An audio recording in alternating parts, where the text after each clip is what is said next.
Since ancient times, magic has been considered a special art, mastered only by the chosen few, and only a select few dared to touch its mystery. It was said to be a great power bestowed by God himself, but no one knew for sure whether it was true or just a beautiful myth. It was extremely rare to meet a magician in society, but many years later, something unusual happened in the history of the Burial Empire. For the first time, a man who had possessed magical abilities since his youth ascended the throne of a great power, and it seemed that this would end the era of magicians. But events unfolded differently. Strange events were taking place in a deep dungeon, with torches on the walls providing dim lighting in the dark basement. Sitting on his haunches, the guard asked the prisoner why magic was needed, and claimed that only weak and insignificant creatures of the lowest order used it. Before him lay a young man in special shackles that were impossible to break, and nothing could help him escape from his chains. His hands were also bound, his body was covered with abrasions, he was exhausted, and his long white curls lay on the ground. The young man's name was Yang. With annoyance in his voice, he told the guard crone that he hadn't changed a bit, and smiled bitterly in response to the cold stare. Puzzled, the guard asked maliciously what the prisoner meant and what he was hinting at, sensing some kind of trick. Recalling his childhood, Yang remembered his opinion that most magicians were born into peasant families, and believed that Crony was simply warning him. At that time, he constantly impressed upon the boy the need to hide his abilities. Otherwise, he could be expelled and humiliated right in the mansion. But now the hero realized that the servant was jealous of lower magic. And when Yang said so directly, the overseer was shocked by his words. Enraged by the truth, he swung his arm and, shouting at the young man to shut up, struck him in the face with all his might, unable to contain his anger. When the boy collapsed exhausted on the floor, he exclaimed that it didn't change anything, because the power was completely in his hands. Stepping on Yang's head with his foot, he declared that Yang was getting in his way and must finally disappear once and for all. Glaring at him maliciously, Crony said that it seemed the young man wanted to die, and pulling out his sword, he announced that he had to do it and had no other choice.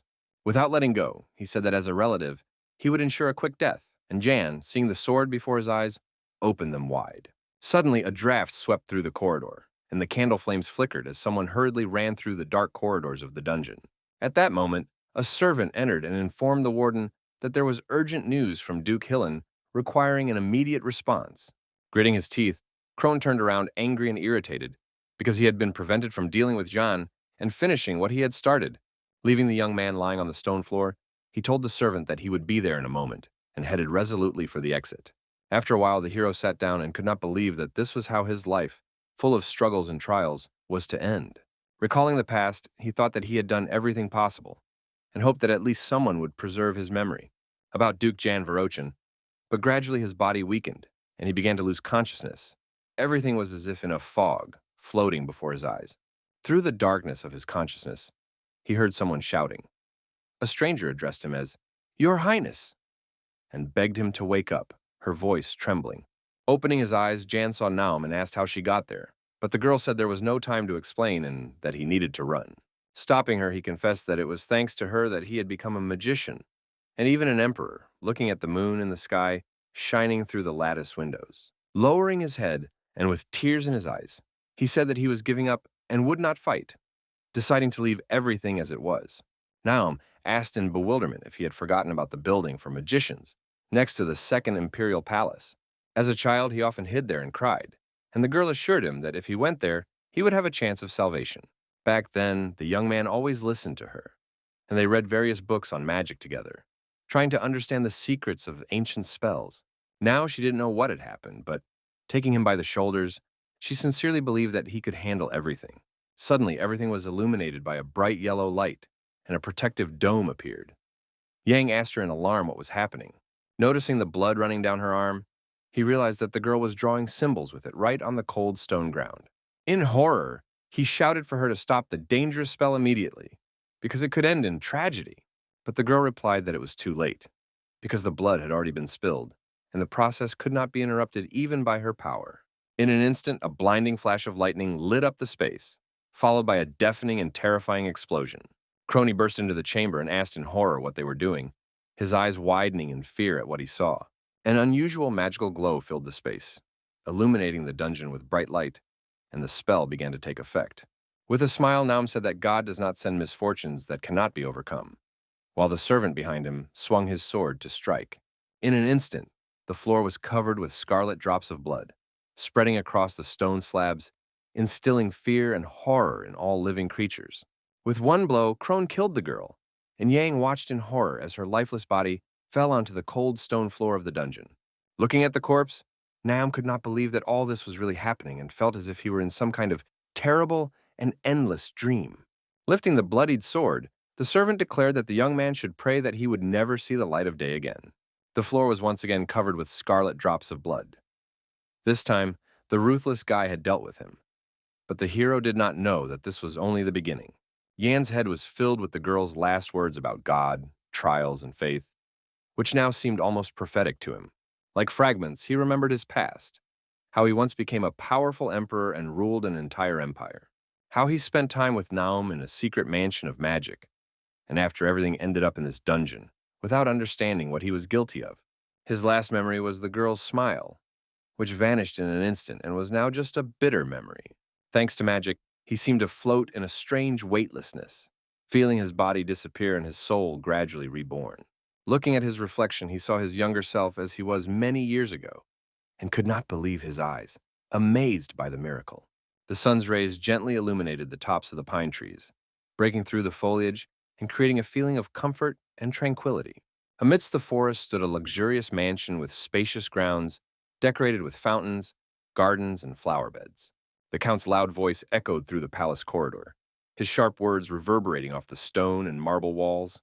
Looking at Yan, he shouted that the young man did not even know how to walk, and ordered him to get up immediately, brooking no objection. Nearby, the Countess and the boy laughed at him, saying that they had taken him in only out of pity for his mother, because there was nothing special about him. The lady asked with interest whether the Count considered the young man his son, but the man sharply ordered her to watch her words and not to speak like that in front of Sir Malene. Trying to get up, Jan felt his head spinning and did not understand where he was or who all these people were, so he asked the Duke, but the Duke again demanded that he get up. Once on his feet, the young man looked around at the strange interior and asked who all these people were, and why they were looking at him so warily and coldly. Seeing his reflection in the mirror, the hero was very surprised, because he saw himself, but in a completely different form. Puzzled, the young man looked around with wide eyes, not believing that he was seeing all this in reality. In a malicious tone, the Duke told Yang to stop disgracing his father and to behave with dignity in front of Sir Malene, because this meeting could decide his future. Looking at him, the young man did not understand which emperor was being referred to, but decided not to ask any questions and remained silent. Angered by the young man's expression, the man took out the imperial decree and showed it to him, trying to prove his words. Explaining, he said that he had not shown the document to the young man because of his illiteracy, but Yang knew that he had not issued any decrees. Discouraged, he stood in the middle of the corridor, wondering who could have taken his place and whose body he was now in. Opening his eyes wide, he saw the date, and his heart sank with incomprehension, for everything that was happening had disrupted the usual order of his life. Looking closely at the decree dated 1100, the young man realized that all this had happened 98 years ago, long before he was born.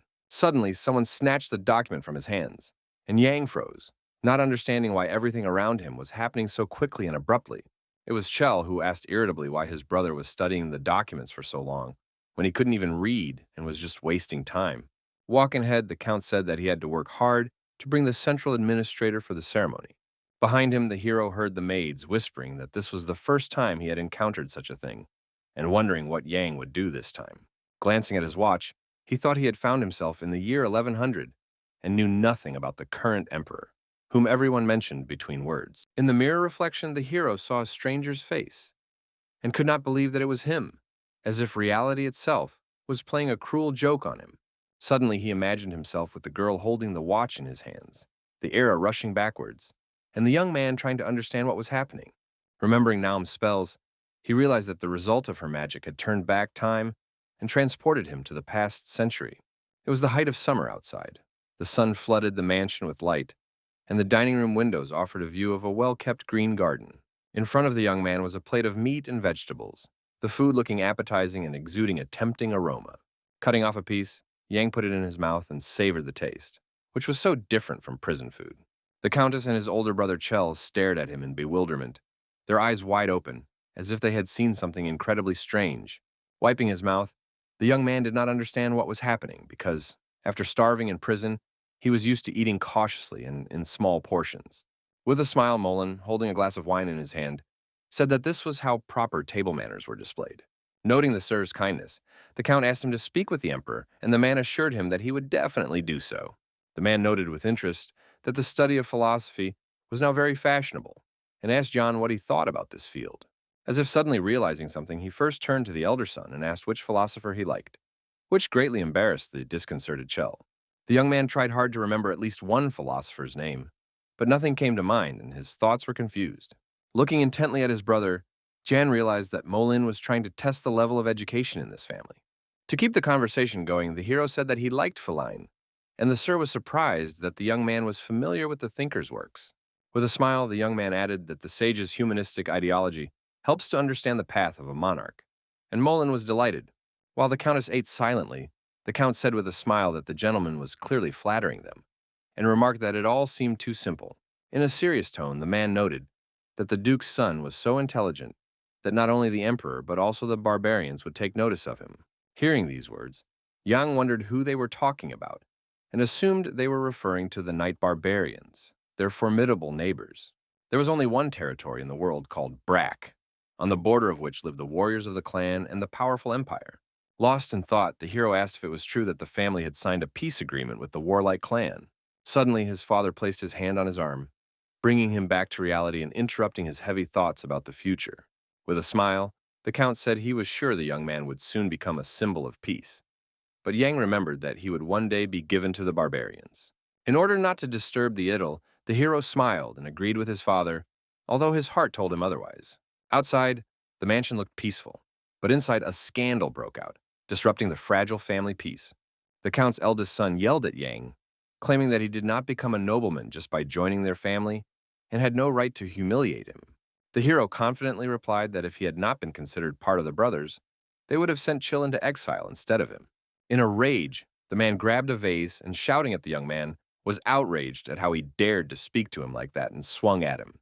Suddenly, the vase slipped from his hands and shattered into pieces on the tile floor, with glass shards flying in all directions.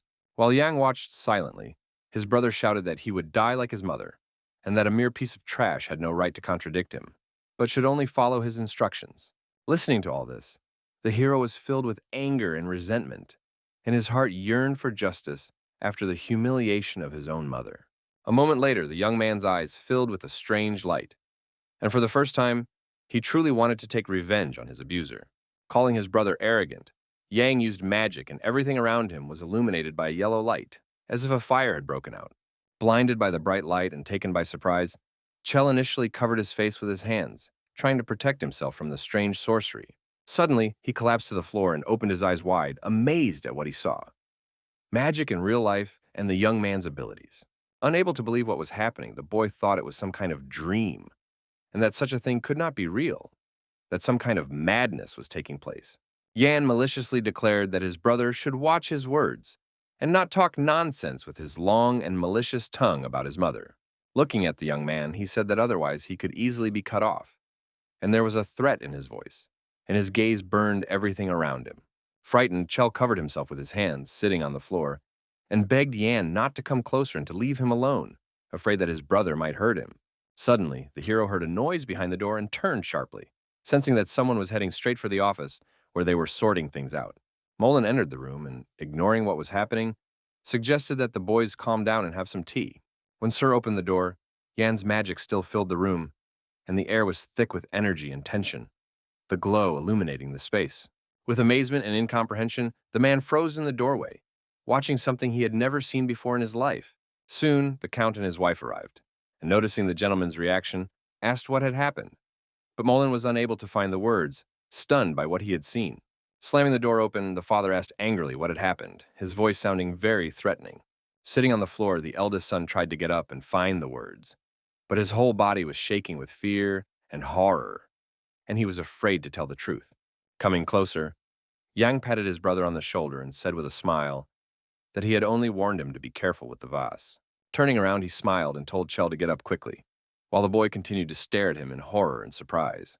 Reaching out his hand, the hero offered to help him, while the others stood silently, watching the scene in bewilderment. peering through the door. Angered, the Count demanded that Hannah take Jan to his room, for he no longer had the strength to tolerate such behavior. The dark-haired maid quickly ran up and obediently prepared to carry out the order, asking no questions and afraid to object. As she led the young man away, the girl asked him why he was so clumsy and strange, and couldn't behave with the dignity befitting a nobleman. Hearing their conversation, Moline tensed up and sensed something was wrong, suspecting that what was happening could turn into an unpleasant and dangerous situation. The young people slowly walked through the corridors of the second building, which seemed much smaller than the main mansion and looked much simpler. Inside was a small room with a bed and a wardrobe, and everything around was made of wood without any frills or decorations. When Yang opened the door, he immediately noticed the modesty and plainness of the room, for there was nothing special here that reminded him of nobility. As he was about to enter, he suddenly heard the girl address him, and, puzzled, he turned toward her, expecting a question. Suddenly, she said that she had a letter from his mother because the hero had cried every day and begged to send a message, but he himself could not leave. Feeling sorry for the fate of the hero, whose body he now inhabited, Yang realized that the poor boy had no way to escape and was like a prisoner in this mansion. In a calm tone, he assured Hannah that he would not cry anymore and asked her not to worry, because now he was a completely different person. Suddenly, she asked about her food, and the hero turned to her in confusion, not understanding how this related to their current conversation. Bowing low, she explained that she had 5 brothers and sisters, and they ate only what Yang gave them, so she asked him to take pity on them. Deeply puzzled, the young man did not understand whether he was now obliged to give away his food, and remained silent, thinking about a possible solution and weighing all the consequences. After a short pause, he said that he agreed to give away his food, but only on one condition, which greatly surprised the maid. With a smile, he asked Hannah to help him in the future, when he turned to her. And after a short pause, the girl confidently agreed. Saying that she would return in the evening, she sincerely thanked her master and left the room, leaving Jan alone with his thoughts. When the door closed, the guy grabbed his head and cursed, realizing what a difficult mess he was in and not knowing what to do next. Knowing that magic transports a person to the place where they first appeared, the hero wondered why he had been thrown so far away and into a stranger's body. Pondering why he had ended up here, in a time before his birth, Yan realized that he urgently needed honest answers. The only place where he could find them was the Ministry of Magic at the Imperial Palace, where the hero decided to go at all costs. Racking his brains, he did not know how to get into such a heavily guarded place, but he understood that he had to do it at any cost, otherwise he would lose his last chance. Suddenly, the hero's room was illuminated by a strange glow, reminiscent of the setting sun, giving the ordinary room a homely feel. Stretching out his palm, he saw a ball of fire light up on it, filling the space around him with heat and flames. Closing his hand into a fist, Yang realized that the body he found himself in had the ability to control magic and could withstand its power. What was incredible was that he had possessed a man who, from birth, had enormous potential to become a powerful mage and a great spellcaster. Remembering himself in the guise of an emperor, the young man suddenly realized that they had the same name, and this discovery seemed very strange and disturbing to him. Puzzled and lost in conjecture, he could not believe that such coincidences, seemingly mystical and fateful, could exist in the world. Suddenly, he heard Hannah's voice outside the door. The girl had brought food, but the hero replied that she could leave everything right there without coming inside. A little later, he opened the door, saw the food left on the doorstep, and sighed heavily, thinking about how much his life had changed. There was a piece of bread and a glass of milk on the plate, and Yang immediately realized that someone had taken part of his meal as a reward for his hard work. But even under these circumstances, looking at the tray that had been brought to him, he wondered if this small dinner was too meager. Recalling his lunch with Mayor Moline, he sighed heavily, remembering the feeling of fullness and abundance of food on the table, which he now sorely missed. Even then, with the huge variety of food, he noticed that there was no guli among them and realized that it was missing. It was a nutritious fruit that formed the basis of the burial diet, which had fed people for centuries and saved entire families from terrible famine. It was once considered a weed, and the seeds in the pits were poisonous, but after the discovery of a safe method of consumption, mortality rates dropped sharply by 85%. Holding the tray, Yang suddenly realized that this discovery would only happen in reality in 50 years, far in the future, and no one suspected it yet. Thinking that if he had shown how to use Gulu correctly, he caught himself thinking that perhaps there would have been no famine in the empire at all. Then he came to the Count's office, and the man told him the important news that the day after tomorrow there would be a reception attended by advisors coming directly from the capital, In a serious tone, Yang replied that he would do his best and try not to disgrace the Brack family in front of such important people. Suddenly, his father announced that a package had arrived from his mother, and upon hearing this, the young man was stunned and opened his eyes wide in surprise. From the desk drawer, he took out a small white cloth bag, a gift from a loved one of his adopted son. Explaining that there were a couple of coins and a letter inside, he handed them to the young man and suggested that he ask his teacher to read it aloud. While the young man was examining the bag, the Count added that, if his son behaved well, he would be able to see his mother before leaving for school. Yang politely agreed when suddenly a servant entered the office and called out to the Duke in a quiet voice, clearly bringing important news. Without answering, the man kept a calm and cold expression on his face, hiding his excitement, and just stared silently ahead. Suddenly, he stood up abruptly and left the office, leaving Yang alone, and only the rustling of papers and the faint smell of candles remained in the room.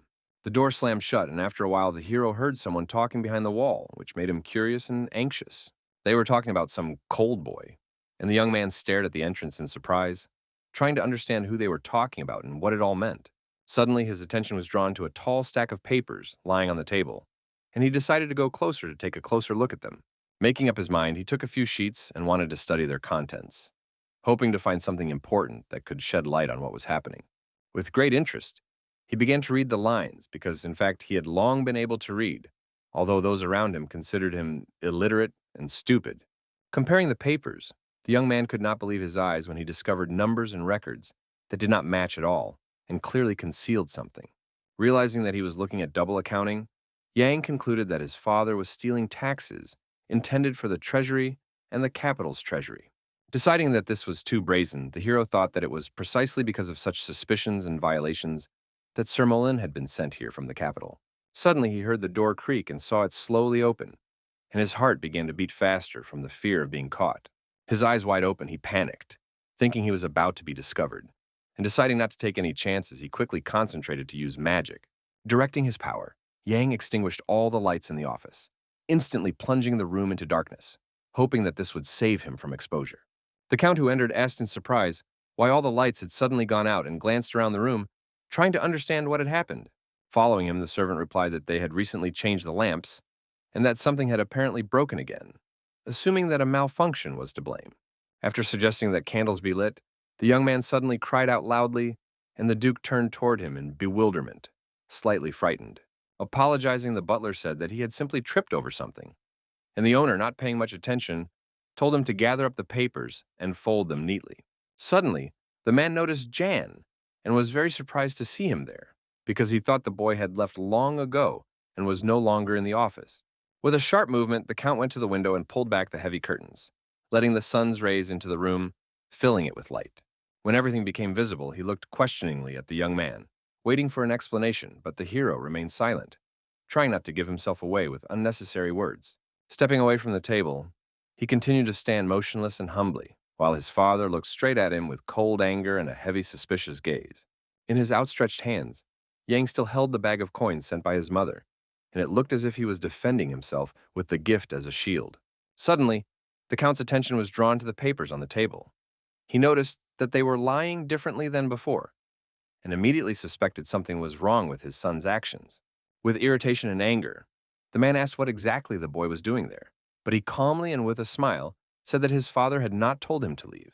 Sitting down at the table, the Count announced that the unearthly clan was demanding a letter signed by Jan, and the young man asked in surprise why this was necessary. Saying that the barbarians were a constant headache, he asked the hero to correspond with them from time to time, assuring him that his teacher would help him write under dictation. After these words, he said that his son could leave, and the young man obediently followed the instructions, trying not to arouse unnecessary suspicion and anger in the Count. When he left, the door creaked shut behind him, and the echo filled the space with this strange sound. Stepping out into the hallway and looking at the letter, he heard the Count wondering why his mother was writing to her blind son on expensive paper, and whether she was writing at all. Beginning to read the message, Jan learned that she was doing well thanks to Dirge's care, and she tenderly inquired about his own affairs. Walking down the hallway, the hero read every line carefully, trying not to miss a single detail and trying to grasp the hidden meaning of the words. From the message, he learned that his mother was delighted with her son's new family and asked him to fulfill a request if he ever went to a distant desert. After reading the note, Yang smiled, realizing that his suspicions about the strangeness had been confirmed. Now all that remained was to confirm his guesses with facts. In the evening, when the moon silenced the sky, important guests from the capital arrived at the mansion, and the entire Brack family held a solemn reception for them. Bowing, Dagor thanked the Count for the invitation and said that it was a great honor for him to be in his house and sit at the same festive table. Another guest respectfully kissed the Countess's hand and introduced himself as Mac, which made her smile and show him respect. In the garden, a small pond covered with water lilies sparkled, and the stars were reflected in its calm surface, as if someone had poured the sky directly into the water. At the table, Sir Mullen noted Jan's magnificent attire, and the young man replied that he had been looking forward to the meeting for a long time and wanted to ask about life in the capital itself. With a smile, Mac asked what exactly aroused such interest in the young man, and a lively spark of curiosity flashed in his eyes. The hero asked with interest what exactly they ate at court, because it was important for him to know how high society and the royal family actually lived. In a calm tone, Dagor said that there was nothing special about the capital. The rich ate better and more, while the poor made do with what they could. At the end, he added that the nobles still lacked variety in their food, and the young man asked with interest what kind of food he was referring to. Deciding to express his thoughts, he asked what would happen if a new food, previously considered useless, appeared that could feed the poor. The young man's suggestion left the guests frozen in silence, unable to utter a word, simply stunned. With a smile, Max suggested discussing this unusual idea with the prince himself, assuring them that he would like such bold and innovative proposals. Surprised, Yang asked who exactly he was talking about, as he had never heard of a prince who was interested in food. Explaining, Dagor said that the Empire had His Highness Gale, and he had always shown particular interest in new talented people. Recalling, Yang realized that they must be talking about Gale Verocian, the very one who raised the Magician's Rebellion and ultimately suffered a terrible defeat. Suddenly, he caught himself thinking that all these ambassadors were this man's people and had come here for their own benefit. With smiles, they assured him that the young man would definitely become friends with the prince. But the hero understood that it was better not to get close to enemies and thought only of using them. Putting his wineglass on the table, Milton noted with regret that time had flown by too quickly, and that he would like to continue the important conversation later. The man politely asked if the Count would consider his request rude, and the host, frowning slightly, agreed to listen to him. Unexpectedly, Milton asked if he could take a walk alone with His Excellency, and the Count asked in confusion if he meant Yana. Agreeing, the man said that he would send Chell with them, but Sir was only glad. And the young man himself did not want to, and was even afraid to stay with his brother. Wiping his sweaty forehead with a napkin, the boy went out into the garden and asked the guests if they had already arrived, trying to hide his tension and extreme fatigue. Turning to him, Mac replied that they were almost there, and noticed that the Count's eldest son looked extremely exhausted. Feeling Milton's heavy gaze on him, he suggested that Chell take a little rest, realizing that he was clearly unwell. Leading the young man to a bench, Dagor said that they would catch up with Sir and Yan later, trying not to let the eldest son collapse in the middle of the walk. With a smile, the hero said that he understood the situation perfectly, asked him to take care of his brother, and headed forward with his guest. Looking at the smooth surface of the lake, the man noticed that the last time he had seen a golden glow in the hero's eyes, which looked very strange and frightening. Stopping at a gazebo overlooking the garden, he asked the young man directly if he was a magician and looked at him intently, waiting for an answer. An awkward silence hung in the air, and Yang wondered whether he should admit his abilities, as it could be very dangerous. Deciding to keep the secret, he smiled tensely and said that he did not understand what they were talking about, trying to hide his excitement and not give himself away. Milton said warmly that Prince Gale was always happy to meet magicians, because magic was a great gift that could change the world and the fate of entire nations. The young man asked doubtfully if that was the only reason Sir was showing such interest, and there was a hint of irony and slight distrust in his voice. Puzzled, Milton asked what exactly the young man meant, and the hero replied that the man was clearly interested in his powers, not only because of the prince. Looking at his reflection in the water, he decided to change the subject and said that he was sure the guest had other important questions for him. Looking at Jan, Milton remained silent, and his gaze betrayed his hesitation, as if he did not dare to ask what he really wanted to talk about. When the hero asked if Sir was there to investigate the embezzlement of tax funds, the man became visibly nervous. Reassuring his interlocutor, he admitted that he also needed something from Milton, and putting on a serious face, offered to make a mutually beneficial deal. Surprised, Sir asked if Jan really wanted to bring him Brack's double accounting, because such documents could change the fate of the entire family. With a smile, the hero asked what the man would offer in return, since embezzlement of public funds was a crime that could also affect him. Reminding him that the young man was not yet a member of the family, the man explained that if he delayed the adoption process, the young man would avoid responsibility and conscription into the army. With a smile, Yang turned around and said that his request was completely different, and that the calculations and papers were only a means to an end, not the ultimate goal of the negotiations. In fact, he needed help to protect himself from punishment at the emperor's court, and he also wanted to obtain land for his personal and full ownership. He said decisively that he was ready to join the warrior clan even without adoption, just to stay out of suspicion and gain a reliable rear guard. Milton asked in bewilderment if the young man really did not know where the clan lived and what life was like there. But the young man confidently showed that he understood the consequences. He explained that if he told anyone about the embezzlement, his father would suspect him, so he needed a place where he would be protected and safe. Having a clan of strong warriors at his disposal was advantageous, and the young man asked with interest if Sir would take him and his mother under his protection. Sighing, Milton seemed to decide to change the subject and said that he had to return to Chell, who still hadn't caught up with them in the garden. With a smile, Yang agreed and realized that the man was not ready for such proposals, as they were too abrupt and direct. Bowing, he said he would stay here, and Sir allowed him to enjoy the views of his native home, leaving the difficult conversation behind. After saying goodbye, the old man left, leaving the young man alone with his thoughts and unspoken plans that could determine his future fate. Recalling this, Yang realized that it was at this time that the Brach family had collapsed, and now he had to act faster than he had planned. Realizing that he would not be allowed into the palace in his current status, he decided to seize any opportunity, even if it was risky and dangerous. After giving the double-entry accounting journal to Moline and framing his family, he knew that his next step had to be to take possession of the Count's estate. Clenching his fist, he was more determined than ever, realizing that he wanted to change his fate and stop being a pawn in other people's games and intrigues. But first, he needed an alliance, and Jan believed that his first task was to befriend the clan of otherworldly warriors, gaining their support and strength. Lost in dreams and plans, the young man gazed for a long time at the smooth surface of the water in the garden, and the reflection of the moon in the pond seemed to push him toward a decision. Turning around, he suddenly saw a woman in a long black cloak, and his heart skipped a beat. The vision seemed unreal and frightening. His eyes wide open, he could not believe what he was seeing. Standing before him was a figure he did not expect to meet here and now. Standing with her back to him, she was holding a pot with a red lily in her hands, as if she was going to give something to someone and was waiting for a meeting. Running up behind her, Yang grabbed her shoulder, his fingers trembling, afraid that it was an illusion, but the warmth of her skin told him otherwise. Shouting in surprise, the woman turned around in fear, and her face lit up with disbelief, joy, and bitter longing at the same time. With a smile, Yang asked how she was doing, and her eyes immediately filled with tears because she couldn't believe that her son was standing in front of her. With bitterness, she asked how he was doing and said she was happy to see him, even if the meeting would be short and painful. She confessed that Hannah had brought news that she should come to the third pond to meet her son, and at first the woman did not believe her words. But the girl insisted confidently and decisively, saying that the meeting was possible right now, and the mother agreed with hope.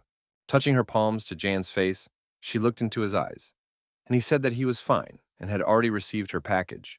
He also apologized for his infrequent letters, because his heart ached for her, but circumstances prevented him from being close and writing more often. Suddenly, he remembered something important and decided to ask his mother right now, while he had the chance and she was looking him in the eyes. Showing her the bag of coins, he asked if she had sent them to him, but the woman was surprised because she had never had such gold. Handing her the bag, Yang told her to take the money and prepare for the journey, and that he would let her know the exact date of departure through Hannah. Taking it, the lady asked anxiously if something bad was happening, because her heart already foresaw trouble and separation. Kneeling down, she said that if her son wanted to run away from the Count's house, then let him run away, because she had once sent him there with pain in her heart.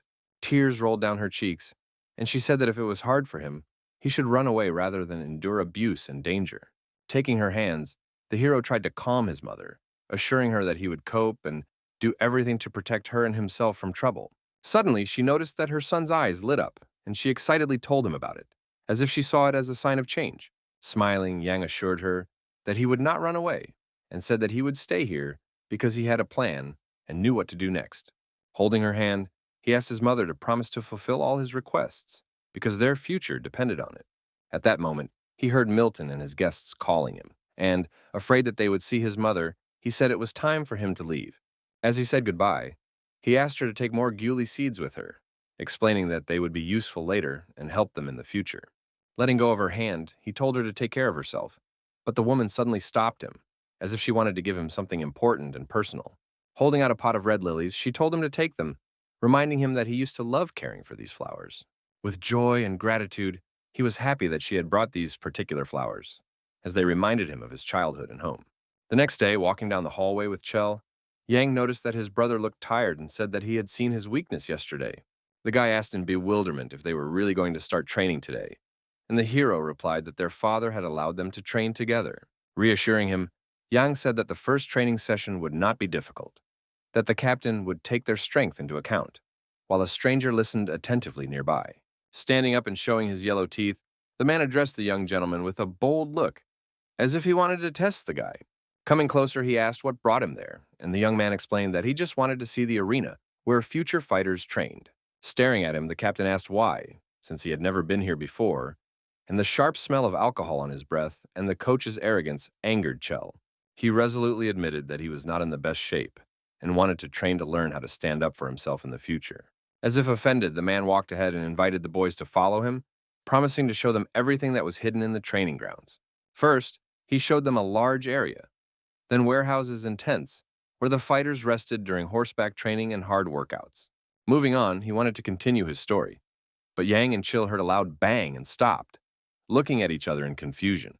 Turning around, they saw a man with a whip and half-naked young men standing on their heads, and asked who these strange people were.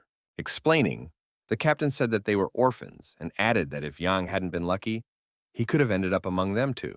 Suddenly, Chell asked Theo to stop beating the orphans, and the hero was very surprised by his brother's bold action, as he was usually silent.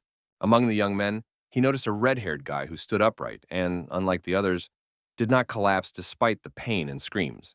The guard watched them maliciously and shouted, while the captain said that the boy's name was Barrick, and spoke of him in extremely unflattering terms. Suddenly, they heard loud screams, got scared, and moved away, trying to hide and figure out what noise had so abruptly caught their attention. Barrick was screaming, and Chell noticed that this red-haired young man was no joke, and that it was better to stay away from him to avoid trouble. Rubbing his head, the captain noted that, despite his insolence, this guy could still be useful in the business and bring certain benefits. Suddenly, a whip flew through the air, but the man stopped Theo in time, preventing him from hitting the orphan and causing possible serious injury to the young body. Unable to stay on his feet, Barrick fell to his knees, and the captain noted that this guy was not very skilled, weak, and clearly not ready for hardship. He stared at them with a malicious look, his eyes burning with hatred and rage, his mind filled with thoughts of punishing his offenders.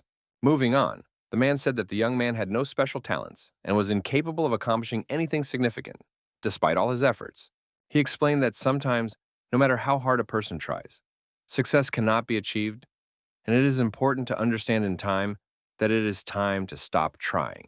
Yang and Chill looked at him with admiration, but each was thinking about his own thoughts, trying to understand the meaning of his words while assessing his own abilities and strength.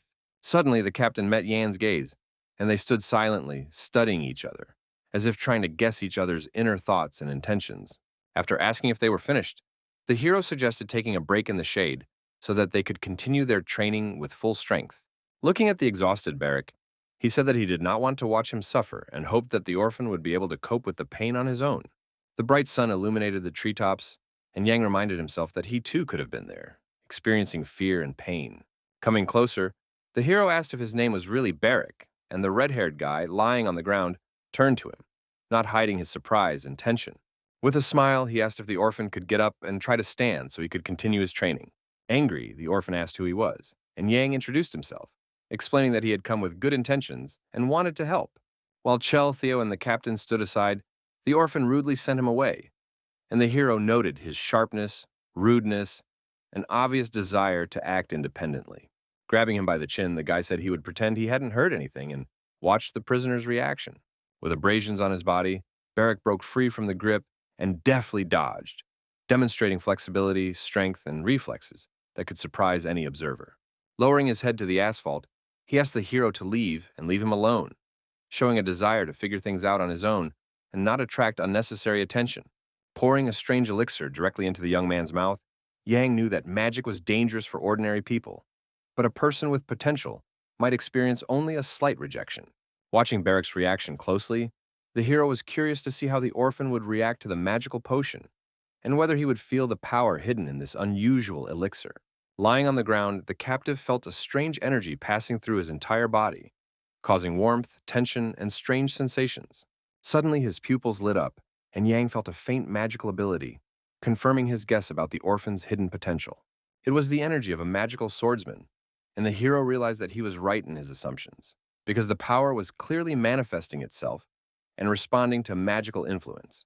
Suddenly, with a single movement of his hand, Barrick knocked the flask out of his hands, demonstrating strength, precision, and sharpness of movement that surprised and slightly frightened the young man. The container flew away and fell nearby, and the boy watched the unexpected surge of rage that began to manifest itself in his actions and gaze. Angrily, Barrick asked what had been mixed into the water, his gaze full of distrust and anger, his voice trembling with emotion, betraying his tension and irritation.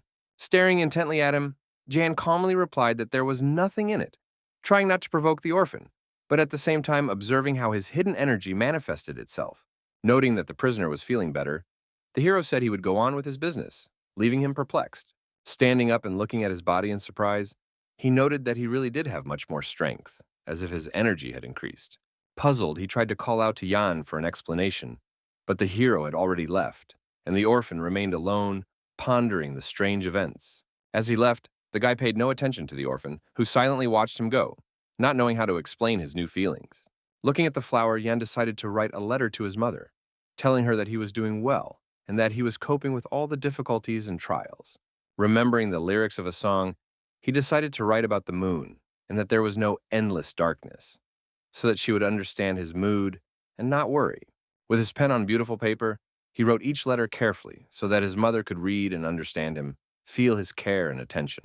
His teacher sat next to him in the office and checked his spelling, helping the young man avoid mistakes and make his message as clear as possible. As he was about to leave, he stood up, and the young man thanked him for his help, noting that his support was important and helped him keep his thoughts clear. Noticing the man's behavior, the hero asked if he really had so much to do, since he was always rushing somewhere and never stayed long. Puzzled, the tutor stopped and asked again, and Yang noted that the teacher seemed somehow different lately. Not knowing how to respond, the teacher hesitated, but the protagonist said that it was okay and that he didn't have to answer if he didn't want to, as long as he didn't get distracted or rush. Putting his papers in his bag, he tried to avoid answering, but the young man noticed this and said that everything was fine, trying to reassure him.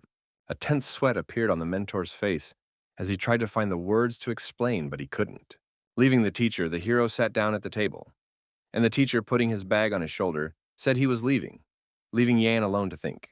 Suddenly, something strange caught his attention, and the guy looked at the ground, noticing a small piece of paper that the man had dropped. It was a sheet of paper with information on it, and the protagonist decided to pick it up to study its contents, which could be important. It turned out to be an article about climate change, the details of which could affect the young man's plans and actions. Later, they went with his brother to practice, running under the scorching sun, and Shell kept asking how much longer it would take, showing fatigue and tension. Running ahead with Jan, the coach said there were only 40 minutes left until the end of training. But the boy didn't hear him because he was too far away. Continuing to run, he sped up, and the boys tried to catch up with each other and the coach, giving it their all to finish all the exercises on time. There was a beautiful building nearby, but suddenly Jan heard a scream and turned around in confusion, trying to understand what had happened. An enraged Barrick flew at his opponent with a sword in his hands, his movements swift and powerful, his gaze radiating fury and determination. Wielding his weapon, he tried to strike his opponent, but the latter deftly dodged, demonstrating his agility and training. Then with anger, the orphan tried to reach him with his hand, but the stranger dodged again, showing that the fight would be intense. Delivering blow after blow, he switched to hand-to-hand combat, while the young man screamed and covered himself with his hands, trying to understand how his opponent moved and how to repel his attacks. Their swords clashed in a measured battle, but neither was going to give up, each trying to find a weak spot and use it to win. The young man cursed furiously and barely managed to hold off the orphan's attacks, trying not to show too much aggression so as not to miss and leave himself vulnerable. Jumping high, Barrick shouted fiercely, demonstrating his strength and determination to win, forcing the young man to focus as much as possible. Stepping back a little, the guy told him to stop behaving like that and calm down, demonstrating control over the situation and a desire to end the conflict. As he walked away, he heard the orphan address him as Mayrail, which caused surprise and tension as that name had a special meaning for him. Stopping, he asked angrily how he dared to say his name out loud, showing that it was unacceptable and violated his personal boundaries. Still standing with his weapon in his hands, the orphan declared that the winner had not yet been determined, demonstrating his tenacity and willingness to continue fighting to the end. His eyes glowed with a thirst for revenge and a desire to win at any cost, showing his inner rage, determination, and commitment to achieving his goal. Puzzled, Meryl asked if the boy wanted to die, trying to understand his intentions and test his readiness for the possible consequences. Approaching him, he kicked the orphan in the stomach with all his might, and Barrick fell, not expecting such a turn of events and not having time to defend himself. Calling him names, his rival asked if the young man hadn't understood the first time, while the guys on the bench laughed, watching the boy's awkwardness. Angrily, Meryl said that if he continued to show off, he would not last long, demonstrating severity and warning the prisoner.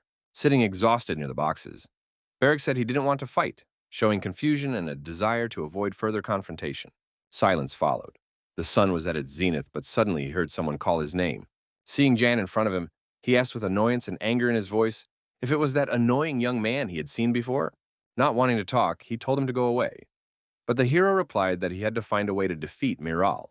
The orphan asked maliciously if the boy was suggesting he used cheap tricks, and said that he didn't do that kind of thing, to which the boy just smiled calmly. Grabbing his sword, the prisoner threatened to kill him if he kept talking, showing his irritation and unwillingness to listen. With a smile, Yang said he felt sorry for Barrick, showing kindness and a desire to help, despite the prisoner's aggression. The orphan swung at him, but the hero stopped the attacker with a single movement of his hand, demonstrating his speed, strength, and superiority. With burning eyes, he said he would help him, but in return the boy must help him, setting conditions and demonstrating control over the situation. Holding his hand on the orphan's head, it suddenly glowed with a strange light, causing Barrick to freeze in confusion, not knowing how to react. His body seemed to be filled with a strange energy that permeated the space around him, and he began to smile, feeling the power within himself. The magical glow and influence spread around, flashes resembling lightning appearing in different places. Letting him go, Yang stood up and decided to watch the young man's reaction, carefully observing how he would behave after the tense events. Suddenly, Barrick jumped up and rushed forward, and the hero, watching him, assumed that this was exactly how the situation would unfold. As Miral walked away, the captive rushed to attack, and the young man realized that they were not his accomplices because his power manifested itself in an unusual magical way. Feeling something strange, the young man turned around, wanting to say something, but froze in shock, not understanding where his opponent's unusual power came from.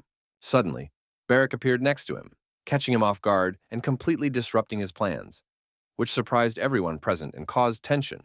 The young man's eyes burned with a magical light. He was full of determination and readiness to act, not noticing Miral's emotions. With one blow, the orphan knocked his opponent to the ground, demonstrating strength and accuracy that no one expected to see from a young but daring captive. Holding him tightly by his jacket, Barrick ignored the boy's protests as he tried to reason with him, explaining that this was not the right thing to do.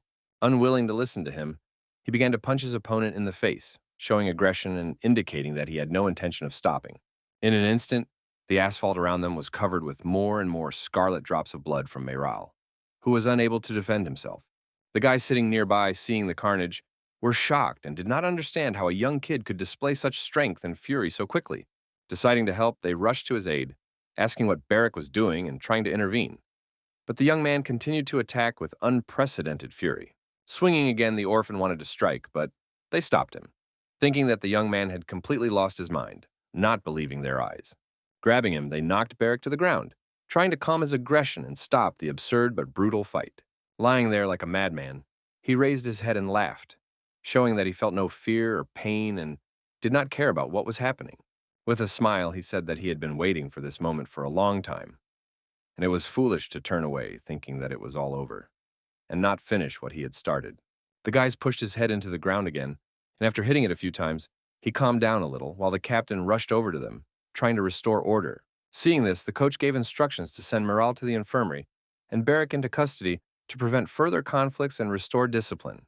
Suddenly, he caught someone's gaze on him and froze for a moment, not knowing what to do next and afraid that he would be punished for the fight between the prisoners. Deciding to turn around, he greeted Sir Jan, who was watching the proceedings closely and hiding his emotions. The concerned captain asked if Barrack had done something wrong, but Jan replied that he had only listened to a bunch of obligations. Noticing the strange atmosphere on the field, the coach suggested ending the training for the day while the beaten boys were being led away, and the hero agreed.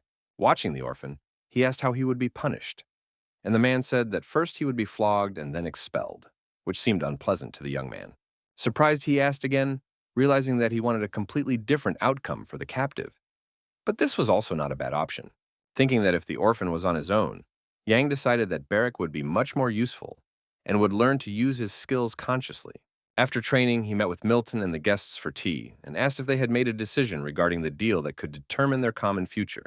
The Sir lowered his head and remained silent, while Mac and Dagor looked at him in surprise, not understanding what he was talking about or how it related to their duties.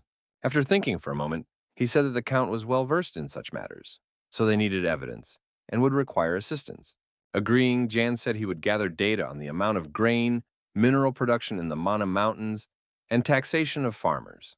With a smile, Milton said he was pleased to see the young man's determination, appreciating his ability to make important decisions in difficult circumstances. Bowing, he was confident that this would determine their future, and expressed his respect for the hero, acknowledging that he had a lot of work ahead of him. In response, the young man thanked Sir Milton and realized that he had been right in his assumptions, appreciating the significance of the meeting and how important it was for all parties to agree. Noticing that the brooch on the man's jacket was the same as the one on the sheet of paper that the teacher had dropped, he decided that there was some kind of secret agreement between them. Continuing to drink tea, Yang decided to use his observations in the future to plan his actions and take into account the hidden plans of others. After the meeting, he decided to take a walk and think about his future, his opportunities, and the need to strengthen his position. Suddenly, someone grabbed him sharply by his jacket, and he did not have time to do anything to defend himself. The stranger dragged him forcefully around the corner, not allowing him to break free or resist, demonstrating his physical strength and determination. A servant standing in the garden heard a strange noise but did not turn around, thinking it was just ambient sounds, unaware of what was happening and the danger to the young man. When he asked his colleague if he had heard anything, the latter just laughed, not paying any attention, thinking it was nothing serious that required intervention. They agreed that it was wild dogs, while behind the building, Barrack grabbed Jan, demonstrating unexpected courage and strength. In a calm tone, the hero noted the unusual greeting and asked how the orphan had ended up here, trying to understand the reasons and circumstances of the sudden attack. Like a madman, the young man did not take his eyes off him, but remained silent, displaying strange behavior and tension. Suddenly, Barrack said that he had been arguing all night, but the senior butler told him that he could come here at any time.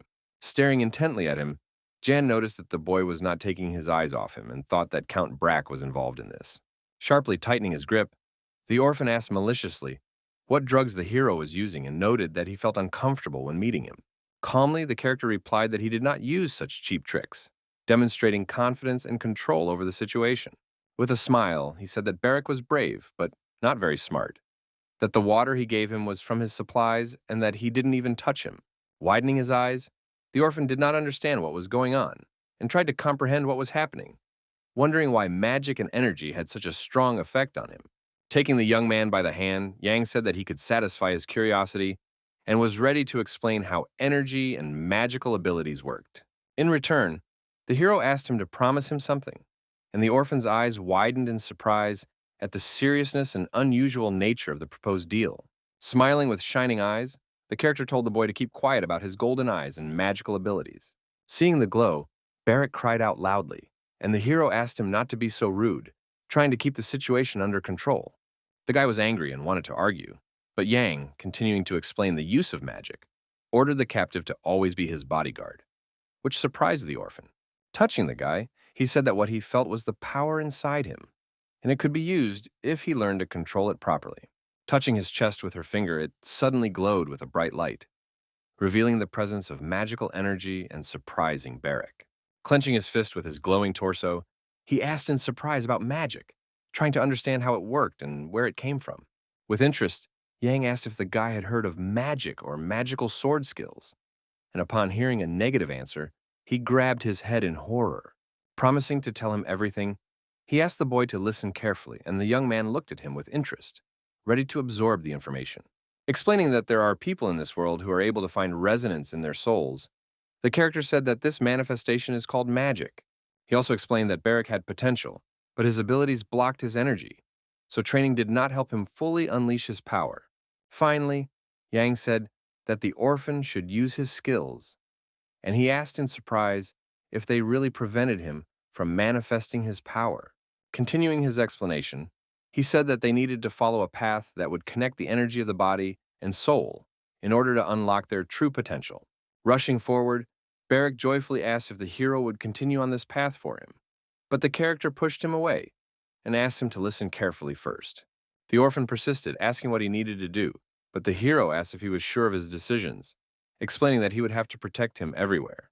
Seeing no problem with this, the boy said that he had no home or family anyway, but the character explained that he could die, and the boy agreed. With a smile, they made a deal and shook hands, confirming their agreement and mutual obligations. Preparing to work together, holding his hand, Yang understood how stubborn and carefree Barrack was, but it was this quality that made him strong and able to survive in battle.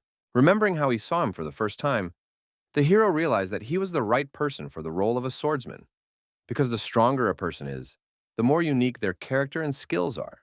Thinking about how the orphan wielded weapons, he knew that such people did not accept defeat and did not give their opponents the opportunity to strike, showing tenacity and strength.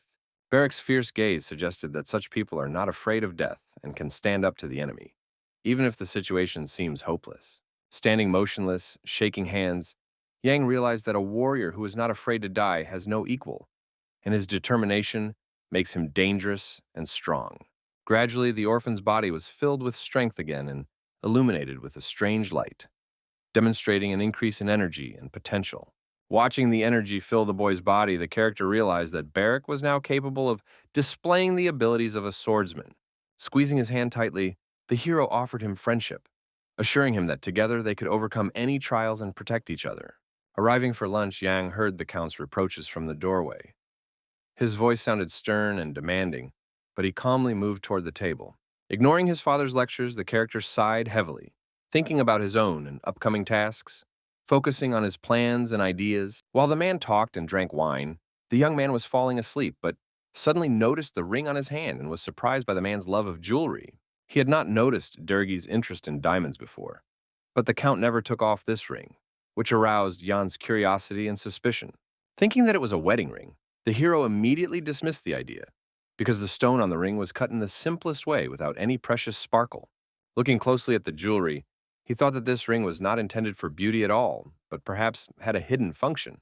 Suddenly hearing a strange sound, the hero realized that he had heard it before in the Count's office, where he had also been wearing this ornament, which heightened his suspicion. Wondering what Dergi was hiding, he thought about the possible purposes of the ring and what secrets and mysteries might be connected with his father. Noticing the young man's reaction, the Count exclaimed that he should stop counting crows and start eating, while the Countess and Chell dined quietly without interfering. He asked with interest about the young man's new friend, and the young man asked again about Barrack in confusion, trying to understand how important this conversation was. Explaining, the hero said that he had first seen him training with his brother, but thought he would never see him again after what had happened. The Countess asked with interest about what had happened, and Jan explained that the orphan had attacked another person, which puzzled the lady.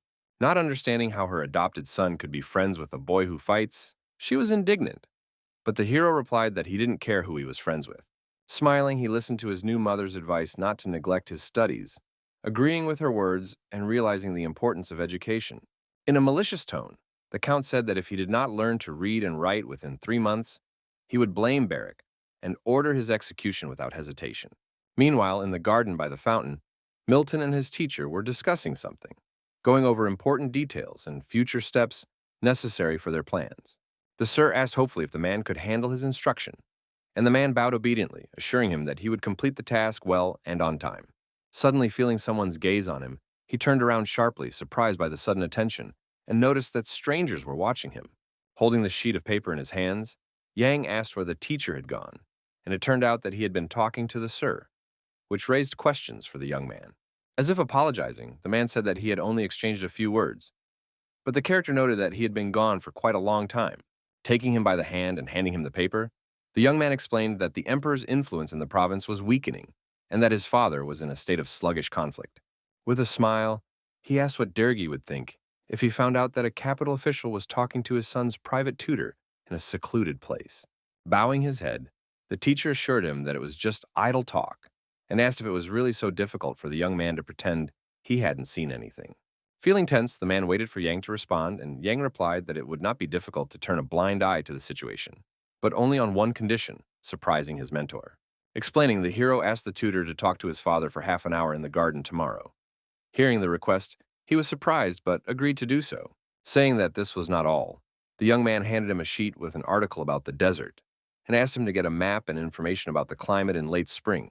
With a smile, the character said that he hoped the teacher was a smart man and understood what he was getting at, and that the task would be carried out correctly. Bowing, the man assured him that he understood everything and was aware of the student's goal, preparing to carry out his order as accurately as possible and without unnecessary questions. Magical energy lit up the space around them again, casting strange glare reminiscent of small fireworks.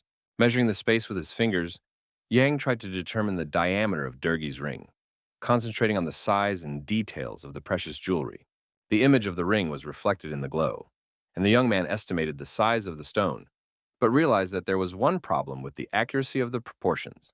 Sitting in front of blank sheets of paper, he did not understand how to draw the jewelry so that all the details matched the original and were as accurate as possible.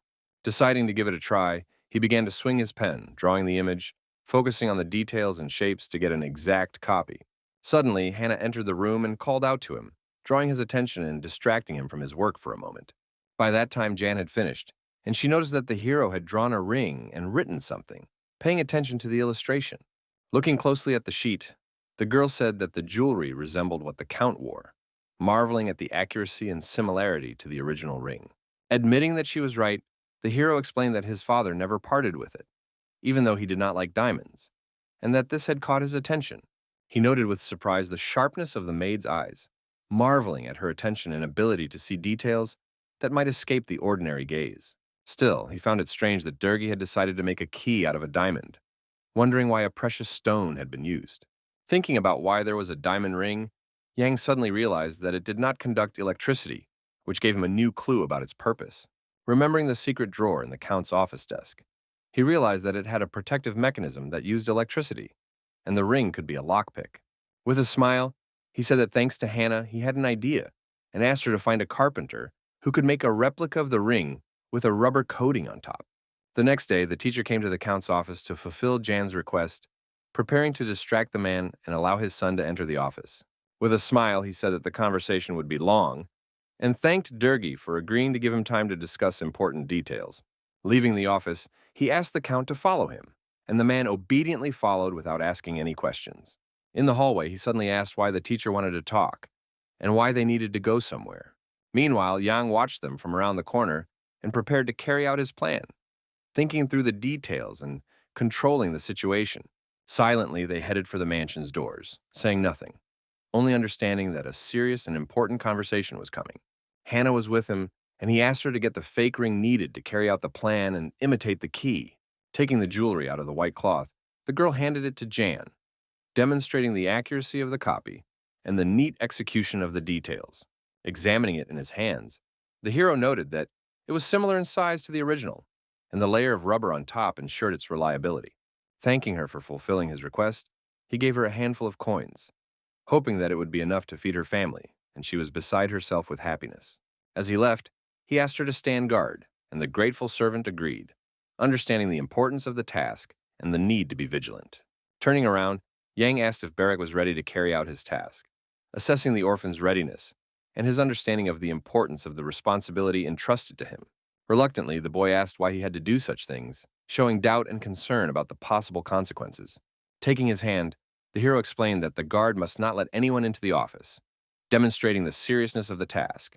With burning eyes, the orphan replied that he would cope with the task, showing confidence and determination, ready to fulfill his duties regardless of the difficulties. With concern, Yang explained that Barrack's role was very important, and if he failed, the whole plan could collapse. Entering the office, he approached the table and noticed a strange bowl with contents on top, attracting attention and raising questions about its purpose. Groping for the opening, he finally found it to insert the duplicate ring, carefully manipulating the objects and controlling his actions.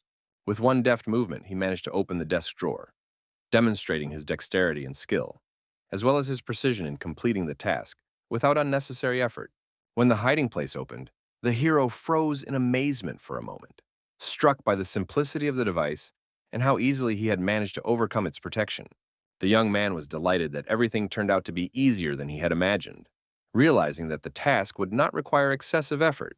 Looking at the papers in the box, he realized that they were letters from the clan of otherworldly warriors. But he did not understand their content, as he did not know their language well. Taking a blank sheet of paper, he decided to rewrite the letters so that he could study their meaning later, focusing on the details and the possibility of understanding the information completely.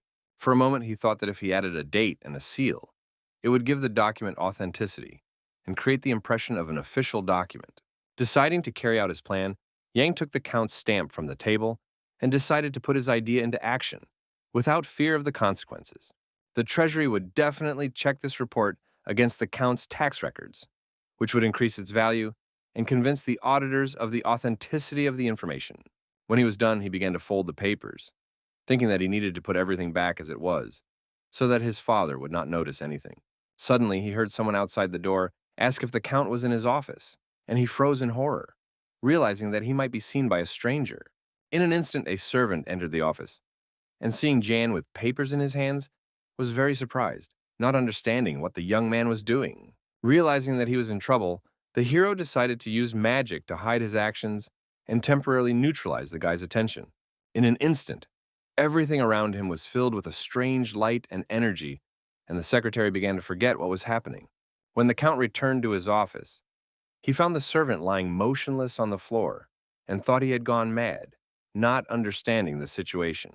Standing by the table, the butler did not understand what was happening to his colleague, while Durgi was furious and thought about what measures to take.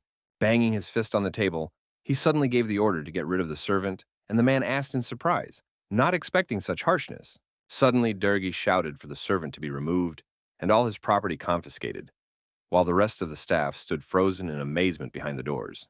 The maid and the boy rushed out of the estate and hurried away, fearing the Count's wrath and wanting to save their lives. Meanwhile, Barak, eating an apple, asked how the conflict between the servants and the Count had ended, showing concern for the course of events. With a smile, Jan noted that it had been dangerous, but everything had been resolved, while the orphan was indignant that he had nearly died because of his risky actions. The young man asked with interest whether Durgi had found out that the assistant had searched his office, and the character studying the papers asked what difference it made. Remembering how the assistant had caught him with the papers in his hands, he realized that his father believed that he was the one who had searched the Count's office. Fulfilling the request, the teacher drew a map and made a weather forecast, pointing out important points and possible dangers along the way to prepare Jan. He also told the young man to be careful, as there was a high probability of sandstorms that could interfere with the journey. He also attached a note, and the hero racked his brains over the question of who would succeed him and how this would affect the future.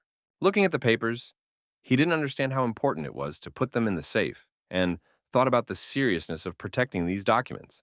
Realizing that this letter was addressed to someone, he thought that it was about an otherworldly clan of warriors, and he began to guess what his father's next steps would be.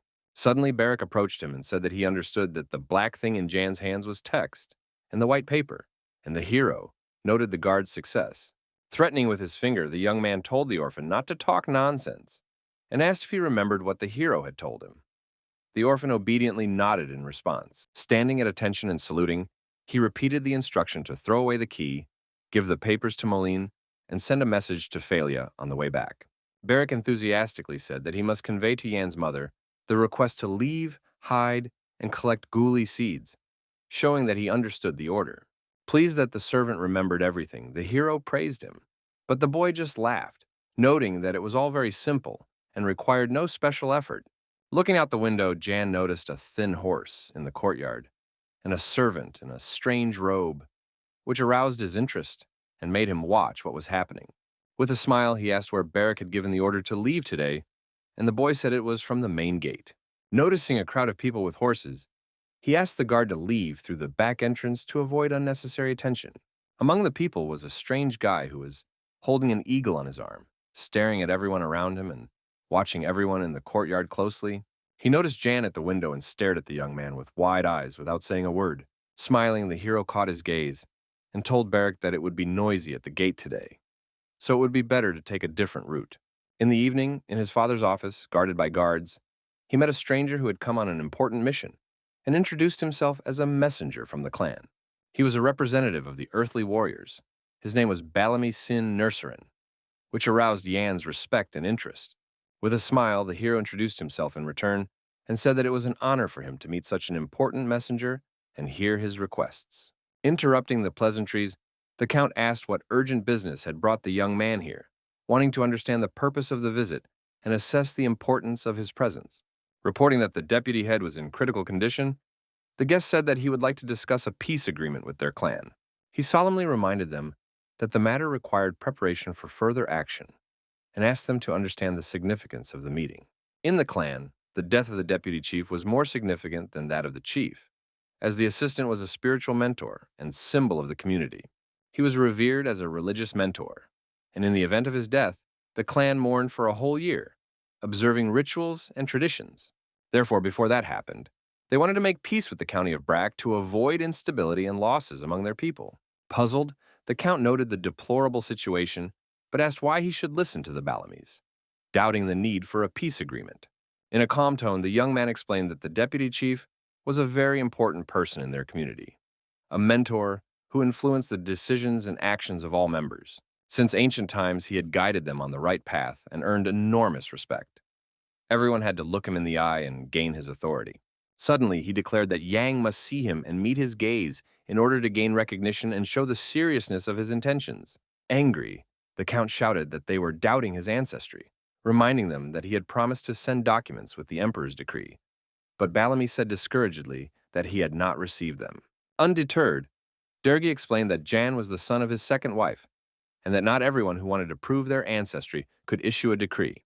The guest asked doubtfully whether the Duke really believed that the documents were proof, showing a certain contempt. Looking intently at the young man, he stated that only the righteous gaze of the deputy could verify the lineage and the truth of family ties. While the Count was angry and Jan sat calmly, Balami understood their plan, but wondered why the young man had been entered into the register of relatives and what the purpose of this was. Meanwhile, the hero wondered what would happen to the peace agreement if the deputy died right now, and considered the possibility of providing a new register. Looking at the Count, the young man thought about what his father was thinking at that moment, trying to predict his reactions and decisions. With a smile, hugging him, Dergi said that the situation was clear to him, demonstrating his understanding of what was happening and his readiness for further action.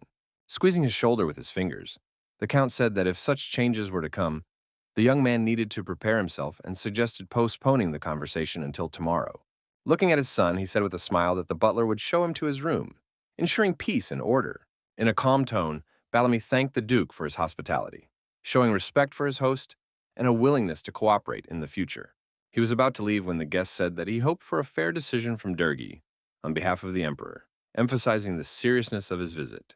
As he got into the carriage, the Count was angry that Balami had come so suddenly to complain about his problems, annoyed by the rush.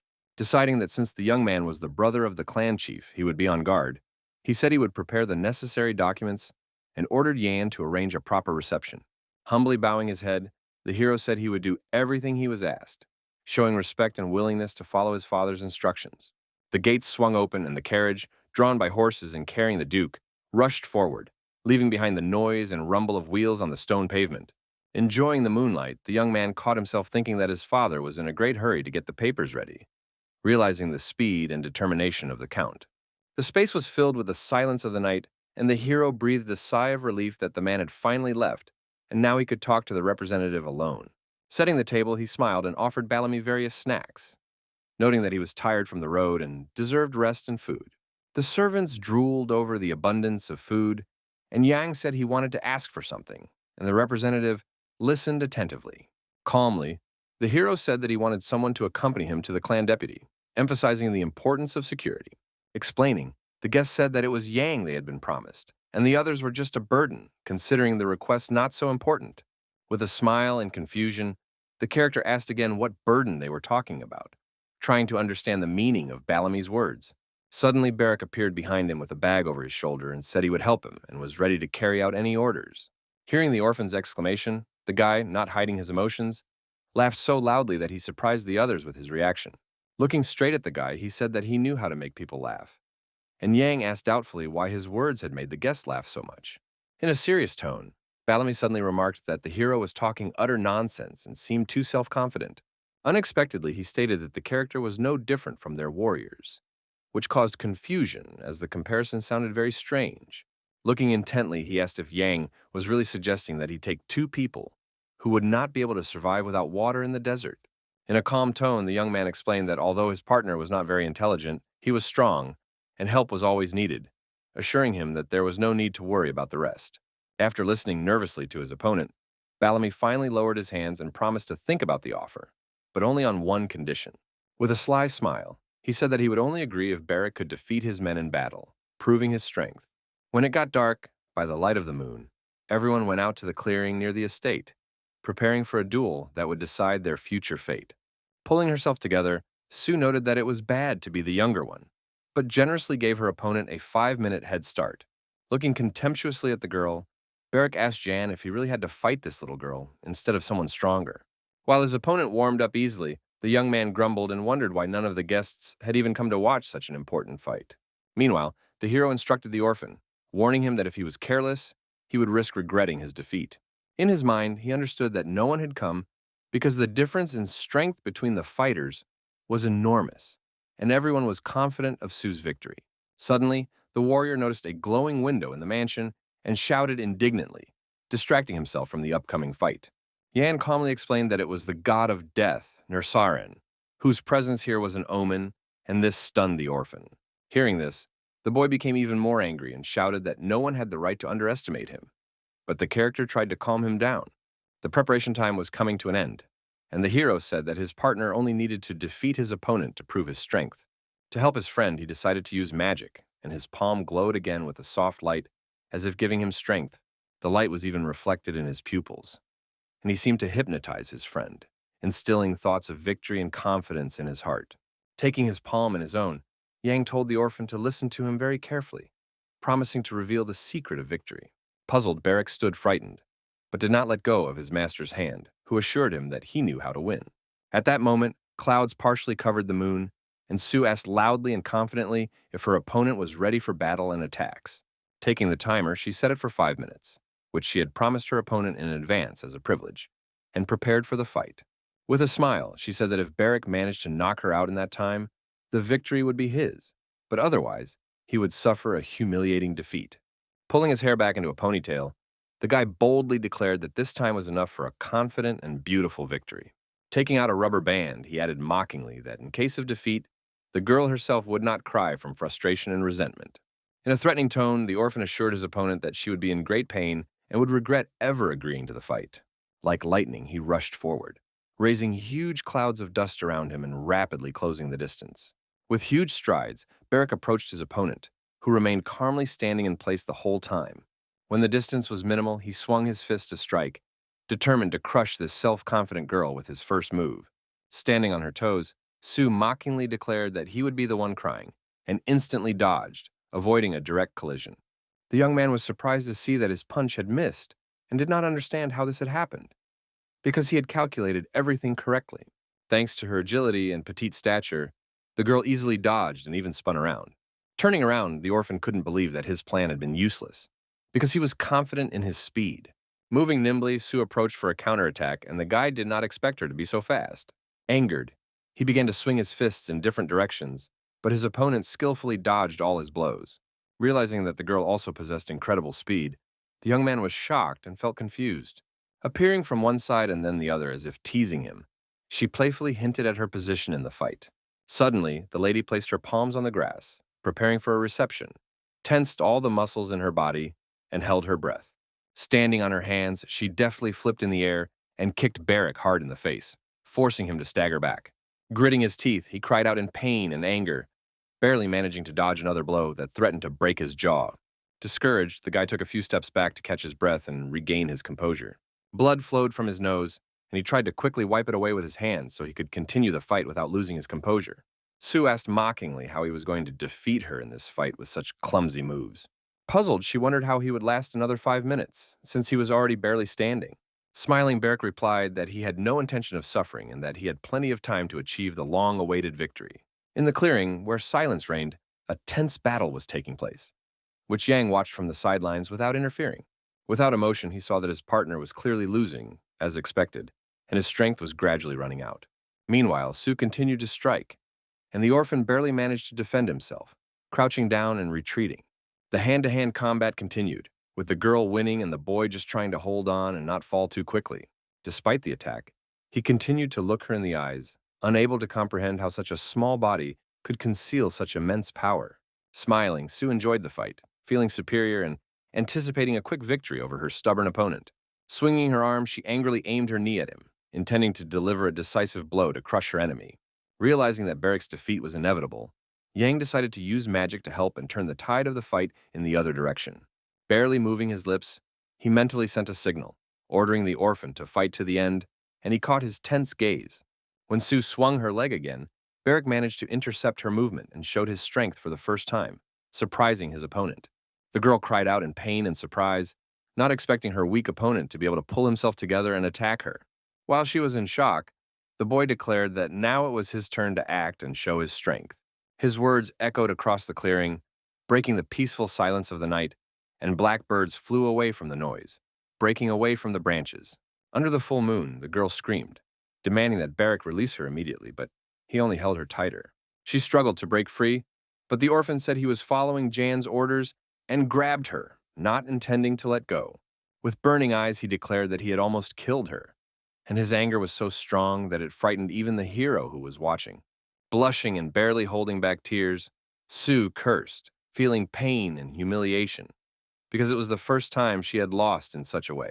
Standing opposite her, the character realized that Nersarin had deliberately sent the young woman to avoid bloodshed and ordered her to report his bodyguard's victory. With a smile, he noted that the bruises even suited her, and with them she looked unusual, as if she had taken on a new appearance. Lying on the grass, she realized that luck had turned away from her, and the defeat was a real disgrace for her.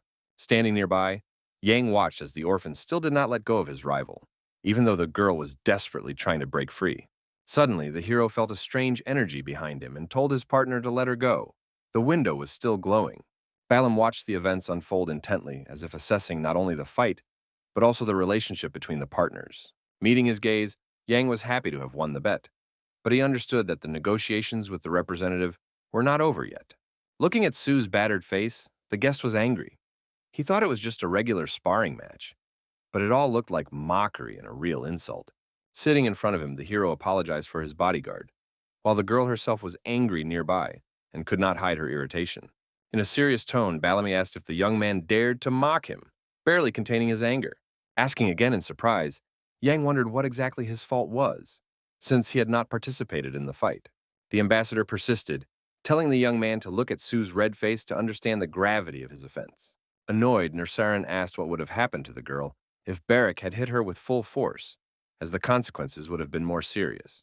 The young man smiled silently while the guest burned him with a cold, piercing gaze, as if wanting to penetrate the depths of his soul. Before him stood an orphan, but suddenly Bellamy laughed loudly, as if it were all just a test and unexpected fun for him. As if giving up, he acknowledged that the young count had a character worthy of respect and, without further ado, declared him the winner. Glancing at the orphan standing behind Yan, the ambassador announced that they would also take him with them to the great desert to travel together. Bowing his head in a bow, the hero thanked the guest for allowing him to take a partner and sincerely appreciated the trust of his allies. Out of anger, Sue yelled at Beric to give her something to treat her face, or she would make his life a living hell, but he was only joking. The next day, the count met with his guest and announced that he had accepted his proposal and was ready to conclude a truce and begin an alliance. Bowling Bellamy thanked Daenerys for his understanding and support, expressing gratitude on behalf of the entire clan and his ancestors. Shaking hands, the man asked that words of respect and support be conveyed to the chief, after which they parted, having strengthened their mutual trust. A week later, in his room, Yang said goodbye to Hana. They hugged, and the girl asked him to come home alive. She cried on his shoulder, promising that Alan would cook something delicious for him If only he returned. And the young man was discouraged by her words. Suddenly he became serious and told her to listen to him carefully because what he was about to say would change her destiny. Leaning over, the young man whispered in the maid's ear that he wanted her to quit while he was away from the estate, shocking the girl. Terrified, she asked why she should do this. But the hero, without explaining properly, said that it would save her in the future. Holding her by the shoulders, he thanked her for everything she had done for him, and Hannah tried to object, but could not find the words. Realizing that he had burned all his bridges at the estate, the hero decided to set off, not wanting to delay and wait any longer. The sun was shining in the sky, and he confidently headed for the exit, not even allowing the servants to object and stop his determination. Eagles soared in the cloudless sky, flapping their huge wings as if accompanying the caravan and heralding change. Meanwhile, Bellamy, his allies, and Jan were heading across the great desert, straight to the clan of warriors. A huge yellow palace rose above the sands, where the ambassador and his companions had long been awaited, and preparations for the meeting were underway. Sitting on his throne, Chief Cockanier welcomed the stranger, expressing his willingness to listen to him and discuss important terms. Raising his hand and bowing, the Count introduced himself on behalf of his family, while the hero stood silently nearby, observing the situation.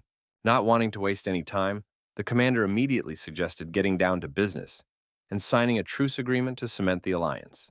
Carefully studying the document, Durgi was afraid of missing important details, because any mistake could cost him trust and respect. Taking a vial out of his pocket, he said that it was a blood kinship potion that could prove that Yang was his real son. First, the hero pricked his finger, then the Count did the same, and the drops of blood merged in the vial, mixing together. When the ritual was complete, the bottle glowed with a bright blue light, confirming the blood connection and the power of ancient sorcery. At this time, Bellamy leaned over to Cockanier and whispered something in his ear, but the chief remained silent, giving no hint of his emotions. Finally, he said that they needed the verdict of the first advisor, Vincent, to confirm it, and only then could they complete the procedure. Keeping his cool, the Baron agreed, but deep down he wondered why they believed the shaman more than the blood potion. Taking a knife, the clan chief cut his hand and drops of blood fell onto the document as the guests watched with surprise and tension. Puzzled, Yang and Durgi watched as the blood fell on the pages of the pact, as if it were a necessary ritual for warriors. With his bloodied finger, Cockanier signed the agreement, sealing the alliance with his authority and recognizing its power. Shaking hands with his guest, he said that from that moment on, the agreement was in force, and the Baron praised Brack and the clan of otherworldly warriors.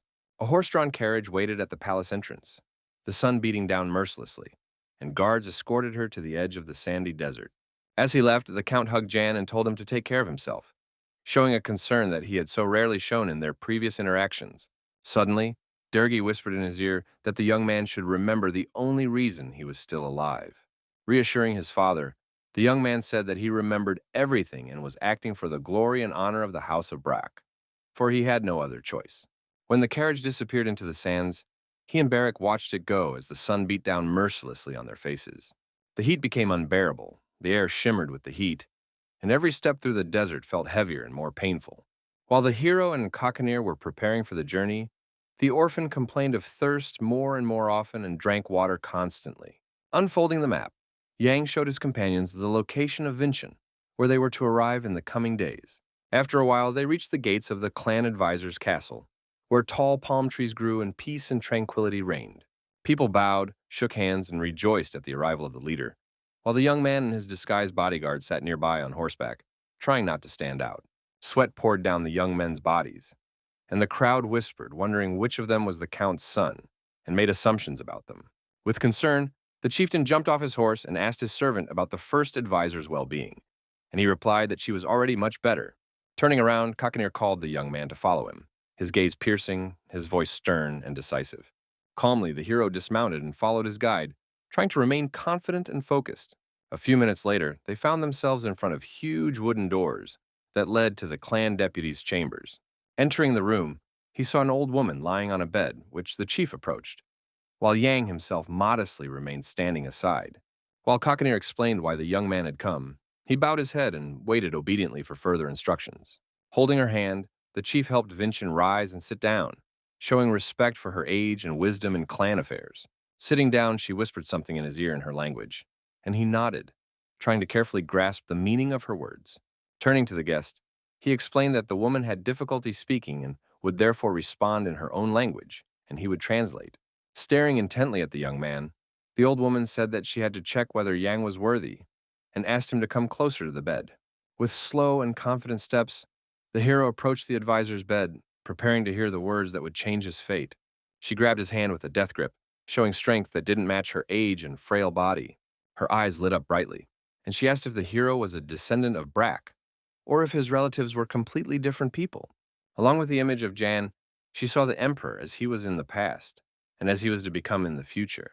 While the young man's palms lay in the seer's hands, he confidently confirmed that he was a descendant of Count Durgi. With surprise, she noted that his presence signified peace, and he assured her that being a descendant of Brack was his only destiny.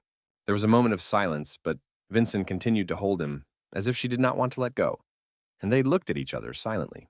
Finally, she released his hand, but said nothing, leaving a silence that weighed heavily on everyone around them.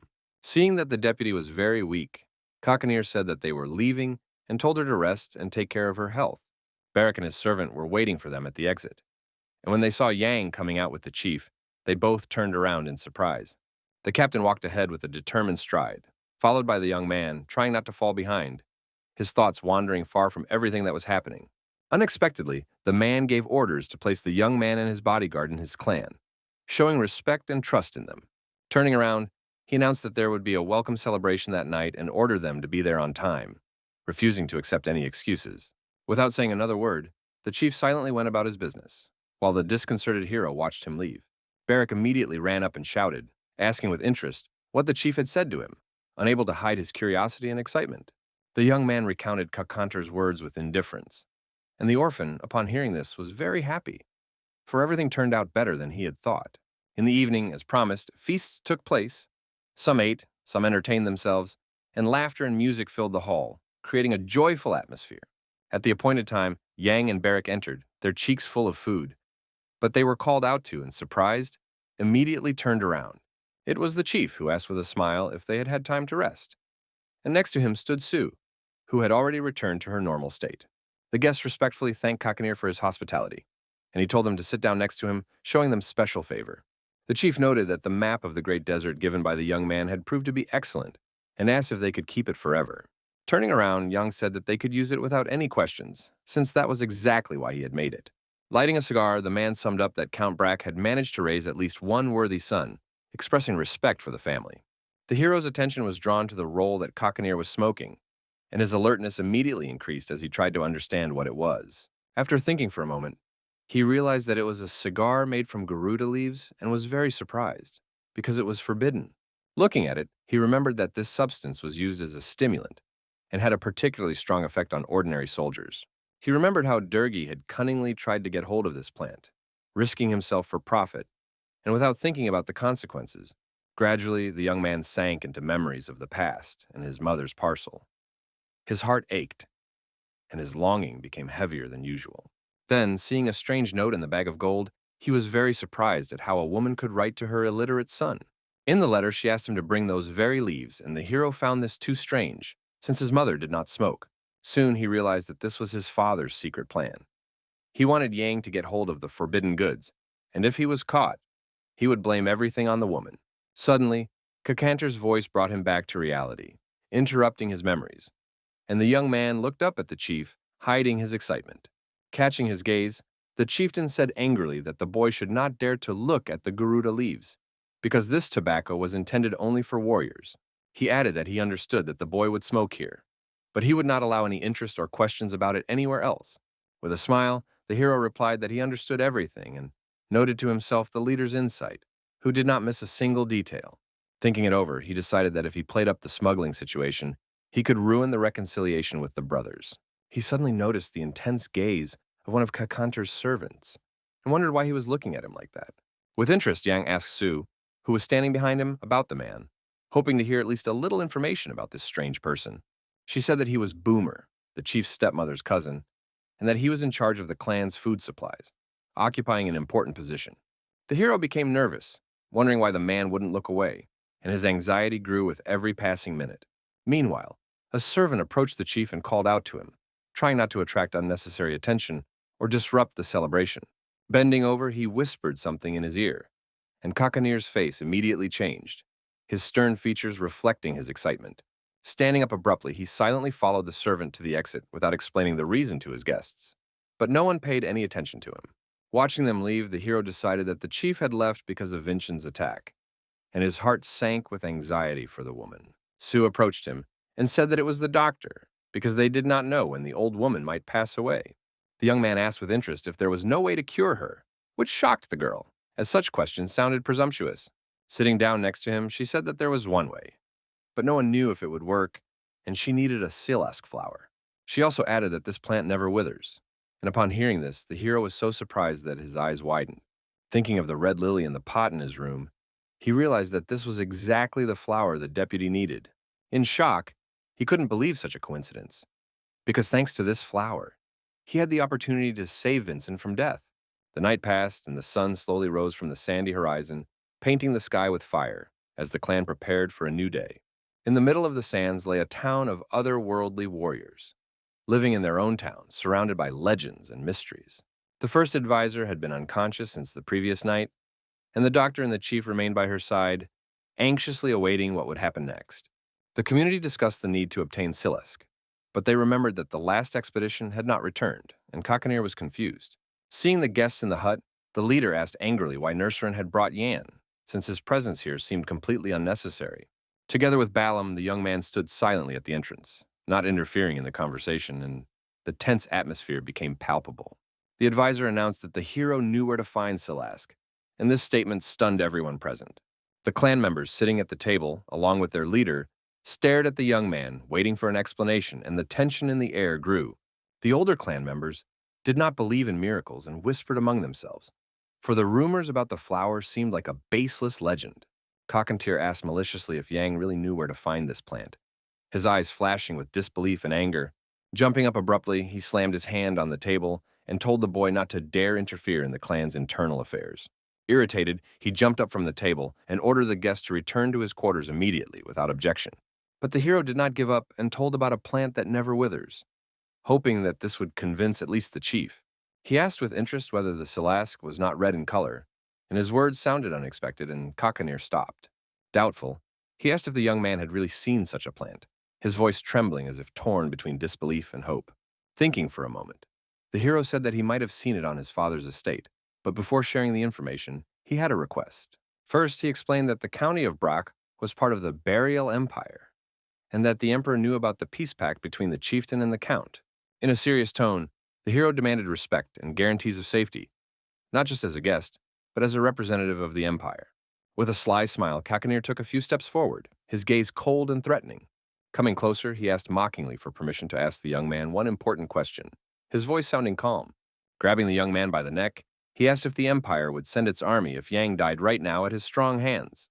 Holding back the leader's grip, the young man replied that he was not sure about the dispatch of troops, but he knew for sure that after his death, problems would clearly arise.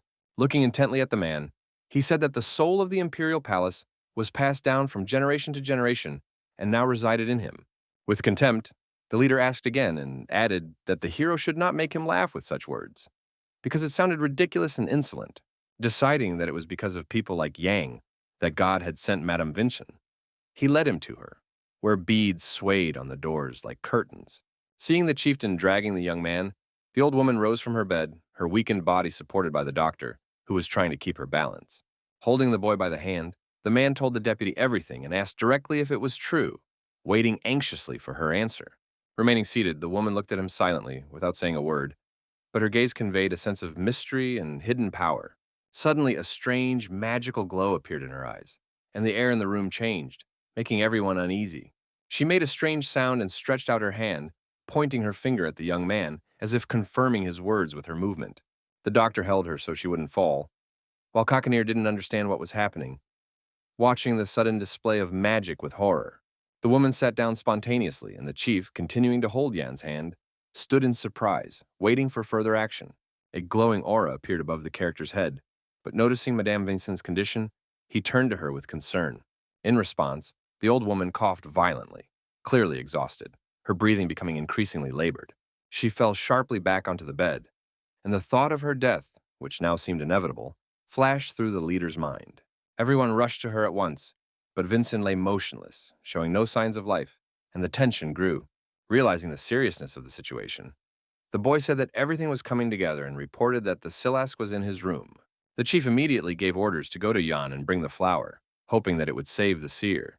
Barrack stood at the exit and asked in horror why everyone was so angry and what to do now, his voice trembling with excitement and fear. With a smile and calmness, the hero replied that everything was fine, trying to hide his anxiety, but in his heart, he was worried. Thinking about the red lily, the young man noted that this was the first gift he would present to the clan as a guest of the Burial Empire. Later, he met again with Balam and Kakantir at the table where the map lay and the plant stood. Bowing, the chief expressed his sincere gratitude for the help, because without the young man, there would have been no chance of saving their advisor.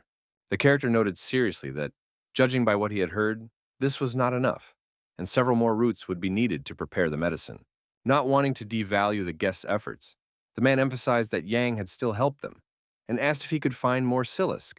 Thinking for a moment, the young man said that he could not guarantee anything, because the plant was very rare and difficult to find.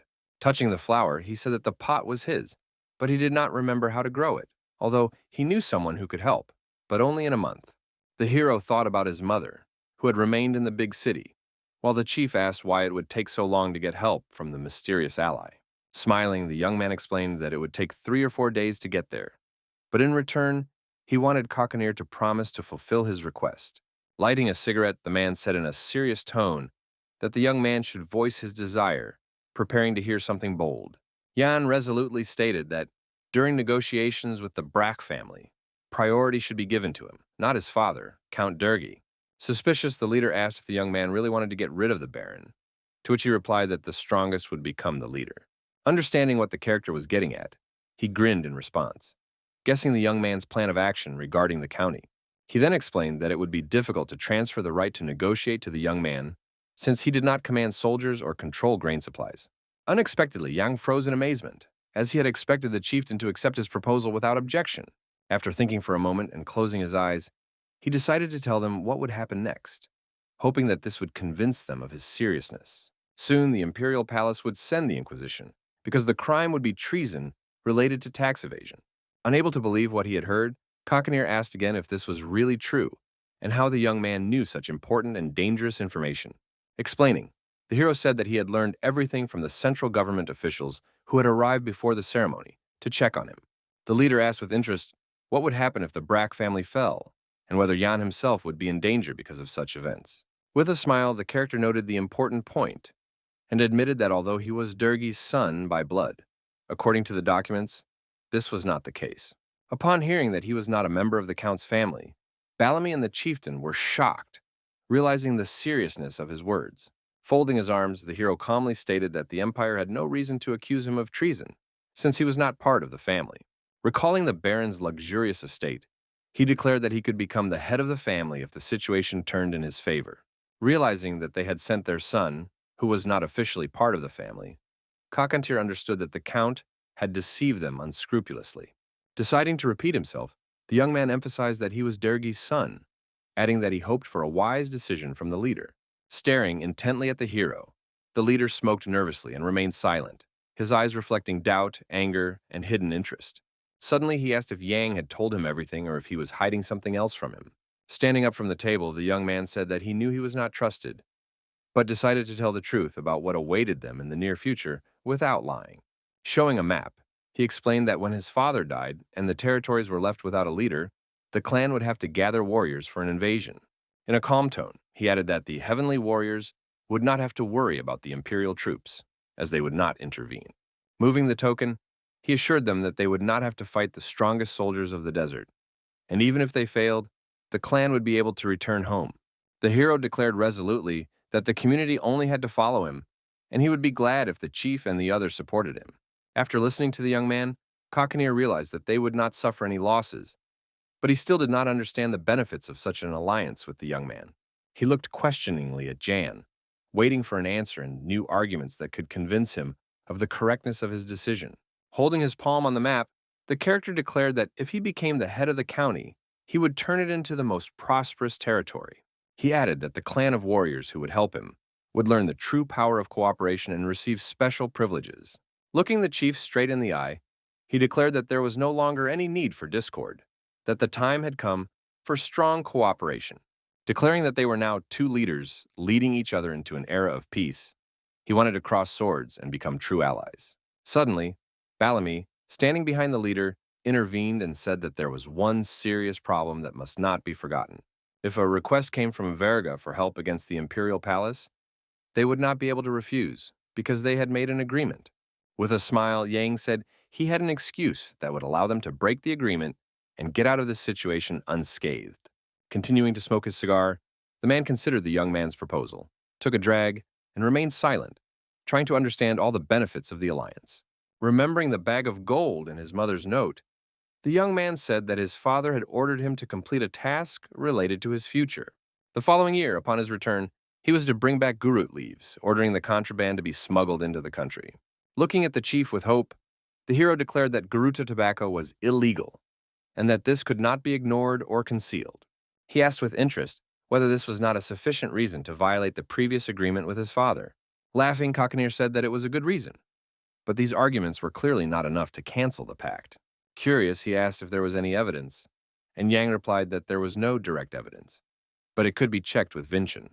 Glaring at him, the chieftain said to swear by God, and the young man confidently replied that he was ready to do so without hesitation.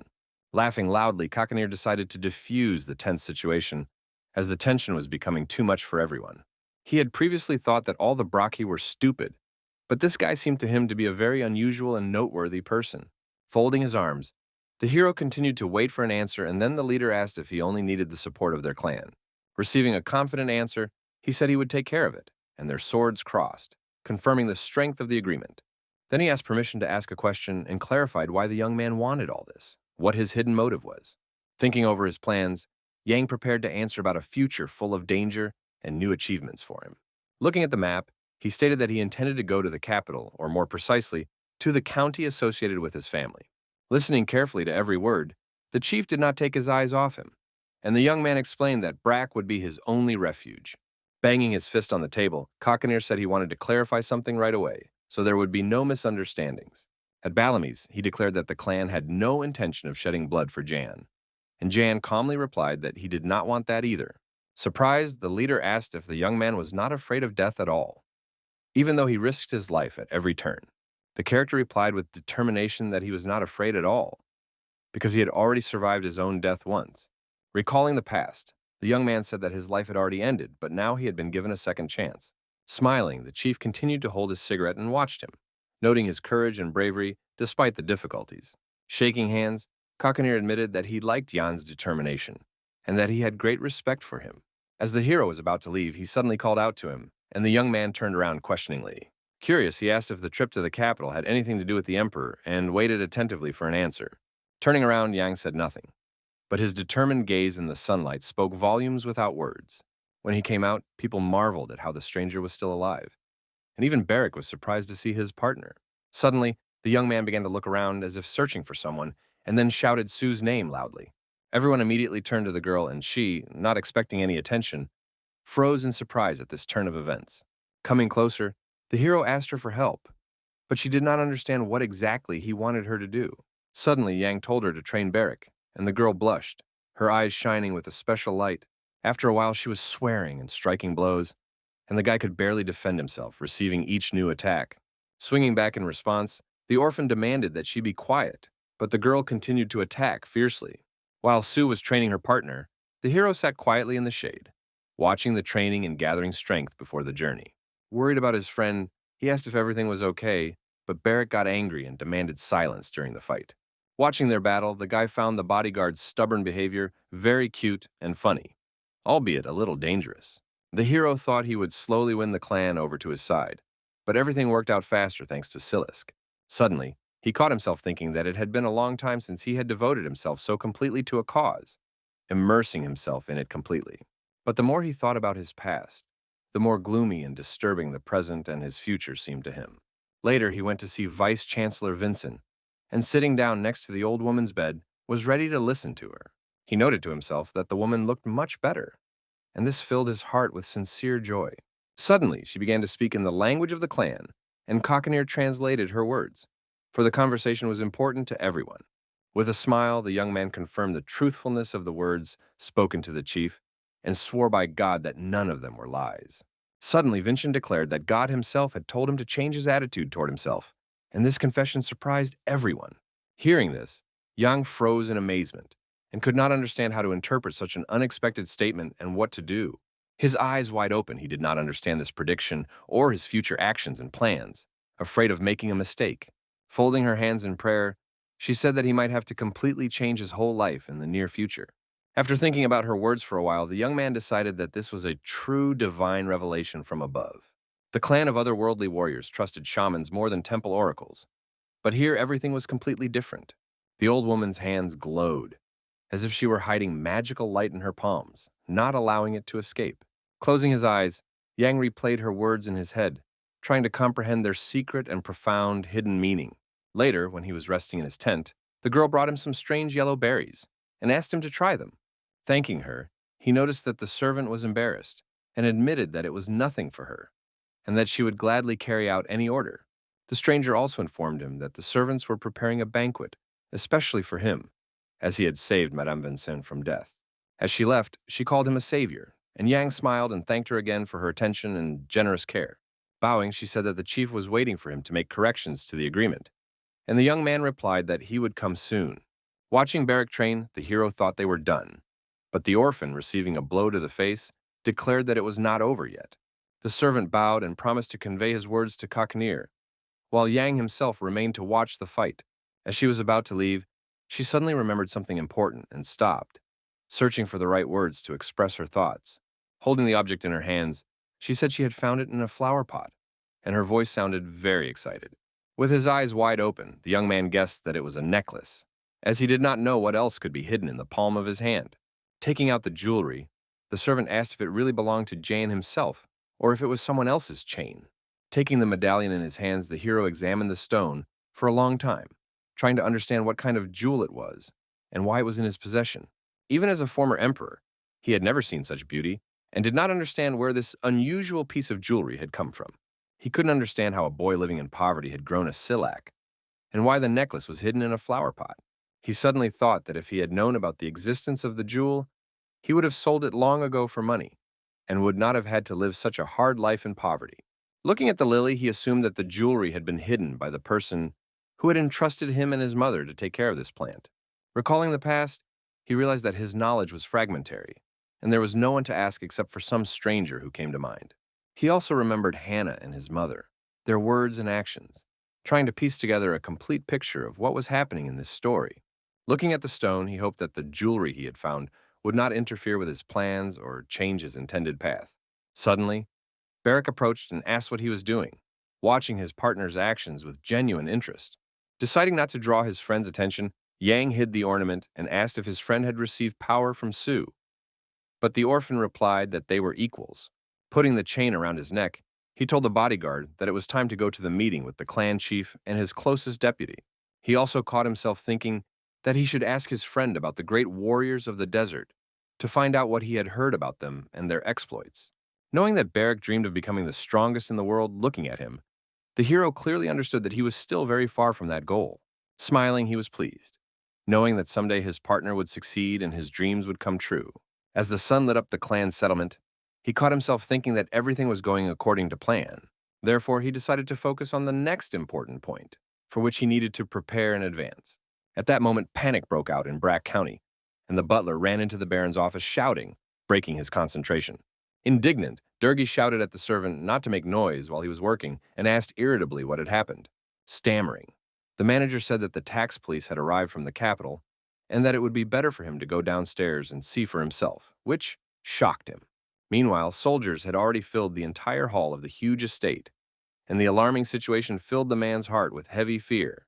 At the head of the group stood Batty Erica, captain of the tax police, and her stern and attentive gaze immediately set her apart from the rest. Looking around intently, she noticed the smallest details, as if looking for evidence that something important was being hidden in the house. When she saw the Count, she addressed him, and he calmly introduced himself, although inside he was trembling with fear. Showing her document, Batty announced that they had come on the Emperor's orders to investigate embezzlement and treason. Grabbing the railing, the Baron shouted that it was all nonsense and lies, not believing that the king could have given such an order. Putting his hand on his heart, he assured them that he had defended the empire from barbarians for years. But what had he received in return? But Erica did not want to hear excuses. She was only carrying out an order that she was obliged to see through to the end, no matter what. She showed him the paper again and asked if it was not the seal of the House of Dergi, forcing the man to look more closely. The papers contained a statement in which the Count himself admitted to embezzlement and requested an investigation by the competent authorities. Seeing his own seal, the man could not believe his eyes, wondering how the papers could have ended up here and who dared to forge his signature. Walking forward along the carpeted paths, the girl said that the house was beautiful, and deep down she was sorry that everything had turned out this way. While the Baron protested vehemently, she informed him that while the investigation was ongoing, they would live here and manage everything. Batty also added that Dergi himself and all his employees were obliged to obey their orders, regardless of their wishes and personal opinions. Climbing the stairs, Erica ordered her people to start by searching the Count's study on the top floor. Suddenly, someone grabbed her by the arm and told her to follow him, indicating that he knew something secret about the house. Not understanding how people visiting his house for the first time knew the location of the study, the Baron realized that someone had found out about his schemes. In his anger, he did not want to believe that it was Moline, because he was always nearby. But his suspicion grew stronger. He wondered how the old man could have gotten his seal, and decided that the traitor was hiding among his closest servants. His former secretary was in a coma, and then the Count remembered that Molly had asked to meet with Jan alone, without witnesses. The image of a smiling boy came to mind, and a cold thought pierced his heart. His son could be the informer. Realizing this, the Count was horrified, for it was impossible to believe that his own offspring was capable of betraying his father. In a rage, he shouted the young man's name, and the sound of his cry echoed throughout the large estate, frightening the servants and warriors.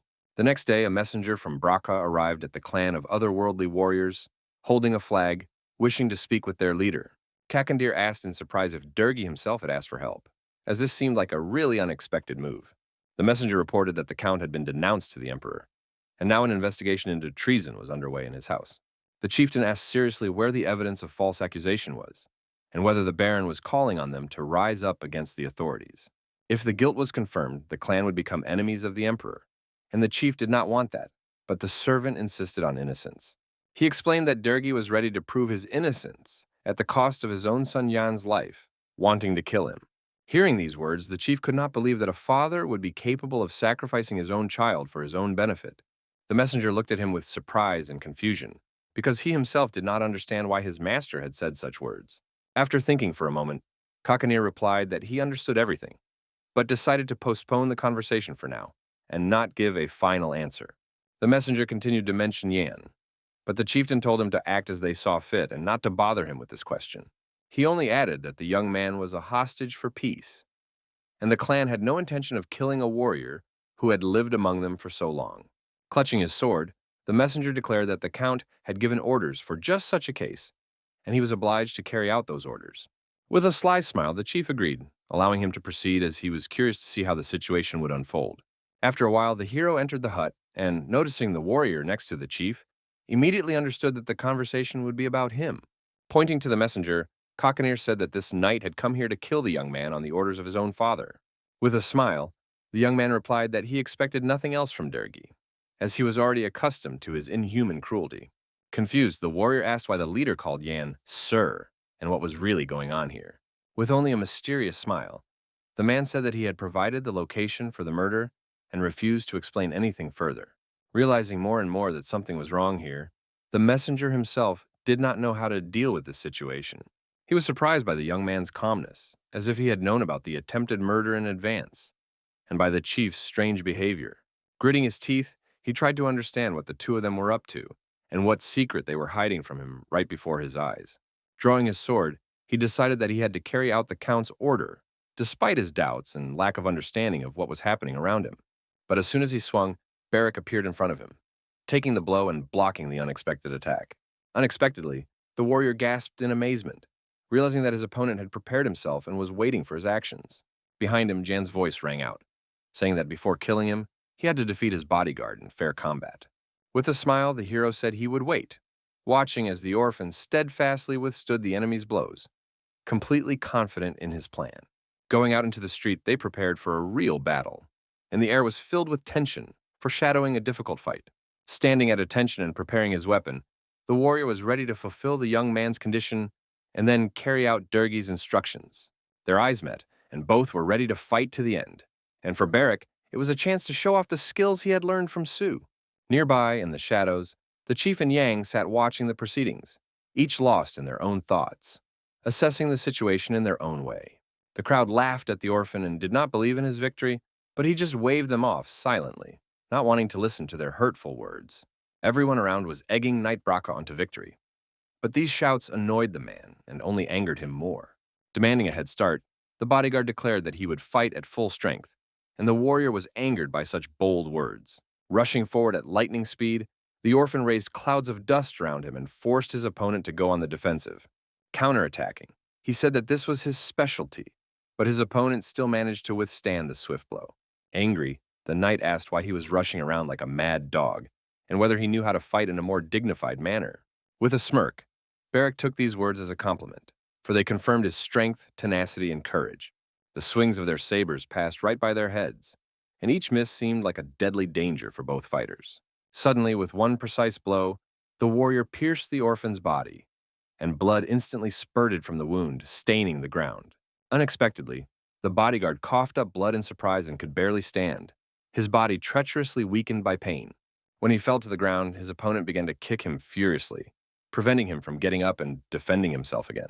Unable to see the details, Yang shouted for Barrack to get up and not give up, his heart torn with horror and anxiety for his friend. Through excruciating pain, the orphan tried to get up, clinging to the ground, but his body no longer obeyed him and was in agony. Gritting his teeth, he gathered his willpower, raised his head, and decided that he would not give up as long as he could still breathe and move. Standing up, he slapped the warrior, who did not have time to dodge, feeling humiliated by such a bold act. Enraged by the young man's attack, the knight only wanted to kill him even more quickly, for his dignity had been hurt. Without wasting any time, Barrack rushed into hand-to-hand combat, striking his enemy in the face again and again without pause. The opponent cursed and stared intently at his opponent, thinking through his next plan to defeat the orphan. Grabbing the weapon on his belt, he realized that he could not defeat the young man with his fists, so only his weapon remained. A fierce struggle began, each attacking and defending, and the crowd watched the fight with bated breath. Cheering himself on with shouts, Barrack realized that his opponent was too persistent, but this only strengthened his desire to fight. Swinging again, he rushed into the attack, but the knight did not yield and swung his saber furiously in response. Also cheering himself on with loud shouts, the man seemed to be proving that he would not yield to the youngster for a moment. Suddenly, the ground was covered in blood, and the spectators recoiled, realizing that the fight had reached a deadly point. Scarlet drops flowed across the stone floor, accompanied by cries of pain, and the atmosphere grew increasingly gloomy. The warrior pierced Barrack's side with his sword, and the white fabric of his clothes instantly turned red with fresh blood. Seeing the sword in his body, the young man noted that his opponent was fighting well, but did not consider this a reason for defeat. Gritting his teeth, he shouted that now the enemy's end had definitely come, and the crowd gasped, believing his last words. Those watching the fight argued, some believing that the knight could have killed Barrack instead of crippling him, others saying that it was all a farce. Suddenly grabbing the blade sticking out of his body, the bodyguard thrust it deeper into himself, shocking those around him. The unbearable pain made his eyes roll back, and he lost consciousness, collapsing to the ground with the weapon still inside him. Falling dead, he crushed his opponent with his behavior, for the warrior did not expect such audacity and desperate action from his opponent. Hiding his sword, the man headed straight for Yan, deciding that it was time to finish carrying out the Count's order and do what he had come for. Saying that he had no time, he informed him that the hero must prove Durgi's innocence with his own death. Silently, without looking away, the young man stared at the warrior, preparing to meet the blow and understanding the seriousness of the moment. But as soon as the enemy swung, Barrack suddenly appeared from behind, raising his sword to strike, and this changed the course of events. Sensing danger, the warrior dodged the attack just in time, and it was only by a miracle and luck that the blade did not reach him. The powerful blow struck the ground, scattering stones, and the opponent realized with surprise the strength of the bodyguard. Puzzled as to how the orphan was still alive, the man glanced quickly at the young man, assessing his deplorable condition. Wounded, Barrack sat with his body pierced and tried to pull the weapon out of his bleeding wound. Blood flowed freely, soaking the ground, but he stubbornly held on and refused to stop fighting, clutching the blade. Pulling out his sword, The orphan gritted his teeth and declared that he was not finished yet and would fight to his last breath for his friend. Struck by his stubbornness, the knight cursed and prepared his weapon, deciding to finish off his persistent enemy once and for all. With hatred in his eyes, the boy thought about how every day of his life had always been close to death. They clashed again in a fierce battle, and the blows of their weapons rang out like thunder in the hot desert. Grabbing his opponent's sword, Beric tried with all his might to wrest it from the enemy's strong hands in order to disarm him. His plan succeeded. He wrested the weapon away and, pushing off, found himself to the side, preparing for a new blow. Pushing off the ground with his boot, he prepared to deliver the decisive blow that would kill the warrior. Jumping high, he understood that in order to grow in combat skills, he had to fight to the end and fight with all his strength. With bloodied hands, he held the enemy's sword, his fingers trembling, but his determination and desire to win were unshakable. With one blow, Beric cut through the warrior's body, and the air filled with the smell of blood, and the crowd gasped in horror, not expecting this.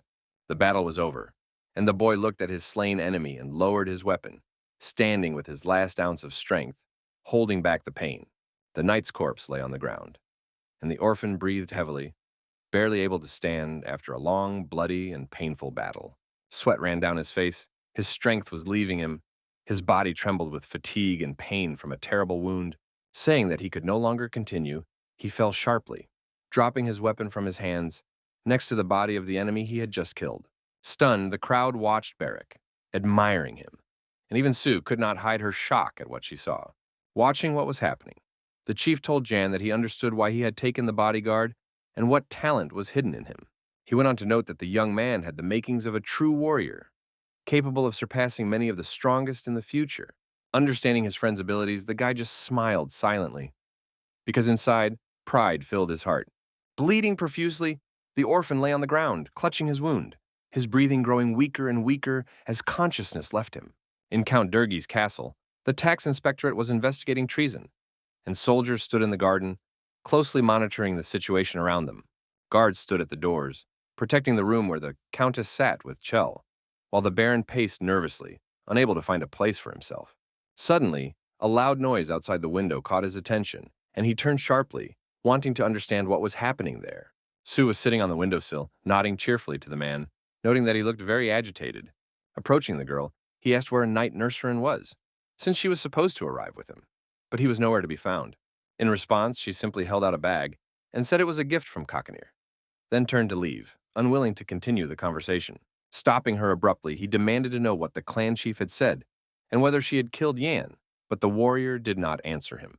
In a flash, Sue jumped down and disappeared without saying a word, leaving Durgi completely bewildered and unable to do anything. Taking a bundle out of his bag, he felt angry and stood there confused, not knowing what to do next.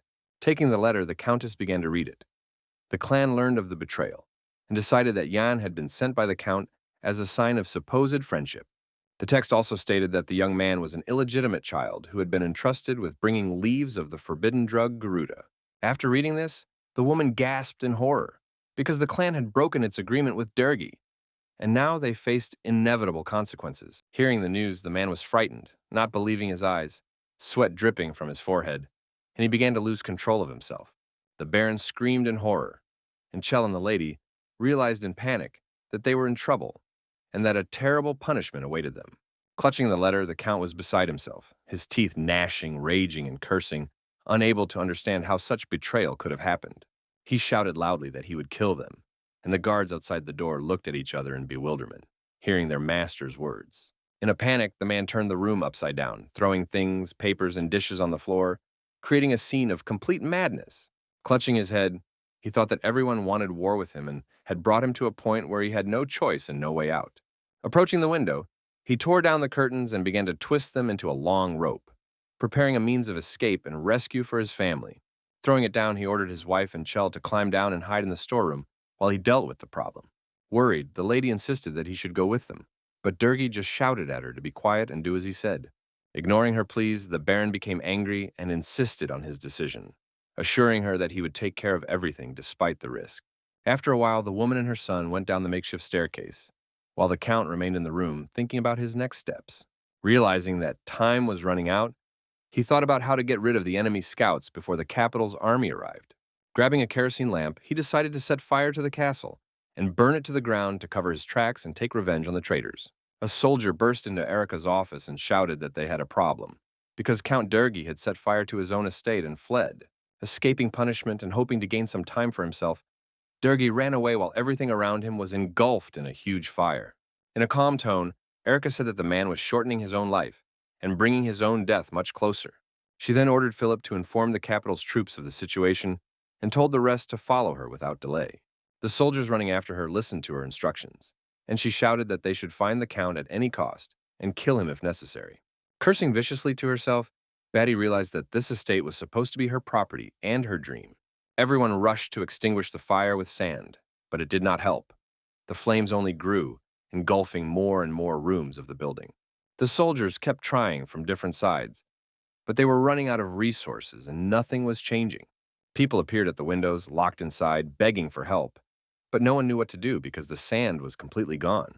Philip approached and asked Erica what to do next, as the situation was becoming hopeless and the subjects were screaming in agony. Thinking and pausing, she tried to find a suitable solution, but the choices were becoming fewer with every second. Soon, Batty calmly said that these people would have died with the Count anyway, and there was no point in saving them now. As she left, she ordered them to continue fighting the fire, but to focus their main forces on searching for Durgi, who had escaped. The flames raged, the soldiers searched for the Baron, and the screams of the dying came from the burning building, adding to the horror of the scene.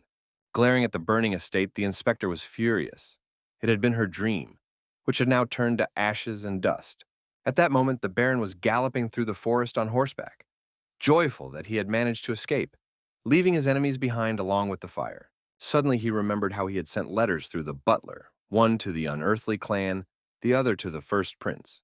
The last letter was intended for Theo, and the man hoped that it would help him escape and get out of the trap. Stopping in a clearing, he dismounted and began calling out to the warrior, unable to believe that he could have been abandoned and left alone. No one responded, and the Count did not believe that the knight had really run away and betrayed him at such a difficult moment. At that moment, he heard a familiar voice and opened his eyes wide in surprise and hope. Turning around, he saw the warrior and his army coming out of the bushes and felt relieved that he was not alone. Frightened, Theo asked about the clan and the affairs of the estate, as well as information about Yan, hoping for his death. Explaining, Durgi said that the clan had betrayed them and that they needed to buy time until the prince responded so as not to lose the war.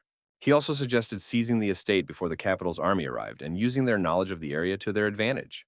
With a smirk, he said that his soldiers were the best in the world and was confident of their victory without question.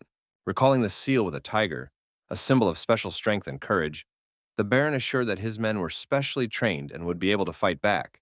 Ready to carry out their orders, the soldiers prepared for battle and, bowing obediently, set off. Believing that victory would make him commander, Theo waited for a battle in which he could demonstrate his strength and skill. Waving his sword, Durgi ordered his men to attack and kill the entire tax inspection army in order to seize the estate. Lining up, the fighters moved forward, unaware that they were being watched, and had already been spotted by the eagle of the clan of heavenly warriors. Flying in the sky, the bird thought about how to quickly convey the news to its master, because everything that was happening had serious meaning.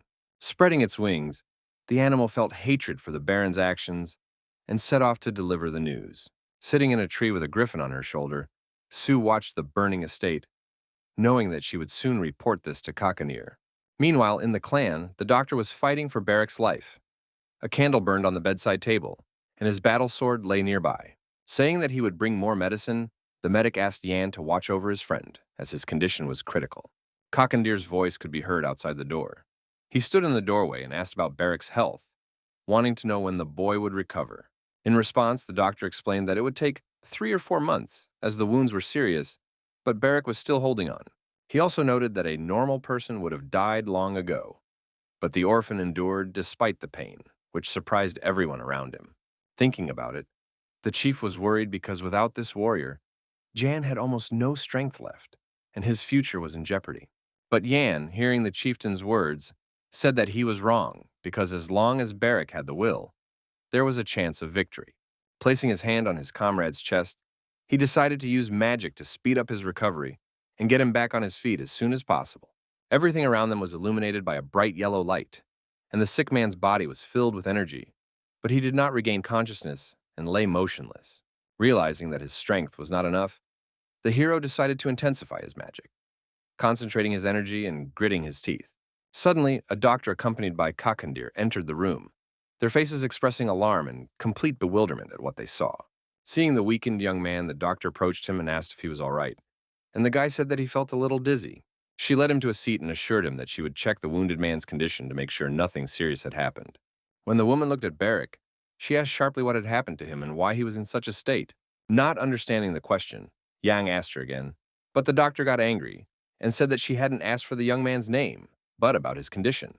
She added that he would not recover so easily, and now it became clear to her why he was considered a stubborn fighter, while the hero just smiled beside him. Suddenly, Kakantir lit a piece of paper right above a burning candle, watching how quickly the fire flared up. Noting that this would not be enough, he added that if he had known about Jan's illness, he would certainly have brought much more.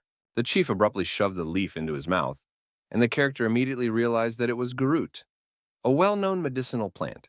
Smoke spread through the room, and the leader noted that the young man was the first stranger to be allowed to use such medicine. Chewing, the guy thanked Kakantir and couldn't believe that he had so easily shared the secret of the treatment used by the warrior clan. An eagle peered through the window, and the chief reported that Sue had sent new information about the alarming situation on their estate. Upon hearing the news, Yang thought that he needed to find out the size of the Empire's army and intelligence forces in order to assess the threat and come up with a plan. Feeling the effect of the Garuda, he pulled the leaf out of his mouth, feeling a strange energy spread through his body. Lighting a new one, Kakanir said that there were still a couple of days left and told the young man to rest and recover a little. But the character was perplexed and admitted that he couldn't sit idly by. The uncertainty and complete inaction annoyed him. Barrick was still unconscious, the doctor was fussing over him, and the young man was lost in his own thoughts. Seeing his weakness, the doctor decided to help and show concern, realizing that the hero needed rest. After laying Jan down next to his partner, the woman left, and he fell into a deep sleep without realizing it, not thinking about his problems.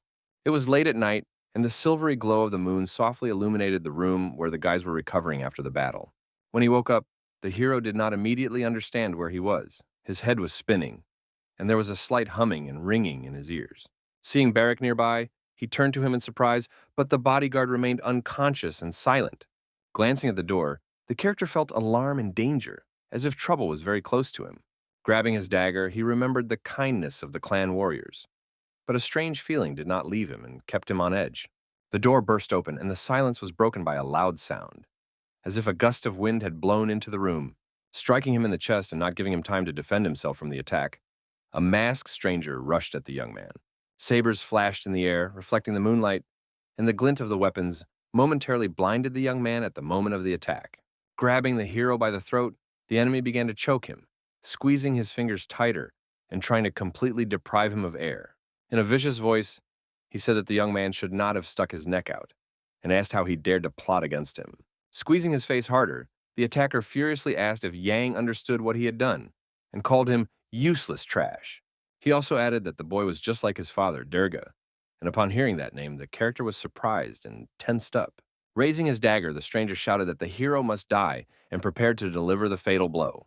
Deciding to use magic, the character's body glowed, and his essence was suddenly filled with powerful magical energy. A powerful explosion occurred in the room. The air vibrated with incredible energy and power, breaking the silence around.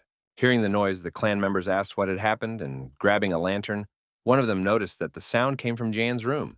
Puzzled, Kakanir wondered if Sir and Barrick had been attacked, and the girl led him straight to the room in horror. Entering the dilapidated room, they asked what had happened, and the young man, pointing to the masked stranger, said that he had tried to attack him. The chieftain angrily ordered his men to help the boy and find out who this man was, then frowned as he looked at the beaten enemy. Looking at the hero, he wondered how he had managed to fight off his attacker alone, without any combat skills, and considering that Barrick was unconscious. While the doctor was helping Jan, the leader tried to understand the cause of such a powerful explosion. Since nothing was burning in the room, approaching the stranger and removing his mask, one of the servants froze in horror when he saw a familiar face right in front of him. Turning to Kakanir, the guy didn't know how to find the words to confess who he had exposed, his lips trembling. The commander looked at the warrior with bewilderment and impatience, waiting for an answer, not hiding his anger and anxiety. It turned out to be Boomerth, and the man ordered him to be sent to the dungeon, saying that he would interrogate the prisoner himself in the morning. Coming to his senses, the criminal saw sand flying into his face and cried out in pain, trying to turn away. Suddenly, he heard a voice asking if he had come to, but fear paralyzed his movements, and thoughts of escape vanished. After that, he was put in chains and taken to the square, where he appeared before the chief surrounded by clan warriors. Kneeling, the prisoner began to struggle and demand to be untied, shouting about his innocence and cursing in despair. Not falling for the provocation, Cockanier asked if it was true that he had attacked Lord Jan, and Boomer was astonished by this statement. Glaring maliciously, the leader's eyes flashed. He clearly had no intention of forgiving his enemy's betrayal and cowardice. Realizing that he had fallen into a trap, the villain gritted his teeth, angry at his own helplessness and exposure. Bowing, he said that he would not make excuses, and if the chief considered him family, he should not ask any questions. Throwing back his head, he warned to be careful with Yan, saying that the young man possessed a strange, mysterious power. In the presence of the hero, he added that the boy's eyes turned golden, and the explosion he caused makes him a suspicious person. Pondering the captive's answers, the young man thought that Boomer was avoiding questions and only talking about him, hiding his goal and a new cunning plan. The character respectfully asked the chief to allow him to say something and, having received consent, decided to continue his thought. Then Yang reported that during the attack, the attacker had mentioned Durga, and upon hearing this, the young man became even angrier. The hero continued, saying that his proposals to the clan had been called intrigues, and the enemy wanted to prevent them. Horrified by the thought that the villain might be connected to the Count, his eyes burned with anger and doubt. Suddenly, he remembered a letter from his father's office asking who would take the position of deputy clan leader in the future. Staring intently at Boomer, the character asked if it was he who had sent the letter to the Baron, revealing the secrets of the community. Realizing that his plan had been exposed, the suspect was shocked by the young man's deduction and realized that there was no point in hiding any longer. Wondering why the criminal had mentioned the first advisor, Yang tried to understand what that could mean for everyone. Meanwhile, the villain stuck out his tongue to bite it off, making further interrogation and confession impossible. Realizing his guilt and looking his enemies straight in the eye, Boomer understood that there was no other way out for him, otherwise death awaited him. Suddenly, the servants shouted that he had bitten off his tongue, and the chief ordered them to stuff more cloth into his mouth and ignored what was happening.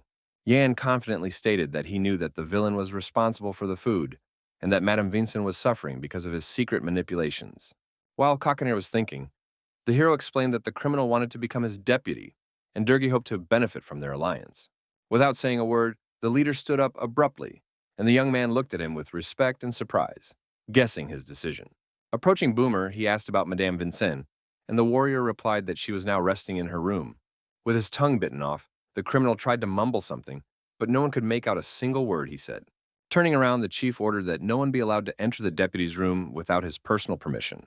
Grabbing the villain by the hair, he dragged him along the ground, ignoring the indistinct moaning behind him.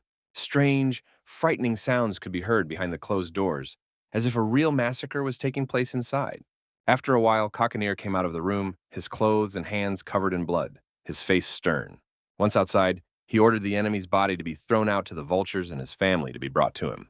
While the criminal was being dragged away, the chieftain confidently approached Yan, his steps sounding authoritative and menacing, wanting to talk. The leader asked decisively about the explosion during the attack and clarified whether it was the work of the young man himself. Deciding not to hide the truth any longer, the hero replied directly that he had arranged it all, without going into details. Then the commander said that he knew that such people were called magicians, and the young man lowered his head and said that he did not want to lie. Looking into Kakanji's eyes, he promised to tell him everything later, when the time was right. He also added that it would be difficult for the chief to understand him because he lived in a different environment and in a completely different time. The man looked at the young man silently, his eyes expressing severity, determination, and wariness. After thinking for a moment, he announced that he was changing his plans, and Yang immediately asked what exactly the chieftain had decided. The leader explained that he had previously intended to take the hero to Braka's estate and give him his full support.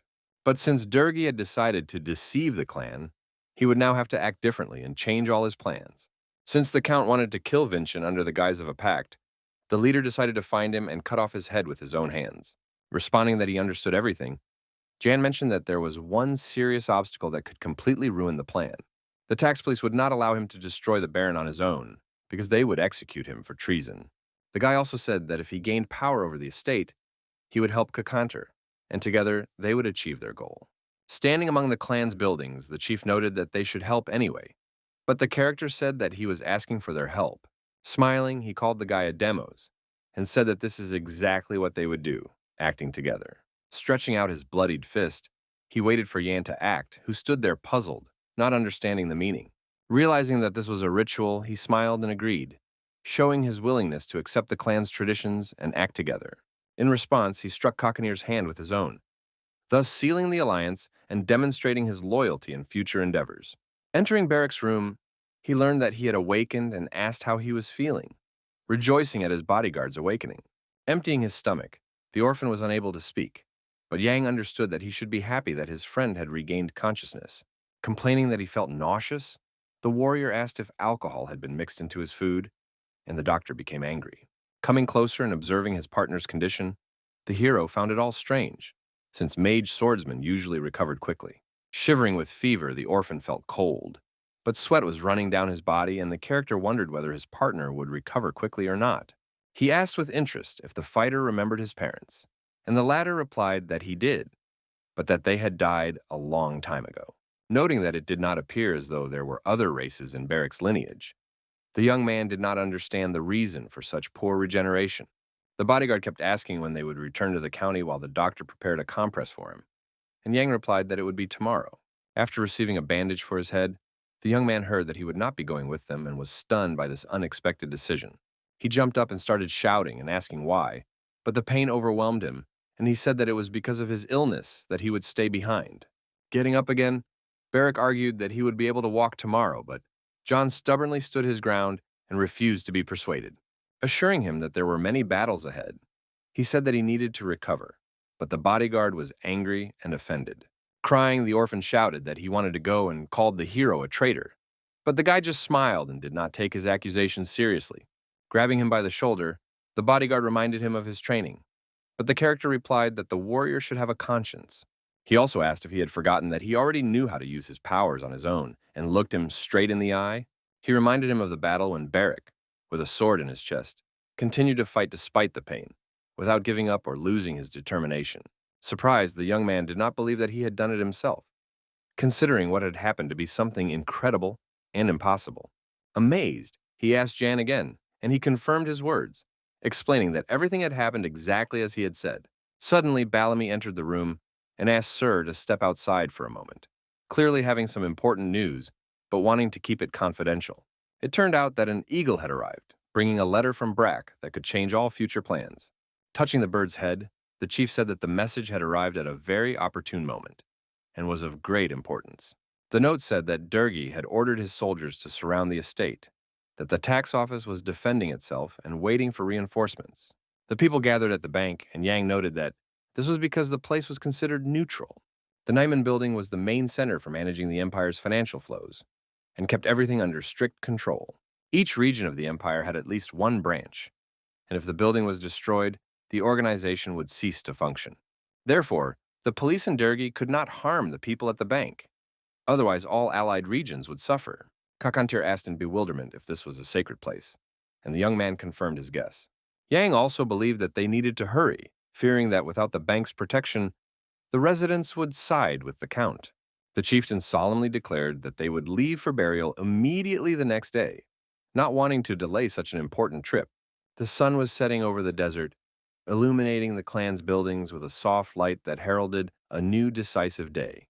The estate was ablaze, and the Baron's warriors approached from the side and began firing at the tax inspection soldiers. In the nearby courses, the Count asked Theo why Marilov had not come to their aid, but the fighter replied that he had not let their messenger in and had closed the gates. Angered, the man called him a coward, but the young man explained that it was a trading town with a small army, so it should be conquered later. Suddenly, they heard the sound of a trumpet rising into the air, cutting through the air with its piercing signal. Turning around, they were puzzled, not understanding what had happened and who could have sounded the alarm. In the distance, they could see an army with raised flags and weapons slowly advancing along the road, causing the men's hearts to shrink with fear. Noticing them, the Count cursed under his breath, realizing that he had to retreat immediately to save people's lives and avoid a dangerous encounter. Meanwhile, chaos reigned in Portlow Street, and the cries of the people rose straight up into the blue sunny sky. There was a protest near the Heyman Bank, with residents demanding that the gates be opened, and the tension was growing by the minute. The crowd was pushing and shoving, and workers were also trying to make their way to the building, with people shouting that the Imperial army was killing them. Inside a house with boarded-up windows, a frightened Hannah sat, trembling with fear and hoping that it would all end soon. Her little brother was sitting on her lap when he suddenly pointed to the window, drawing his sister's attention to something flying high in the sky. Through the boards, they saw a large eagle soaring in the wind, as if it were a harbinger of something important. Hope for salvation appeared in the girl's eyes, because the sudden appearance of the bird meant that help might soon arrive. At the same time, Yang, accompanied by a clan of otherworldly warriors, was approaching Burial, with birds accompanying them. Chaos reigned around them. Buildings were burning, and when they entered the city on horseback, they struck fear into the hearts of the inhabitants. Children were crying on the ground, some were fighting for bread, and others lay dead from starvation. Terror gripped everyone around them. Looking around, the leader admitted that it was even worse than he had imagined, seeing the destruction and crisis. Surprised, the young man replied that this was exactly what he had expected, knowing how his father had ruled the city. When one guy saw Kakadir's shadow, he screamed in fear, drawing everyone's attention to the unknown warrior. Running away, he began to shout that barbarians had invaded the city and told everyone to flee, creating even more chaos. Terrified, people ran in all directions, thinking that the clan had decided to attack them in such a difficult situation, lost in fear. Mugurun, a member of the community, was annoyed by these cries. But Kakan calmed him down and told him not to be distracted, to focus on the main goal. A boy was crying on the ground, but when he saw a man on horseback, he opened his eyes in surprise, realizing that someone might have come to rescue him. In an instant, Kakandir gave the order to ride carefully, seeing the child on the road so that he would not be hurt. Amidst the smoldering debris, the boy watched them in surprise, not understanding who these people were or why they had come, hoping that it would all end soon. Suddenly, someone reached out their hand to him, and the child was very surprised, not understanding what was happening and fearing for his life. Sitting down next to him, the character told him to get up from the cold ground, offering help and showing that none of them would harm him.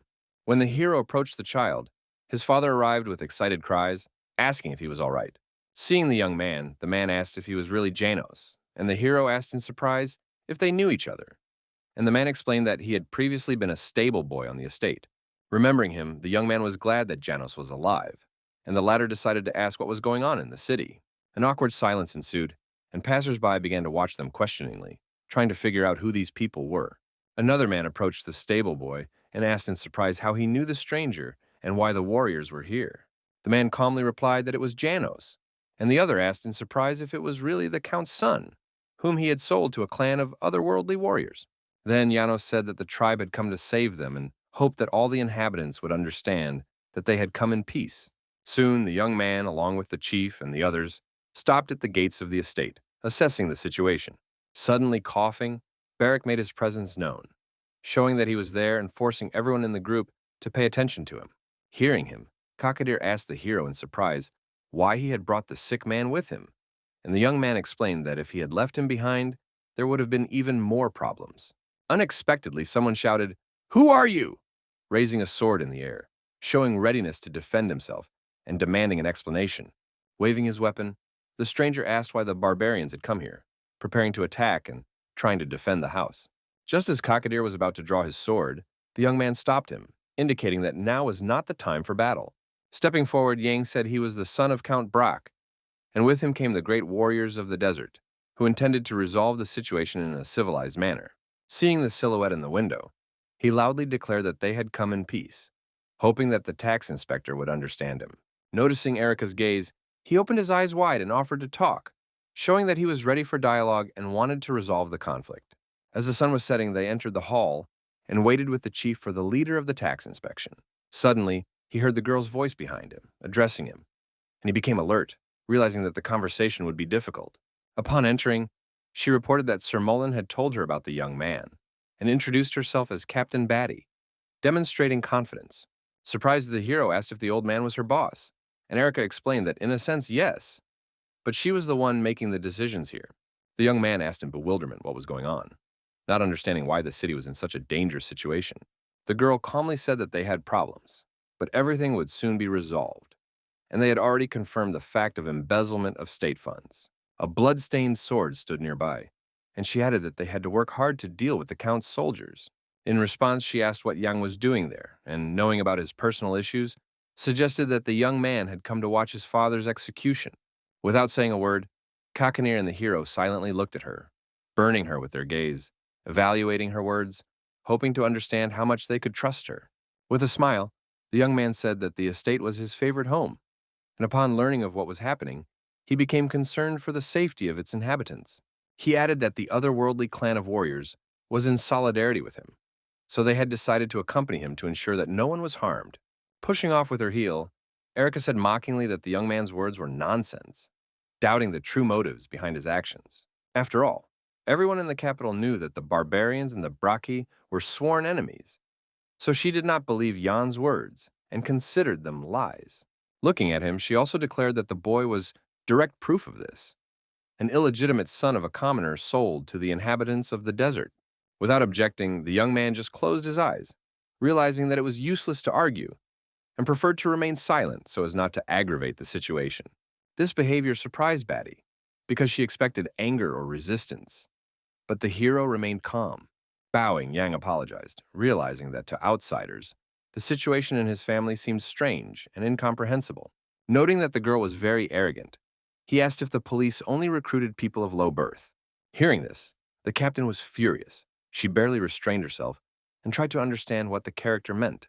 Standing up abruptly, Kakadir demanded that the woman listen to him, calling himself the Lord of the Great Desert and drawing her attention. He boldly added that it would be better to watch her language in his presence. Otherwise, the consequences could be serious. If they had already confirmed Durgi's crime, they should execute him quickly and get out of the way, as they were here to decide the fate of the domain. Jumping up, Erica shouted, asking if the chief had completely lost his mind, violating propriety and demonstrating his determination. Declaring that she was a representative of the empire and that his words insulted the authorities, she asked where he thought he was. He sternly repeated that she should watch her language and be thankful she was alive, because he was letting her behavior slide, while Batty glared at him furiously. Clenching her fists, she turned to Jan, shouting, "Do you also want to have your head cut off along with your father?" Saying that everyone knows he is the son of a count, no one will blame anyone who kills the young man, she shocked the hero. She maliciously added that he should not think of digging in and should know his place, calling the hero ordinary. Not understanding her anger, the young man looked at her in bewilderment, discouraged by such statements. Looking at the clouds outside the window, he calmly said that he knew his place, not giving in to the girl's provocation. Explaining, he added that he was not exactly a member of the Brack family, and was the only person in the empire who had gained the friendship and favor of the clan of otherworldly warriors. Since Erica was a tax inspector, her job was only to investigate crimes and enforce sentences strictly according to the law. Hearing his words, the inspector resorted to insults again and became even more enraged, while Kakanir barely restrained himself. Throwing the scroll on the floor, he declared that the clan had made a peace pact with the county, emphasizing that they were acting in accordance with the agreements. Unfolding the document with a sneer, the inspector considered this to be insolence and a show of contempt, dissatisfied that someone was making decisions without her. Explaining that according to the document, they were supposed to help Durgi. But since he was a criminal, they were not obliged to do so. The chief said that they could help her. Adding that Yang was the liaison between them, the leader stated that they wanted Erica to appoint him as the county governor, and she froze in amazement. With a smile, she asked in surprise about what she had just heard, not believing her ears and trying to understand how serious these words were. Unable to hide her shock, she asked again if the clan really wanted a bastard to become the ruler of these lands. In response, Jan only smiled and squinted, feeling his superiority and showing that he was confident in his position. Declaring that they had all gone mad, Erica did not hide her indignation and believed that such proposals violated common sense. She realized that the worst thing was that the boy was not clearly guilty of anything except being related to Dergi, and this made the decision extremely difficult. Realizing that the people were out of control and rebelling, she understood that Yang, as the direct heir, could calm them down and restore order. In addition, he had an alliance with the barbarians, which meant stability within the empire's borders, as their support provided protection. Sealing the pact, she declared that, despite all this, only the emperor could bestow a title on the young man, and that this was not within her competence. With a smile, Yang added that until the king granted anyone real power over the lands, no one but the girl had such authority. Looking at him, Batty stood discouraged, pondering the possible consequences of her decision. Realizing that no one had power, she understood that many had the opportunity to obtain it and deprive her of her rights. Giving in, she said she understood what he was getting at, acknowledging that the proposal made sense, but she still did not want to accept it. She added decisively that the Countess and Chell had fled, and she was obliged to lead the suppression of the remaining resistance and establish Imperial rule. Sitting down, the hero said he would help her catch Durgi, showing his willingness to cooperate and keep his promises. He also added that he would restore order after the tax police and the Imperial army, so she should complete her tasks as soon as possible and disappear. Angered, Erica told him not to try to deceive her, suggesting that he might switch sides to her father. Looking her straight in the eye, the young man assured her that he would bring the Baron back with his own hands, and then she would see that he had kept his word. Saying goodbye, she closed the hall door behind her and left, leaving everyone tense and pondering the future. In her fury, the girl thought that she only had to wait for the Imperial edict, granting her power to legally throw the young man out. Meanwhile, in the forest, the warriors led Durgi through the thickets, hiding among the trees and moving cautiously so as not to fall into a trap. The Count asked wearily how much further they had to go, and Theo explained that Mariloff had closed the gates, so they needed to reach the border with the Kingdom of Havan. Holding the bag of gold close to him, the man realized he was in trouble and decided to just wait it out, trying not to show his fear. Meanwhile, an eagle was approaching him, flapping its wings, but no one noticed the approaching danger. Flying past the Count, the bird wounded one of the soldiers, causing blood to gush out, causing pain and horror, and the other soldiers instantly panicked. Rushing forward, Theo realized that they were being ambushed and ordered his men to protect the Baron, raising their shields and focusing their attention on guarding him. At the top of the mountain, they saw the clan of heavenly warriors and Kakadir, who greeted the man viciously, demonstrating his readiness for battle. The chieftain said decisively that he wanted to see how low Durgi had fallen, showing arrogance and a desire to demonstrate his superiority. Frightened by the community, Theo strengthened his defenses, while the man stood frozen behind him, not knowing how to act. Suddenly, someone jumped from above, directly onto the warrior, who barely managed to defend himself with his shield and withstand the deadly attack. The young man's body ached from previous injuries, but he was not going to retreat, continuing to move forward and demonstrating steadfastness and determination. Approaching his opponent, he asked with a smile if he remembered him, trying to throw the enemy off balance. Anxious, Yang asked from the sidelines how Barrack was doing, but the young man assured him that everything was fine and that his master did not need to help him, continuing the battle. Stepping out of the shadows, the hero greeted his father with a smile, showing confidence and strength, demonstrating that he was ready to act openly. Seeing him, the Count was horrified and very surprised, not expecting to meet his son in such circumstances, and realizing who his true enemy was. Puzzled, Theo uttered his name and, taken by surprise, lowered his shield, giving the orphan an opportunity to attack. Red blood instantly covered the ground as a result of the fierce battle, and all the other soldiers felt horror. The shield was also bloodied, and the enemy was defeated. The battle was over, and victory went to the clan and the young man. Entering the hall where the inspector was, the hero declared that he had brought Durgi, fulfilling the promise he had made earlier. Unable to believe her eyes, Erica was shocked to realize that standing before her was a powerful young man who had managed to capture the Count. The unfortunate man lay on the ground, bound and gagged, and she could not believe that this was indeed the powerful Baron. Reporting that the bodies of the soldiers and Captain Theo had been laid out in the backyard, Yang asked if the girl now believed him, and she noted that he was not so useless after all. As the servants carried Durgi away to the dungeon, the hero reminded them that, since he had fulfilled his promise, the inspection should leave after the sentence was carried out. Batty snapped back that the boy was getting out of hand, and that she had not yet finished carrying out the Emperor's order. She was supposed to kill the entire Brasha family, and the Countess and Chell had not yet been found, so her presence here remained relevant. While silence reigned in the street, her voice echoed off the walls of the estate, and Yang asked if she really thought Mary was already abroad. As she left, Batty asked the young man to look for them in the settlements and stop somewhere to rest. Together with the chief, they watched her leave, assessing the situation and thinking through their next steps, understanding that every move could affect the outcome. Approaching the warrior, she gave the order to identify the bodies and find the Count's family first, in order to begin restoring order. The inspector also added that if the servants succeeded, he knew what to do, pointing out the need to act strictly according to instructions. Bowing his head, Philip obediently set off to carry out the task. Understanding the seriousness of the situation and realizing that a mistake could have serious consequences, she decided that until she had the Imperial edict in her hands, she would hide the Countess and Chella so that no one could find them. While smoke enveloped the mansion, conversations between the clan and Jan about future plans continued in the hall. Turning around, Bellamy said that it looked like Erica was waiting for an appointment, and the hero replied that he thought so too. Hearing this, Kakadir intervened and noted that if the girl became the mistress of the territory, the clan's warriors would lose most of their investments. Looking at the young man resolutely, he asked if he had any plan that would help maintain stability in the city. Noting the leader's insight, the young man replied that it was only a matter of time, and added that he knew when to act.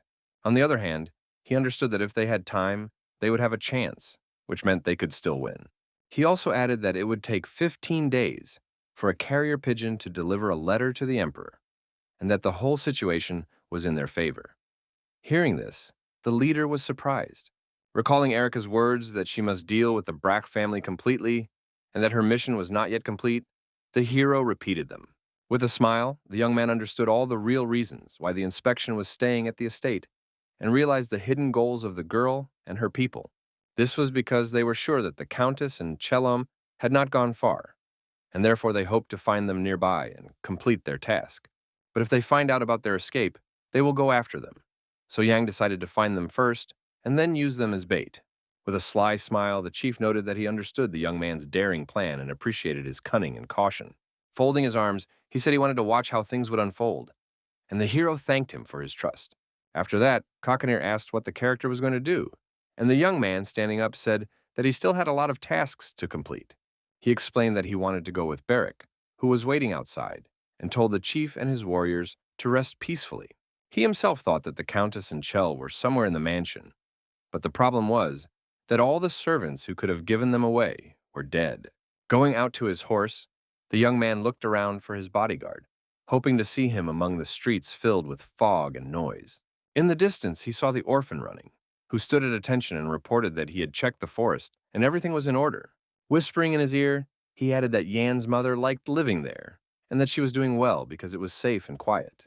Standing among the buildings, the warrior wondered why they were here, as the place looked poor and dangerous for the young heir. Moving forward, the hero declared that they would go look for Hannah and ordered the boy to show them the way, hoping that the girl could help them. Puzzled as to why they were looking for a former servant, Beric agreed, even though he felt that the task was too strange. Walking through the streets, he kept asking why he had to do this, and the character asked in response if he really had to do it himself. Along the way, the orphan asked passers-by about the girl, but the only response was silence. People were afraid to speak, which made him wary. After learning some information, the bodyguard led the hero to a building and told him to go upstairs to find the girl.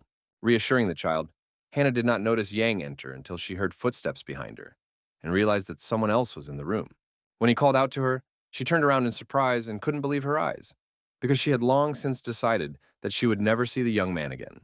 Rushing to him with tears in her eyes, she was very happy that the hero had returned, and he was happy that the maid was okay. She asked hopefully if he had come for her, and if it was dangerous for him to be here, since he was Dergi's son. But the young man asked her to calm down. He asked with interest if there were any rumors circulating on the estate, but Hannah did not understand what he meant.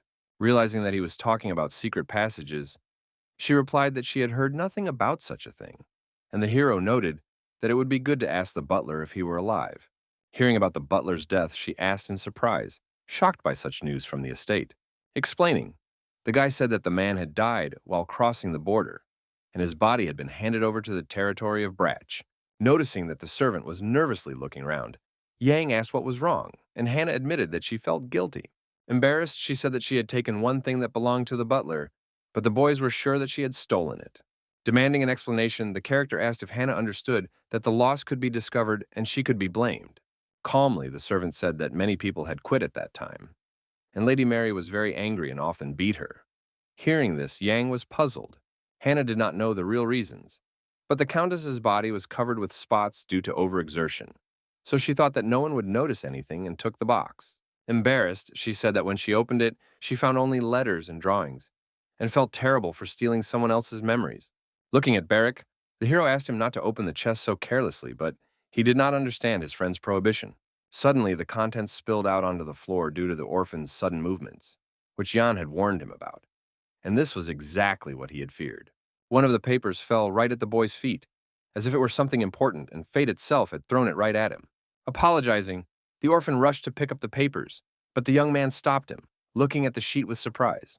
Unfolding the map, the young man noted that the layout of the estate looked a little strange, and something caught his eye. Looking closely, Hannah couldn't understand what was wrong, but Beric noticed that there was not a single plant drawn in the garden. Explaining, the character said that natural objects are usually removed from plans because they are too difficult to draw. And this is normal. Pointing his finger at the sheet, Jan noted that there was a tree drawn here, a huge willow tree located in the center of the garden. Suspicious, the hero opened his eyes wide in surprise, unable to believe his assumption, which seemed crazy. Could it be that there was a secret passage under this tree, where the Countess and Chell, whom everyone was looking for, were hiding? In the storeroom, Mary paced nervously back and forth, clenching her hands while Chell sat sadly on the mattress, staring at the floor and sighing heavily. Turning around, he complained that he was very hungry. His mother advised him to eat some meat, but her son said that there was only dried meat and asked how long it would last. Trying to calm him and herself, the woman asked him to wait a little longer and assured him that they would definitely get out of there soon. In her mind, she understood that they would have to hide for the rest of their lives, because if they returned home, they would immediately fall into the hands of their enemies and be killed. While she was deciding to stay here and wait for a convenient moment to escape, the pantry door opened and someone came in. Hearing the noise, Madame grabbed her weapon and stood in front of her son, covering Cello with her body and preparing for a possible attack. Suddenly, the only source of light, a candle burning in the corner, went out, plunging the room into frightening darkness. Closing her eyes, Mary whispered prayers and hoped that it was Durgi returning for them, and not strangers with evil intentions. Suddenly, the bright light of a lantern illuminated the room, and what they saw shocked them, and they opened their eyes wide. Jan stood in the doorway with a lantern in his hand and a broad smile on his face, calmly greeting his mother and brother, whom he had been searching for so long. Behind him, lighting the way with a torch, Sue entered and was delighted with how long and strong the tunnel the nobles had managed to dig was. Noticing that the nobles were only making escape routes, the girl angered the countess, who, trembling with rage, clutched her sword. Suddenly, the woman rushed straight at the hero with her weapon, but Sue managed to stop her furious attack in time. Grabbing Mary and not letting her escape, the girl held her tightly while she protested, and Yang saw that his stepmother was in much worse condition than he had expected. Looking into her eyes, he clearly saw not only anger but also madness, realizing that her condition was critical and could be dangerous to those around her. Telling Sue to let her go, Yang ordered Cockhunter to be summoned, hoping that the chief would restrain the woman and prevent further conflict. Mary continued to blame the hero for everything, and he asked her to calm down, explaining that the scouts were still on the estate and could easily discover them. Hopefully, Chell asked if his brother would help them and what had happened to his father, but the guy coldly replied that Durgi had already been caught and that it was impossible to change fate. Stepping forward decisively, the hero ordered them to prepare to leave, saying that they must leave the storeroom at dawn. Looking at his stepmother, he said that the only way for them was to go to her family in Fontrola, because there they would be accepted and given temporary shelter.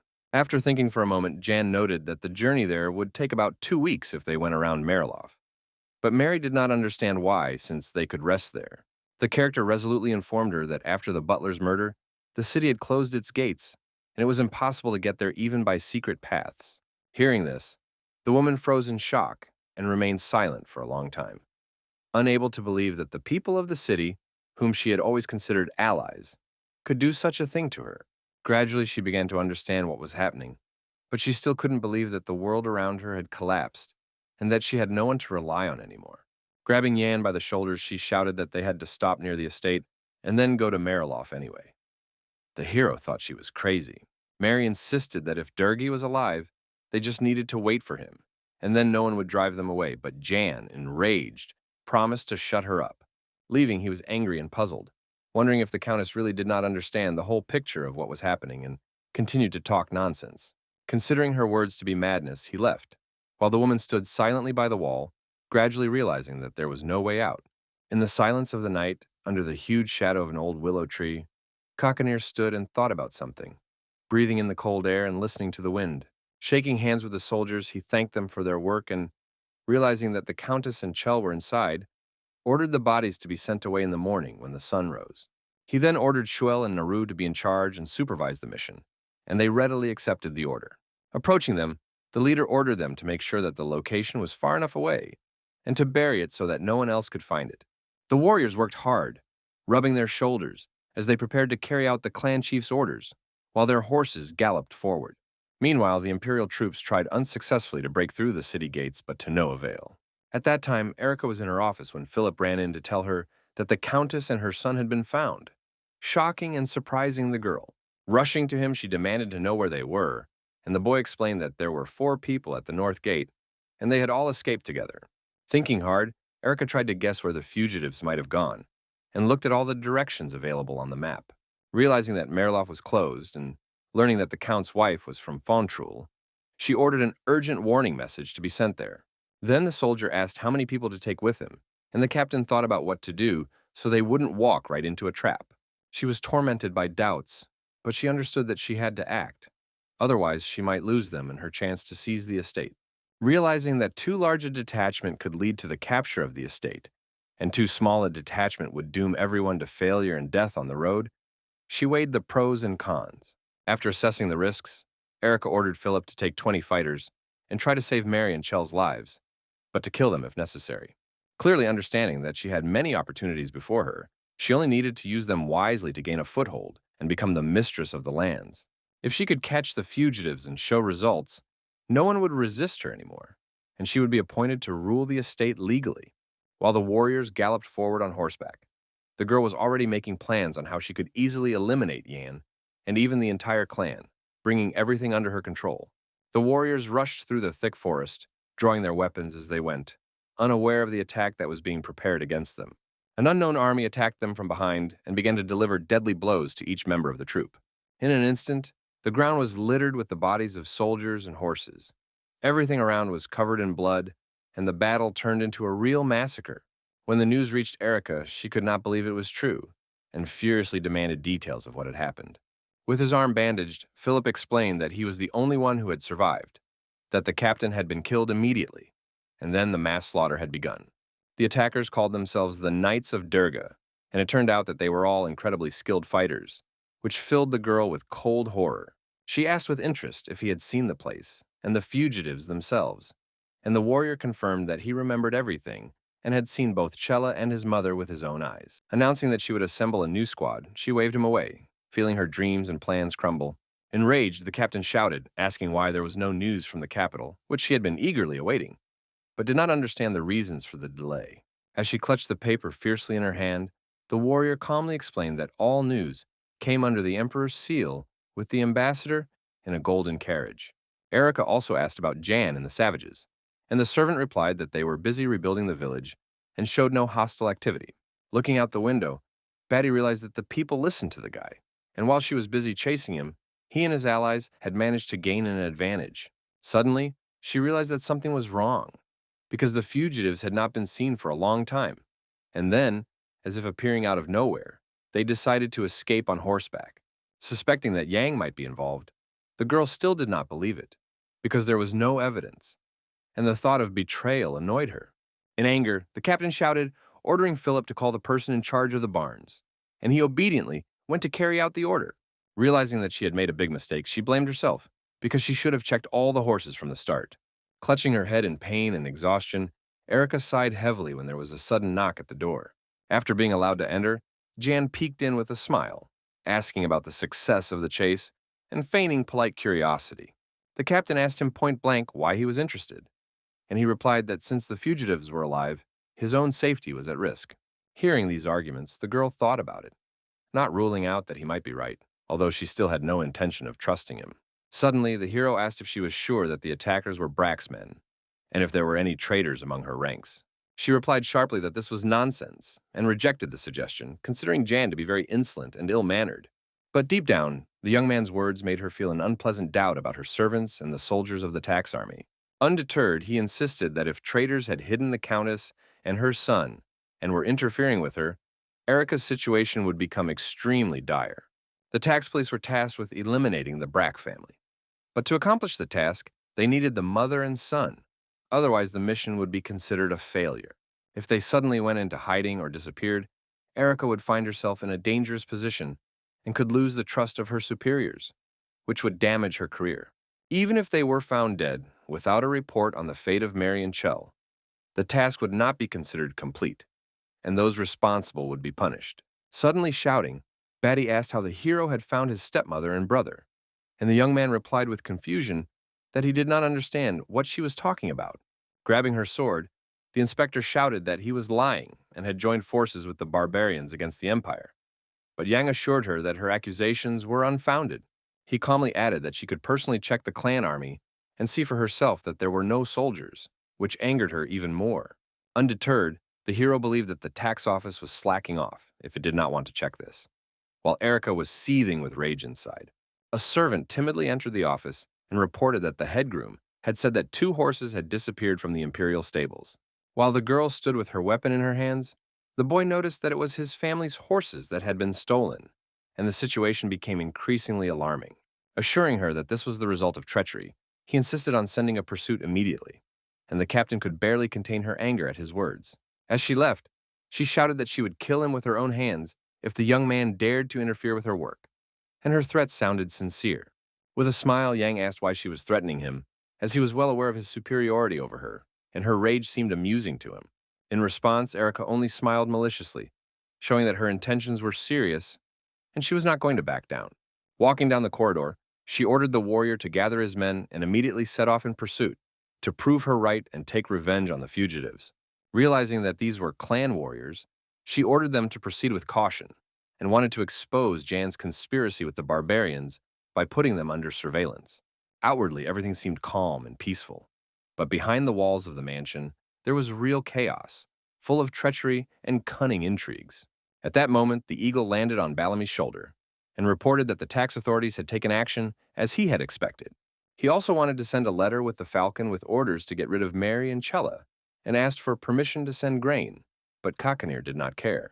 Tying the letter to the bird's paw, the young man said that the army was probably already in the mountains and worried about them, as they were used to the hot desert. The chieftain asked in bewilderment if the young man did not trust his brothers, but he replied that he believed in them, for they were true warriors. The leader added that Durgi should be executed and order restored after the Imperial army's departure, so that the clan could regain its peace and strength. Releasing the bird out the window, Bellamy declared that the family home could not be left unprotected for long, and Kakanir agreed with his words. Suddenly, the man turned to him, and the boy turned around in surprise, expecting to hear important words that could change his future. Biting into an apple, the commander wondered who would remain to rule the lands if Yang decided to go to the capital on important business. After thinking it over, Nurserin decided that the hero would take Baraka with him, since the orphan had already become his shadow and was always by his side. Even if the young man left his bodyguard behind, Bellamy believed that this was not a suitable role for a warrior. But the chief listened silently and did not interrupt. Suddenly, he answered in the negative and realized that Kakanir was hinting at him, and the man was surprised at how the servant understood his hint. Calmly, Nurserin said that it was better for the clan if he stayed here, but added that Yang might not agree with this decision. He also said that he would leave because it was cold here, and the chief sarcastically remarked that this was a very respectable reason for refusal. Looking at the sun, Balabi hoped that the letter with his appointment would arrive before the cold weather set in, as the messenger was clearly very late. Gradually, the estate returned to normal. The long-awaited peace reigned around, and people began to forget about the anxiety and past troubles. Meanwhile, in the capital of Burial, events full of mystery and significance were unfolding at night in the palace of the first prince. There were books on the table, a candle was burning. It was a pleasant, quiet evening, and the young man was reading, immersed in the plot. When there was a knock at the door, Marav took off his glasses and calmly told the servant who entered to get straight to the point and not delay with the news. Apologizing for being late, the butler bowed his head in respect, looking a little embarrassed. The prince asked with interest what had brought him at such a late hour, and watched the expression on the confused young man's face closely. On the tray lay a ring and a letter from Count Brack, and upon hearing this, the prince frowned, not understanding why the baron would have contacted him. Taking the note, he wondered why Dergi had decided to write to him, since they had not been close before and had not communicated personally. When he finished reading, he laughed, realizing the true reason hidden behind the words, and handed it to his butler to check. He thought that the butler should also read it and suggest where the truth lay and where the lies were, because the text was very cleverly composed and confusing. Beginning to study the letter, the servant realized that everything was so intertwined that it was difficult to distinguish the truth and determine where the deception was hidden. The prince knew that the alliance of nobles really existed, and the invitation to join it seemed true, because Molin was one of Gale's men. But the refusal to join out of respect for the prince was a lie, because they were barely acquainted, and Durgi also wrote about a false accusation against him. At the same time, the butler thought that the refusal could have been genuine, But Marv decided that the Count was avoiding the second prince for fear of his crimes being exposed. He asked with interest who from the tax office had been sent to investigate Brack's affairs, and heard that it was Erica Batty. Everyone knew that she was closely associated with Malene and could be biased, which meant that the investigation would not be fair and straightforward. Fearing the worst, the young man asked if the rumors that Gale was planning a rebellion were true, but Marv was not sure, although he suspected that such a thing might happen. Setting fire to the Count's letter with a candle, he ordered information about Brach, and especially Molina's reports, to be brought to him so that he could understand the whole picture more deeply.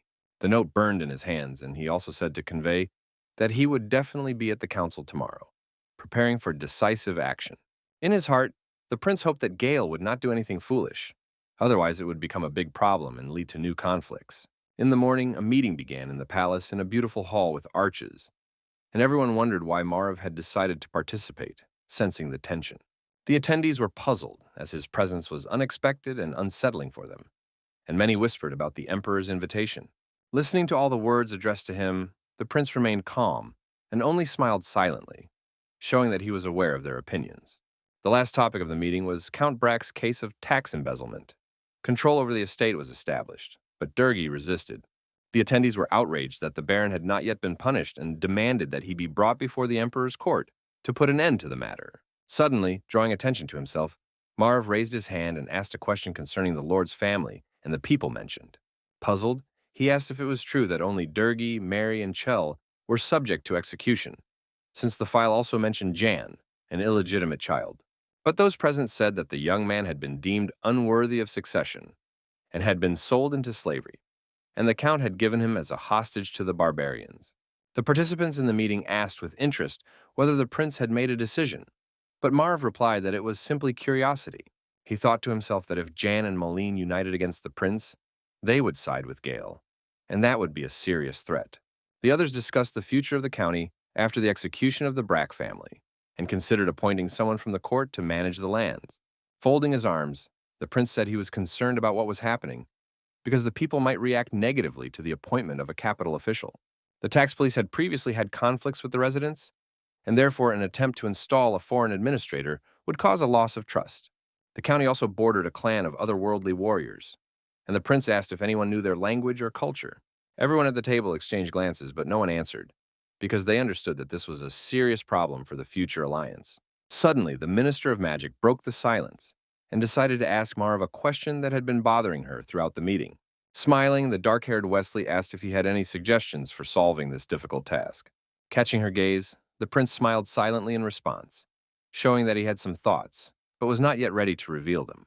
Folding his arms, he suggested temporarily postponing the appointment of the owner of these lands in order to avoid mistakes and buy time. But the girl believed that leaving the land without a manager was much worse, and the prince replied that he would appoint a temporary one and test his abilities. The Master of Magic reminded him that the captain of the tax police had been granted authority and had not yet completed her task in that territory.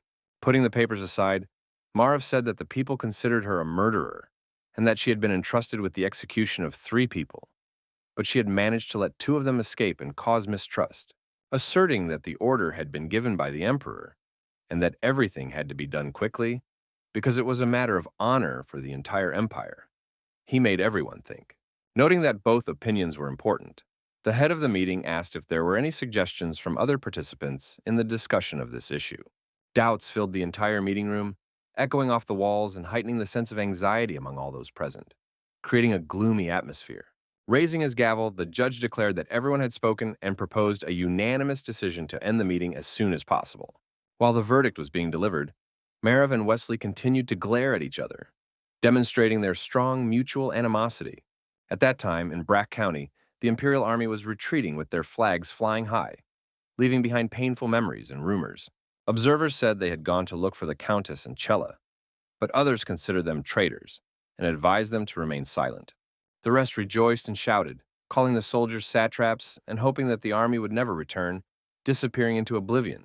Standing on the balcony, Erica watched the army leave on their quest and heard the cries of the people, filled with joy and hatred for the warriors.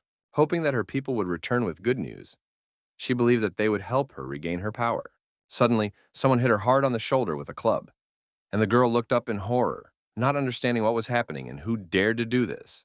Standing before her was a warrior from the Heavenly Clan, who declared that the estate was now entirely at their disposal, as they were the only ones there. Pointing out that the soldiers had left and there were only 5 police officers, he asked Erica to help them settle into the garden tents, which shocked her completely. Angered, she shouted, asking if he understood who he was talking to, but the fighter calmly replied that complaints should only be sent to their leader. Entering the office, she yelled so loudly that the echoes reverberated throughout the estate, bouncing off the walls, and even the doors shook from her indignation.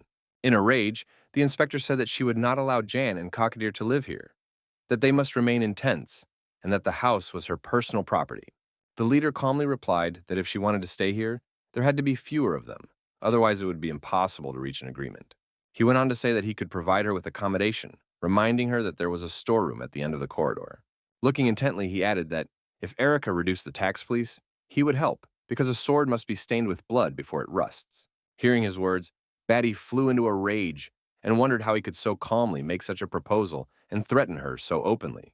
Clenching her fists, the girl called them damned savages who needed to be expelled, but her voice trembled with deep resentment. She thought that if she had the letter of appointment, she would have kicked them out immediately, but then Philip burst in shouting. Out of breath, the young man announced that it had arrived, but Erica did not understand what he was talking about and asked him to repeat himself in surprise, trying to understand his confused words. When she learned that the letter from the capital was about the appointment, her eyes lit up, for she hoped to gain power and get rid of John and Cockatier. She jumped around the room joyfully and promised that she would come down to the others now, awaiting the solemn moment of confirmation of her authority. Overcome with anticipation, her heart beat rapidly, and her thoughts were filled only with power and long-awaited freedom of action. But Philip stopped her, saying that she shouldn't go downstairs, and handed her a tray with an envelope, trying not to betray his excitement. Suddenly, the girl froze, as if petrified, and the hero behind her grabbed his head, the leader puzzled by her reaction.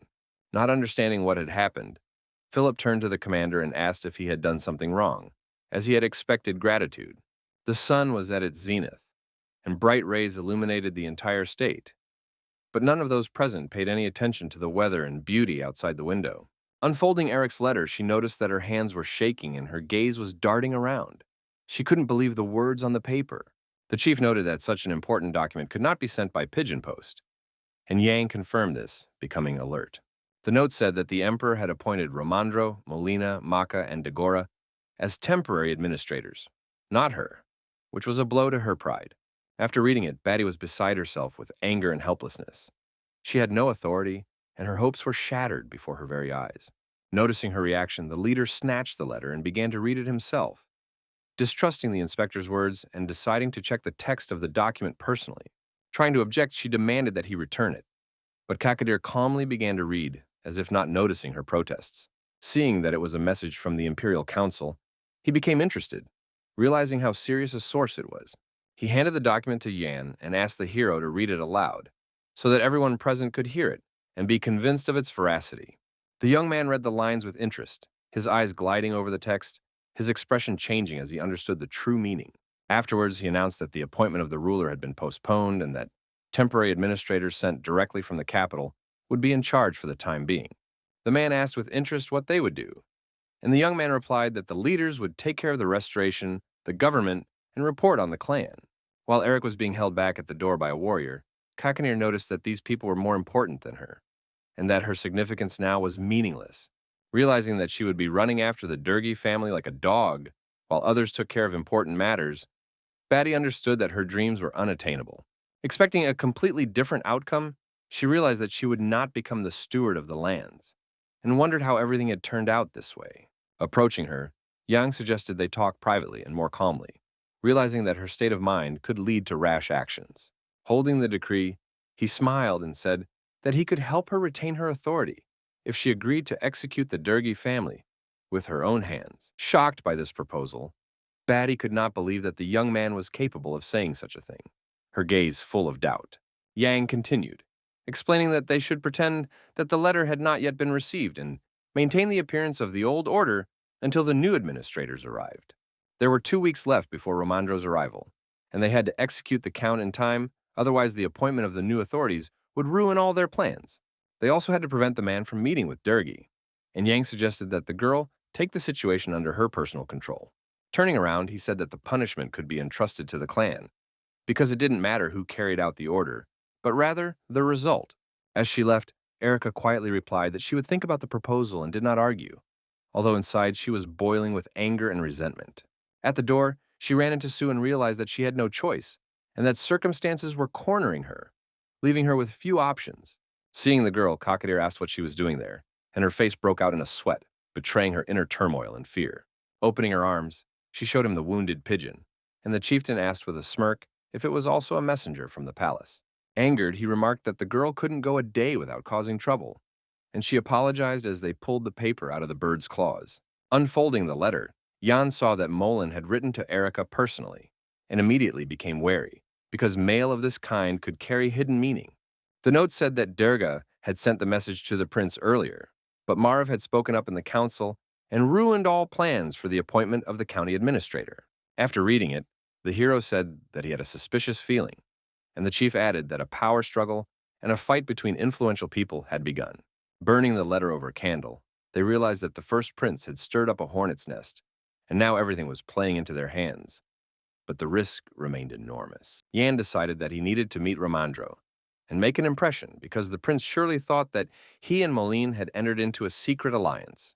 The chieftain asked doubtfully whether they would now become an obstacle for the old man, and the hero replied that this was precisely why they needed to make their position clear.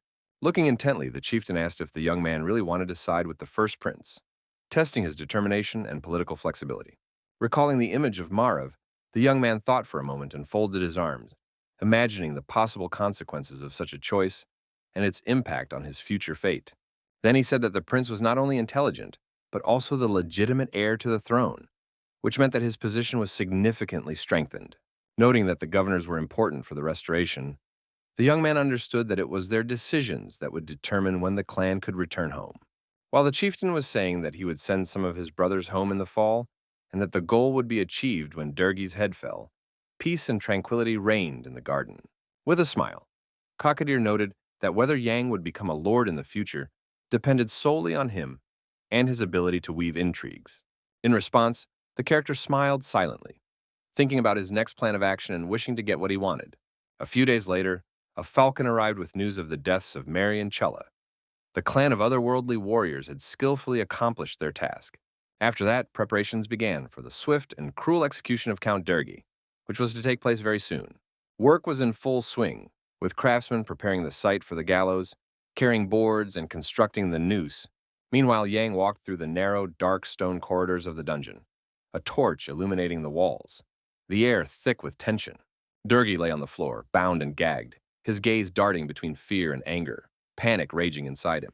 Entering the dungeon, the hero announced that the day of execution had come, his voice firm as an order, striking terror into the baron's heart. The young man asked with interest, because it was his father who had informed on the first prince of Mariv. But the latter looked on in surprise, not understanding what was happening.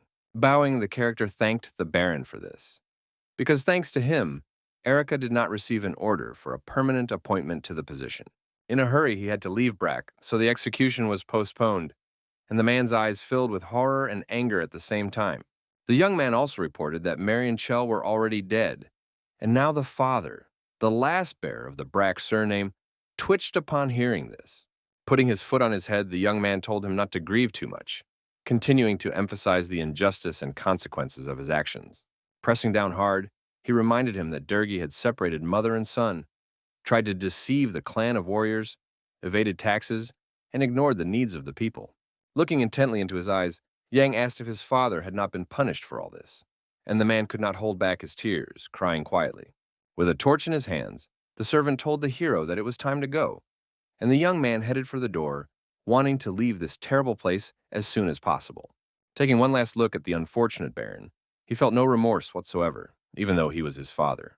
Bound and pitiful, Durgi lay on the cold stone slab, no longer having the strength or ability to change anything. With a determined step, the character went to watch the execution, feeling the historical significance of the moment. When he left the dungeon accompanied by a warrior, the sky was gray and gloomy, and the rest of the clan members were waiting on the street. Silence reigned around him, and the young man himself was also silent. trying to comprehend that soon the matter with Durgi would be closed forever. Suddenly, his attention was drawn to the manor house, and he glanced at it, realizing that soon there would be no more brothers. A silhouette was visible in one of the windows, which attracted his attention, but otherwise the building was completely empty and quiet. Inside, Erica looked at him with anger, for her dream of power had collapsed before it even had a chance to come true. Closing the curtain sharply, she disappeared inside, and it was clear to the hero that the inspector felt disappointment and helplessness. Erica considered the situation absurd and could not understand why Mullen had not contacted her when the Emperor signed the order. Gritting her teeth, the inspector realized that now, after the execution, it was impossible to remain in the county of Brack.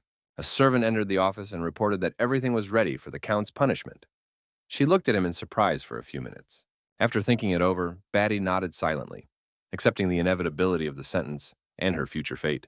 Grabbing the incriminating documents, she headed for the gallows, feeling tension and tremors running through her body. Dark clouds covered the sky, bare trees stood around, fallen leaves crunched underfoot, creating an atmosphere of mourning. A crowd gathered in the center of the city near the structure, and Erica stepped forward to read the sentence, causing an ominous silence. The girl also gave the command to bring the condemned man to the center of the structure. Durgi slowly climbed onto the stage in chains, trembling and almost completely drained of strength, realizing the inevitability of his punishment. Pushing him in the back, the warrior sped up the ascent. The Count looked very pitiful and miserable, defenseless before the angry crowd. The crowd began to discuss his appearance animatedly, for without his luxurious clothes, the man looked much worse than a commoner.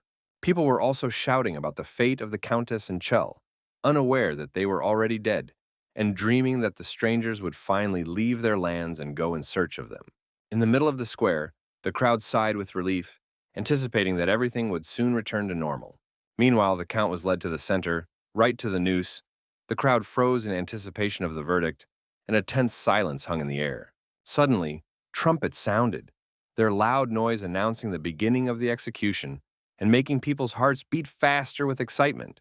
Unfolding the scroll, Erica introduced herself, said she was speaking on behalf of the Emperor, and read out Durgi's crimes to the people. The first charge was falsification of tax reports, and the people realized that they had been brazenly and cynically deceived all this time. The inspector then read out that the mine produced 60,000 tons of coal, but the documents stated half that amount, and their faces filled with anger. Stones and rotten eggs were thrown at Durgi. The crowd was furious because the taxes he demanded from them were unbearably high.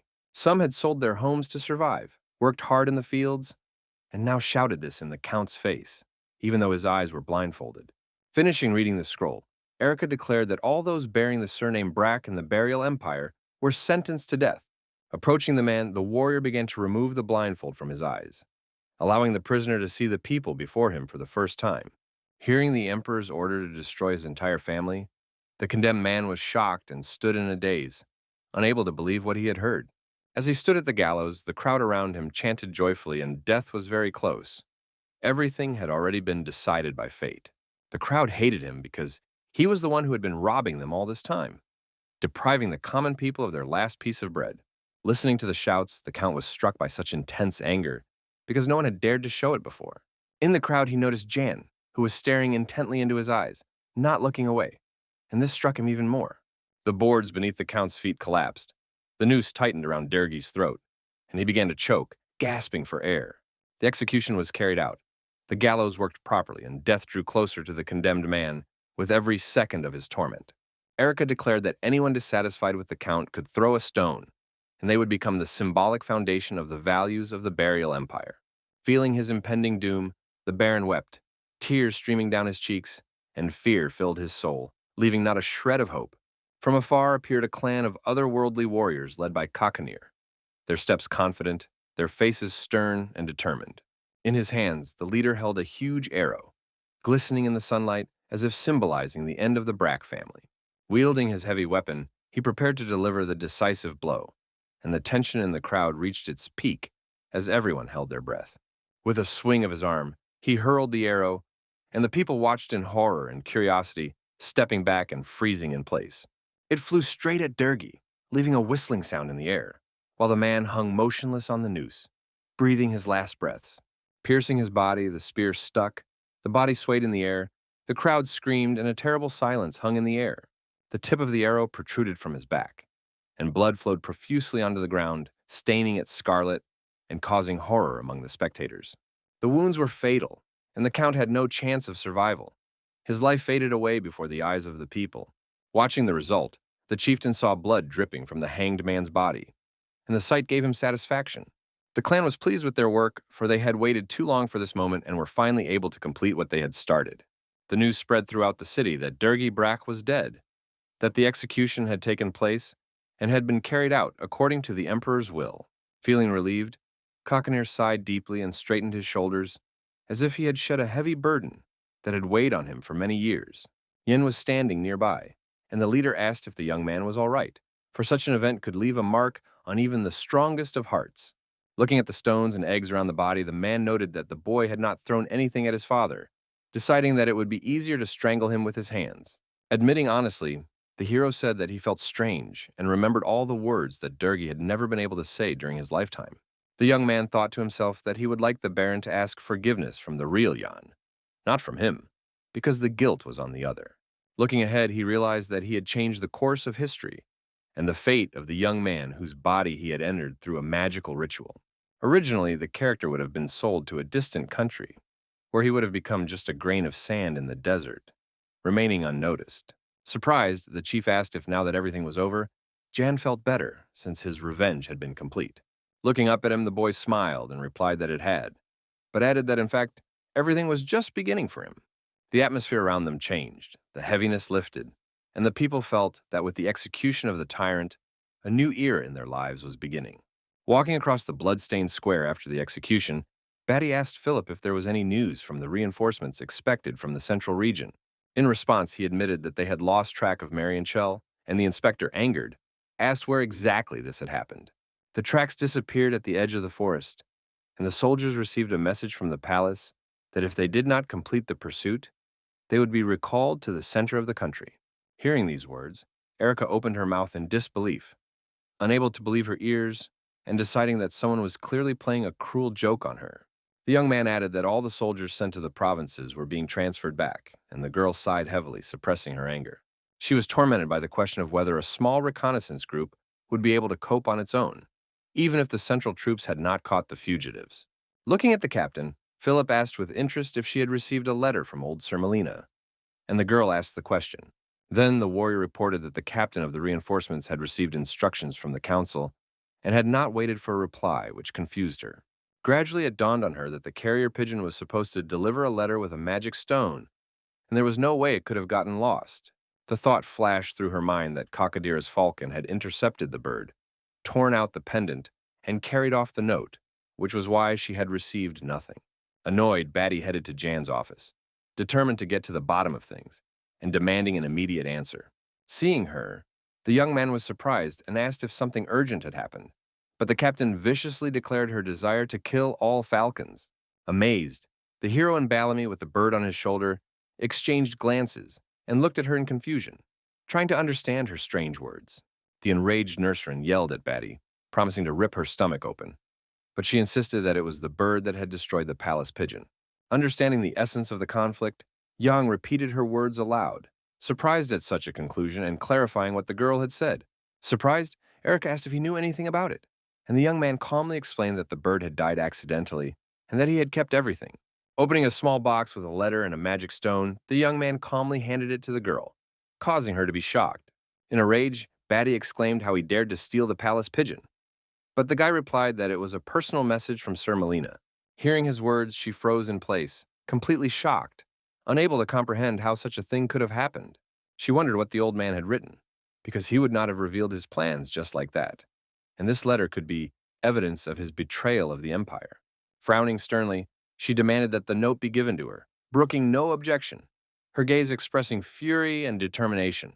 In return, the hero firmly told her to finish her business in 3 days and leave the land, not wanting to see her here in further conflicts. Handing her the envelope, he noted that Molin had sent it in haste and admitted that he would be glad if Erica left as soon as possible. Closing her hands, the captain realized that the young man was dictating the terms and understood that she had no way out. Her plans were falling apart before her eyes.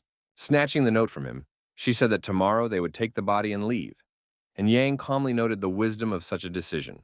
Suddenly, she declared that it would be better for the hero himself to leave before the advisors arrived, which shocked him greatly.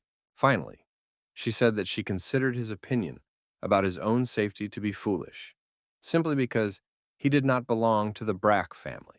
She added that the advisor had been appointed governor of the territories, and a guy from a brothel would not be able to cope even with the alliance of the clan chief. Yan and Nurserin exchanged glances as they looked at the girl, and the silence between them grew more tense with every passing second. After that, the hero demanded that the chief not be called a barbarian, threatening trouble, and said that he would report Erica's death to the council. Coming closer, the captain noticed that the young man did not understand the real situation, and her confidence only grew stronger. In a rage, the girl promised that she would return and warned him to be prepared. Otherwise, it would all end badly. Bowing and pressing his hand to his heart, he solemnly said that this would not happen, his voice firm and resolute. His eyes flashed with a yellow magical light, and he decided to use his power and show her capabilities that no one expected. With a glowing ball in his palm, he said that she should not return here, and that it would be better to find the bodies of Mary and Chella. Otherwise, she would die. Stunned, the girl asked in horror if he really had such abilities, her voice trembling with fear and complete disbelief. Shining in an aura, the hero stared intently at her, silently instilling terror, and his gaze spoke volumes without words, destroying her calm. Closing his eyes, he let her go, but warned her not to go too far, or the consequences would be dire. Leaving the office, Erica lowered her head, and Philip immediately ran up to her, wanting to know what exactly Jan had said to her. In her mind, she understood his self-confidence and decided that she did not want to be a slave when the Central Army came to the county. Without emotion, she ordered her things to be packed, which surprised the soldier, and, approaching her horse, said that after the body was handed over, they would go in search of the fugitives. Deep down, she knew that difficulties were inevitable, but they had to show their loyalty to the center and take at least one step toward it. When the gates opened, the tax police troops rode out of the estate on horseback, with Erica riding at the head of the detachment. Looking out the window, Jan watched them for a long time and breathed a sigh of relief, realizing that one threat was finally behind them. Deciding that one problem was over, he got ready for an important meeting that awaited him. He clutched the pendant that Hannah had found earlier in a flower pot and thought about how it was connected to his future. Passing through the forest, the young man asked Barrick doubtfully if this was the right road, and the boy replied uncertainly, but still confirmed it. After asking again cautiously, Jan received the answer that the path was correct, because the orphan noticed his marks made of black stones left earlier. Suddenly, the bodyguard announced that they had arrived at their destination, and the young man opened his eyes in surprise, not believing that it was true. There was a small house in the clearing with a fire burning nearby with a cauldron, and Barrick moved forward decisively, preparing to enter first. Looking around, they saw no one, and the orphan assumed that the woman had left and left the house empty. Approaching the entrance, Yang pushed the door and entered the room, ready to find out what the hut was like inside. In the corner stood a wooden bed with a blanket, and the sun's rays fell on it through the window, illuminating the room with light. The young man thought to himself that there was no Silaska flower here, and a slight shadow of disappointment crossed his face at that moment. Suddenly, there was a noise behind him. Someone had dropped a picture of berries, but the hero did not hear it, absorbed as he was by the clearing. Behind him appeared a woman, stunned to see her own son, whom she had missed so much. Uncertainly and a little frightened, she uttered his name aloud with a tremor, doubting that it was really Yang and not someone else. Turning to her, he asked with a smile how she had been all this time. His voice soft and warm. With a cry of joy, his mother rushed into his arms and thanked him with tears in her eyes for finally coming to her. She asked anxiously how he was doing and why he looked so thin, but Barrick intervened, pointing out that it was just his normal build. Holding her son's face in her hands, she listened as he said that it would take a long time to explain, and suggested they sit down and discuss everything calmly. Peace and quiet reigned in the thick forest, with rays of sunlight filtering through the treetops, filling the air with soft light. Sitting by the fire under the clear sky, the mother said that the Count's entire family had turned out to be traitors who had betrayed the emperor and the people. In response, Yang quietly remarked that he had something important to tell her, and the woman listened attentively and caringly to her son's words. Placing his hand on hers, the hero said that even though the flag of Dergi had fallen, there was still much to be done, for officials from the center were already on their way to them. He stated resolutely that he would go there with them and did not know if he would be able to stay with his mother any longer. With tears in her eyes, the mother bowed her head and wept bitterly, losing strength and realizing that the minutes of their meeting were passing too quickly. With hope in her voice, the woman asked if her son could visit her if he wanted to, because just the thought of it would be enough to make her happy. Embarrassed, he silently looked away and lowered his head, not knowing what to say, because false promises could only break his mother's heart. Not wanting to lie, he squeezed her hand and admitted that he didn't know if he would be able to stay close, although he would very much like to be with her always. Throwing herself into his arms, she held him tightly to her chest and whispered that it was enough for her to know that he was alive and well. She happily admitted that she did not want to live in the village, and that she was much better off in this valley than in the basements of the poor, where eternal darkness reigned. The mere thought that her son was living like a true hero made her happy, and she did not expect anything more from fate. Without showing any emotion, Yang was still happy that his mother understood his busy life and situation and did not demand the impossible. As a sign of trust, he did not let go of her hand, holding it tightly, and felt that the closeness of a loved one gave him confidence in his abilities. Later, he admitted that when everything was over, he would be able to take her to his place, and they would be able to live together. She thought to herself that even though the war was going on and the Count had fallen, Jan was alive and well, and she silently thanked heaven for that. Deciding not to miss the chance for a quiet conversation, the young man wanted to ask his mother a question and chose the moment while sitting by the house in the thicket. He asked her with interest if she remembered the red flowers she had given him in the park, and the woman thought about it in surprise. In response, she said that she had received them as payment for a job from the Merchants Guild, where they often hired casual workers. The head of the guild had paid her generously for her help and, in addition, had given her these unusual flowers, as if sensing that they would be useful one day. Undeterred, the young man asked if his mother remembered any other details, and she recalled an important person, but did not know his name. Hearing the story, the young man replied that everything was now clear to him, and fell silent, thinking about the strange connection between the stone and the flowers. He understood that the owner of the flask and the stone was connected to this mystery, and decided that someone in the village would remember the name of the guild. Letting go of his mother's hands, he said he had something to do and said goodbye, hiding his anxiety behind a calm smile. With hope in her eyes, the woman stopped him and asked if her son needed the guli seeds she had been saving for a special occasion. Taking out huge bags, she amazed the young man and his bodyguard, because no one expected the lady to have so many supplies. Smiling as she recalled his request to collect seeds, the mother admitted that she had 2 bags, and Yang called her a talented gardener. She explained that she passed the time caring for the plants, but did not understand the point until the young man opened the bags and explained that the seeds were edible. With a smile, he put one seed in his mouth and began to chew it with relish, while his mother and Barrett cried out, fearing for his health. Grabbing him by the cheeks, the orphan begged him to spit out the poison, but the hero laughed and assured him that it was delicious, showing that it was safe. Patting his friend on the shoulder, he said that he would have to try hard, and the bodyguard asked if he would have to carry him unconscious. With a smile, Yang explained that the guy needed to carry the bags to the mansion and hide them, and he just nodded with tears in his eyes. Meanwhile, a carriage was traveling from the center to the estate, carrying temporary administrators ready to restore order to Braca's lands. Clutching folders of documents in his hands, the reconstruction inspector felt like he was losing his mind from the weight of responsibility. With tears in his eyes, he thought that even for Merev, such an assignment was too cruel, because he had begged him to stay. A short time had passed since the restoration of the temple, and the prince had sent him back to the same places. Tears flowed as he missed his wife.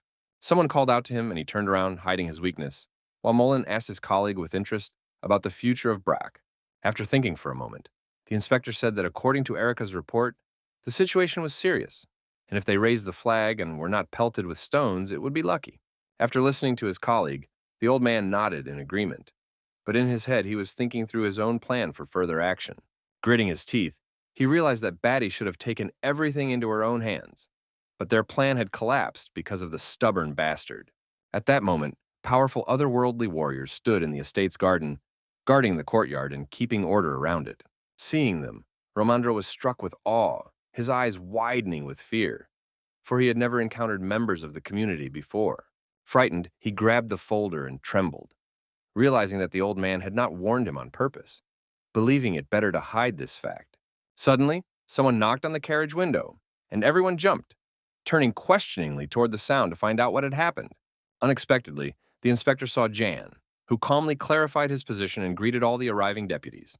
The young man greeted them politely, while the men looked at him with malice and confusion, not understanding what this youngster was doing there.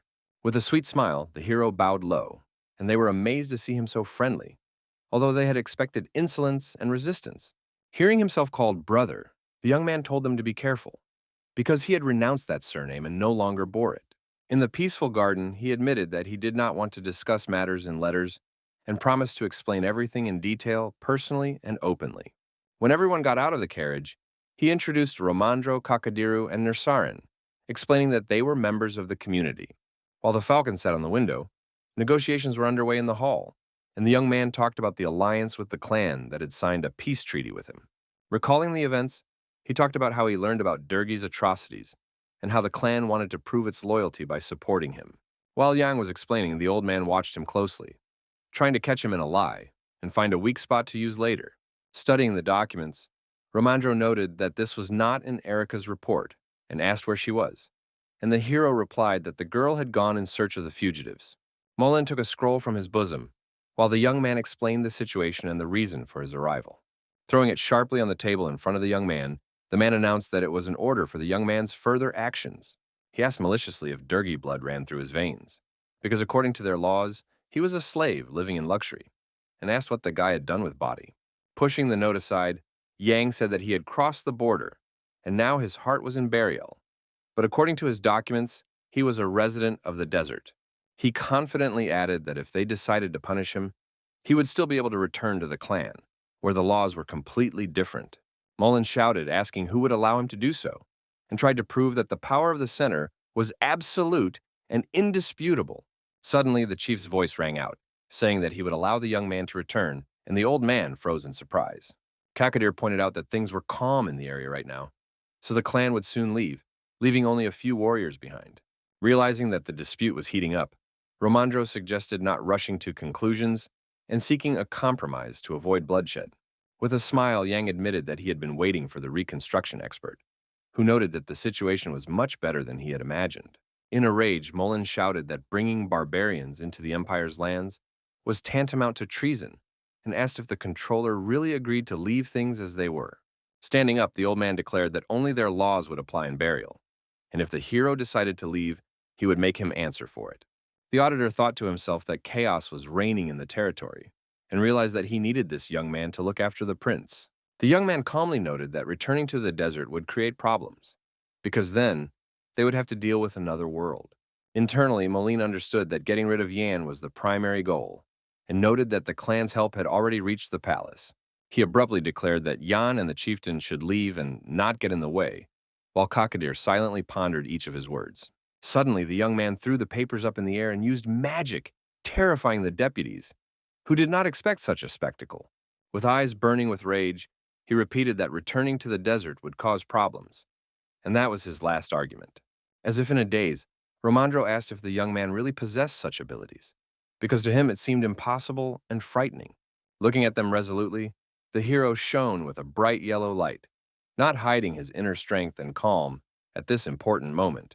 With admiration, the inspector asked when Yan's abilities had first appeared, but he replied that it had been a long time ago, and naturally.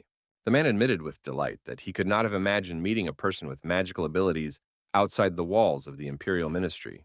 Previously, he had considered Yan unusual for his age, but now the young man found himself at the center of events that changed the history of Bracha.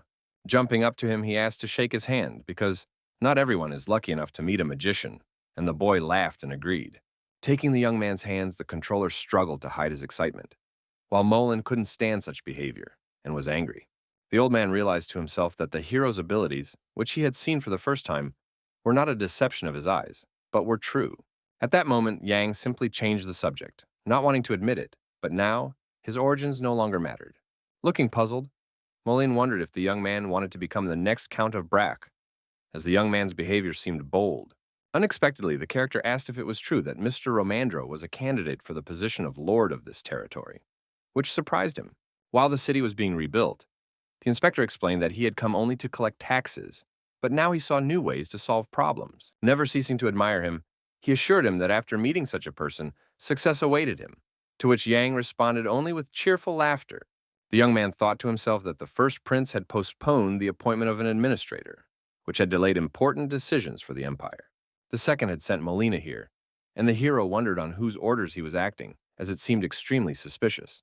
Surprised by the young man's insight, the controller explained that it was Prince Marev, who was very interested in this territory and its people. With a smile, Yang said that it was a great honor for him and promised to help the inspector, while Moline restrained his irritation. He also suggested discussing plans in the evening and allowing the deputies to rest a little, and the man willingly supported this decision.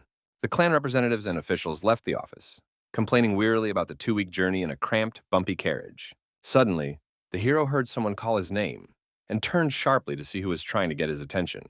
Mullen remained in the office, intending to have a serious talk with the young man, and his gloomy tone did not bode well. Alarmed by this mood, Kakadir stopped at the door and looked closely at the hero, but the latter told him to leave. When the door closed, the young man and the old man were left alone, and the tension between them immediately filled the space around them. Clutching his knee, the man asked bitterly why the young man was doing all this and why he was deliberately complicating his own life. Puzzled, the character replied that he was acting honestly, that he had reported his father and received freedom in return. So the accusations were strange.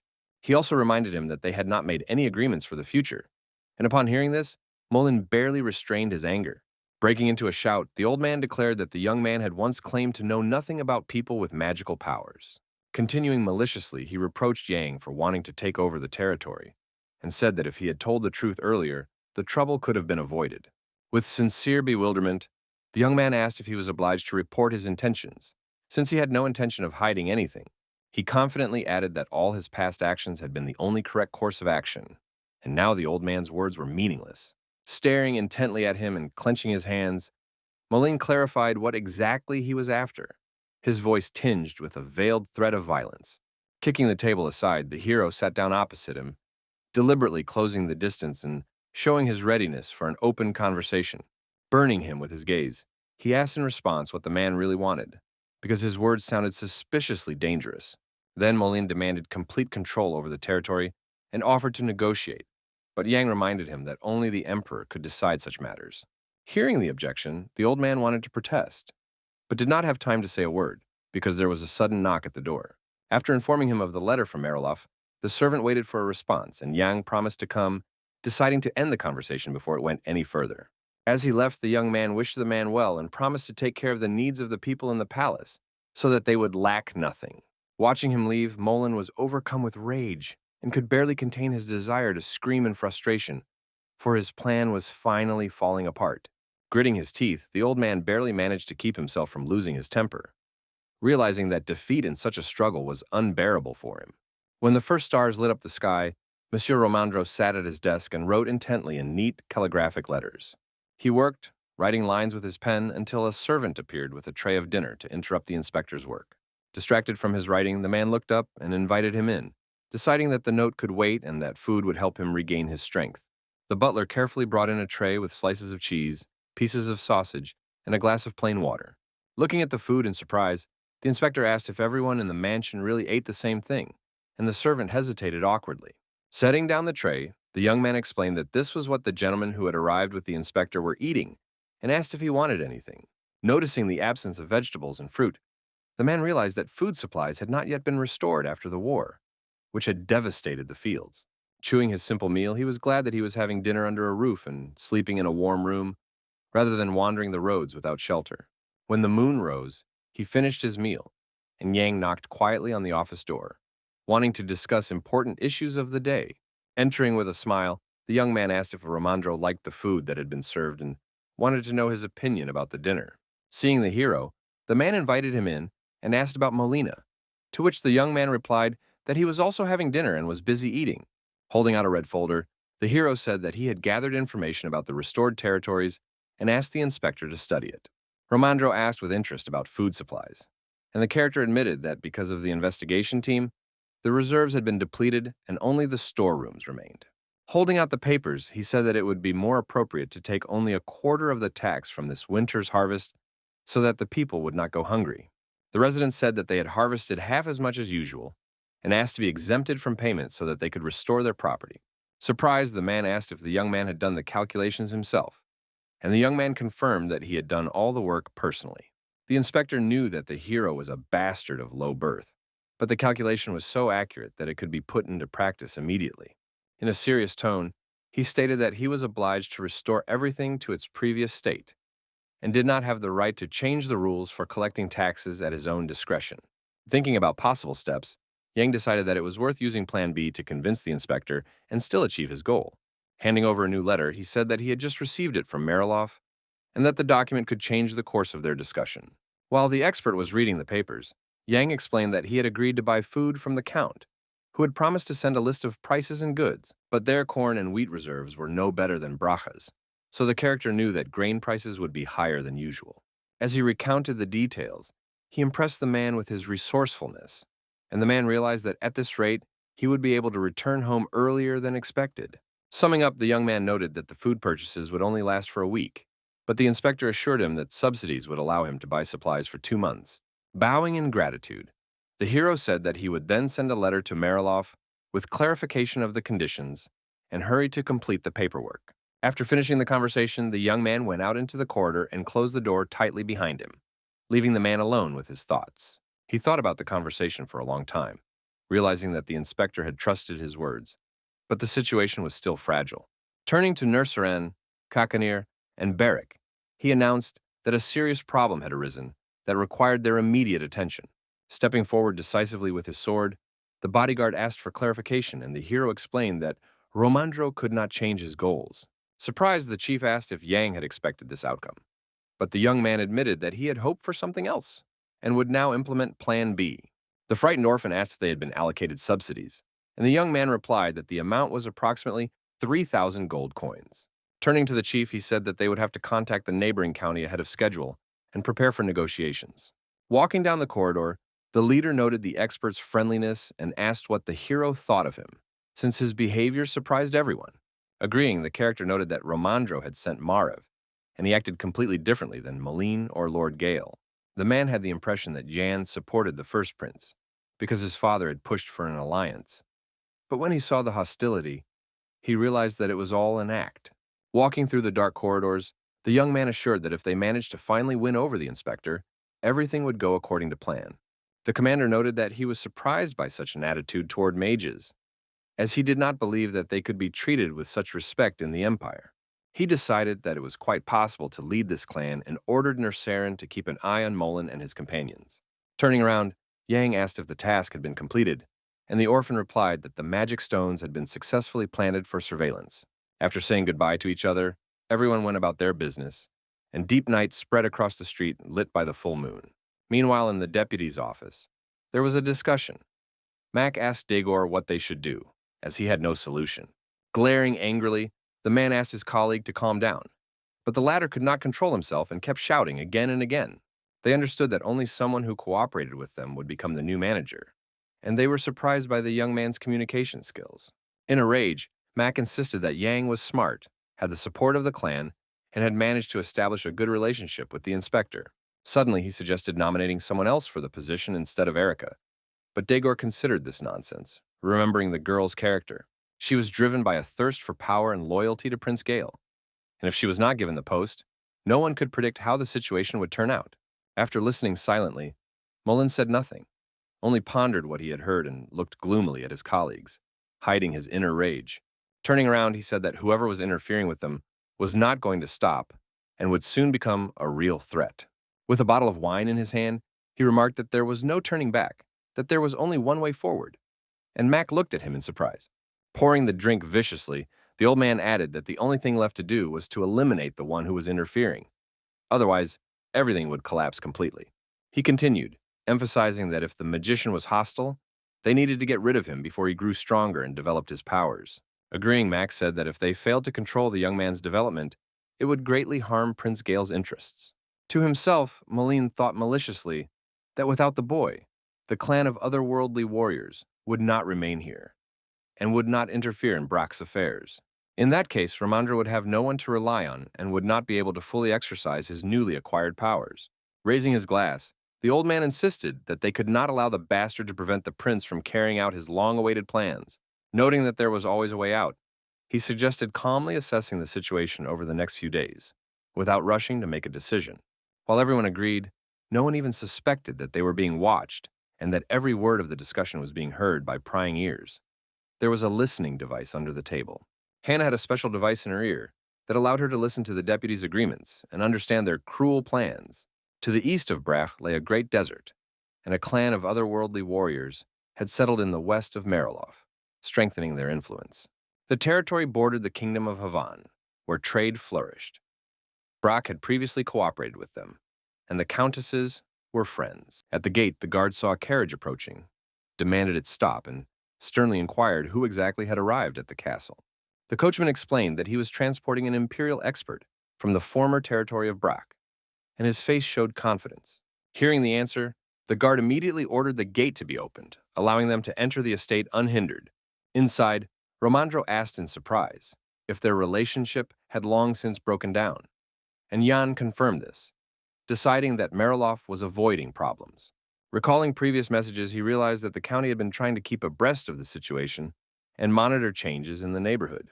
Passing by the buildings, the hero thought that without the arrival of the Imperial advisor, they could well have tried to seize the territory. The weather was clear, the castle was peaceful, the decorations were gilded, but the whole atmosphere remained restrained and austere. Bowing, Count Carlo Mariloff warmly welcomed the guests, showing respect and readiness for constructive conversation. In response, Romandro introduced himself as an expert of the Imperial court, emphasizing that he had come here on an official mission. Noticing that the Baron was looking at the young man with a questioning and puzzled look, the controller introduced Jan. Bowing low, the hero greeted the man, showing respect and gratitude to the neighboring county. Carlo noticed that the young man was not at all like Dergi, and the young man took this as a compliment, then invited him to discuss food supplies. Romandro reported that there had been a poor harvest in Brasha, and it was unknown when the situation would change, so they had asked Mariloff for help. Listening attentively, the Baron noted that there were no other problems, and the inspector explained that the recovery was proceeding faster than expected. The man also admitted that the young man's message had alarmed him, and said that they could not help by depriving themselves of their last resources, handing over the papers. It was a list of goods and prices that they offered, and the instructor began to study each line carefully with tension. Suddenly, he asked if they could discuss the terms in private, as the situation required confidentiality and caution. Laughing, Carlo was surprised that Romandro wanted to discuss important matters with an ordinary young man, not considering it important. Surprised by this reaction, the hero noted to himself that perhaps people in the center really had no prejudices at all.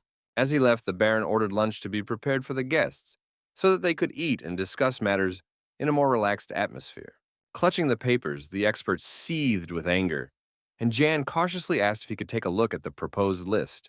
Handing over the documents, the man agreed, allowing the young man to carefully study all the items listed and their prices. The character carefully leafed through the pages, trying to understand how well the proposal met Brack's real needs. It turned out that there was no wheat, no corn, no root vegetables, and the remaining products were 5 times more expensive than usual. Clutching his head, Romandro was horrified, because even with the losses after the war, Mariloff's prices seemed too high. Putting the papers aside, Yang turned to him with his own proposal, which could change the course of further negotiations. Smiling, he said that if the expert trusted him, he could tell him how to use the allocated subsidies much more rationally. The controller looked at the young man in bewilderment, but he put his hand on the man's shoulder and told him to listen carefully to every word.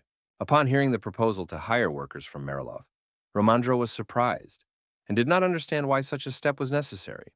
A heavy silence hung in the room, as the conversation had clearly reached an impasse, and the parties could not reach a mutual agreement.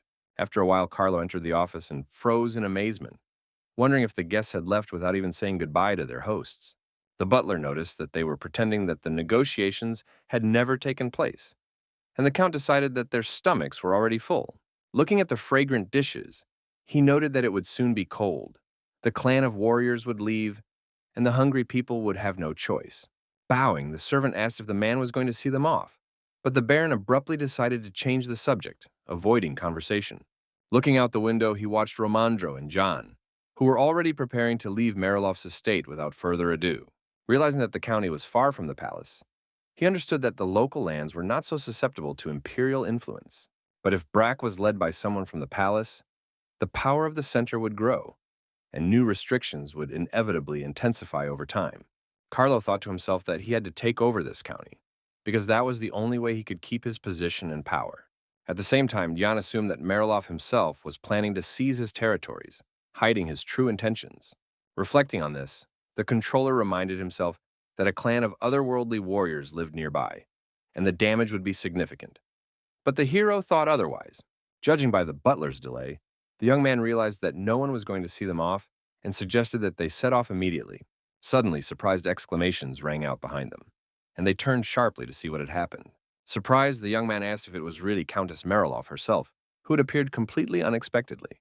With a smile, the woman asked if he was indeed Jan, her voice sounding confident and gentle at the same time. Her face expressed confidence and calm, creating the impression that she was completely in control of the situation and herself. Bowing, the character kissed her hand, delighted to meet her, and the Countess just laughed, saying that the feeling was mutual. Knowing of her closeness to Mary, he assumed they were the same age, but it turned out that Madame looked much younger. Looking at her manners and the fan in her hands, he noted that the woman resembled a true aristocrat with refined habits. Surprised, she asked about the expert sent from the palace, and introduced herself as Rian Marilov, smiling reservedly. Romandro bowed and introduced himself in return, and the woman asked in surprise if they had just arrived and were already leaving. The man replied that they had been invited to dinner, but they had too much work to do, and promised to stay another time, if possible. Suddenly, the hero caught her gaze and looked questioningly at the lady to find out why she was looking at him that way. Suddenly looking at the young man, she admitted that she was curious to know something, and Yang suggested getting straight to the point. Smiling, she seemed to be choosing her words carefully, showing that she did not want to appear intrusive or too direct. A little embarrassed, she asked if the young man knew who now lived in Mary's chambers, referring to her former rooms in the castle.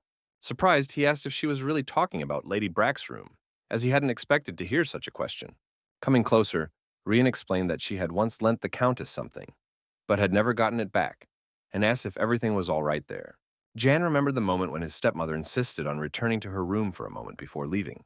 Silently, he realized that these events were connected, although he did not fully understand how and what secret united them. With a smile, he assured her that no one had entered the room and suggested that she come and check it herself. The butler, who had arrived, asked in surprise why the lady had come out, but Rian explained that she was seeing off the guests. Apologizing, the man said that Kayla was too busy to come out, but as neighbors, they could always turn to him.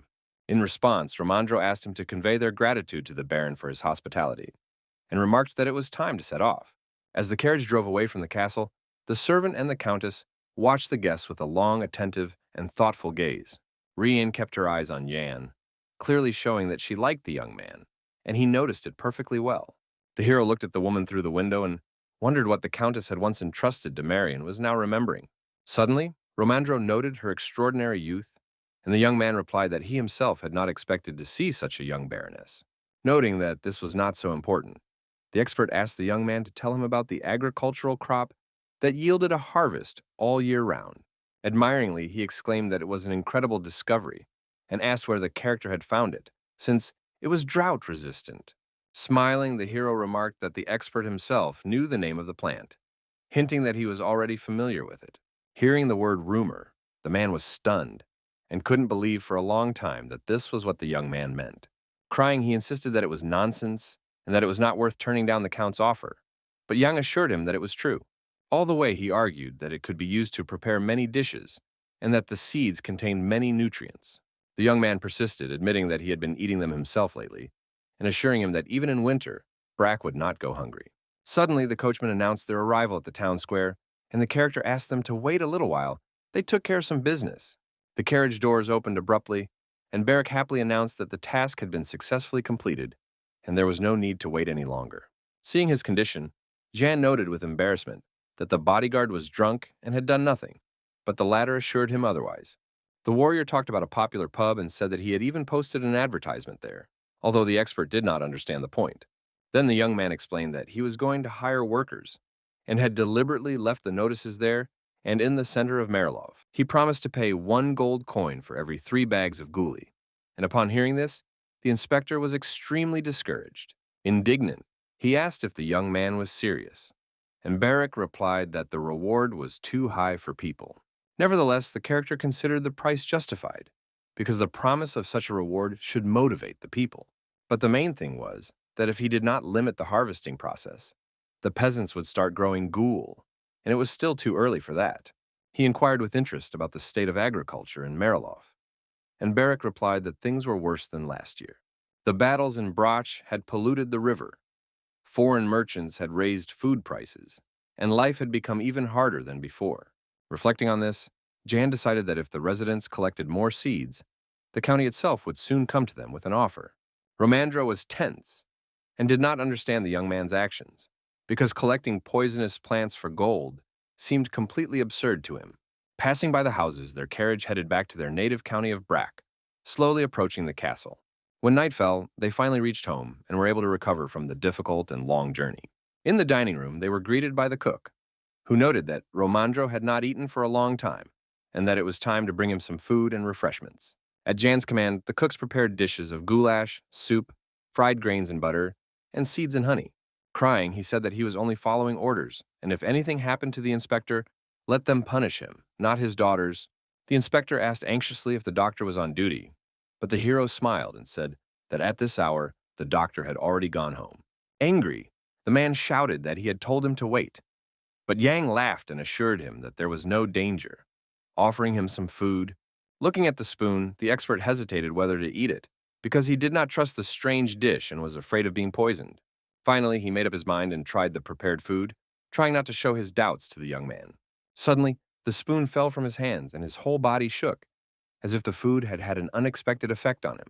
Clutching his head and not hiding his emotions, he exclaimed loudly how delicious and amazing it was.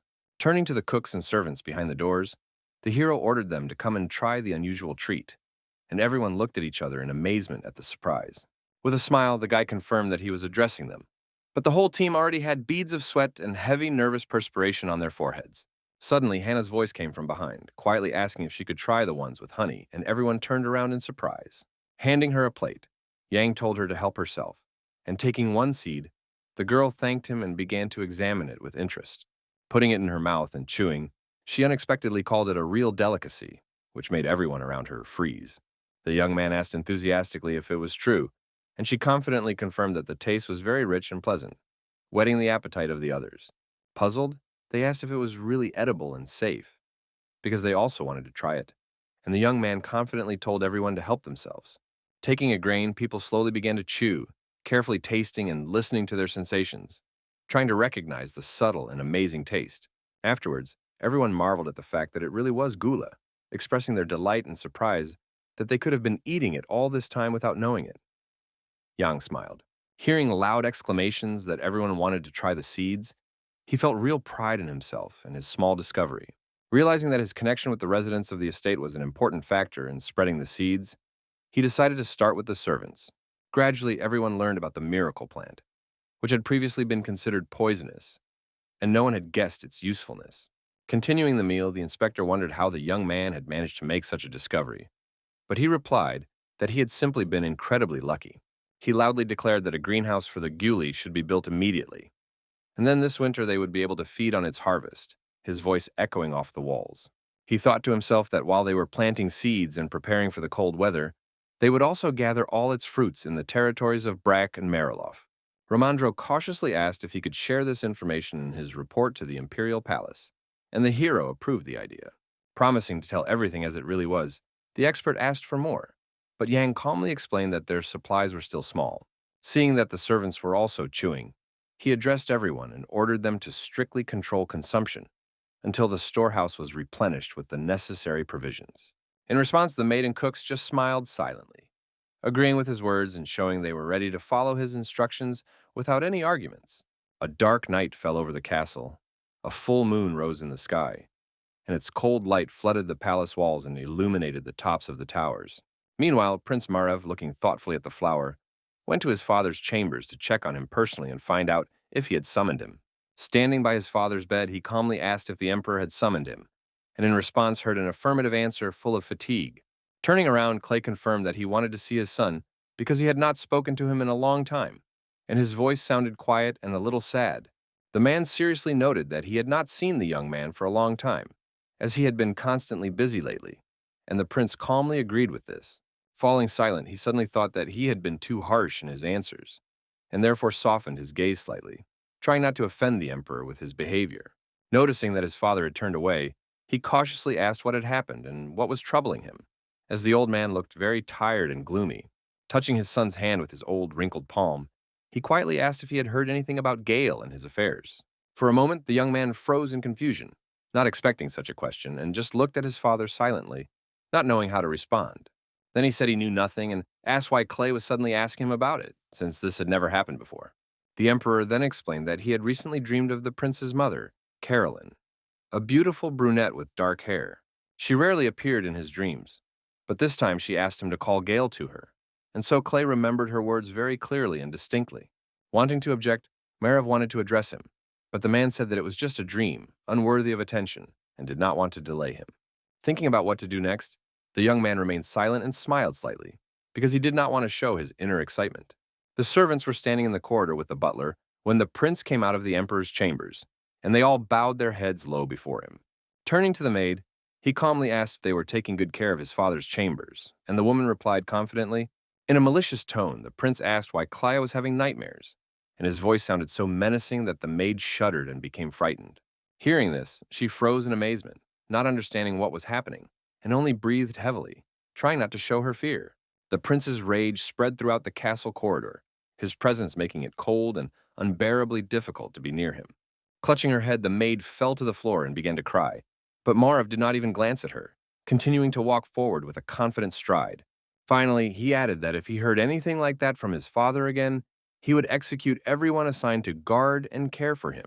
Responding that she would remember his words, the woman continued to cry, while the butler stood silently and Marav headed for his own chambers. On the way, he asked the manager if the day's business was finished, but the man calmly replied that a report had arrived and needed to be read. Rubbing his eyes, the prince said he was tired and asked for a summary, not wanting to reread the documents. Standing in the corridor, the servant leaned toward him and whispered something in his ear, and he listened attentively, without interrupting or asking questions.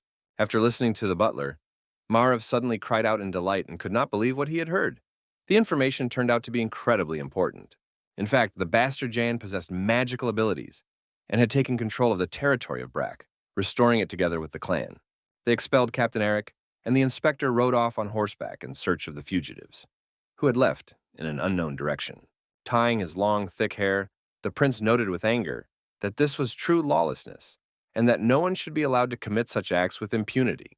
Turning around, he ordered the manager to follow him to his office to discuss the details, and his footsteps quickly echoed in the castle corridor. The sky around him resembled the surface of the sea. The night was quiet and calm, and only the rare lights of windows and the glow of the moon flickered on the ground. The next morning in Miralov, people on the streets discussed whether Brack was now exchanging ghoul for money, and rumors spread quickly. Puzzled, the young men did not understand why the county needed this weed. No one outside the mansion knew that the plant was completely edible. Looking ahead, the merchant noted that the harvest would continue for a long time, because the nearest areas had already been cleared, and now they would have to go into the forest. On the territory of Brack, the builders, hammering away, discussed the collection of seeds and could not believe that 3 bags would earn them a whole gold coin. Some thought that Jan simply had nowhere to spend his money and were puzzled by what was happening, not understanding the logic behind his strange actions. One worker was indignant, saying he would never have thought that people would pay money for grass, but his partner said it was good work. When Jan went out to check on the construction of the greenhouse, he saw many bags of goulie in front of him, and the sight amazed him. When he asked the servant how many there were, he was told 49, and the hero noted that the supplies were accumulating much faster than he had expected. Meanwhile, the gardener claimed that the growth rate depended on watering and suggested trying different soil, while Hannah suggested collecting silt from the river. Turning abruptly, the maid shouted for the expert to stop eating the ghoul, as there would not be enough for planting, and her voice was angry. Hearing the noise, the hero turned questioningly toward the conflict, but said nothing and only watched intently. His thoughts were far away, but suddenly he heard Barrick, the bodyguard, addressing him with a question. Puzzled, the bodyguard wondered if the young man was thinking about Milton, and added sarcastically that the old man was quieter than a dead rat. In a serious tone, the young man admitted that the warrior was right about his thoughts, but did not explain anything else. He noted that after arriving from the palace, the man never left the castle, staying in his chambers the entire time. But judging by the way his subordinates bustled about the grounds, it was clear that he was not idle and was making some plans. Remembering the magic stone for eavesdropping hidden under the table in Milton's office, the young man said that he would have to retrieve it soon. He also instructed Romandro to tell the officials that they could have lunch together, and Barrick asked what to do if they refused. Turning around, Yang said firmly that they should be told that it would be in their best interest not to miss this lunch. At that very moment, the bodyguard was supposed to retrieve the listening device from the official's office without being noticed. Gathering later in the dining room, Milton wondered what was going on and why the young man had arranged such an urgent meeting. as nothing like this had ever happened before. With a smile, the hero said that he hadn't seen his guests in a long time, wanted to know how they were doing, and had something to tell them. But Daegor demanded that they get down to business. Folding his arms, Jan calmly noted that the news he was about to share was not as grand as everyone might expect. He had simply discovered a completely new culture that could help them get through the approaching winter without unnecessary difficulties. Milton asked in surprise if he was talking about the ghoul, and the hero immediately confirmed that Sir was absolutely right, and that was exactly what he meant. Glaring back, the man said he couldn't help but know, as he had heard various rumors and gossip about the matter. The mansion paid gold for useless weeds, and this happened not only in Brach, but also in other places, including Marilov. He also asked if the young man knew about the rumors that the reason for buying up the grass was to launder money received from the sale of land. After hearing the accusation, the young man firmly stated that such gossip was too silly for anyone to believe or take seriously. He explained that if this were true, he would not have restored the land and would not have allowed officials to use the reserves, which greatly angered them. Looking intently at his interlocutors, the young man declared that he did not know who had started such a rumor, and ordered that the offender be informed of the impending punishment. At these words, Mac and Daegor froze in amazement, the young man's insolence seeming to them outrageous and completely unacceptable. Milton asked indignantly if Jan really didn't know about the plant, but the young man calmly replied that he was well aware of it. The convinced old man insisted that it was poisonous and produced a large harvest, so the weed must always be destroyed. In turn, the hero argued that the seeds were delicious and rich in nutrients, and the fruits themselves could rightly be called a true blessing from God. Reaching out his hand, Yang asked if Mr. Moline himself had not told him about it earlier and supported him. He remembered that what nature gives does not divide people into rich and poor, and if the gola can satisfy hunger, then everyone should be grateful. The young man noted sarcastically, looking the old man in the eye, that the prince himself was of the same opinion. But the official looked at him with anger. As if giving up, the sir pushed himself away from the table with his hand, stood up, and reluctantly admitted that perhaps the hero was right, although it was difficult for him to agree. He insisted that people would not accept this, and unless Yang convinced them that the ghoul was not poisonous, no one would take the food. With a smile, the character replied that he already had a suitable idea in mind, which he was going to put into practice. Waving his arms, he began to talk about his plan, while his deputies looked at each other in surprise and silence, not interrupting him. After listening to the end, Milton angrily slammed his fist on the table and declared that he would never allow such a plan to be implemented. In a rage, the man asked if Yang had decided to make fun of the Imperial family, worrying that any mistake could tarnish their reputation. The young man replied with bewilderment that there would be no problems, since the seeds were edible, and the inspector was obliged to fight hunger, considering the argument nonsense. While the old man was furious, the hero did not back down, and once again pointed out that he considered this discussion a waste of time. He added maliciously that when it came to death, it was a mere trifle, and asked if Milton was really going to discuss reputation in front of people dying of hunger.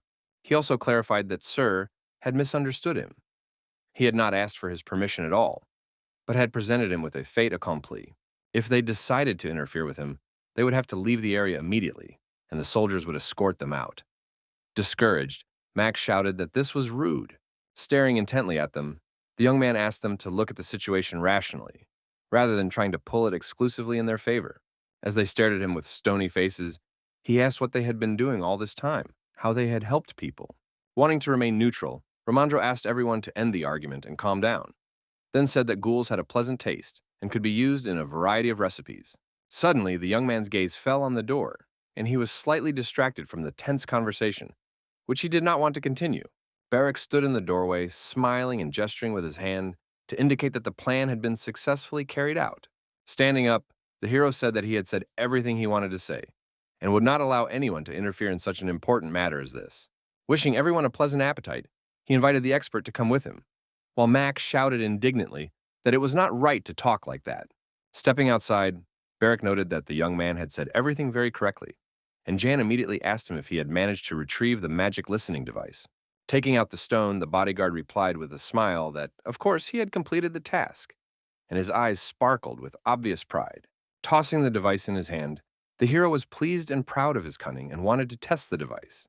Going into the office, he threw it into a glass of water to see if the stone worked and if voices could be heard. Sitting at the table, he listened to the officials' conversation and their plans, making notes on sheets of paper while Barrack lay quietly on the sofa nearby. Hearing that they wanted to get rid of him, the young man thought intently about a new plan of action, showing no emotion.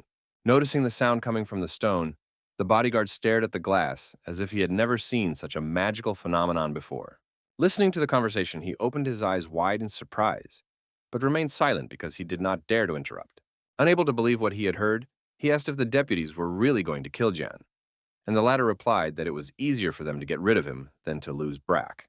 Puzzled, the warrior wondered what to do, and suggested striking first, while the hero took the stone out of the water and examined it closely. The young man said decisively that they would wait and identify their enemy's weak spot, while thinking to himself that the officials were also choosing their moment. Smiling, he realized that they would definitely send an assassin that night, as they could not miss such an opportunity. Sometimes memories of the past came back to him, when he was emperor, and many tried to take his life.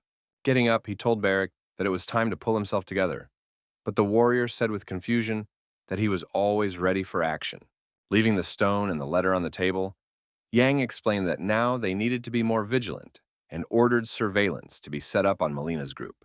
Meanwhile, reconstruction work was underway in the county to rebuild the city, and Inspector Romandro was confidently overseeing the entire process. The builders called out to him, and he, chewing on some grains, sighed heavily and remarked that he didn't even have time for a proper lunch.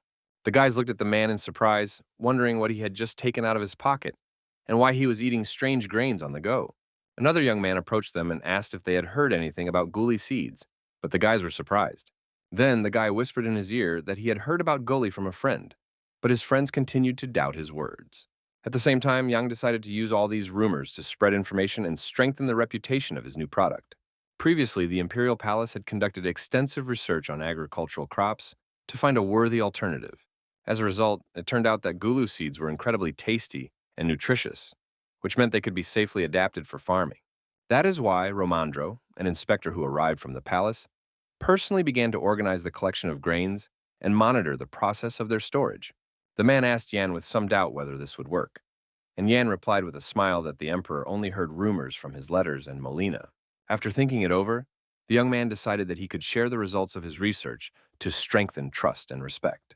Meanwhile, the guy on the street said that the seeds improve skin and blood circulation, but they are not eaten in the capital because gola does not grow there. While the builders discussed whether it was worth collecting them themselves, the hero and Barrack watched from the sidelines, and the bodyguard shared the news. In the tavern, people whispered that the emperor ate gola for eternal life, and the guy said that was enough, and it was time to prepare for the next step. Meanwhile, at the greenhouse, guards were protecting seedlings that, until recently, had been considered ordinary weeds and destroyed without hesitation. Sneaking in, the thieves made their way inside, bypassing the rows of plants and carefully hiding in their dark hoods. Walking between the rows, one thief said he was right about growing them, and the other confirmed his partner's words. Filling their hands with fruit, they discussed the valuable harvest for the Imperial Palace and planned to sell it to the center to earn some money. Suddenly, a guard with a spear rushed at them, and they froze in horror, not knowing how to avoid punishment for attempted theft. Threatening them with his weapon, the man said he had recently caught others, and the boys raised their hands and begged for mercy, but the guard ordered them to follow him. When they were taken out into the street and their hoods were removed, a man in a robe stood before them, noting that the guards had done a great job.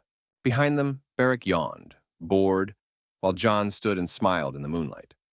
Everyone recognized him immediately, surprised by his calmness and confidence. The servants asked in surprise if the sir had decided to take a walk at this late hour without guards, and the young man replied that his own bodyguard was enough for him.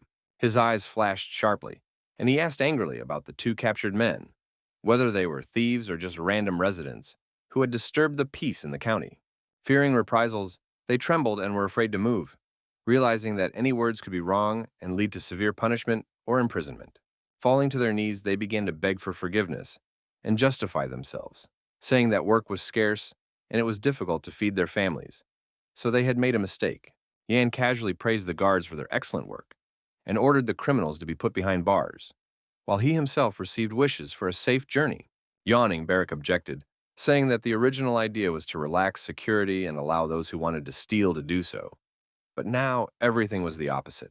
The hero calmly noted that this could have been done in other territories, but there was no ruler here, and crimes could cause security problems.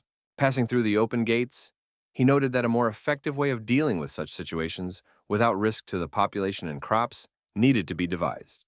While the moonlight illuminated the area, the bodyguard looked closely at the young man, wondering how he managed to control everything and remain calm.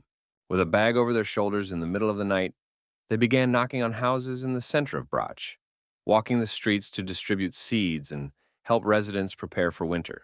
Noticing that no one was responding, the hero began to knock harder on the wooden door, showing determination and confidence. A sleepy man with a child on his back asked who had come to visit them late at night, slowly walking towards the exit. Taking off his hood, Yang said it was him, and the man, seeing the gentleman, was taken aback, but realized that the visit had a good purpose. Putting his finger to his lips, the young man asked him to be quiet, as the children were sleeping in the house. The man came to his senses and fell silent, trying not to wake the little ones. With tension, he asked what had happened, fearing that he had made a mistake that could cause trouble for the family. Holding out a small bag, the hero told him to take it, explaining that the seeds were nutritious and would be beneficial if used and planted correctly. Surprised by the gift, he listened as he was told that it was delicious food, but it did not heal or rejuvenate as rumored. Unfolding a large bag with other bags inside, Young explained that they were now under strict control and should be distributed. Since the man was raising 5 brothers and sisters on his own, he decided to give him the seeds first so that they could prepare for the cold weather. With tears in his eyes, the man did not know how to thank the hero for saving his family and helping the residents, realizing that this was a chance to survive difficult times. Holding the man's hands, the hero said that one seed produces about 10 fruits, told him to eat some, plant the rest, and share them. Bowing low, the young man sincerely thanked the guy, and Yang walked away waving goodbye, continuing to help others. Walking through the streets, he noted that he did not know the bodyguard and his habits very well, but nevertheless trusted him completely. Surprised, the hero asked if Barrack was already almost asleep, and the sleepy warrior replied that he really wanted to be, but had to stay close. Walking on, the character claimed that while the Empire had a monopoly on growing ghouls, their supplies were dwindling. Turning around, Yang asked if they were going to distribute the seeds, as Barrack thought. Would people perceive it as help or strangeness? After a moment's hesitation, the young man replied that everything had been carefully thought out, so that the people would see him as a caring person, not an authoritarian boss. Walking through the center of the village, the young man believed that people would see him as a good guy, and told them to hurry up, as they still had many families to visit. At the doorstep of another house, he was greeted with admiration by a woman with a bunch of surprised kids who happily accepted the gifts. Handing her a bag of seeds, Yang told her to be quiet so as not to wake the others, and explained that the grain had to be distributed properly. Next, they visited a young man with a broken leg who gratefully accepted the seeds, realizing that he would be able to survive the winter. People sincerely accepted the grains brought by the hero, rejoicing in his care and help, and realizing that this would help them cope with hunger. The elderly were also happy and thanked him, seeing him as a kind person who cared about the future of the village. Suddenly, Barrack's attention was drawn to someone's gaze, and he turned around questioningly, noticing someone standing around the corner of the neighboring building. At that moment, Degor was quietly watching from his hiding place, recording every step Yan and his bodyguard took, trying to remain inconspicuous. Peeking out a little and afraid that he might be noticed, he decided to leave, and his silhouette just slipped away, disappearing into the alley. With quick steps, he went to his colleagues to report that the guy was handing out seeds to the people. With one deft movement, he threw open the door to his chambers, entering with determination and tension. Awaiting the report, Mac asked excitedly what his colleague had seen and listened attentively, trying to understand its importance. Removing his hood, the man remained silent, choosing his words carefully to accurately describe what he had seen, his face expressionless. Stepping forward, he reported that Yang had gone out at night to distribute the gulu, which shocked Mac and made him realize how serious the young man's intentions were. Turning to Milton, he noted that the boy was indeed very strange, but his actions were for the good of the people. The old man thought to himself that the discovery would be attributed to Ramandro, not the hero, so he could be sure of the trust of the people in the palace. Sipping his wine, he thought that if Yang and his bodyguard had left at dawn, everything could have turned out differently. It would have been a great opportunity to get rid of the young man forever by killing him. But the boy acted cautiously. Returning to his office, the character noted that the restoration of the village of Gilsum had been successfully completed. Ramandro asked with interest about the supply of guli, and Yang assured him that it would be sorted out in time, as the seeds were selling out quickly. The expert asked if the young man was going to continue his charitable work, looking at the bag, and the hero confirmed that he would be distributing it for 3 days. The inspector noted with concern that the young man was busy day and night, and that his magical abilities explained his unusual endurance. In response, the hero asked if it was time to end the meeting, since they had already clarified all the issues regarding the supply of ghouls. Raising his hand, Nurserin reported that people from the Great Desert had contacted him, providing important information about the state of the regions. News came that the health of the advisor Vincent was deteriorating, and Yang tensed, realizing that he needed to act quickly. Remembering the old woman in the Silask, thanks to which she had been able to heal her a little, the hero decided that it was necessary to carefully think through a plan. Noting the difficult situation, Bellamy reported that they had decided to stop cultivating the flower and use all the remaining roots for their needs. Raising his hand, Romandro asked to be enlightened about the advisor and the plant, while Nurserin and Yang looked at each other. The sunset was already turning crimson outside the window, and the guys decided to fill the inspector in on the situation so that he would understand the current situation. After listening to the story, the man repeated it to himself, pondering the correctness of the decision and its impact on the estate and the village. Staring intently at the hero, Cockanier said that the verdict had been made because of the current situation in Brock, and asked if Yang knew their funeral customs. Tapping his fingers on the table, the hero replied that he knew everything about the clan's culture, including its rules, rituals, and traditions. When the chief or chief advisor died, everyone had to spend a year in isolation, observing traditions and waiting for the mourning period to end. The chieftain stated resolutely that they could no longer remain on the estate, given Vincent's age and condition. There was very little time left. The character asked with interest whether Romandro had received a reply from the palace. The man replied that he had not yet, but hoped for news soon. Hearing that the hero wanted to ask the first prince for an answer, he wondered if it was a good idea and weighed the consequences. Closing his hands, the inspector reported that he had sent only one report, which he had been asked to make to convey information about the situation on the estate.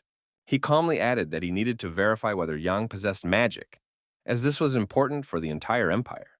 Puzzled, the hero asked if His Majesty really wanted the new Margrave to have no connection to Melina's group and no ties to the second prince. Yang also admitted that he shared Malov's opinion and was also at odds with the old man, as the expert had already noticed.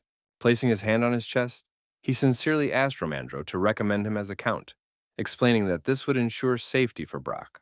Hearing this, the man was very surprised and thought that the guy had gone mad, because the request was too bold for an ordinary person. Reassuring him, the young man explained that if he did not become a baron, he would have to return to the desert, and the palace would use his abilities and turn him into a slave. Considering this to be the only way to ensure safety for himself and Brock, and seeing the inspector's puzzled look, he assured him that there was no one better than him. Looking at the bag of ghoul on the table, the man realized that the hero was right, because he was at the center of the reconstruction and had obtained edible seeds. Resolutely placing his hand on the papers, he decided to tell the truth and hide nothing from the young man who craved power. The prince sincerely did not understand Jan's connection with Milan and may have misinterpreted his actions, not taking into account all the nuances of what was happening. Recalling the young man's stories, the expert knew that through the old man, he had denounced his own father to protect himself and the county. In this way, he gave himself the opportunity to make his man a Margrave. But Captain Erica was also claiming this position, which complicated the choice. Moreover, he believed that since the young man was a magician, he would be able to join the ministry and demonstrate his abilities. Gale also thought that the hero could help them fight the conspirators using his strategic mind and strength, as well as his influence over people. Calmly, Yang said that if that was the only reason, he could explain everything, but the inspector was puzzled as to how. In his chambers, he promised to personally convey all the information to the first prince, and noted that there were things that could not be communicated in a letter for security reasons. Clenching his fist, the hero declared that he could prove that he and Malene were on opposite sides of the barricade and were performing different tasks. Staring intently at his allies, the hero assured them that this would be the case until his death, and even beyond, his eyes shining. Even when he died and only ashes remained, he would remain true to himself, his ideals, and the promises he had made to his people. His words shocked Romandro, while Nurserin and Kakandir smiled, seeing that the young man was serious. Looking at the papers on the table, the inspector replied that he would convey everything to His Highness, confirming the importance of the assignment. Rising from the table, he suggested ending the negotiations for the day, and Yang thanked him for his understanding. Almost forgetting, the young man asked with interest if there were people in the center who dealt with Silas to set up production. The expert replied doubtfully that he would check, but he was not sure he could find a flower he had never heard of before. Considering that no one knew about this plant, the hero thought about how difficult it would be to find it in Burial. As he left, the man noted that the young man would do well to get some rest, and the young man said goodbye, saying that they would meet again tomorrow. Left alone with Barrack, he suggested leaving early today, and the bodyguard asked if the hero was tired. Leaving the office, illuminated by the last rays of the setting sun, the character noted that his eyes were simply closing. When the stars appeared in the sky and the moon rose, they found themselves back in the center of the village, and the people joyfully greeted Jan. Seeing a familiar woman, he asked in surprise why she was still awake, since there hadn't been much preparation today. Approaching her from behind, the man asked her not to cause trouble for the gentleman, explaining that he was hiding from the palace officials, and she gasped in fear. Lining up, the people demanded that the young man bring them more seeds, because they understood the importance of the harvest for the coming winter. Having finished distributing the seeds, Yang waved his hand and told his bodyguard to go, continuing to check that everyone had received help. Noticing that the warrior was staring intently at something, the young man asked what was wrong, observing that Barrack was paying unusual attention to the surroundings. The bodyguard anxiously reported that there were 3 attackers, and the hero realized that he had fallen into a trap that required quick reactions and tactical decisions. Realizing that they needed to hurry, they quickened their pace toward the estate, knowing that time was against them. As they walked through the dark streets, the strangers followed them, trying not to attract attention but closely monitoring their movements. Moving forward, the hero and his bodyguard walked confidently, the shadows following them but not taking any action. Stopping, the attackers shouted, asking which of the boys was Yang, trying to figure out which of the heroes was their target. Turning around, the character asked what would happen if he was the one they were looking for, preparing for battle and assessing his chances of success. Stones flew sharply off the walls in different directions, creating chaos and distracting everyone present. Finding himself between the attackers, Barrack used his skills to deliver a deft blow directly to his opponent's faces. Suddenly, his attention fell on a blade that flew very close to his body. But thanks to his quick reaction, he managed to dodge it. As they tried to surround him, he deftly dodged and counterattacked, demonstrating his mastery of combat skills. Suddenly, Yang shouted that they were being attacked from above, and the bodyguard looked up, assessing the situation and preparing to defend himself. While he was fighting off the attack, another enemy flew at him from above with a saber in his hands, ready to deliver a fatal blow. Dodging at the last moment, the blow struck the asphalt, sending stones and dust flying in all directions. Without a moment's hesitation, the young man decided to counterattack, using strategic techniques to protect himself and Yan. But the attackers also dodged skillfully, demonstrating a high level of training and understanding of combat tactics. Watching the fight, the hero noticed well-trained warriors who knew about Barrack's abilities and realized that they had been hired by Moline or someone from his group. While the bodyguard was striking the attackers, the guy shouted for the young man to leave at least one alive. Shouting back, he agreed, and the character realized that something was clearly wrong because the behavior of the opponents was different from his expectations. If the attackers knew about the bodyguard's abilities, they should have known that he also possessed magic. So, why did no one attack him? Meanwhile, people with various weapons in their hands approached them from the other side, surrounding Yan from different sides. Seeing them, the hero noted that this was quite expected, and that he needed to act to protect himself and save his life. As the crowd blocked their path, he realized that they had a lot of work ahead of them today, and needed to mobilize all their strength. With a bat in his hands, the leader viciously told Yan to talk less, trying to psychologically pressure the hero. Smiling, the young man knew that he would not allow anyone to attack him and decided not to show weakness. Using magic, his body glowed, and a fireball appeared in his palms. Then he said that he was the one they were looking for. Looking maliciously at his enemies, the hero understood why the attack had taken so long. They had been gathering people, preparing for a mass attack. Standing in front of the crowd, he asked why they were doing this. Didn't they value their own lives, considering that the attackers were taking unnecessary risks? Unwilling to listen, the leader wished him death and asked if Yang knew how much money they would get for his head. With these words, he rushed into the attack, while the young man held a fireball in his palm, preparing to counterattack. While the enemy swung his club, the young man deftly moved closer to strike and use his magic. The fireball in his hands gradually grew larger and shone brighter as the character prepared for the decisive blow. With one deft movement, Yang slammed it right into the attacker's face, instantly blinding him and inflicting damage. Feeling the power of magic, the guy froze in horror, his eyes wide open, not knowing how to resist the hero. The bright light gradually engulfed him, and the character did not weaken his grip, demonstrating complete superiority. With a cry, the attacker recoiled, his face covered with small burns, pain and fear overwhelming him. Falling to the ground, the guy started screaming when he saw Yan, who was preparing to attack again, demonstrating his control over the situation. Meanwhile, another man rushed towards him, waving his weapon and shouting, hoping to help his comrade. Deftly dodging the blows, the young man remained on his feet, demonstrating skill and quick reactions. With one movement, he knocked the dagger out of his opponent's hands and delivered a fiery blow straight to his stomach, neutralizing him. Coughing up blood, the attacker fell to the ground screaming in pain, unable to continue resisting and fighting. Looking at his enemies, Yang noted that they resembled ordinary residents of Brach, but they all shouted that he had no need to know that. Concluding that he had less control over the situation in the city than he thought, he told them to try attacking again if they dared. Some were afraid to approach and trembled with fear. Some lay beaten on the ground, and some called him a mere child. While one opponent lay at the young man's feet, the others rushed into a new attack, ready to risk their lives. Standing and assessing his surroundings, the hero noticed that help had arrived in the form of a bodyguard, and stones were ricocheting off the walls. Barrack appeared right in front of the attackers, blocking their path and protecting Jan from a direct attack by rushing into the fray. His eyes burned with anger. He was not going to show weakness and was filled with determination and confidence in his own victory. Striking blow after blow, he demanded to know who dared to bother a man late at night, blood flying in all directions. Raising his bloodied hands with the sword, he wondered who had prepared the attack on them in the dark streets. Deftly dealing with his enemies, the warrior was angry that he had to do combat exercises when he was just going to relax. Watching the battle, Yang cautiously asked if the attackers would survive, and the bodyguard, wiping his face, replied that they would. Putting his hand on Barrack's shoulder, the hero praised his good work and skill in battle, expressing his trust. Illuminating everything around him with magical light, he decided to remind the guy to leave one attacker alive. As if spellbound, the bodyguard noted the stunning effect, and the character asked irritably if he was listening to him. Jumping up and swinging his saber, the warrior shouted that he was listening and warned that all the attackers would meet their end.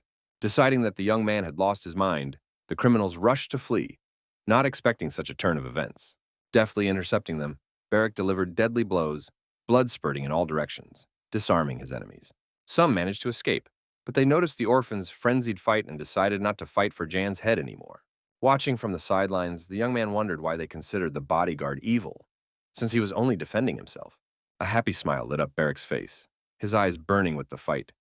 And even though he was covered in blood, he still enjoyed his fighting skills. After the battle, the young man laughed, standing among his defeated opponents, bleeding, feeling his own superiority. As Yang walked toward him among the corpses, the warrior noted that fortunately, one attacker had survived and could be used for interrogation. Approaching the stranger and looking at his bloodied face, the hero wondered what to do with him and how to use him in the future. Turning to his bodyguard, he admitted that he had a feeling he had seen this guy before. Turning to Barrack, the young man asked if the criminal's face looked familiar to him, but the warrior called him some kind of scarecrow. Covering his face with his hands, the ring on the villain's finger sparkled, attracting the character's attention and arousing suspicion. The hero's gaze fell on the strange phenomena before his eyes, causing his eyes to widen in surprise and astonishment. Strange iridescence appeared, as if the result of a magical effect, causing unusual visual effects. Screaming in pain, the criminal's face seemed to be straightening out, while Yang and his bodyguard watched in amazement. Barrack noted with surprise that the villain's face had turned into mush. He did not recognize him at all. Everything looked terrible and strange. It was like a poison that completely destroyed the skin, used by hired killers, so that their identities would not be recognized. Among the corpses lay the still-living leader, who heard the hero order a soldier to bring someone to take the survivors to the mansion. Otherwise, the village was completely peaceful and calm, the residents unaware of what was happening outside. Meanwhile, late at night in the official's office, the men discussed the consequences of the attack and their plan of action. Nervous, Mac worried whether they had managed to get rid of Jan, and what if everything had not gone according to plan. But Daegor assured him that there was nothing to worry about. Angry, the man shouted that his colleague was too calm, that they needed a plan in case Petrio failed. Suddenly, Mullen told the guy to be quiet. Otherwise, the servants might hear their conversation and report the information to the young man.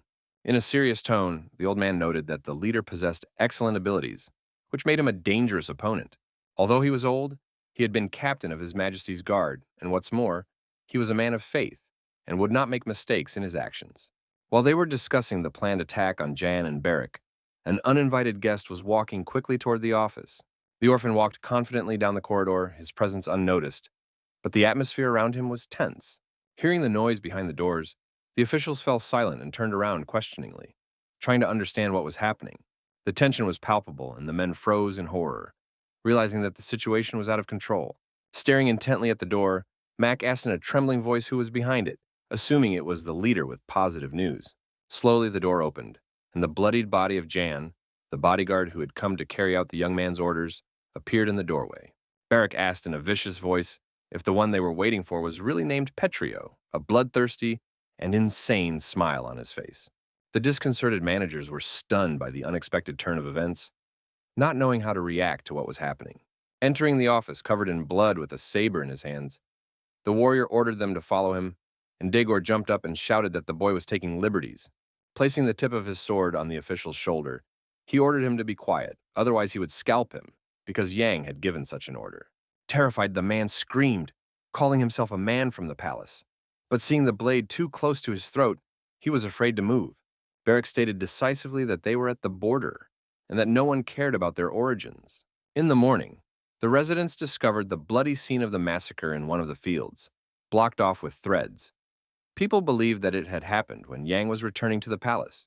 The girl screamed in horror, asking how this could be possible, and the young man whispered that this was exactly what he was trying to find out.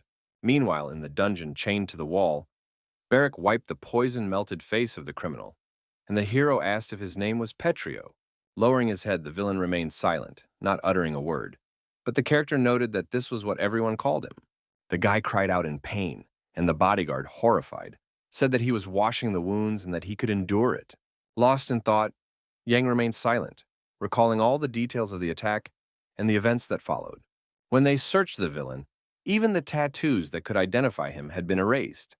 He was clearly hiding his identity. The young man asked decisively if the criminal knew how terrible he looked now, and the doctor said that at this rate, he would not last 3 days. Claiming that the guy would soon die, Yang asked him to confirm his name, offering to make him a member of the council in return, but the villain remained silent. Lifting his head slightly, tears welled up in the prisoner's eyes, but it was unclear whether they were from pain or shame. Catching his gaze, the hero stared at him intently without saying a word, thinking about his next move. As he left, the young man explained that he did not want to torture a man on his deathbed, deciding to leave the criminal alone. Outside the doors, a warrior from the clan of otherworldly warriors awaited him. Warriors who always remembered revenge and never forgot their enemies. He wondered to himself what the stranger's name was and hoped that he had no loved ones left, for those who bore his surname were doomed to die. Finally, he shouted for Barrack not to take his eyes off the prisoner, and the bodyguard obediently remained to carry out the order. The warrior continued to treat the criminal's wounds with a napkin, and the criminal screamed in pain, his face dripping down like tar. On his way to the exit, Yang heard the attacker's cries, but tried not to pay attention and thought about what to do next. He strode resolutely forward through the dark corridors of the dungeon, shrouded in the pain and fear of all the prisoners who had been here. Suddenly, he heard someone calling him excitedly and stopped abruptly, a little frightened by the surprise. Romandro appeared before him, anxiously feeling his face and asking how the young man was feeling. He had been informed of the attack. In a calm tone, Yang assured him that he and Barrack were fine, and the inspector noted that as a possessor of magical abilities, he was very strong. Puzzled, the bodyguard noted that he had fought the bandits, while the young man reported that 2 attackers had been captured, one silent and the other unconscious. He took a ring with a spike from his bosom and asked the man if he knew what kind of poison it was, because as soon as the guy pricked himself, his face seemed to melt. Taking a handkerchief, the inspector noted that such symptoms indicated T-barfine, a very strong drug. It was often used by mercenaries and merchants to conceal their identities. Hearing this, the hero looked at the ornament in surprise. Romandro asked with interest what had happened to Molina's group, but the young man replied that they continued to claim they knew nothing. He cautiously asked if Yang was going to kill them, but the hero had no such plans. Otherwise, the palace would send another group to investigate. He firmly stated that he had no right to decide who to kill, believing that this was the emperor's job, which greatly surprised the inspector. Smiling, he clutched the handkerchief with the ring in his hand and ordered that it be conveyed that he would follow Prince Marev's will, thus proving his loyalty. Meanwhile, an ominous silence reigned in the other cells of the dungeon. Time seemed to slow down, and only the dim light of the torches illuminated the walls. Suddenly, A plate of liquid porridge flew straight to the side, spilling in different directions from the sharp movements. Seeing Jan at the door, the officials shouted insults and nearly hit him in the face with the dishes, as if they intended to do so on purpose. Entering the cell, the hero asked decisively if the three of them had managed to sleep, ignoring the aggression and insults directed at him. Max shouted that they had come on the orders of the palace, and Daegor claimed that the young man's behavior was insulting to the emperor. Addressing the warriors of the Great Desert, he asked if they really did not know what would happen if someone from the palace was harmed. Yan said maliciously that this was the only reason the men were still alive. If they were ordinary people, the same thing would have happened to them as to Petrio. Angered, Mac asked what the young man was talking about, pretending not to understand what the hero was getting at. With a sharp movement, Yang took out a flask of water and a magic stone for eavesdropping, and demonstratively threw it in. Suddenly, the officials heard their own voices and their agreement to kill the young man, and they were dismayed. Hearing his own threats, Milton felt horror and tension throughout his body, realizing that he had fallen into a trap and their plan had been exposed. Shouting that the recording could not be used as evidence, Daegor insisted that a formal trial was necessary, but the young man only laughed. With determination, Yang explained that this was only the borderlands, not the capital from whence they came, and no one would investigate. Lifting his plate, he confirmed that he was now a member of an otherworldly clan of warriors, and the warriors of the Great Desert did not take revenge lightly. As he left, the character stated that he had drawn one conclusion from the record, but would not turn a blind eye to it, wishing to take revenge in the future. Staring intently at the officials, he asked them to treat food with respect and thought that they understood their disadvantageous position. Mac and Daegor gritted their teeth in anger, while Milton showed no emotion. Their plan had failed miserably. As he left, Yang felt his superiority over his rivals and realized that he would soon be able to dot all the I's and cross all the T's. Suddenly, he heard someone calling him again and stopped, wondering who it could be this time. Hannah ran up to him excitedly and said that a whole crowd of people were waiting for him outside, all calling for the hero. Hearing that everyone wanted to see him, Yang was very surprised and a little scared, not understanding what he had done wrong. Running after the girl, he asked why, surely not to steal the ghoul, but remembering that the greenhouse was guarded. Receiving no answer, he decided that perhaps Mullen had set them on him in order to carry out his plan and kill him. Approaching the exit, he thought that during the restoration of the territories, problems or conflicts with the unearthly clan of warriors could arise. Frowning at the bright light, he thought apprehensively, what if discontent had broken out among the inhabitants, which he did not even know about? Noticing the young man, the people with flowers in their hands froze in amazement, as if they themselves had not just called him and were seeing him for the first time. Rushing to him, the people anxiously asked about his well-being and told him that someone had spread a rumor about his injury.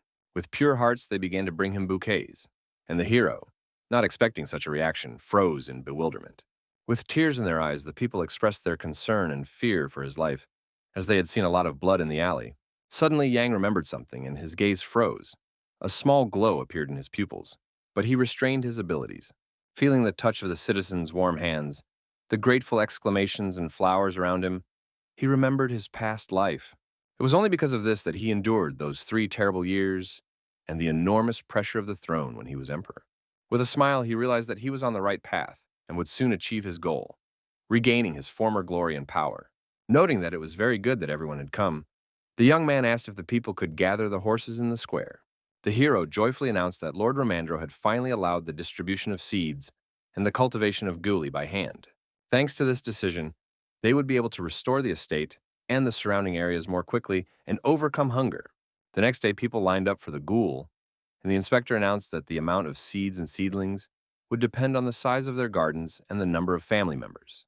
The hero announced that the distribution was free, but that next year 1/10 of the harvest would have to be given as tax, hoping that the people would share their experience of growing and preparing goulash. The purchase and sale of seeds to residents of other territories is only possible through the mansion. Violations are punishable by a fine of 50 gold coins, and reporting violators is rewarded. Raising his hand, the man asked about trade between his own people. This was permitted, but selling to residents of other territories was strictly prohibited. The hero also said that if people didn't get anything today, there would be a new delivery tomorrow, saving them from unnecessary worries. Suddenly, Barrack called out to him and said that he needed to return to the mansion for a moment, as important news had arrived.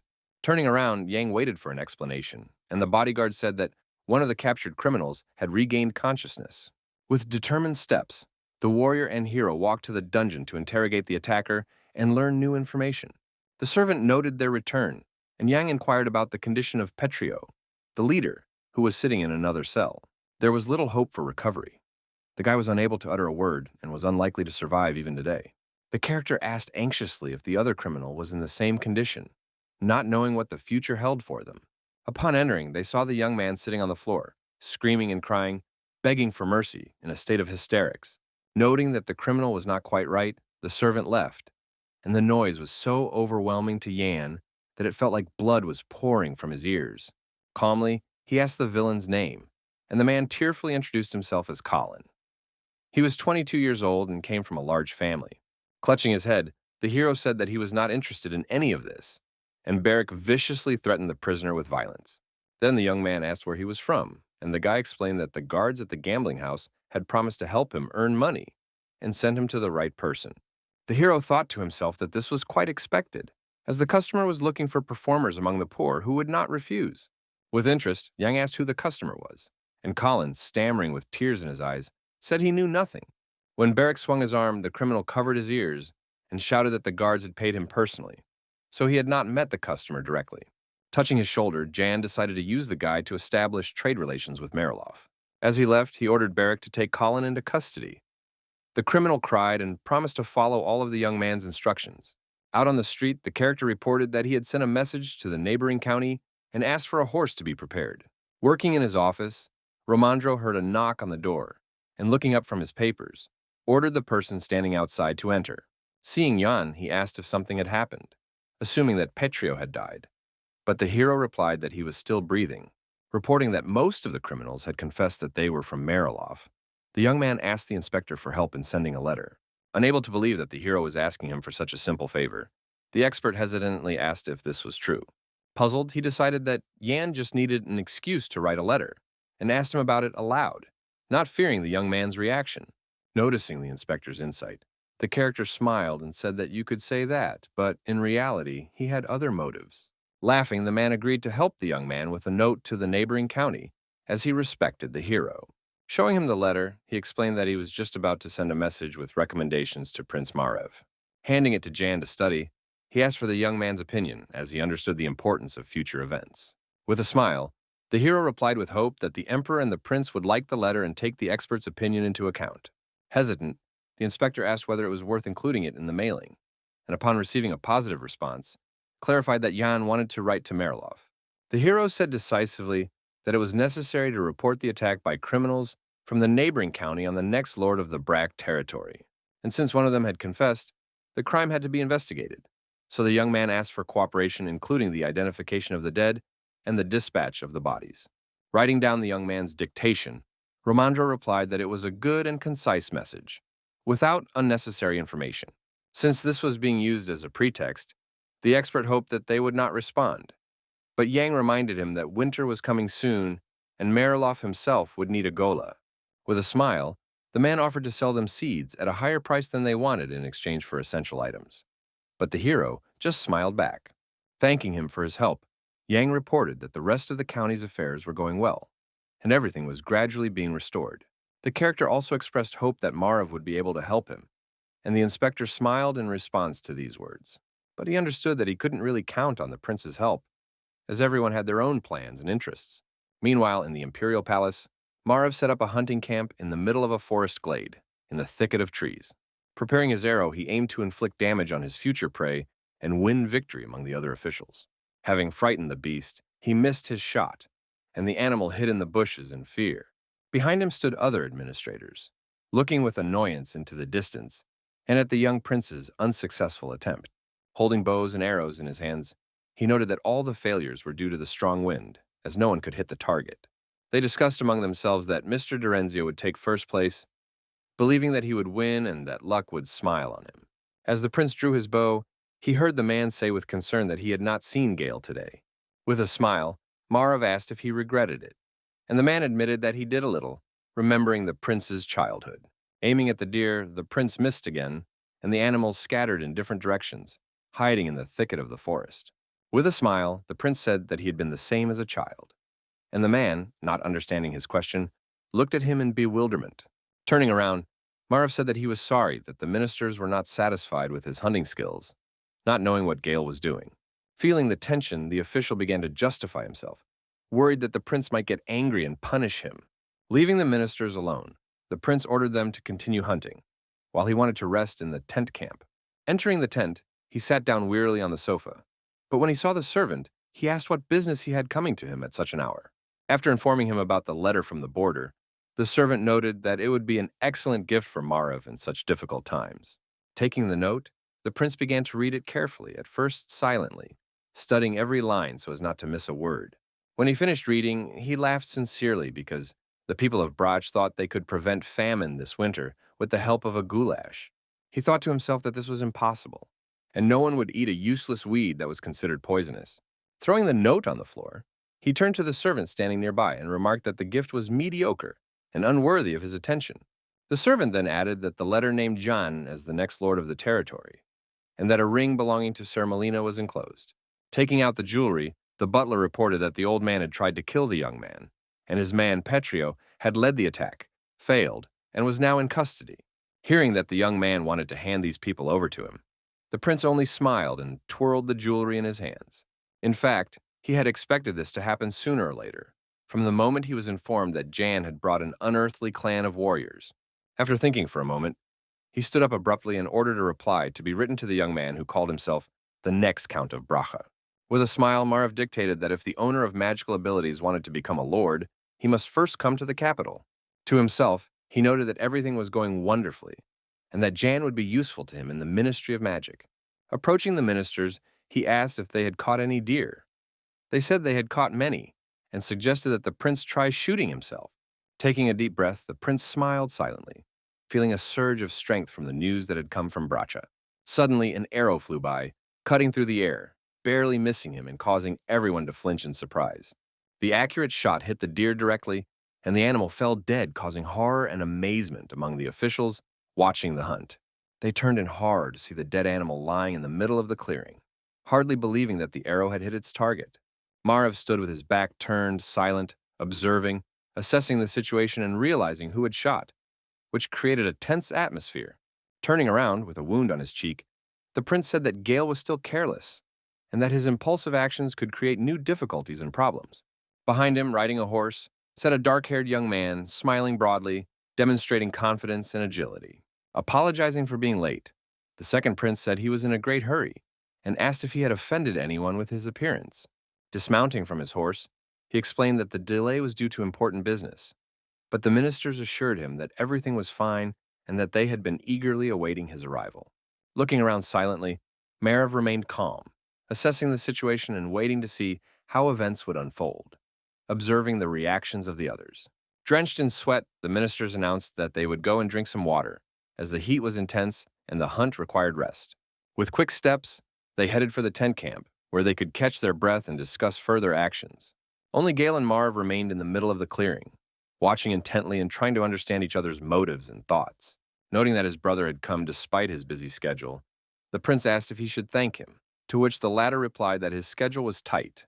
Meeting his gaze, Gale asked why his brother was so interested in the border areas, trying to understand how they might affect the empire.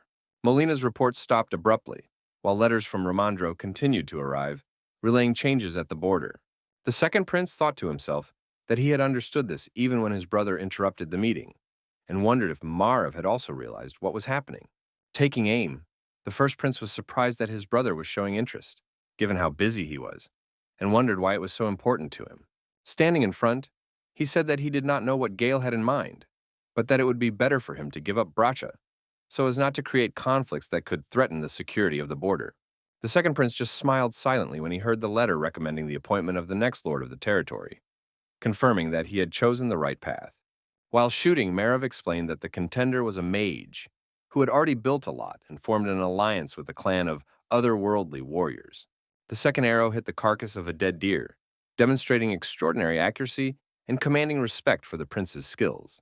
With a smile, turning to his brother, he said that he had no objections, so he ordered the succession process to be expedited so as not to waste time. A little later, both princes came to the meeting of ministers, and everyone wondered if it was all because of rumors and gossip that could influence the decision about Brash. Hearing that the county would be discussed, the princes glared at each other, realizing how important it was to both of them. The chair of the meeting announced that a letter had arrived from a restoration expert, with a recommendation for the position of Lord of the Territory. While the other members of the assembly listened, it was announced that the candidate was the bastard son of the executed Dergi, whose name was Jan. Hearing this, the ministers were outraged, asking how the son of a criminal could be lord and what was the point of punishing the whole family. They believed that the young man should be a slave, but others objected, arguing that the boy himself had brought charges against his father and severed ties with his family. Holding onto the table, Marv declared that, according to the report, the boy had done everything a lord should do, and his candidacy fully met the requirements. Watching his brother, Gale burned him with his gaze, trying to understand his true intentions, assess his cunning, and foresee the consequences of such an appointment.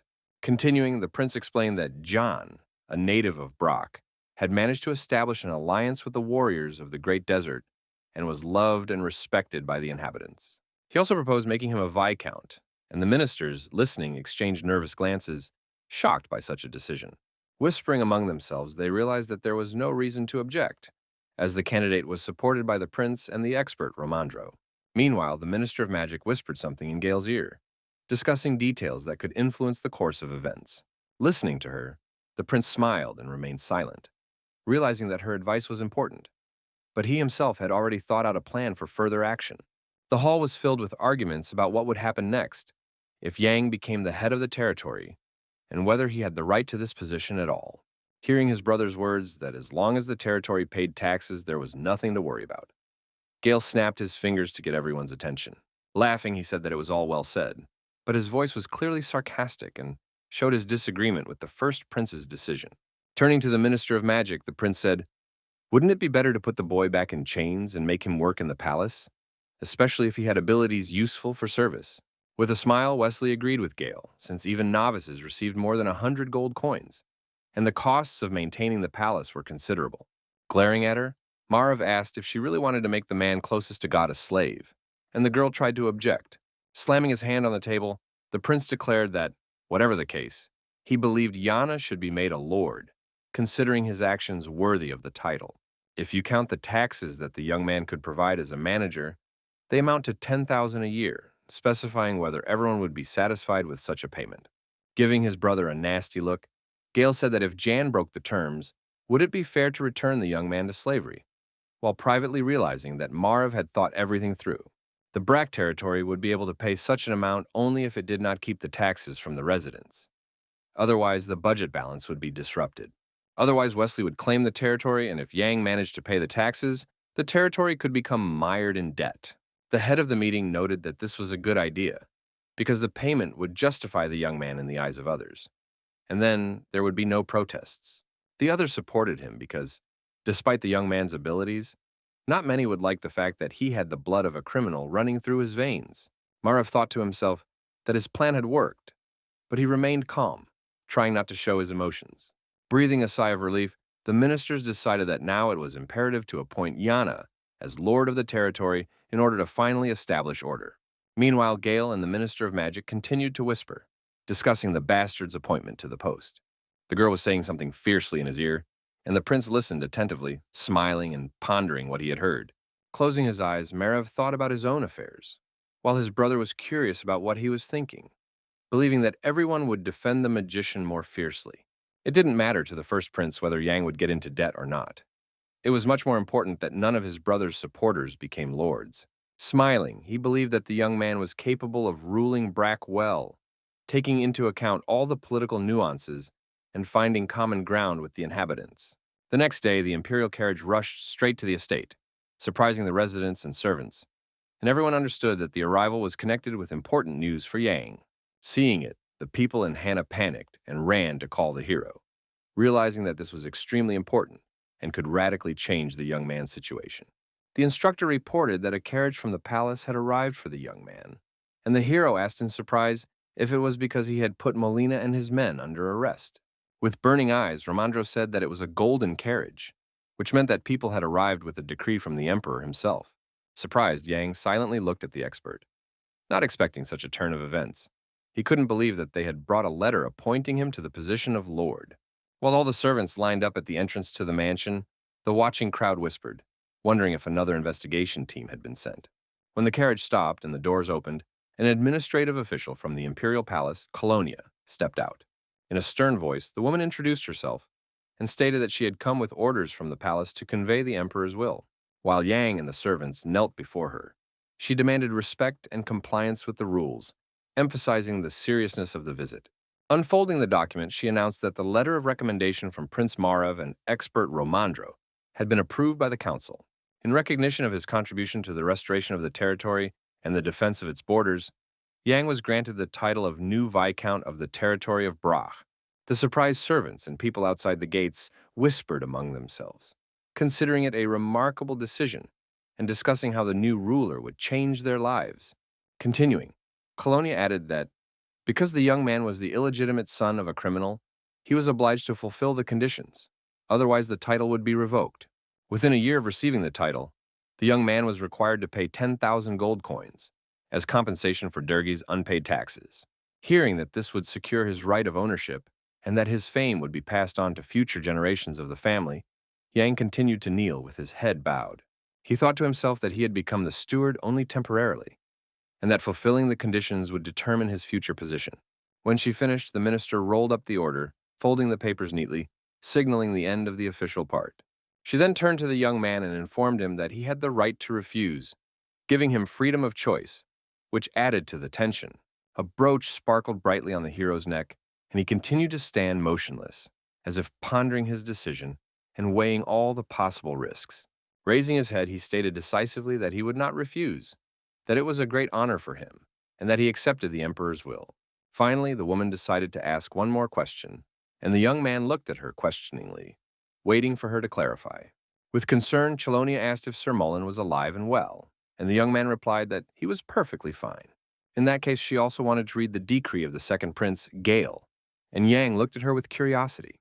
It was an order that the subjects of Malin, Macom, and Dagor be returned safe and sound.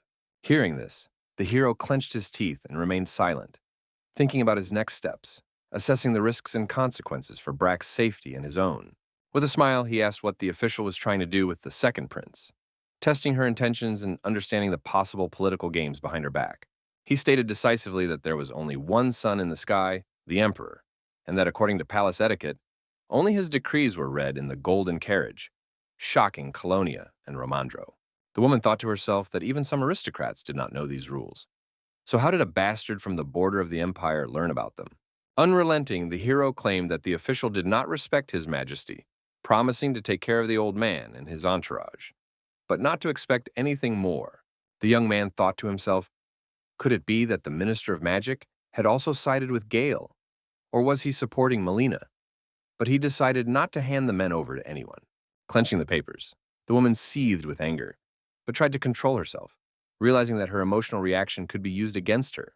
Afterwards, she said she wanted to make sure the prisoners were safe, so she could report back to the palace, and Yang agreed to escort her. The weather outside was beautiful and sunny, the rays illuminating the mansion and adding solemnity to the moment. Descending into the dark basement with torches burning on the walls, the minister felt tension and fear as she walked alongside the hero. When they saw her, Mac, Moline, and Dagor cried out in surprise, and she cried out in response, experiencing an unexpected and abrupt collision with reality. Rushing to the grate, Mac begged Colonia to help them and pull them out, hoping for the intervention of the authorities and their protection. Suddenly, his gaze fell on the bundle in the woman's hands, arousing curiosity and fear, for its contents could influence their fate. Then Mac asked if she had come with a decree appointing Jan as lord, wanting to refute or confirm his assumptions. With a smile, the young man replied that it was true. He was now a viscount and demanded that they address him appropriately from now on. Turning around, Chelonia asked permission to speak privately with Sir Mullen, intending to discuss the decision that had been made. Stepping forward decisively, the young man declared that they were suspected of conspiring to murder him. While the minister and Mac looked at him in surprise, he explained that as a lord, he was obliged to watch over them for his own safety. Approaching her, he took her by the hand and began to lead her away, showing confidence and control over the situation, leaving her no opportunity to resist. Reporting that the deputies were safe and sound, he said that he did not consent to negotiations, so Chelonia had to leave. With a smile, he asked if the minister would now like to go upstairs, showing goodwill and light irony. When he returned to the castle grounds, celebrations began for his appointment as lord, with people drinking and having fun, creating an atmosphere of joy and celebration. Laughing, people asked the otherworldly clan of warriors to join them, while Sue and Barrack stuffed their cheeks with delicious food. The people approached Jan with congratulations, and he greeted them with a smile, showing friendliness and a willingness to maintain contact with his subjects. Suddenly, he heard Kakanir's voice and turned around in surprise, not expecting to meet the clan leader at such an event. Shaking hands with the chief, he thanked the man for his congratulations and for the clan's help in his becoming a lord. While the people rejoiced, the leader announced that in a couple of days, they were going to return to the great desert, and Yang asked in surprise, why so suddenly? It was already getting cold, the warriors missed the desert, and Nursarin and a few guys would stay in Brack to keep order. With a smile, he said that supporting the boy was the best decision, as now they were treated as allies rather than barbarians. Suddenly turning around, they saw Romandro pouring himself a glass of wine alone, expressing his dissatisfaction and personal feelings. Muttering under his breath, the expert said that the emperor had only given him the title of Viscount, Lord of the Border Territories, assessing the political balance. With tears in his eyes, he was indignant, began to calculate the 10,000 gold pieces in taxes that the young man would have to pay, and drank in one gulp. The hero thought to himself that the palace had deliberately named an amount that would be difficult to pay, and believed that it was Gale who had arranged it. The expert was worried that they would never be able to collect that much, looking at the people who were happy but still recovering from the Civil War. Looking at the young man, he claimed that Jan had been given the title of Viscount, but the hero stopped him, explaining that this had not yet officially happened. He asked Romandro to address him as before, demonstrating prudence and a desire to keep his distance. The expert noted with concern that the young man had already reread the imperial decree many times, wondering if something was wrong with it, but the hero replied that everything was fine. Still, something in the document bothered him, causing internal doubts and the need to double-check to make sure the information was correct. The empire was ruled by Clive Orochian, but the hero could not remember anything special about him. Yet the seal with which the document was certified was different. The emperor had used it for many years and could not have simply changed it, and if he had, the young man would certainly have known about it. He wondered why the seal, which had remained unchanged since the beginning of the empire's rule, had suddenly changed. Looking at the decree, there was only one conclusion to be drawn. In the midst of everything that was happening, the emperor's seal had been changed. Even despite the different time and all the details of what had happened, it seemed rather strange. The changes were sudden. He couldn't have been unaware of such an event when he himself sat on the throne and watched over all the processes of governance. Suddenly, someone called him, and Yang seemed to return to reality from his deep thoughts, focusing his attention on those around him. Romandro noted with concern that the young man had become gloomy and asked if something was bothering him. Puzzled, the hero asked what had happened, but the expert simply explained that he just wanted to know the reason for the change in his mood. With a smile, the instructor noted that since the character had received a letter of appointment, perhaps they should inform their neighbors. Realizing that he was referring to Marilov, the hero happily replied that of course they should tell them, confirming his diplomatic foresight. The next day, Carlo had already received the notification and, studying the letter, wondered if the bastard had really received a title. He did not understand where the world was heading, and the butler noted that they would have to write congratulations and respond to all letters concerning the latest attack. Lighting a cigar, the Count clicked his tongue to silence the servant, showing his irritation at the bureaucratic formalities. Noting that it was a waste of paper and ink, he ordered him to just write something, and the servant obediently bowed in response, obeying the order. Suddenly remembering an important detail, the lord looked seriously at the butler, assessing the need to clarify the current situation. He asked with interest whether anyone from Bracha had written about food supplies, and the manager replied that no letters on this subject had been received. Shaking off the ashes, the lord wondered what Yang was going to do with the devastated territory, even if they found themselves in a difficult situation due to the crop failure. Gritting his teeth, Carlos sarcastically suggested that the young man would probably start eating carrion and weeds. Waving his hand, he told the butler to leave, and the latter bowed and left the office, not wanting to argue. Closing the door behind him, the servant breathed a sigh of relief. The conversation with the lord had been tense and emotionally difficult. Suddenly, he heard someone address him and turned around in surprise, expecting an unknown guest or news. Seeing the countess in front of him, he asked excitedly if something had happened, trying to find out why he had been called. With a smile, Rian asked if there was any news from Brock, showing interest in the events and fate of John. Lowering his head, the butler reported that they had been informed that the young man had received the title of Viscount, and upon hearing this, the woman cried out in surprise. She asked with interest what her husband had said about it, but the steward looked at her with alarm, fearing his reaction.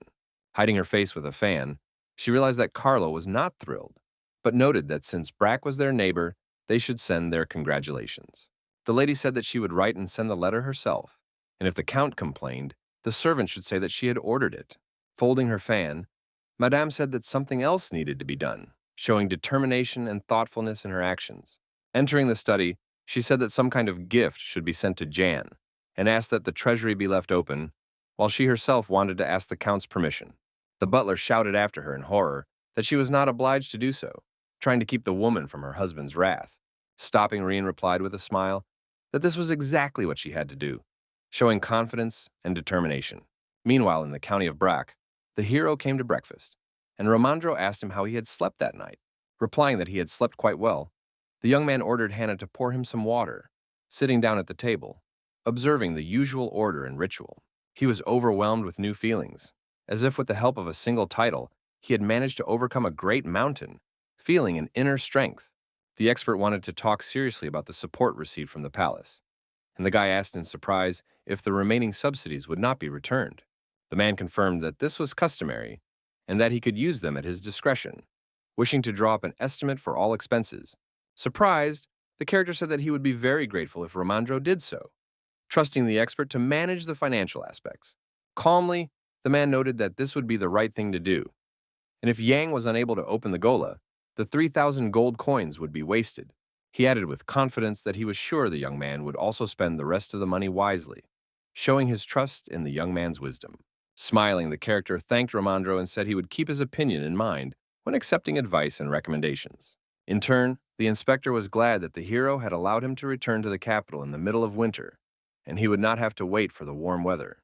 The young man asked with interest if the expert was talking about his wife again, and rubbing his mustache, he just smiled without revealing all the details.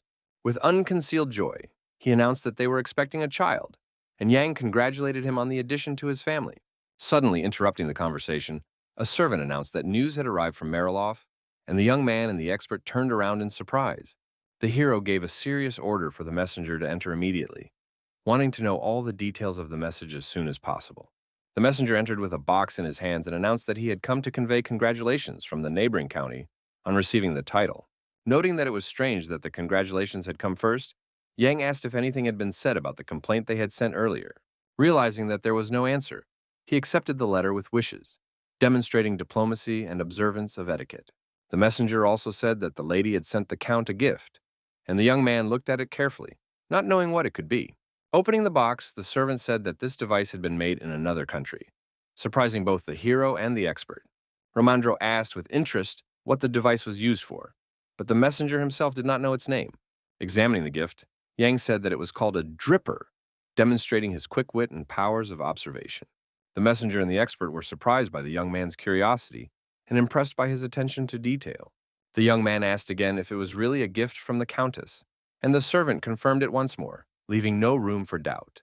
With a smile, the messenger assured him that Rien had specifically said that the device would help the young man, and despite its cost, he should not feel indebted.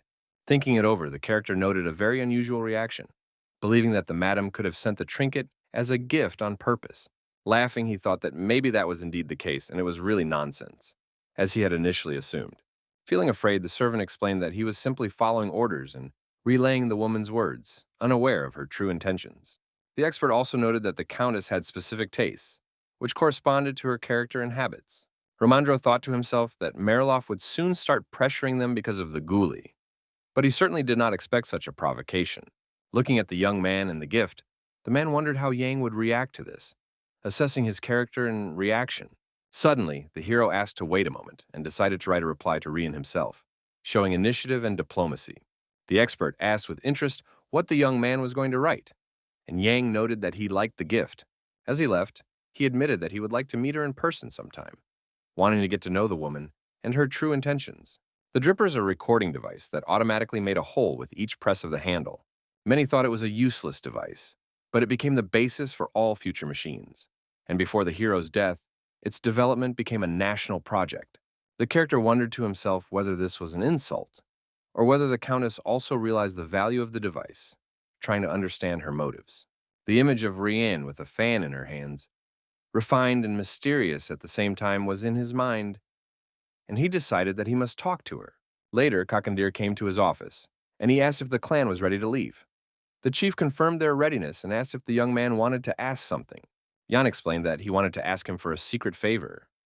In winter, Mariloff was expecting food supplies from Huan, which would greatly simplify all tasks. In response, the chieftain said that this was possible. But in winter, the county and the mountains had the advantage, so they would have to act with extreme caution.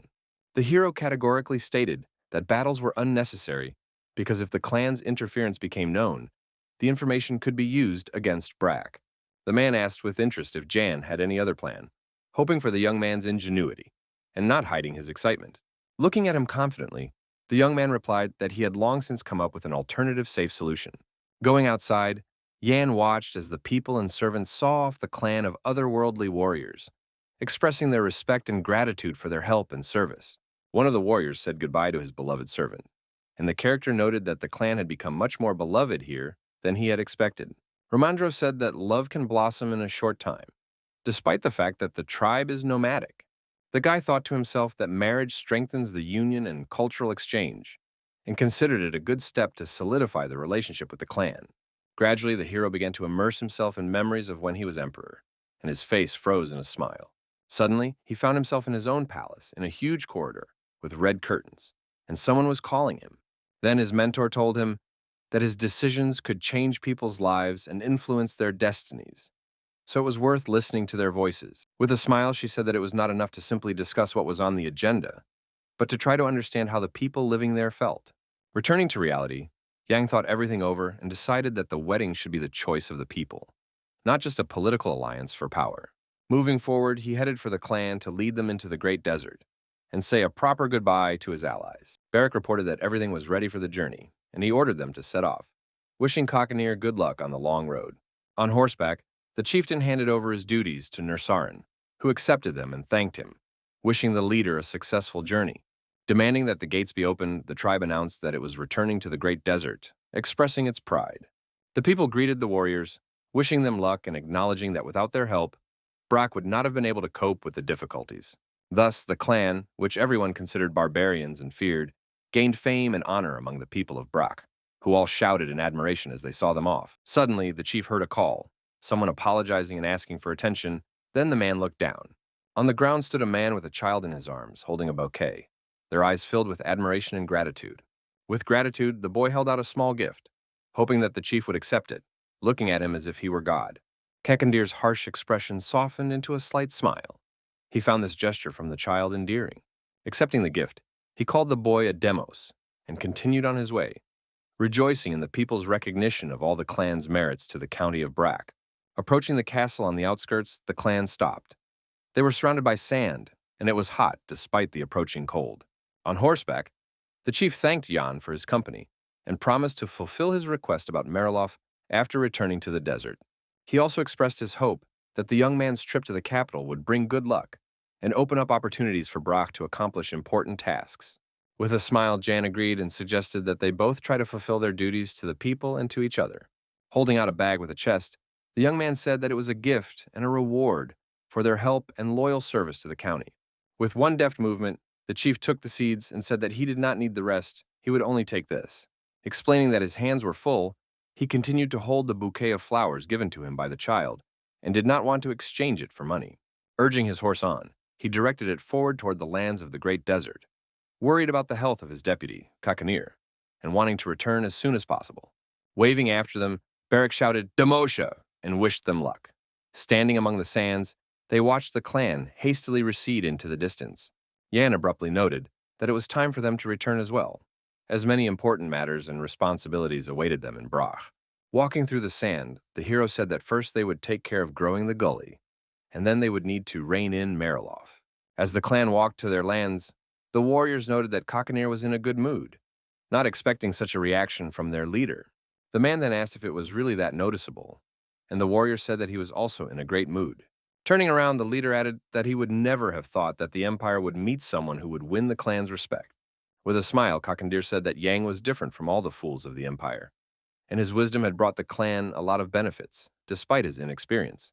They received information about the Silask, thanks to which they managed to save the deputy who was practically dying.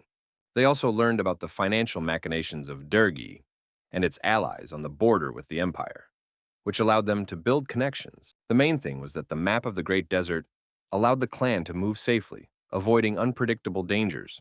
Now they were returning home after the peace ceremony, and one of the participants was holding a branch with a red ribbon in his hands. Suddenly, someone asked everyone to stop, and Kakanir turned around and asked why they had stopped. Approaching him, a woman from the clan warned that the wind had changed direction and the sandstorm would arrive earlier than expected.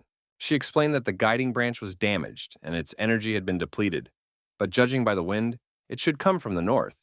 Kakandir thought to himself that at this rate, they would soon have to return to Brack County and postpone their return.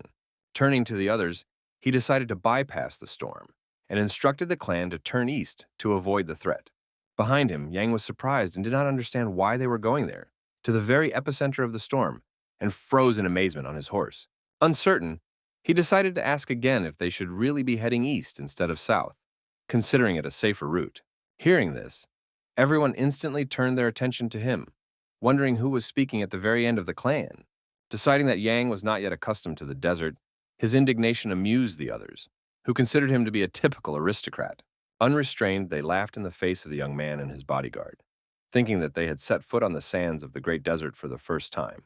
They noted that guides passed on their knowledge from generation to generation to protect heroes and residents, and the hero watched them with amazement. The warriors shouted that the young man should not interrupt the experienced guides, and the chief turned around at the noise, staring intently at him. After a short pause, the leader asked whose hands the map was in, assuming that it was with the character. Holding it in his hands, the young man explained that it had been drawn up by the great explorer of the Betrayal Empire, who was interested in the desert.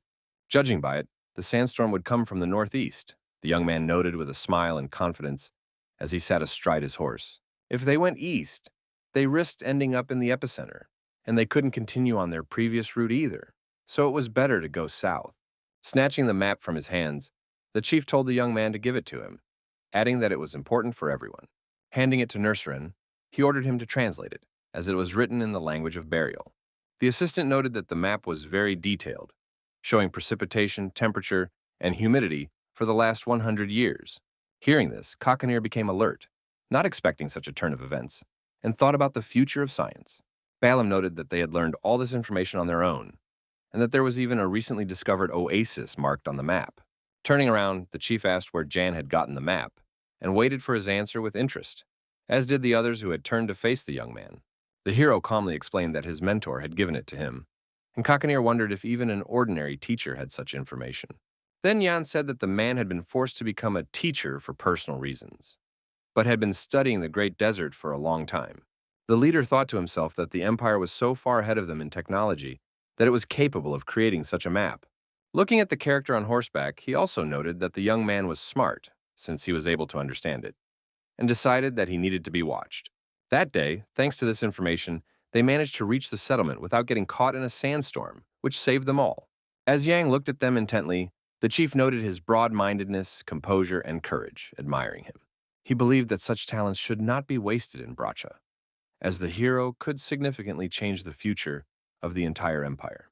Walking among the mountains, Kakanir could not wait for news of what the hero would achieve in the capital, anticipating his success. Meanwhile, Chelonia entered Gale's office to report on the situation in the county of Brack, trying not to show her anxiety and confusion. Hearing that Melina and his men had been put behind bars and not tortured, but simply left in custody, the prince frowned and thought. His eyes flashed with anger when he realized that Jan was even familiar with palace etiquette and knew the intricacies of court rules perfectly well. While Wesley was leafing through the papers, the minister said that the young man's face had changed when he spoke of the charter, and even Romandro had no idea about this knowledge.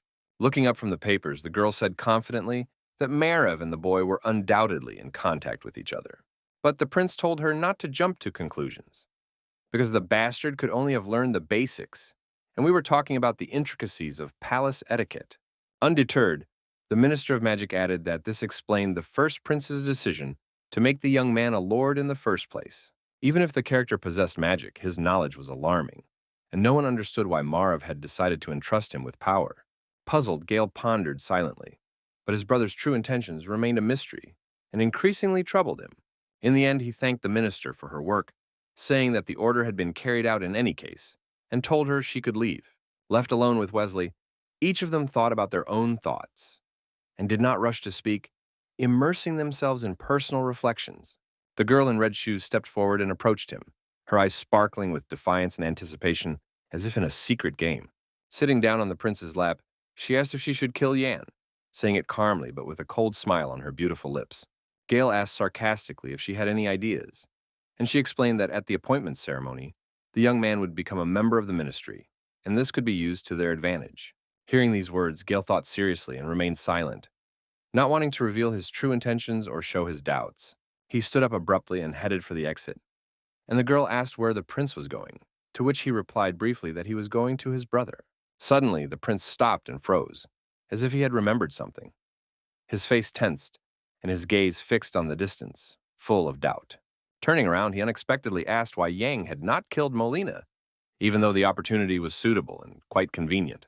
Wesley explained that the old man was a messenger from the palace, and if he had died, the young man would have had to face investigators.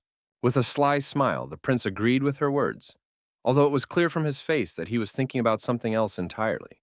Not understanding his reaction, she asked what else could be the reason, and Gale whispered in her ear that he himself did not know the answer to that question. Touching her face, he said that she was not suited to the role of Minister of Magic, hinting at a different destiny. Thinking it over, Wesley decided that perhaps he was hinting that she should be his lover, not his colleague in court service. Left alone, she wondered what Gale meant by his strange words, leaving her with anxiety and guesswork.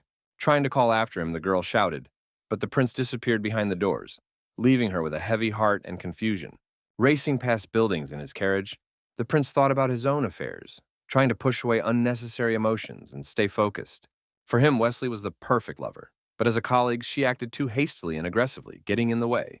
The investigation team could have been one of the reasons why the hero spared Molina, but Gale was convinced that it was definitely because of his brother. If the official had died during the clan's intervention, it would not have been an investigation team that arrived, but an entire army to punish them. Therefore, the decision was left to Marev, and Yan, understanding the balance of power, chose a strategic path and exercised caution. The second prince thought to himself that Molina's life depended not on the bastard's decisions, but on the will and intentions of his older brother. As he approached the palace, he realized that he had few people in the ministry, and the old man was an important military figure and a necessary ally. Grabbing his shoulder, he seemed to be trying to stop his own thoughts and hold back the doubts and anxiety that were bursting out. In an instant, he ordered the coachman to stop and turn the carriage around, deciding to change the direction of the trip.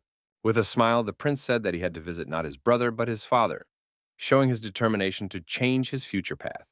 Clay sat on the bed in his chambers and hoped that his son would come to him soon, for he was looking forward to a conversation and a warm welcome. The Mariloff mansion was bustling with activity, and each of the servants was busy with their work, carrying out the instructions and orders of their masters. Approaching the count's chambers, the butler knocked and asked if he could enter, receiving permission from his master. Carrying letters on a tray, he asked if the baron had been cold in his chambers during the night, and Carlo noted that the air was fresh. Bowing, the steward promised to tidy up the fireplace and handed over the notes, informing them that they had arrived the previous evening. The man was flipping through the papers in surprise when his eyes landed on a stamp from Bratch that caught his attention. Seeing that it was a reply to his congratulations, he asked why the letters had been sent, and the butler explained the countess's instructions. As he continued to examine the papers, the count's gaze fell on a letter addressed to his wife, and he frowned when he noticed the unusual handwriting. The envelope said that the letter was for Lady Rian Mariloff, and the man immediately became suspicious. Carlo angrily asked why it was a personal note, and the butler explained that perhaps Jan had replied because the congratulations were from the countess. Judging by the telegram, Carlo understood that the countess liked the gift, but the servant added that he had chosen it himself and sent the old device. He asked with interest whether they had met in person and heard the answer that they had only met at the farewell party and had hardly spoken. Suddenly, the countess appeared behind him and quickly snatched the letter from his hands, angry that he had read it. She asked with interest why he was studying a note addressed to her, and the count coldly ordered her to look at the contents. Seeing that Jan was pleased, Rian did not know whether to be happy about it or not, her face expressing doubt and hidden excitement. After that, Carla ordered dinner to be prepared, and the woman said there would be venison steak, and the servant went to pass on the instructions to the kitchen. As she left, she noticed that the manager had forgotten her preferences, and the butler apologized, promising that it would never happen again. Thoughtfully, Rian approached her husband and took him by the shoulder, trying to speak softly so as not to cause irritation. Hugging him, she said that they eat goulash and brace. And Carlo replied sharply that Jan had become a beast, living with barbarians in the desert. Calmly, she added that the boy wanted to thank them and visit them, and asked if perhaps she should go to the neighboring county herself. Angered, her husband told her not to talk nonsense, because the people were complaining that they had nothing to eat, and a large trading organization was due to arrive soon. So he told her to be patient and just wait, without making up pointless plans, and Rian remained silent. In fact, she understood that it was because of Brack that agriculture had weakened, and their own lands had begun to rapidly decline. At the same time, the hotel and entertainment industry was thriving, and the Countess realized that the balance between them had been completely disrupted. The woman calmly noted that there were problems both inside and outside, hinting to her husband about the danger that lurked around them. She asked with interest when the merchants would arrive, and her husband said that, according to his information, it would be in a month. As she left, Rian noted that the journey would take a month or a little longer, as mountain passes were always difficult and dangerous. Closing the door, she said she hoped the merchants would arrive soon, as people had been waiting for their help for a long time. Stepping out into the corridor, the Countess took a deep breath and closed her eyes, as if gathering strength before a new and difficult conversation. Suddenly, she noticed that she was not alone, and her gaze immediately fell on the figure of a servant standing nearby, and she called him. Turning around, the young man listened attentively to each of his mistress's instructions and nodded, showing his willingness to do everything. As she left, she ordered the windows to be washed, because in a month people from Havana would be arriving, and everything had to look perfect. Her words echoed in the young man's head, forcing him to focus and prepare for the arrival of the distinguished guests. They also echoed down the long corridor, repeatedly reflecting off the stone walls and arches of the estate. On the table in Jan's office lay a pile of papers and documents, each of which required attention, verification, and a careful signature. Looking at the letter from Lady Mariloff, the young man suddenly realized that he knew nothing about her origins or even the Countess's family. Nursarin asked if he meant her maiden name, and the young man admitted that he did not know whether she was from a noble family or not, only that she had been married for 3 years. Their wedding was very modest by aristocratic standards, and the inhabitants of the territory only learned about the event much later. After hearing the story, Ramandro suggested that there was a difference in status between them and that the woman was a commoner, to which the hero nodded and agreed. However, he himself believed that Rian was not from Mariloff, but her knowledge of the dripper proved that she was definitely not a commoner. With interest, Yang asked if the servant had learned anything about the caravan from Havana, and the young man reported on the Ilac Trading Organization, which traveled once every 5 years. Although the company only had 100 people, a large number of escorts were required along the route. After listening to the report, the expert decided that they should reach the caravan first, and Nurserin noted that trust would make the task easier. The warrior said confidently that in an emergency they could only count on themselves and their own strength. Yan was about to reveal the plan, but suddenly there was a strange sound of gunfire, which interrupted the conversation and made everyone freeze. Surprised, they turned to the young man, but soon silence fell, and he himself could not understand what had just happened. Expressing his dissatisfaction, Bellamy declared that someone was behaving extremely rudely and disrespectfully toward those present in the room. Everyone looked at Sue, who had just entered, and decided that it was her fault. But the girl began to shout that she was not to blame. Standing in the middle of the office, she looked around nervously and declared that she did not want to go to the caravan because it was cold there and she hated Nursarin. When it became clear that she did not know the way, Barrick said that this was nonsense, and the girl decided that he had recommended sending her there. Standing up, Yang approached her to calm her down a little and tried to speak to her in a soft and confident voice. He said that Kakantir trusted her and considered her a worthy warrior, which is why she had been assigned to this important secret mission. Taking Sue by the shoulder, the hero noted that the work was difficult, but with her endurance and responsibility, she would cope better than others. He kindly reminded her that she was the fastest in the clan, which meant that the mission was perfect for her. The guy also added that he couldn't find a better candidate than Sue, and at these words, the girl smiled sincerely for the first time. Embarrassed, she agreed to carry out the assignment, and the character decided that now he could tell her all the important details of the case. The sun was setting over the treetops, painting the distant mountains pink, and the sky was slowly darkening. The caravan stopped in a clearing, and the leader ordered the workers to rest well before the long journey in the morning. Standing in line for food, the tired men felt pain in their bodies and exhaustion that prevented them from even talking. Turning to Sue, the old woman said that the young lady was a great help and thanked her for preparing the food. Stirring the dish in the cauldron and feeling embarrassed, the girl in the beautiful dress smiled and quietly replied that it was nothing. Looking around warily, she heard the workers whispering and asking to be served their food quickly. Clutching a small bag in her hands, she remembered all of Yan's instructions and prepared for the decisive moment. She had to sprinkle gooey powder and yellow scorpion powder into the food, and that is exactly what she did carefully. At that time, cold weather and famine had come to Marilov. Life was becoming harder, and people's survival was threatened. Mothers tried to calm their children, who were crying from pain and hunger, but it was impossible to comfort them. Rats ran through the streets, scurrying in search of even a crumb of bread, because there was not enough food even for wild animals. In the alley, men discussed what was happening and blamed the county of Brack, as well as talking about the river polluted with blood. Someone mentioned compensation, but another objected, reminding them that people from their territory had tried to kill the Lord, which is why relations had become strained. Looking at the rats on the floor, they thought about asking the Count for help, but he just kept raising taxes, as if he didn't notice the difficulties. Suddenly, one said that he had heard stories in Brach about delicious goulash, and these words provoked laughter from those gathered. Thinking the story was nonsense, the friends burst out laughing. But the man did not give up and insisted that he was telling the truth. Then he said that an expert from the palace had told him that he often ate it, so it was definitely not a fabrication. But people did not believe him and decided that their friend had gone mad from hunger and despair, losing his clarity of thought. Putting aside talk of seeds, they asked when the caravan with provisions from Havana would arrive, as the time had already come. At dawn, birds flew over the forest canopy, and the sun slowly rose, flooding everything with golden light.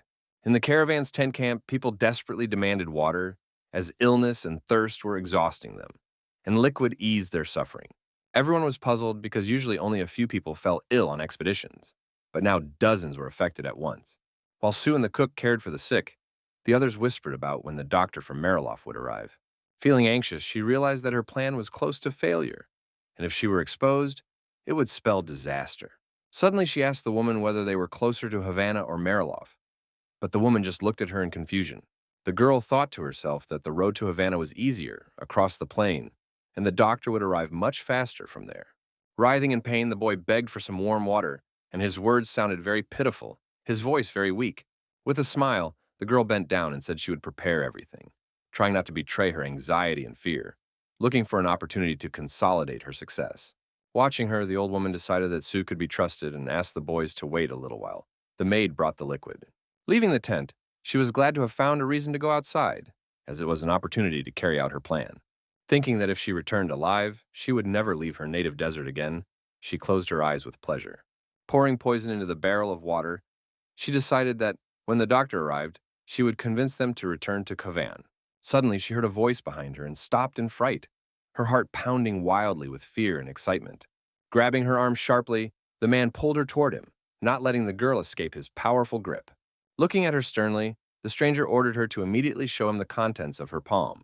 Struggling to break free, the girl screamed that he was a pervert and demanded that he let her go, while the man asked what she had just been holding in her hand. Noticing the scratches on her wrist and palm, he explained that this is what the hands of those who often use their fists in fights usually look like. He asked her angrily what she was doing there, and demanded that she hand over the object she had just hidden in her pocket. With a sly smile, Sue asked in return if he had nothing better to do than spy on her in the dark. Hearing this accusation, the guy was taken aback and stepped back, not expecting such a response and losing his confidence. Without wasting any time, the girl delivered a quick and accurate blow straight to his chest, using her combat skills. The unexpected force and pain caused the young man to collapse at her feet, unable to understand what had happened or defend himself. Hearing the noise and screams, the workers rushed to help, noting that they had heard the screams and wondering about the fight that had taken place. When she saw them, Sue realized she was in trouble, because dealing with two of them at once was extremely difficult and almost impossible. Suddenly, there was a noise in the bushes, and a woman appeared asking what this place was and where she was. Holding a weapon in her hands and with her hair disheveled, Captain Erica demanded an explanation, trying to understand what was going on. Distracting attention, Sue shouted that they were robbers, causing real panic and diverting suspicion away from herself. Terrified, the workers ran, grabbing their weapons, while Batty was puzzled, not understanding why people were reacting this way to her appearance. Trying to explain that she was the captain of the Imperial army, she shouted, but no one listened, and the torches fell to the ground. While the men fled from Erica and her people, Sue hid in a tree and watched what was happening from above without interfering. She thought to herself that in the darkness, no one could distinguish between enemies and allies. Half would die, and she would eliminate the rest later. Laughing at the starry night sky, the girl declared, as if addressing Cockanier, that she would soon return to her clan. Meanwhile, an empty cart with several sacks arrived in Mariloff, accompanied by a few young men, and people looked at them in surprise. Clutching the papers in his office, Carlo was indignant, unable to believe that this was all that the people from Havana had managed to deliver. In a rage, he couldn't believe that only 3 people had arrived in an empty cart and refused to listen to any explanations from the servants. Trying to object, the butler suggested that perhaps they had been attacked by bandits. But Carlo, banging his fists on the table, called it all nonsense. Then the manager reported that he had gone to the camp with a guide and saw that most of the people there were wounded or completely unconscious. The leader of the caravan had suffered the most, which was why he had not stayed, but had immediately returned to Havana, abandoning the rest. Upon hearing the report, Carlo swept the documents off the table with one movement, scattered the inkwell and papers, unable to contain his anger, and shouted furiously. Cursing, he wondered why he had to eat porridge alone, while everything around him was flying apart, and the butler remained silent, trying to keep his composure. Calming down a little, the Baron breathed heavily, standing over the table and clenching his fists, trying to think about his next move. He asked with interest what the prices were in Charon, and the manager reported that a bag of flour cost 6 silver coins. Deciding that there was nothing to be done, the Count ordered to find out who exactly needed supplies, and to assemble a trading group to send people there. With a trembling voice, the butler apologized to his master and, plucking up his courage, decided to express his own opinion. He asked with interest why they should not seek help from Braque, and Carlo glared at his subordinate in anger. Unable to hide his surprise, he asked him to repeat his words, as it was the first time the servant had dared to suggest such a thing. Explaining, the man said that it was colder in Charon, the snow would come earlier, and transporting the cargo would become much more difficult and time-consuming. Not giving up, he added that they could try to get some guli, which was currently being eaten in a neighboring county not far from there. Slamming his palm on the table with all his might, Carlo declared that this was nonsense, and that he was not going to buy weeds that even pigs would not eat. Declaring that he would not waste money on useless things, he finally abandoned the idea and ended the conversation with the butler. Waving his hand, he ordered the servant to leave, and once again instructed him to find out the exact prices from Chiron, hoping for more reliable information. The manager realized with tension that his proposal had failed miserably, and that the Count had completely rejected it. Deciding that there was no other way, the man secretly planned to write a letter to Braque, hiding it from his master to try to help the estate. The next morning, the sun shone brightly on Jan's castle, and everything around it sparkled with gold, evoking a sense of calm. A note from Mariloff was delivered to the young man's office, and the hero was surprised to see that it came not from the Count, but from his butler. Standing nearby, Barrack ate cookies and asked in surprise. But the hero explained that there was no seal on the envelope, which seemed strange. In the letter, the servant offered the young man a secret trade deal to sell gully, but without Carlo's knowledge, hiding the truth. Judging by his actions, the hero realized that the Count was looking for goods somewhere else, and Ramandro added that it was possible that they were in Sharon, but the road there would take 10 days. Then Jan wondered whether to accept the offer from the manager from Mariloff, because the decision could affect the future of his people. He resolutely told Barrack to accompany him to the dungeon, preparing to talk to the prisoner and entrust him with a special task. Turning around, he unexpectedly asked the warrior for a cookie, and the warrior, embarrassed, handed him the treat, not understanding his master's plan. Slowly they descended into the damp dungeon, where the walls were lit by the flickering light of torches, casting shadows on the bars. Entering, the hero and his bodyguard stopped at the cell and looked closely at the prisoner sitting in the corner. Colin sat in the corner of the cell, trembling with fear and cold, looking exhausted, as if he had spent agonizing weeks here, not just a few days. Looking at him, Yang noted that the young man was having a hard time and would certainly not be able to stay here much longer. Holding out the cookie, the guy said that if he ate the treat, he would release him right away without delay. Fearing poison, the criminal hesitated, not understanding the hero's actions, doubting the sincerity of his words, and thinking about a possible trap. Nevertheless, he obediently followed the instructions and ate the cookie, fearing Yan's wrath and hoping that this would give him a chance of salvation. Sitting down next to him, the character asked him to listen carefully and not tell anyone what he heard, promising to spare his life. Then he said he would send Colin to Mariloff, where he would join a group of merchants who were soon to depart for Cold Shiren. There, the young man was to disrupt the deal by any means necessary to ensure that the group would not return for at least 2 weeks, no matter what. Terrified, the prisoner wondered how he could stop the merchants, since he had no strength or power, and fear paralyzed his body. Looking straight at the guy, Yang said that if he didn't complete the task, he would die, leaving him no choice. His eyes lit up with magic, and the hero added that if anything went wrong, the poison in the cookies would take effect instantly. Clutching his cheeks, the criminal was terrified, not knowing what to do, but he understood only one thing. He wanted to live and avoid death. Yang continued to threaten that his blood would turn to acid, his body would melt, and the remains of his flesh would seep into the ground. When the guy started crying, the hero leaned over, patted him on the shoulder, and said that there was still a chance of salvation if everything went well. He also promised that he would remove the spell, and Colin would be able to leave free, forgetting what had happened once and for all. Looking intently into the criminal's eyes, he asked if he could handle the task, but the boy had no choice left.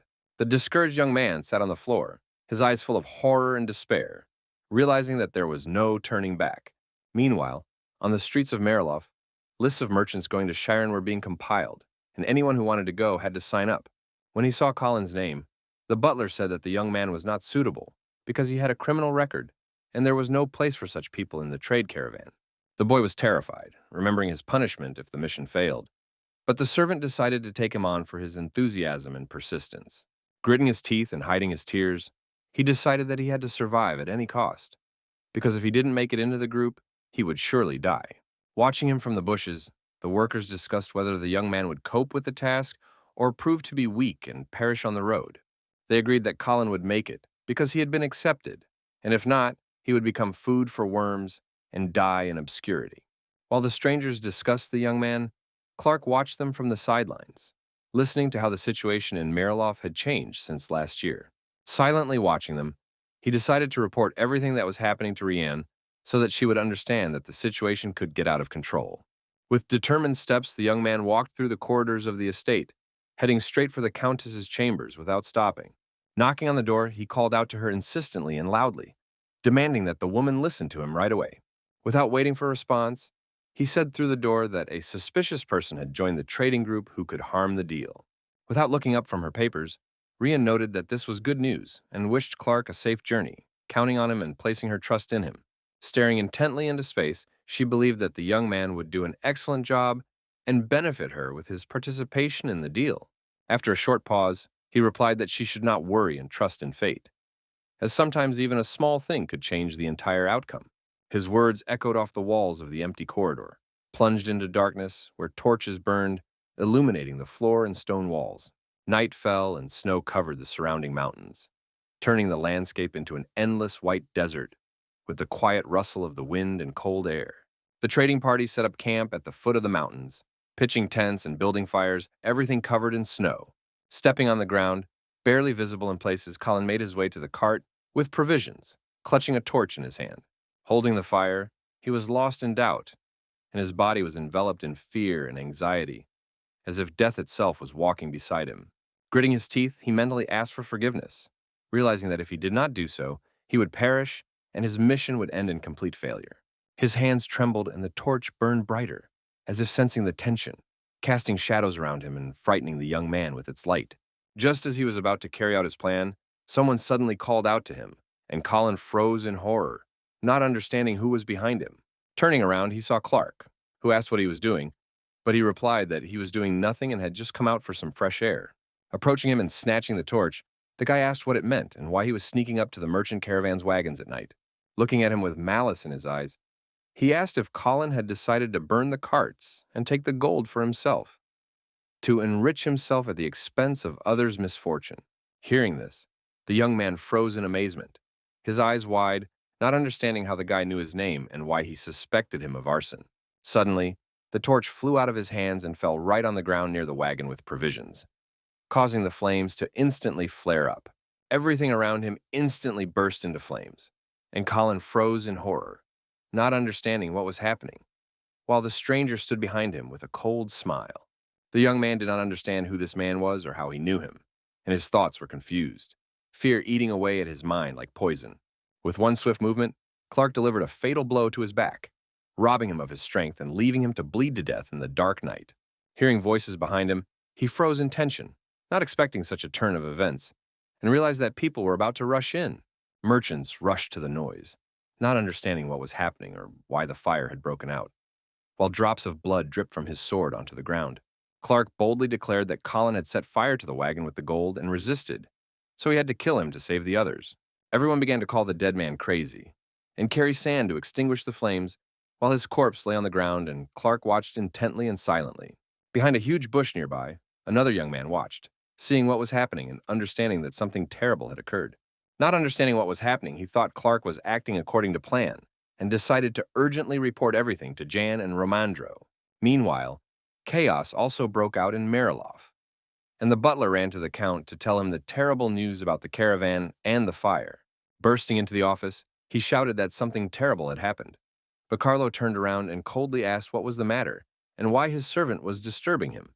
The manager fearfully reported that they had contacted a group of merchants, but all the carts had burned down and there were no goods left.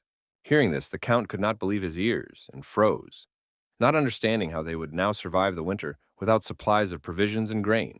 Asking again, he slammed his hand on the table, and the butler reported that Colin had set fire to the carts and tried to kill people by starting a fire. He also said that the boy was dead and the caravan had suffered, and they had decided to go to Chiron first. But the journey would take too many days. Hearing this, Carlo realized that winter would be the hardest, and he stared intently at the servant, feeling anger inside. Shivering and holding onto the table, he realized that even the mansion's supplies would soon run out, and the family would be left without food. Suddenly, one of the servants said that if Sharon and Havan did not help, it was worth turning to Jan, because he was strong and rich in supplies. Hearing this, the Count grabbed the young man by the back of his head, while the young man froze in bewilderment, not understanding his master's behavior. With one movement, he slammed his face right into the table and shouted, accusing him of everything, blood spattering in all directions. Screaming, he asked what this meant and how it had happened. The servant begged for mercy, and the butler watched in horror.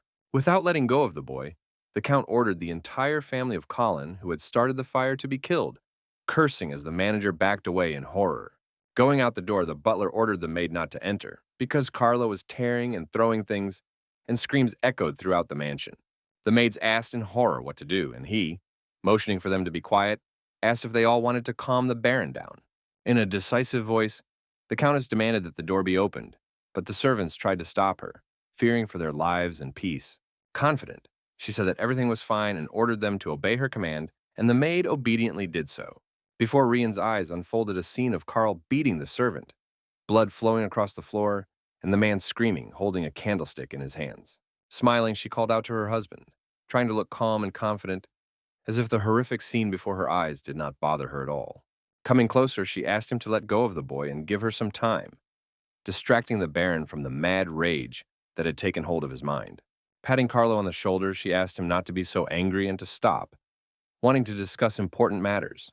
While the Countess asked why the Count himself did not ask his neighbors for help, the butler pulled the beaten servant out of his master's office. The woman also suggested sending messengers to negotiate with the Lord if the Count's pride prevented him from doing so himself.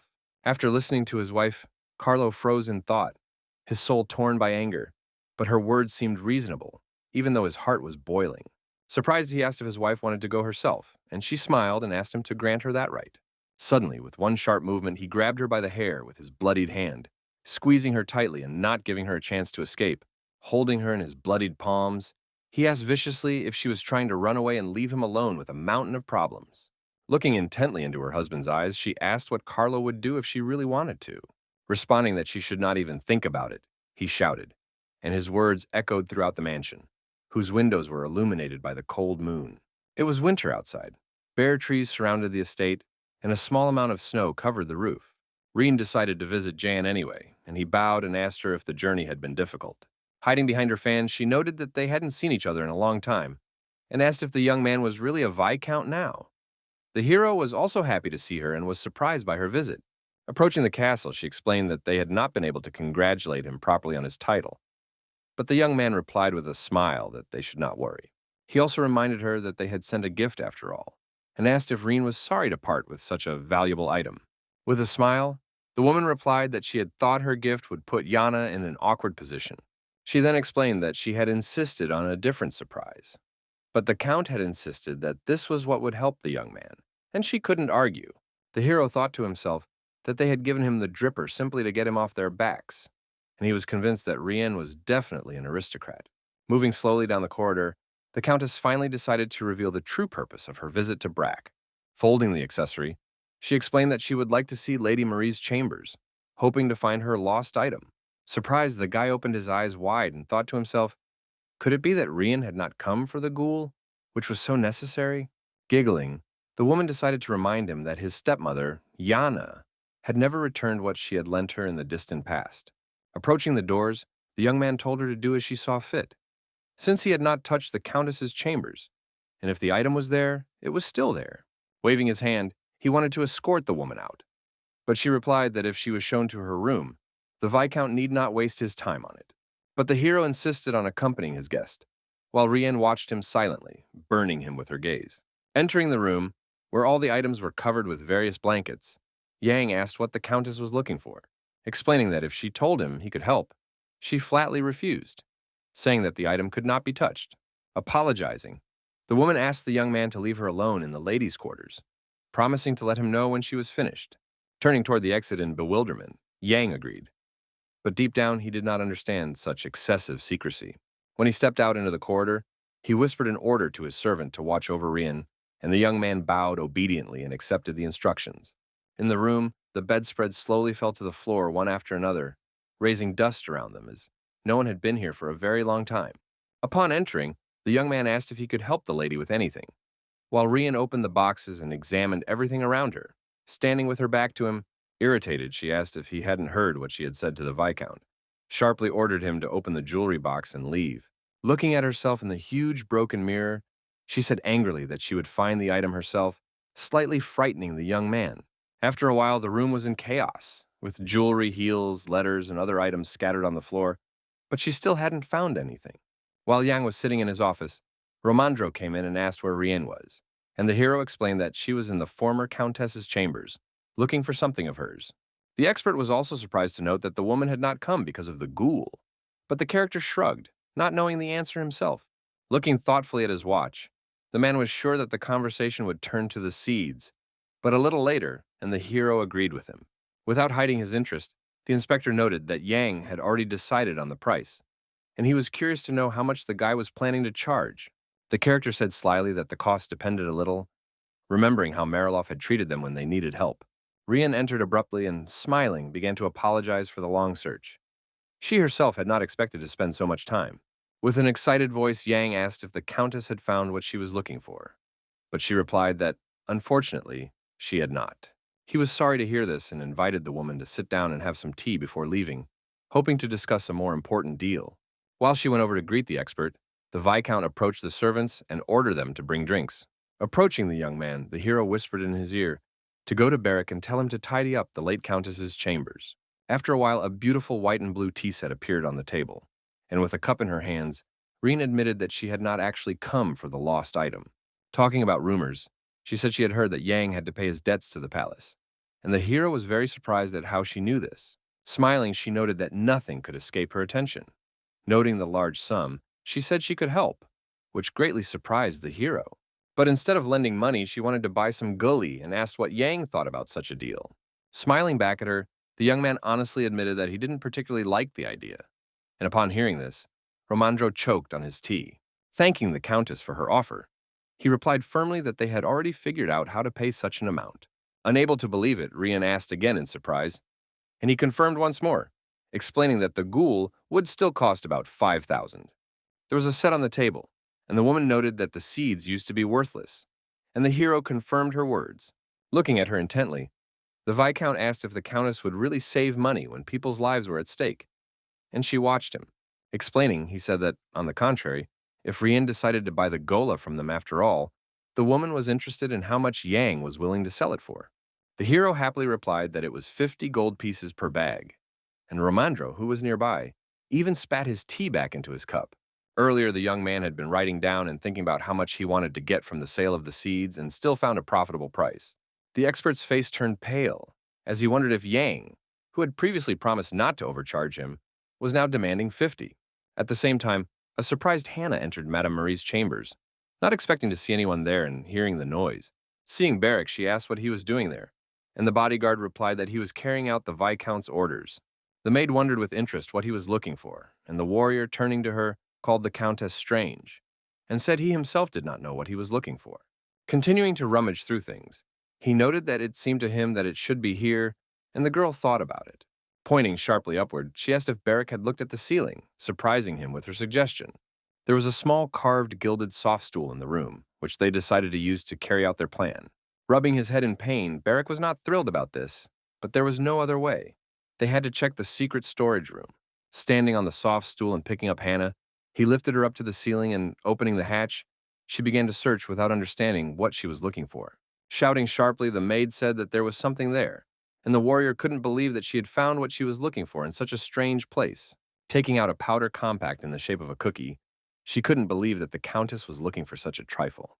Climbing down, the young man wondered why Martha had hidden it there, and the girl noted that the item was very strange. With one movement, Barrack opened it and began to look at himself in the small mirror, examining the contents. Suddenly, he smelled a strange odor and froze, as if afraid to move in some kind of stupor, his mind becoming clouded. The sharp scent of powder made him stagger from side to side, and the girl watched him in fear, not understanding what was happening. Barely asking if something was wrong, she saw Barrack collapse to the floor, and there was a sharp explosion. Nearby on the floor lay an open powder box, smoke rising from it, while the maid tried to revive the warrior. Meanwhile, in the living room, Rien, hearing the price of 50 gold pieces for a bag of guli, wondered whether to agree to the deal. Considering the plant's yield, this was quite a large sum for the county, and she weighed the pros and cons. Trying to find arguments in her favor, Yan said that in 2 months she could help everyone in Mariloff survive.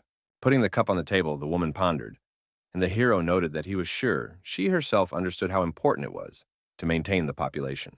From her behavior, the young man understood that she was only thinking about the lost item and was not really interested in buying seeds. In addition, he said that he and the expert, like the Count, were guided by the interests of the residents and reminded her of the price Mariloff wanted to sell them provisions for.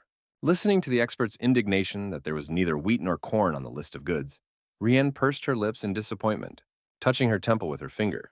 She said that the final decision was up to the Count, but she understood that Brack wanted to make money. Her gratitude could be heard in the hallway behind closed doors, and the Countess was about to say goodbye. Suddenly, Hannah burst into the office with a pale face and shouted that something terrible had happened. Everyone stared at the maid in surprise, and Jan asked what had happened and heard that Barrack had found the thing. It was a powder compact with white powder, and the young man lost consciousness as soon as he inhaled it. The hero and the Countess listened, looking at each other in dismay. Ryan abruptly jumped up and rushed out of the living room, and the young man only had time to shout after her, asking where she was going. He rushed after her, running down the long, bright corridor of the estate, trying to catch up with the woman and calling her name, but she did not stop. Grabbing her by the arm, he asked the Countess to calm down, but she screamed, demanded to be let go, and struggled to break free. She managed to break free with one sharp jerk, but Yang tried to reach out with his hand to grab her. Hannah and Ramandro, who had come to his aid, noticed that the young man had fallen and asked excitedly if everything was all right. He replied that everything was fine. Suddenly his gaze fell on the Countess, and he wanted to ask how she was, but he froze mid-sentence, his eyes wide with surprise.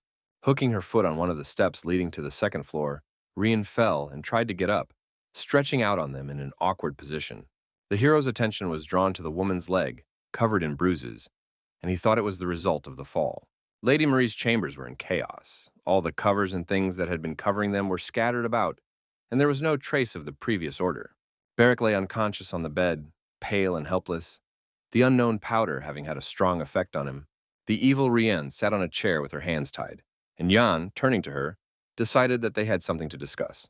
Standing menacingly over the Countess with Hannah and Romandro, he asked if she could tell him everything that had happened from beginning to end. Trying to appear calm, Madame insisted that it was just ordinary powder and did not understand why she had been tied up.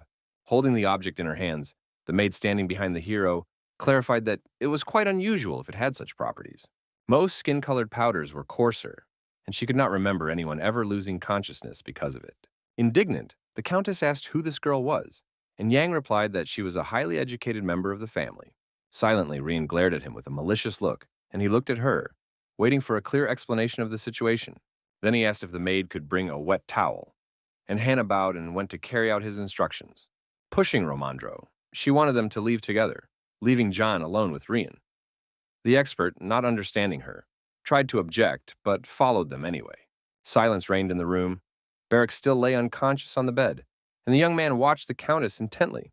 Taking a chair, the young man wanted to talk frankly and pointed out some oddities he had noticed. Sitting opposite the woman, he said that, first of all, it seemed to him that she knew what a dripper was, considering her to be an aristocrat. More precisely, she knew its significance. And when he asked if he was right in his assumptions, the Countess nervously bit her lip. Looking into her eyes, the hero speculated about her possible place of origin, drawing parallels and comparing all the known facts. Deciding to speak openly, he asked if the woman was from the Rajan Mountains, which were far from the county. Not believing himself, he asked if she was part of the Dara people. Angered, the woman asked in response if she looked like a mole in human form. Hearing that Rien knew what they looked like, the young man decided that his guesses were correct, and she fidgeted nervously in her chair. Still, she made up her mind and confessed that she was born not far from the mountains and was friends with this people, and that her mother was a dryad. Surprised, the young man realized that the woman was half fairy, which seemed even stranger than he had previously imagined. They were mystical, capricious, and cruel creatures who guarded trees and devoured those they loved alive so as not to part with them. Because she did not understand her mother, Rien cut down the tree and ran away, not even having time to bury her father's remains. Yang asked with interest how she ended up here, and she replied that as soon as she left the forest, she encountered slave traders who captured and sold her. Waving her bound hands, she said she knew how valuable the dripper was, even though she didn't quite understand how it was used. Surprised, she asked how the young man knew so much about this thing, and he replied that he had heard about it from someone somewhere, sometime. It was already dark outside, and stars were beginning to appear in the sky. Yang asked if Carlo knew about all this, and the woman replied that he did not. After listening to Rien, the hero wondered why she did not tell her own husband about her origins. Surprised, he asked if the Countess really wanted to help him and bring his plan to life. She noted his strange reaction and asked if she should be grateful, to which Jan replied that it all depended on her true intentions. With a sharp movement, she lifted the hem of her dress, and what he saw shocked the young man, changing his expression. The woman's legs were covered in bruises, and she confessed that her husband was insane and often beat her. Admitting that she was of low birth and could not get divorced, she said that she could no longer live like this. Therefore, she needed this powder compact to deal with the tyrant and live peacefully, since she had betrayed her mother for a reason. Barrack was still lying on the bed next to her, showing no signs of life, even though a lot of time had passed. Thinking that the powder from the powder compact was deadly, and that Rien wanted to use it to kill the Count, Yang was terrified that the bodyguard might die. Grabbing her by the arms, he asked angrily if it was poison, and the woman explained that it was a new hallucinogenic sleeping pill brought from the kingdom of Havan. The powder could stop breathing for a while, but neither she nor Marie had any problems, and Yang was surprised that his stepmother had also used it. Then Rien suggested that perhaps Madame was going to use it on Dergi, but apparently decided to try it on herself first. But the hero did not understand why. Turning to him, the woman said that it was all because of Yang, since he was Marie's husband's bastard and her son's direct competitor. Hearing all this, the character was discouraged by such a confession, but despite all this, he understood a lot. Remembering his stepmother's condition in the basement, he wondered if this behavior was related to withdrawal syndrome. Turning to him again, Rien admitted that she hated the Mariloff surname. And what was the difference between her and her mother then? She said decisively that the only thing she wanted was the freedom of choice that she had been deprived of her entire life. Raising her bound hands, the woman added that she had a business proposal for the young man and did not want hostility. Declaring that her friend's enemy was her enemy, she saw no reason not to cooperate with Jan, hoping that he would free her.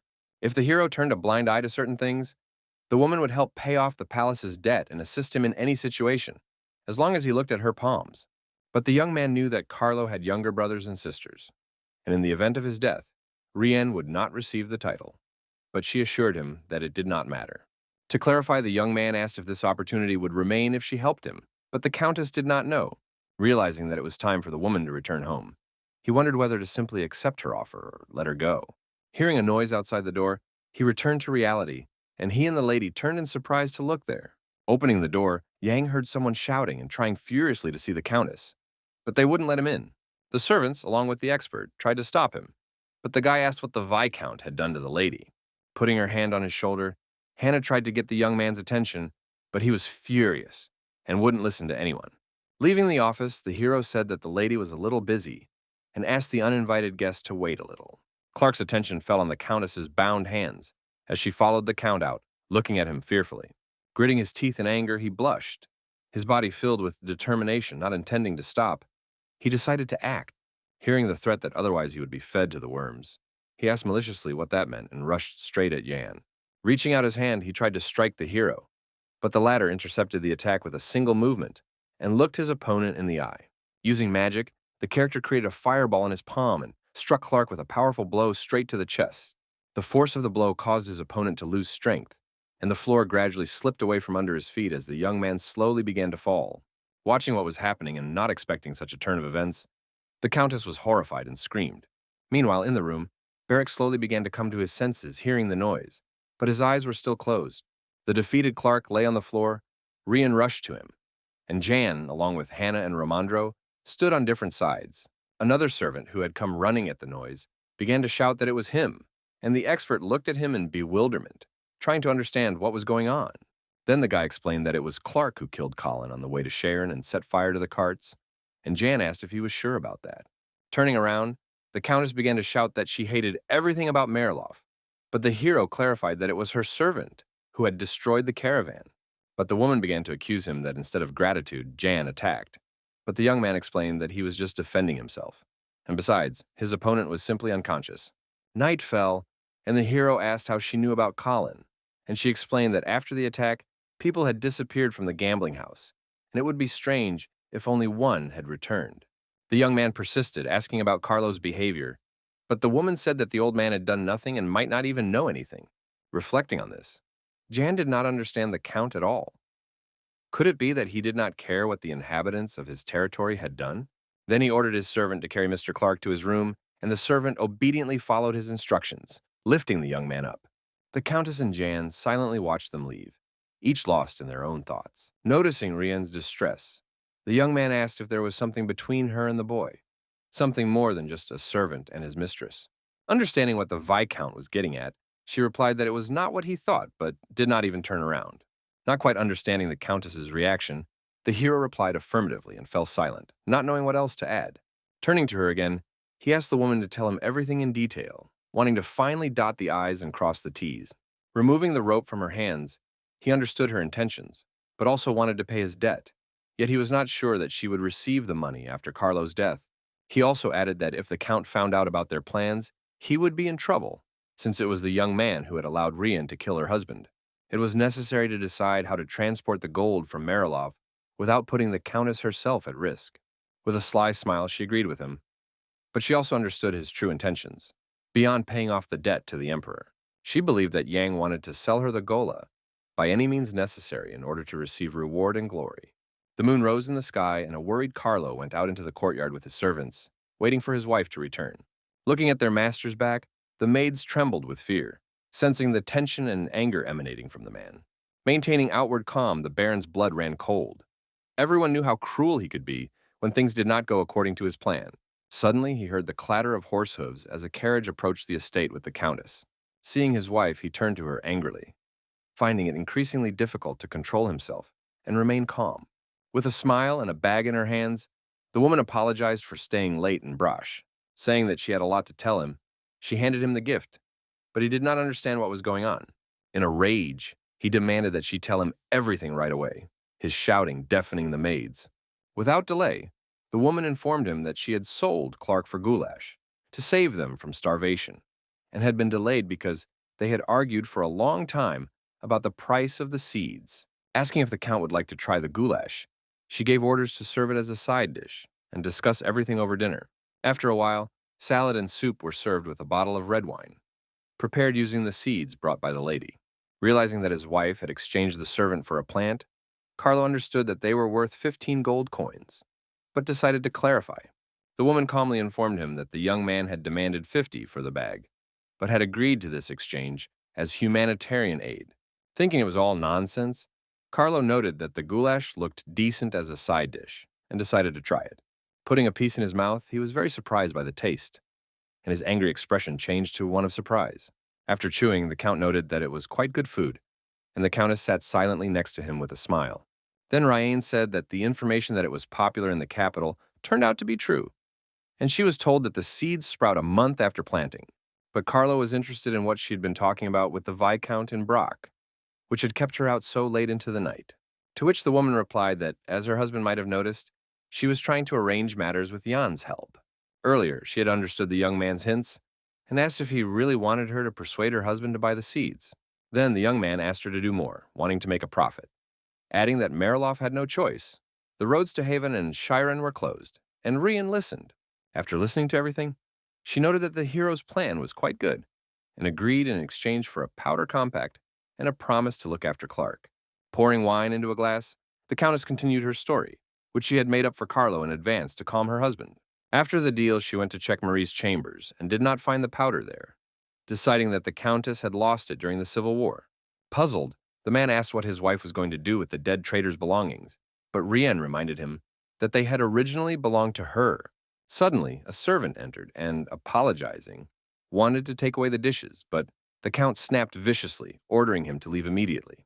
While he turned away and gave orders, Madame seized the moment and sprinkled the magic powder into her husband's glass. Pleased with herself, she smiled sweetly, but the Count turned around, turned his attention to her, and addressed her sternly. In a malicious voice, he said that there would be no second time, and if she ever returned home again, he would break all her legs. But she knew that he would never see her again, because soon he would be feeding the worms deep in the ground. Clinking glasses, she replied that her husband should not worry about it anymore, hoping that she would soon receive her long-awaited freedom. The next morning, Clark woke up and shouted, demanding that the door be opened, asking what Yang was going to do with the lady. Coming closer, the hero decided to address him, and upon hearing his voice, the guy was very surprised and began to listen carefully. Continuing to pound his fist, he begged for mercy from Mrs. Rien and asked the Viscount not to harm her. Falling to his knees, he said that it was already difficult to protect the woman in the mansion, and that thanks to her, many had managed to escape the Count's wrath. Surprised, Yang asked if she had really been helping people, as if he didn't believe in her kindness, considering the Countess to be selfish. Deciding to take pity on Clark, he informed him that the lady had just returned to the mansion, and the young man could not believe it was true. The character also added that the young man was a guarantee of their interest before Mariloff and asked him to wait. Realizing that he was just a pawn in someone else's game, Clark was very upset, his gaze painful and tired. Looking at the doors and listening to the silence, the hero was a little surprised at the young man's submissiveness, gradually sinking into his own thoughts. He himself was thinking about how the Countess was feeling and what she was doing, feeling a certain anxiety for her life. A picture appeared before his eyes of how he had accompanied her to the carriage and asked her to be careful, understanding her husband's anger. Glancing at her bruised leg, he wanted to object, worried about the woman's health. Understanding the Viscount's concern, the Countess said that everything was fine for now and resolutely stepped into the carriage. Turning around, she added that she had been waiting for this chance for several winters. And did Yang really think that she would not be able to hold out for a few days now? With these words, the door slammed shut and the young man was left alone. The wheels spun and the carriage began to move.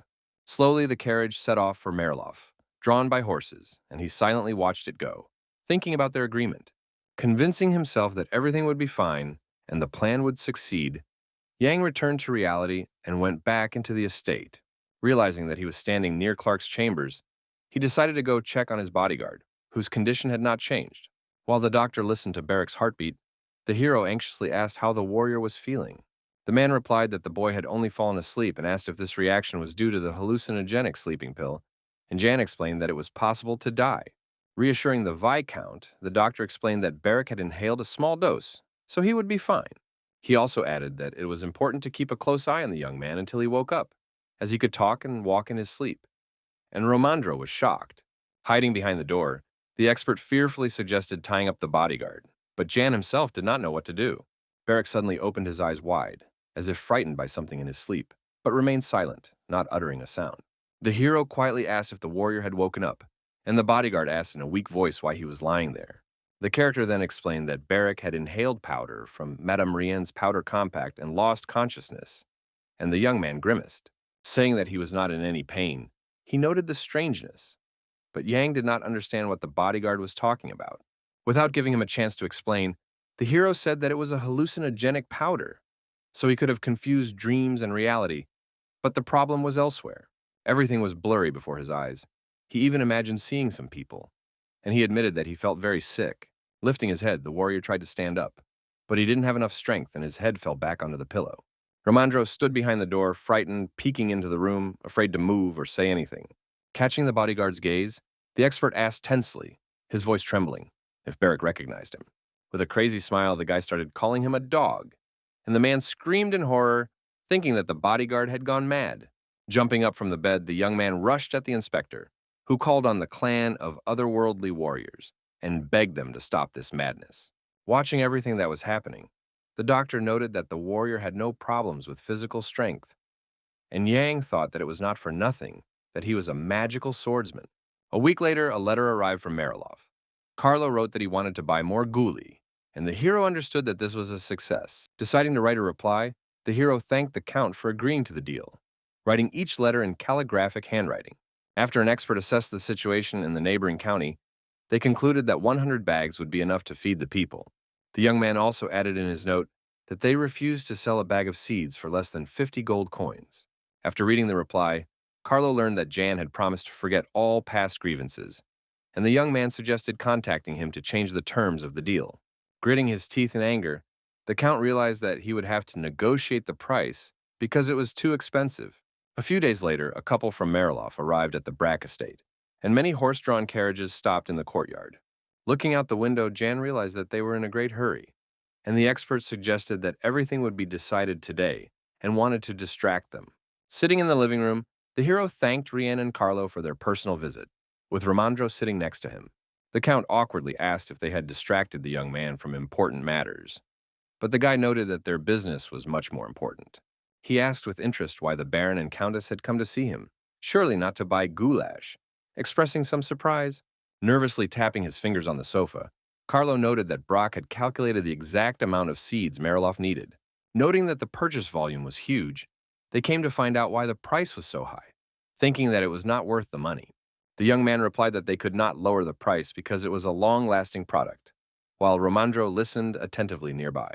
The hero also added that they were not selling wild gulu, but gulu grown by the inhabitants of their territory, which is why they were asking a fair price for it. Looking intently at the count, he asked if the man knew that the seeds grow in any conditions, but die as soon as the snow falls. Therefore, the hero suggested that this would be the only large deal, and in the future, Marilov would be able to provide for himself. For this reason, he now had to either sell more guli or ask for a higher price in order to earn more. Looking out the window, he asked if the weather wasn't too strange now, and that in the future it would not be possible to harvest large crops, which is why the price was so high.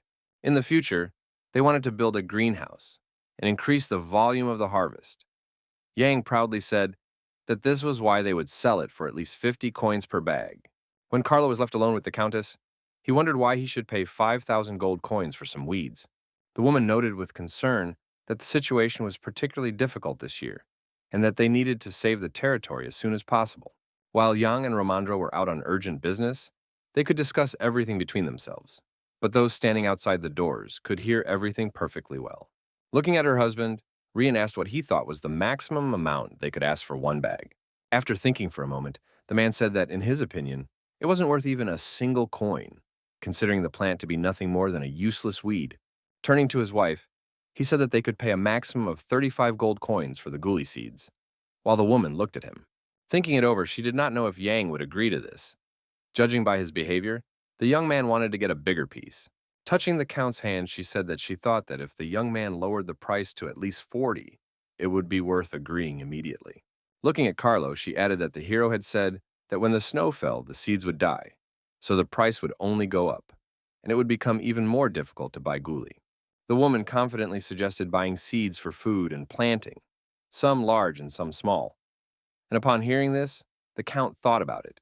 The door opened abruptly, and Jan and Romandro entered the living room, apologizing for the wait, while Carlo noticed that the tea had already cooled down. Apologizing for the inconvenience, the hero ordered Hannah to brew a new pot, and she bowed and obediently complied. Suddenly, the young man's attention was drawn to the earrings in the Countess's ears, and his expression showed sincere surprise. The purple decorations shimmered brightly and sparkled in the light, and their shape resembled some kind of symbol. He thought to himself that he had asked for 50 gold coins for a bag of guli, and they were willing to pay 35, and decided that it was good that he had overpriced it in advance. Suddenly, Rian stood up and addressed him decisively, drawing the young man's attention. After all, the meeting was of an official nature. She stated seriously that the price was too high and noted that it sounded as if the hero was trying to monopolize the ghoul. By setting such a price, it seemed that he did not want to make a deal with them. But he calmly looked at her in response. With a smile, Yang said that in that case, he would offer them different terms, deciding to accept the terms of the game that his neighbors were playing. Slapping the table with his hand, he said he would sell Mariloff one bag for 40 gold coins, stating that the price was final and more than reasonable. But in return, he wanted Carlo to sign an agreement that they would not interfere in their economy. Hearing this, the Count tensed up, not understanding why the hero was suddenly asking for this, since he could have asked for the same thing himself. Thoughts arose in the man's head. Could it be that the guy wanted to steal something by cooperating with the barbarians, remembering the guard from the clan of warriors? Considering Jan a fool, Carlos smiled slyly, realizing that even if he agreed, he could report it to the capital, and the young man would be stopped immediately. Deciding that Braca's economic freedom was part of its independence, Carlo agreed, but offered a price of 30 gold coins. However, the character reminded him that the price was 40, and the man decided to raise it to 31. But the hero noted that this was too big a discount. With tension, the Baron offered 32, then 33 coins, hoping to knock down the price, but the young man was adamant. Gritting his teeth, the man was very angry that the young man was so unapproachable and would not agree to give in so easily, shouting sharply, 35! He declared that he would not agree to anything more, and Rian looked at him in dismay, realizing that her husband's nerves were at their limit. Giving in, Jan agreed to the price, deciding to concede and not exacerbate the tense situation, and Romandro offered to discuss the terms of the contract. Negotiations began, and the Baron asked if they could replace the word fresh with a week after harvest. But then it was necessary to add clarification about the harvest schedule. Accepting the expert's suggestions, the man proposed to write about this in the new contract and specify the average diameter of the fruit. Noting that Madame was probably tired of the long negotiations, Yang suggested that she take a break in another room. Turning to her husband, the Countess asked for permission, and he replied that she should leave and not get on his nerves. Hearing that the young man kindly wanted to accompany his wife and get some fresh air together, the Count could barely contain his rage.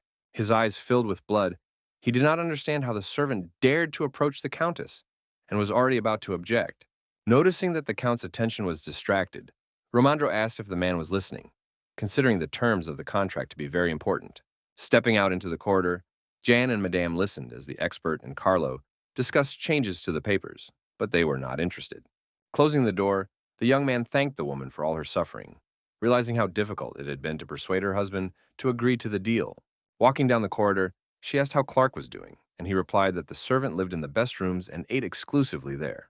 Deciding to find out some details about the neighboring county, he turned to the Countess, trying to find the right words. Knowing some information about the Baron's family, the hero asked with interest if Rian had seen Carlo's younger brother. She replied that she had seen him a couple of times, that he lived in an old mansion in the east of the territory, and that, like her husband, he had a nasty temper. Hearing this, John thought to himself that, in the event of Mariloff's death, only his younger brother would be eligible to claim his place, as there were no other contenders. In the absence of relatives, no one would suspect Rian of murdering her husband and trying to seize the territory for herself. Suddenly, the woman said that she was cursed. Her mother always said that the existence of dryads depended on promises and their fulfillment. If a promise was made, it had to be kept. She remembered walking with an axe toward that tree. With deft and powerful movements, she furiously chopped at the trunk, swinging her weapon with frenzied rage. Birds flew in the night sky and stars shone, while the echoes of her actions reverberated around her in the forest silence. She couldn't believe that she would get away with it so easily, as if in a state of passion, beads of sweat running down her face. Her hands were shaking. The girl realized that she had killed the guardian of the forest and threw down the axe, not knowing what to do next. The woman was afraid that the Count's death would raise suspicions in his brother's mind, and he would immediately sell her to slave traders. As if asking the void, she said, "Is it just my imagination, and are all my fears too exaggerated?" Yang replied sincerely that he himself did not know the answer to the Countess's question, wondering how all this could be prevented. He asked with interest if Rian had promised her mother something, because if not, he did not understand why she should be cursed. They slowly approached the chambers where Barrack was standing, and the hero explained that everything depended on the Countess's belief. Shocking her with his arguments, he explained that if she believed in the broken bond between the families, then that would be the case. But if not, then everything would be fine. Pulling the handle of the massive wooden doors, she entered the room after the Viscount, not understanding where they had come. A moment later, she saw a surprised Clark in front of her, who could not believe his eyes. Unable to hide her amazement, the woman also could not believe that she was seeing the servant she had previously left as collateral. Feeling ashamed and awkward, the Countess swallowed nervously and pressed her lips tightly together. Turning abruptly, she decided to leave, and Clark asked her about it, to which Reen replied that she had no other choice. Looking the young man in the eyes, she explained that she had sold him for a slave and just wanted to make sure he was alive. But he felt betrayed. Barrack watched silently from the sidelines, looking at the young man. He felt sorry for him, but there was nothing he could do. Coming closer, he asked what they were doing here. Looking at the Countess and the young man, wondering why they had come. Behind closed doors, the warrior couldn't calm down about the times they were living in, where people were selling each other for seeds. Returning to his office, Jan asked if Romandro and Carlo had discussed much without them, and the expert replied that they had just finished. Handing over the documents, he explained that the edited part was written in burgundy ink, and the hero noted the enormous amount of work that had been done. Leafing through the papers, he carefully studied the contents and noted that there were no problems with the contract. Apologizing that he did not yet have an official seal, Jan said that he would simply sign it, and the Count was confident that he would take the ghoul today. The Baron firmly stated that he could only pay 1,000 coins now, and the rest would be transferred through the Heyman Bank. Shaking hands, the character thanked him and noted that this deal was an important event for both territories. Announcing that his men would begin loading the seeds, Carlo suggested going to the bank, and the expert agreed. In a loud voice, the Count gave the order to load the provisions and brought a chest from the carriage, while Jan whispered in Barrack's ear to tell his men to help them. He also added that the warrior should tell the workers to put the seeds where they saw fit and not to overwork themselves. As he left, he asked them to prepare the carriage so that as soon as they had verified the authenticity of the gold, they could go to the bank, and the bodyguard asked in surprise which one. Turning around, the character asked if there was a larger selection of such institutions in Betrayal, not understanding the silly question. After a while, they found themselves in Heyman. The room was spacious, with a strict yet refined atmosphere.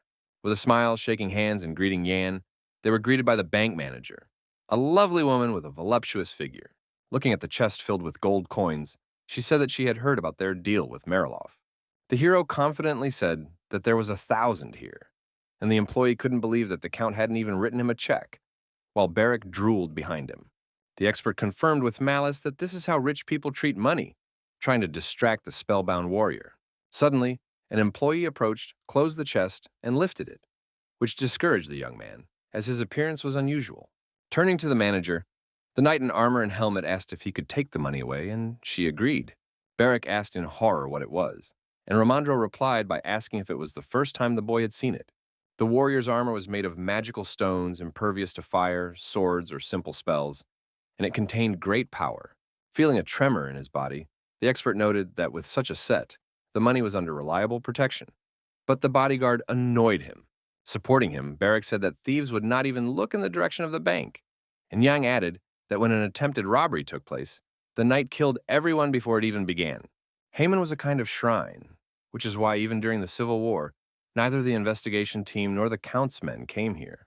With a smile, the manager reminded them that at that time, many people seeking refuge had gathered at the gates, and if they had decided to rob them, they would have been killed immediately. Inviting them into her office, the woman asked them to wait there, offering them various snacks while they counted the gold. Sitting down at the table, Romandro said that they had collected part of the taxes, but it was still not enough to pay off the debt. He continued to talk about the problems that awaited them next year, the expenses for the holidays, and for Barrack's maintenance and food. Looking at the hero, he said that if Yang didn't mind, he could stay at his house in the capital when he went on his trip. Recalling that the expert had recently gotten married, the young man was concerned that he might cause discomfort, but the man noted that he had many rooms. Reassuring the young man, Romandro said that they had already collected 40% of the total debt to the emperor, but he added that it was not worth relaxing, and the hero said that taxes had already increased because of the ghoulie, and it could become more difficult for the residents because of this. Then the inspector asked why they didn't save more and find a better solution over time. With concern, he decided to find out if the young man was going to raise taxes, worrying about the people in Bratch County.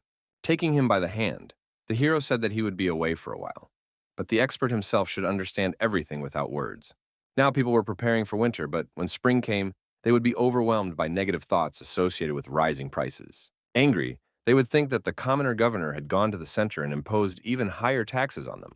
Knowing that the expert was worried about him, the young man said that it was all because of his stubbornness, and therefore there was no need to worry. Moreover, there was a more effective way to make money. Hearing this, Romandro was surprised.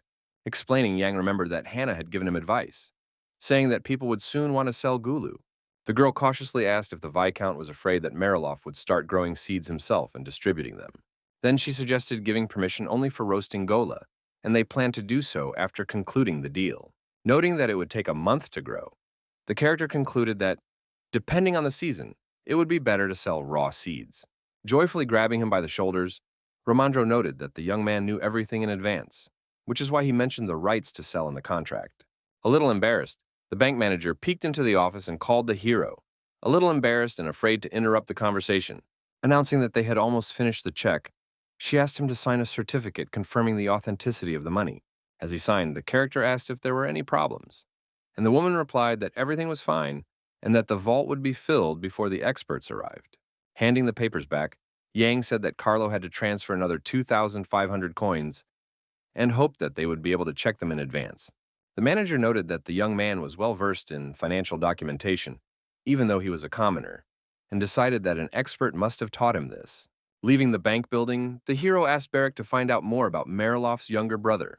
Upon learning that he lived in an old mansion, the warrior was horrified, thinking of ghosts and bats, and terror gripped him. Saying goodbye, Romandro said he wanted to stop by a few stores to buy gifts for his wife and child. But suddenly the hero called out to him and asked if there was any news about Moline, as he had not heard from him in a long time.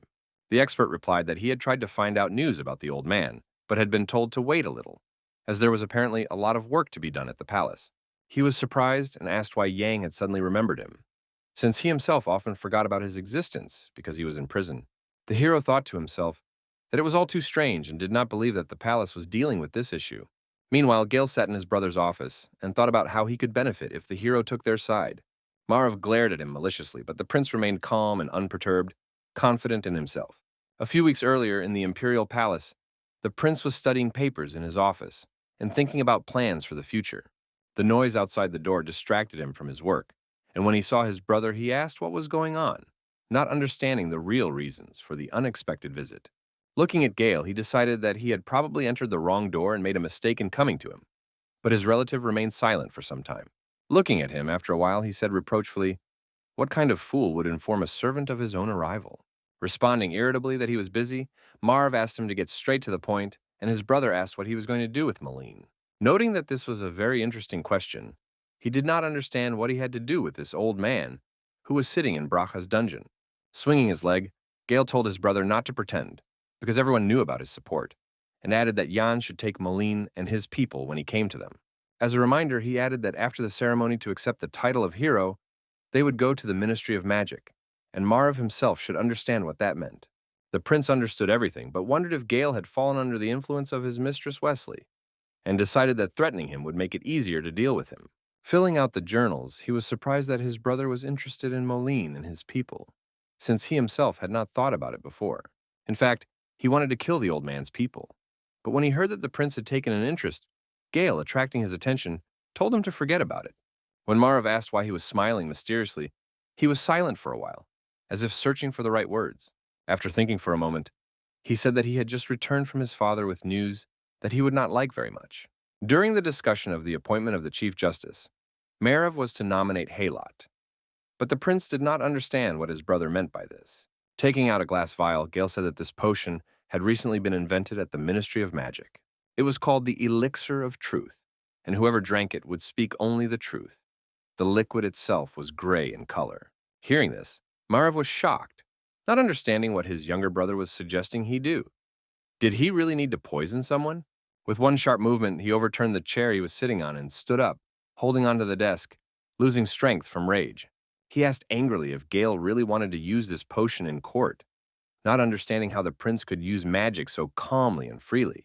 To which his brother calmly replied that he had asked his father about it and he had agreed, and that it would be interesting to see how he behaved during the oaths, saying that if Marev wanted to make Halat the chief judge, it would be worth inviting Marev and his people to the New Year celebrations.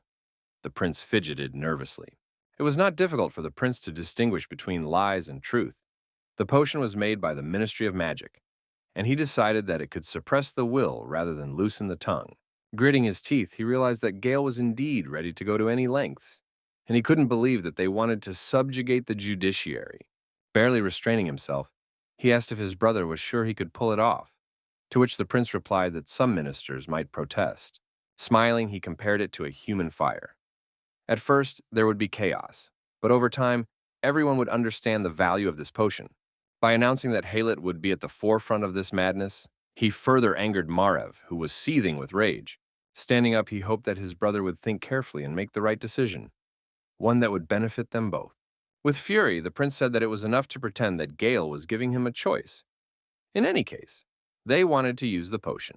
Clenching the papers, he decided that if things turned out that way, he would kill Melina and withdraw his candidacy for judge. Turning to his brother, the prince said that this was precisely why he did not like his way of thinking and the actions he was taking. Approaching him, he noted that if his brother had chosen a man with such a good reputation, it would be a shame if he simply gave up on his plan. He also suggested that Marev treated people like objects, because he had had everything handed to him on a silver platter since childhood. The prince was shocked to hear this. He slammed his fist on the table with such force that the papers scattered, and shouted that Gale knew nothing about him. Bowing politely, the prince said goodbye and hoped that they would not hear any bad news at the Ministry of Magic. Left alone, Marev could barely control himself. He hated his younger brother, but he was powerless. The servant cautiously peeked in on him, but remained silent so as not to provoke further indignation, standing in the doorway. Deciding to come closer, he asked if everything was all right with His Highness. But the prince replied that the butler should not pay any attention. Suddenly, his gaze fell on the paper under his palm, which he had been clutching in his hands and now decided to do something with. To vent his anger and rage, he began to tear it into small pieces with sharp movements, imagining Gale in its place. He then gave instructions to immediately convene a meeting, and the servant obediently went to carry out the order. Taking a new sheet of paper, he wrote that they should refrain from executing Mr. Molina, as he had his own plans. Night fell, and the carriage sped through the small houses of Bracha, the moon illuminating the roofs, and the stars in the sky creating a certain coziness. Upon receiving the letter from the prince, Jan thought that Marev had asked him to delay the old man's execution because Gale had intervened. Surprised, the hero did not expect him to decide to save Melina and did not understand why he needed him so much, considering him an ordinary official. No matter how loyal the man was, he was just an old courtier. Either Gale loved his people, or the old man was truly valuable. The young man also began to wonder if there was some mystery hidden in Brach itself that he did not know about. Putting his hand on the map, the character believed that amid so many changes, the reason must lie in their territory.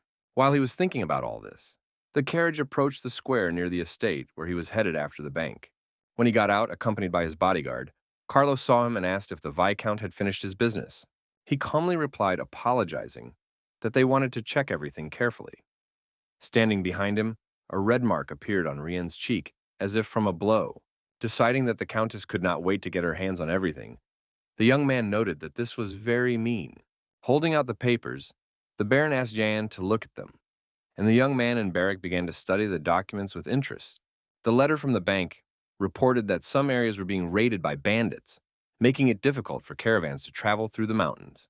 Reporting that Havana had run out of paper, Carlo asked to postpone the remaining payment, but the young man replied that in that case they would have problems.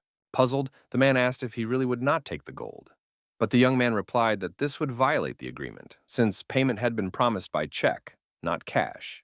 Understanding the Viscount's conscientiousness, the Count simply accepted their position, but the character flatly refused to conclude a deal that would bring him a loss.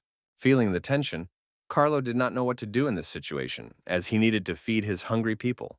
Turning to Rien, he ordered her to give him her jewelry as collateral, and decided that earrings and rings would be sufficient guarantee. Without objection, the woman obediently began to remove all her jewelry, as if afraid to argue with her husband for fear of being slapped. Watching her, Yang and Barrack were shocked at how easily she was willing to part with her possessions. But what caught the hero's attention even more was the stone in her ring. He opened his eyes wide in surprise, as if he were seeing things. It was a yellow ruby, clearly reminiscent of something familiar, but the hero tried to remember what exactly. A pot of Salas came to mind, in which a chain had been found, and he realized that it was a set that had belonged to Rian. Noticing his reaction, the Countess asked what was wrong, and he asked if she knew what the stone in her ring was. Turning to her husband, she replied that it was a gift from the Count, so she did not know for sure where Carlo had gotten it. After thinking for a moment, the Baron said that he himself did not remember, but that he had received this ornament from a merchant in the capital. The only thing he was sure of was that he had bought it in a caravan and that there was definitely an alchemist there. Hearing this, the hero remarked that it was very interesting, knowing that such people sought to turn iron into gold by studying the laws of nature rather than magic. They were perceived as madmen or heretics. Objecting, the Count said that in other countries they were treated calmly, as they were living factories for the production of valuable materials. While the young man was examining the decoration, Carlo said that he would be interested in seeing their work with his own eyes, since they were popular in other countries. Thinking that the stone was the result of an alchemist's work, Yang could not understand why a chain with the same stone was hidden in his flower pot. Handing over the jewelry, the Countess asked if it would be enough, and the young man replied that if they handed over the check tomorrow, he would return everything immediately. A servant ran up and informed the Count that they had loaded all the bags, to which Carlo replied that it was time for them to go home. Extending her hand graciously, Rian thanked the Viscount, and he replied that he was very pleased with their deal, rejoicing in response. With malice looking him in the eye, the Countess said that now they should wait 30 days, and what they had been waiting for would happen. Hearing this, Carlo asked what his wife was talking about, and she replied that she was talking about the ghoul, and, complaining of severe fatigue, suggested they go to the carriage. Looking at her maliciously, he suspected something, but kept silent, barely restraining himself, wanting to reveal Jan's plans. In silence, they approached the carriages to depart for Mariloff, after a difficult and important day for the entire county. When it was already late at night and there was a full moon in the sky, the carriage left the territory of Bracha. Barrack asked anxiously what would happen if the jewelry was not real, and they did not receive the check.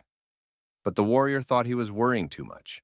As he left, he said that he would simply thank them for not complying with the terms of the contract, as in that case, he would be able to send a complaint to the palace. As soon as the Count left their lands, they had to go out to the square and announce that only prepared food could be sold, and that a tax would be levied. Entering the estate, the bodyguard asked what to do with Clark, but Yang noted that he would stay with them and would be useful to them somehow. The orphan asked apprehensively if they really weren't going to get rid of him, but just wait. But the character remained silent. After thinking for a moment, he replied that if Barrack wanted to do something, he should do it, but first make sure that no one would get hurt. The warrior rejoiced and jumped for joy. The next morning, the butler from Mariloff came to the office with a check for the purchase of seeds from Count Carlo, as agreed. Taking it out of the envelope, Jan decided to check it, and he ordered Hannah to bring all of Rian's jewelry, which had been left as collateral. He calmly invited the servant to sit down and wait a moment, and the servant bowed and thanked him for the invitation. Suddenly, the character asked if it was true that the man's name was Salmon, and the old man was very surprised that the young man remembered his name.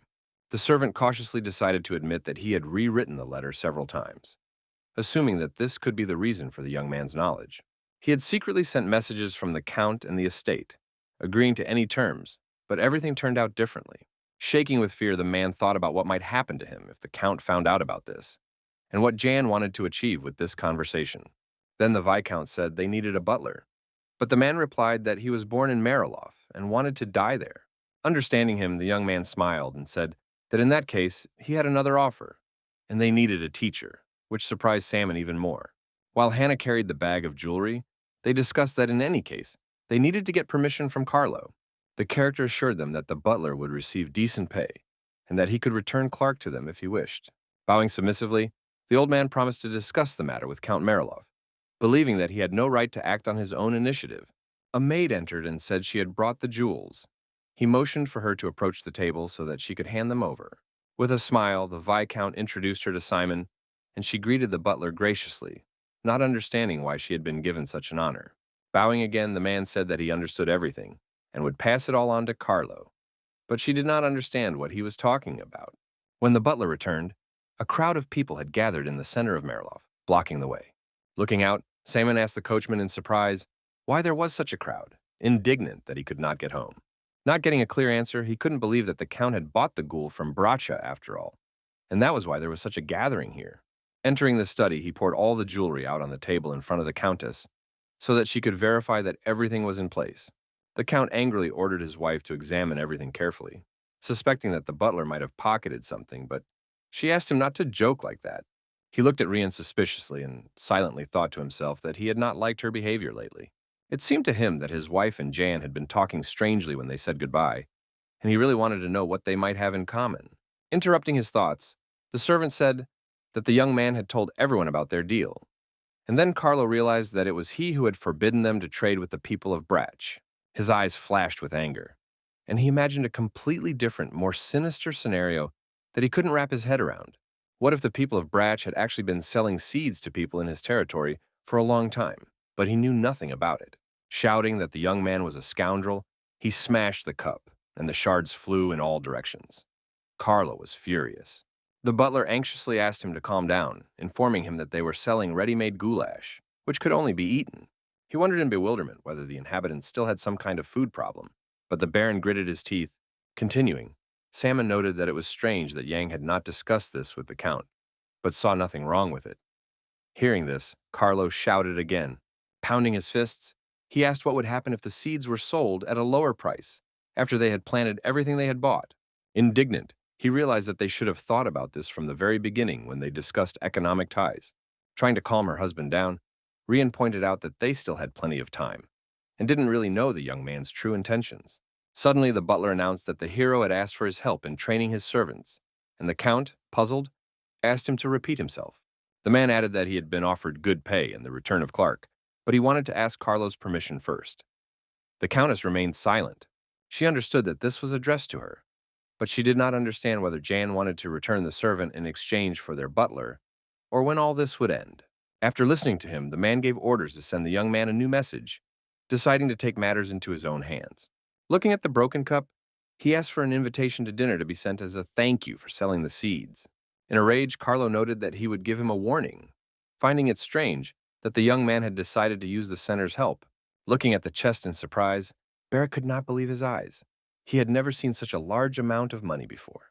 Looking at the gold coins, he wondered if they had really earned all this in one day, considering it unreal. Yan noted that everyone turned out to be more resourceful than he had expected, and he himself was very surprised that they had managed to earn so much from Marilov.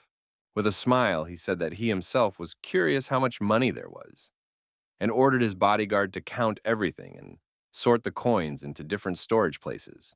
While the warrior opened the chest, the hero added that if he couldn't handle it on his own, he could call Clark for help.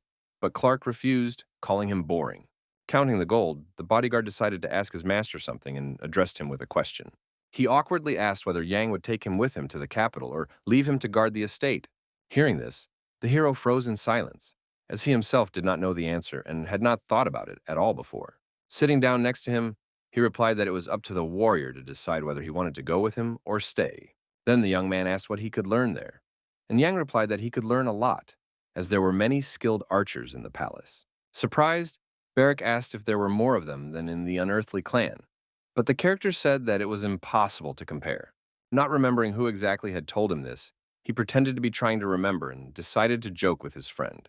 With a serious look, he added that even the best warriors of the north could not compare to the captains of the Imperial Guard, and the bodyguard looked at him in surprise.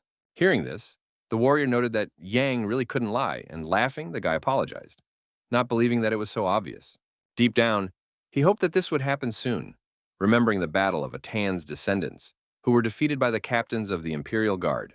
Not letting up, the warrior, stacking the gold into piles, asked how many leaders there were, and Yang replied that there were usually 3. Agreeing, Barrack noted that the Imperial Palace was huge, but the hero objected that there were experienced people throughout the capital. After thinking about the character's words for a moment, the bodyguard said decisively that he would go with him to the capital. With a smile, he said that he believed that if he settled there, he would be able to rise to a higher level, and asked for the hero's opinion. In response, Yang simply agreed, having grand plans for his warrior and confident in his abilities. Thinking that it would be good for him to join the Central Army, the hero believed that the Empire could not afford to lose a man with the talent of a magical swordsman. Hannah entered and reported that a message had arrived from Marilov, and Barrack noted that the Count had too much free time. Unfolding the envelope, Jan thought it was related to a trade deal and found it strange that Carlo himself had not pounced on him. After reading that they were invited to dinner, he told his bodyguard to join them, and the guy was very happy. Throwing the bag on the table, the maid told him to count that too, and Barrick's expression changed dramatically. While the warrior was counting, the girl offered to prepare the Viscount's clothes for dinner, and he agreed. Suddenly remembering something important, Hannah turned to him and he looked at her with interest, wanting to listen carefully. Noticing the chain around Jan's neck, the maid asked if he would wear it when visiting the Count and Countess Mariloff. Not understanding what she meant, the hero answered in the affirmative, and she said that she would find something to cover it with. Recalling that the young man considered Carlo suspicious, the girl was worried that he might say something about the identical jewelry with the Countess. But the guy denied it. But the maid insisted on safety, and in the end, the character agreed to hide the pendant around his neck. On the way, the Viscount said that Clark would go with them and asked her to prepare him, which she obediently did. Noting that he was Madame's only friend in the mansion, he believed that he should be brought back for her safety. Suddenly, they heard Barrick shouting that he had finished counting and stopped abruptly, frightened. With 11 hours left before Count Mariloff's death, they arrived at Carl and Rien's place and gathered around the table. Watching the bodyguard stuff his mouth with food, the Baron asked why Jan had brought him along, and the young man introduced them, replying that he trusted the guy very much. To himself, the man noted that he had told the young man to come alone, and thought that he should have spat into his soup bowl. Eating slowly, the character noted that the Count liked the goulash and was very pleased with it and the deal that had been made.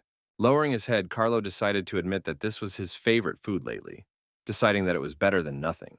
He said maliciously that he had heard that Jan had allowed the inhabitants of the territory to trade seeds, which meant that the taste would soon become known to the common people. The hero said with pleasure that good things should be shared and expressed his gratitude to the Count for the purchase, thanks to which he had collected part of the taxes. Since Carlo had invited them to dinner, the character announced that he had decided to return a servant named Clark. Hearing this, the Countess nervously took a sip of wine. If he had known in advance how important the boy was to Mariloff, he would never have accepted him. But since the agreement was not documented, deciding not to dissuade the young man from returning the servant, Carlo slapped his palm on the table and wanted to discuss something else. He asked with hatred how the character dared to make a decision on his own, to allow the trade of ghouls immediately after concluding a deal with him. Declaring that they would remain neighbors forever, the man said that if he did not do so again, there would be no problems between them. But Yang did not understand the essence of the complaint, as he had no intention of specifically attracting buyers from Mariloff. Putting his hand on the table, he asked why he should refuse the residents of the neighboring county if they wanted to buy seeds. It was precisely because they had signed an agreement that he was able to give this permission, and he wondered if this union had not established peace between them. Staring intently at him, Carlo remained silent, his face reflecting anger as he searched for the right words to respond. Agreeing with the Viscount, he noted that the latter had given his consent immediately after the deal, and this could be misinterpreted. The character then explained that this was precisely why he had come to dinner, and recommended encouraging residents to consume goulash and prohibiting its sale. They could take care of this issue themselves, but they did not have enough workers, since supply depends on demand, and both sides must be careful. After listening to Jan, the Count downed a glass of wine, but noticing this, Rien warned her husband not to get drunk. Putting his glass on the table, Carlo said he would declare the trade in raw seeds illegal in the territory. Glaring at him, he hoped that the Viscount would do the same in Brach, and the young man assured him that he would certainly issue such a decree. Rising from the table, Carlo said he had a lot to do and asked his wife to entertain the young man until he returned. Left alone with the Countess, the hero watched her skillfully eat the goulash dishes but remained silent. Concerned, he asked if everything was all right with her, and the woman replied that it was very tasty. Then the young man asked if Rien had used the cosmetics she had taken last time, and she replied that she had, even today.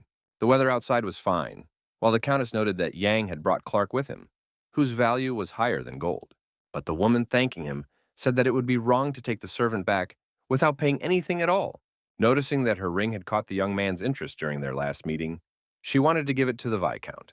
But the Countess was curious as to why Jan was so interested in the artificial stone created as a result of an alchemist's mistake.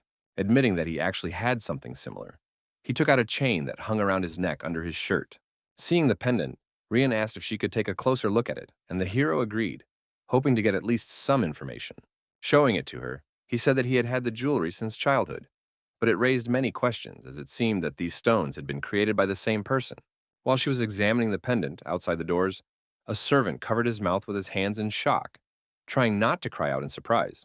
When the business meeting came to an end, the butler ordered the servants to clear the table, and the servants bustled about the hall. While the young man stood shocked on the sidelines, the maids, carrying away the dishes, sighed heavily and did not understand why their masters and their guests ate so much. Noticing the servant's strange reaction, Salmon asked what was wrong with him and why he looked so spellbound. The young man replied that he did not think that Jan and the Countess were close, believing that they had only met a couple of times, and the old man asked what was wrong. With tension, he confessed that he had actually seen Rien touch the Viscount's neck when they were alone.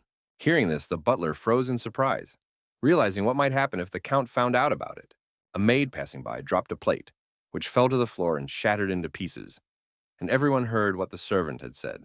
An awkward silence hung in the living room, and the atmosphere became more tense with every minute they spent in the dining room. Suddenly, the maid and another butler started yelling at the boy to stop talking nonsense, deciding that he had gone mad. The maid maliciously reminded him how Carlo had beaten him last time, and how the Countess had saved him. If it weren't for her, he would have definitely broken something and then been fired. They believed that it was only thanks to her that he was able to work here peacefully, and they reproached him for his behavior. But Salmon told them to stop arguing. Clutching his head, he thought about what to do and ordered everyone to keep their mouths shut, worrying about the consequences. Realizing that the Count must not find out about this, he said that if they were not all careful, neither they nor the lady would fare well. Suddenly, Carlo entered and asked angrily what it was he wasn't supposed to know. Hearing his voice, the butler froze in terror. Turning around, he could not hide his panic, and the fear on his face spread to the others, who also looked at each other nervously. Approaching him, the Baron ordered the old man to tell the truth, but he remained silent, realizing what this would mean for everyone. Looking at him angrily, the Count asked why everyone had to keep their mouths shut, wanting to know the truth and boiling with rage. In the twilight, Rien walked sadly down the corridor, thinking about her plan and wishing to find her long-awaited freedom as soon as possible. Suddenly, the butler came out and called out to her. Surprised by his presence, the woman stopped abruptly. Standing opposite her, he informed her that the Count was asking her to come up to him right away, without further explanation.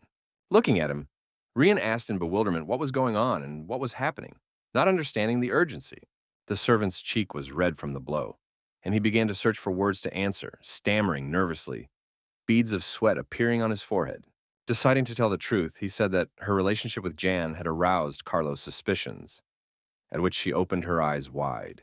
Hearing this, the Countess froze in shock and numbness, unable to understand how her husband had found out about their plan. Surprised, the butler asked if it was true and why she had done it. Clutching her head, she replied that it was all nonsense. Unrelenting, Salmon did not understand how she could have made such a mistake, knowing what kind of man her husband was. But the woman cried out that it was simply unbearable. In horror, she did not understand what to do, realizing what her husband's suspicions meant and what he was capable of. Crying, she realized that she could be stuck in this disgusting mansion for the rest of her life with no way out. She suddenly started running down the corridor, and the butler shouted, trying to catch up with her and not understanding such a change in her condition. Seeing the breathless Countess, the servant asked what had happened, and she ordered him to immediately bring a carriage or a horse. Salmon ran up behind her and said that she couldn't do that. But the woman did not want to die and go to her husband, deciding to escape. Suddenly, a warrior from Mariloff approached her, blocking her path and preventing her from escaping. He had been sent by Carlo. Grabbing her by the arm, Punula told Rien that it was better not to resist and to obey the Baron's orders. Realizing that she was not in the best position, she struggled and protested, asking who he was to treat her this way. But the knight's grip was very strong. Struggling to break free, she screamed and demanded to be let go, while the butler apologized for their actions, unable to do anything. Suddenly, the Count's voice was heard behind them, ordering everyone to disperse and stop the chaos that had erupted in the foyer. He angrily declared that no one would leave the mansion until he gave the order, and the Countess cried, realizing that she might die. Meanwhile, Clark, who had been returned to Mariloff, approached the building. He heard a strange noise in the distance, but saw nothing. He looked anxiously at the windows and sensed that something had happened to Madame. He didn't know what exactly, but he could guess. Glass, heels, and jewelry lay scattered on the floor, and there was chaos and panic everywhere, which was unusual for this place.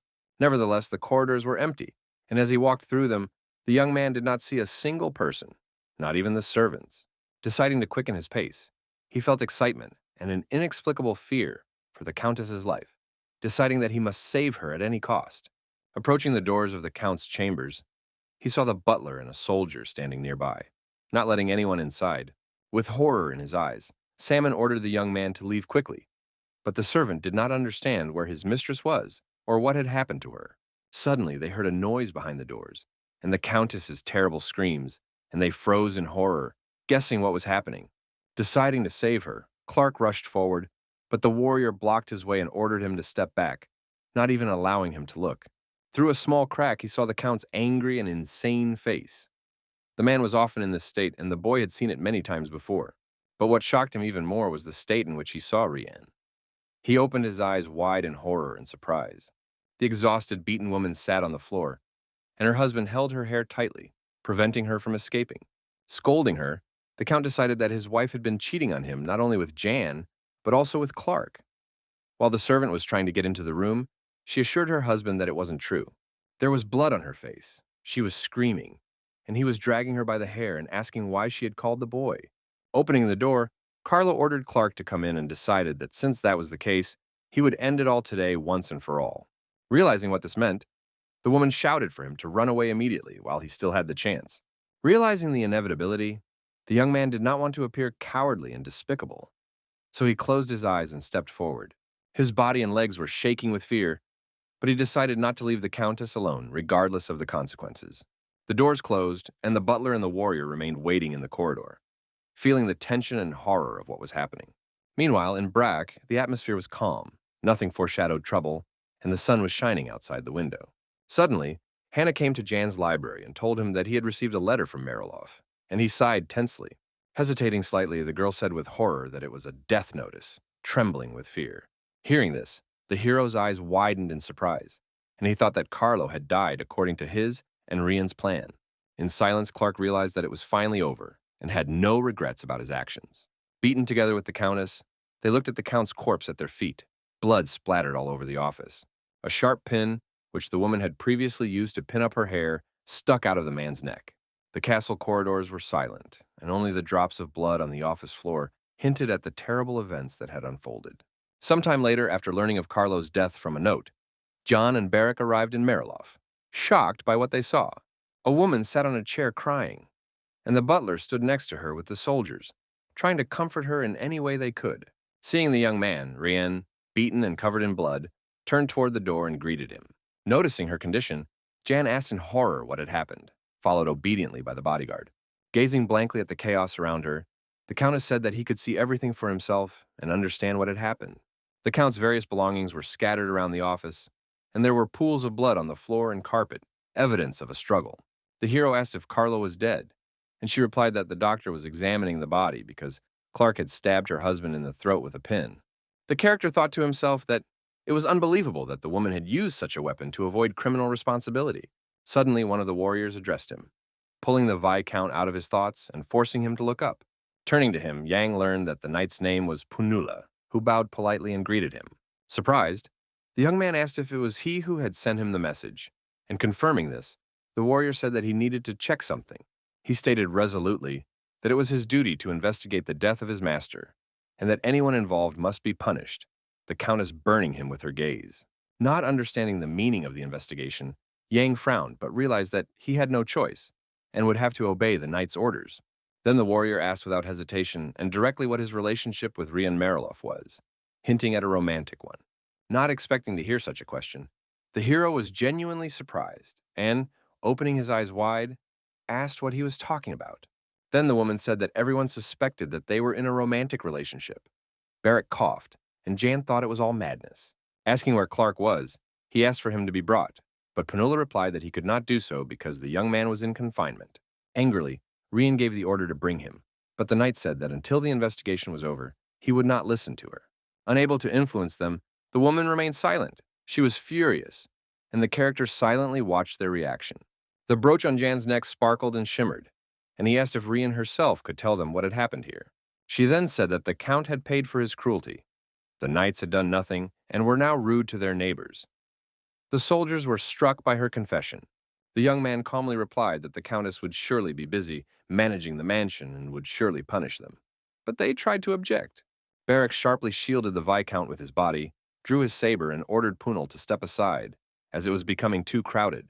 The young man thought to himself that there would be a lot of trouble if they ousted Rien and put the Count's younger brother in his place. The knights stared at him in bewilderment, but took no action, simply standing there. Whispering in his bodyguard's ear, Jan ordered him to clean up the mess, and the bodyguard asked if he should get rid of the soldiers. But the hero told him not to talk nonsense and to bring Romandro here. The orphan obediently obeyed and went to fetch the expert.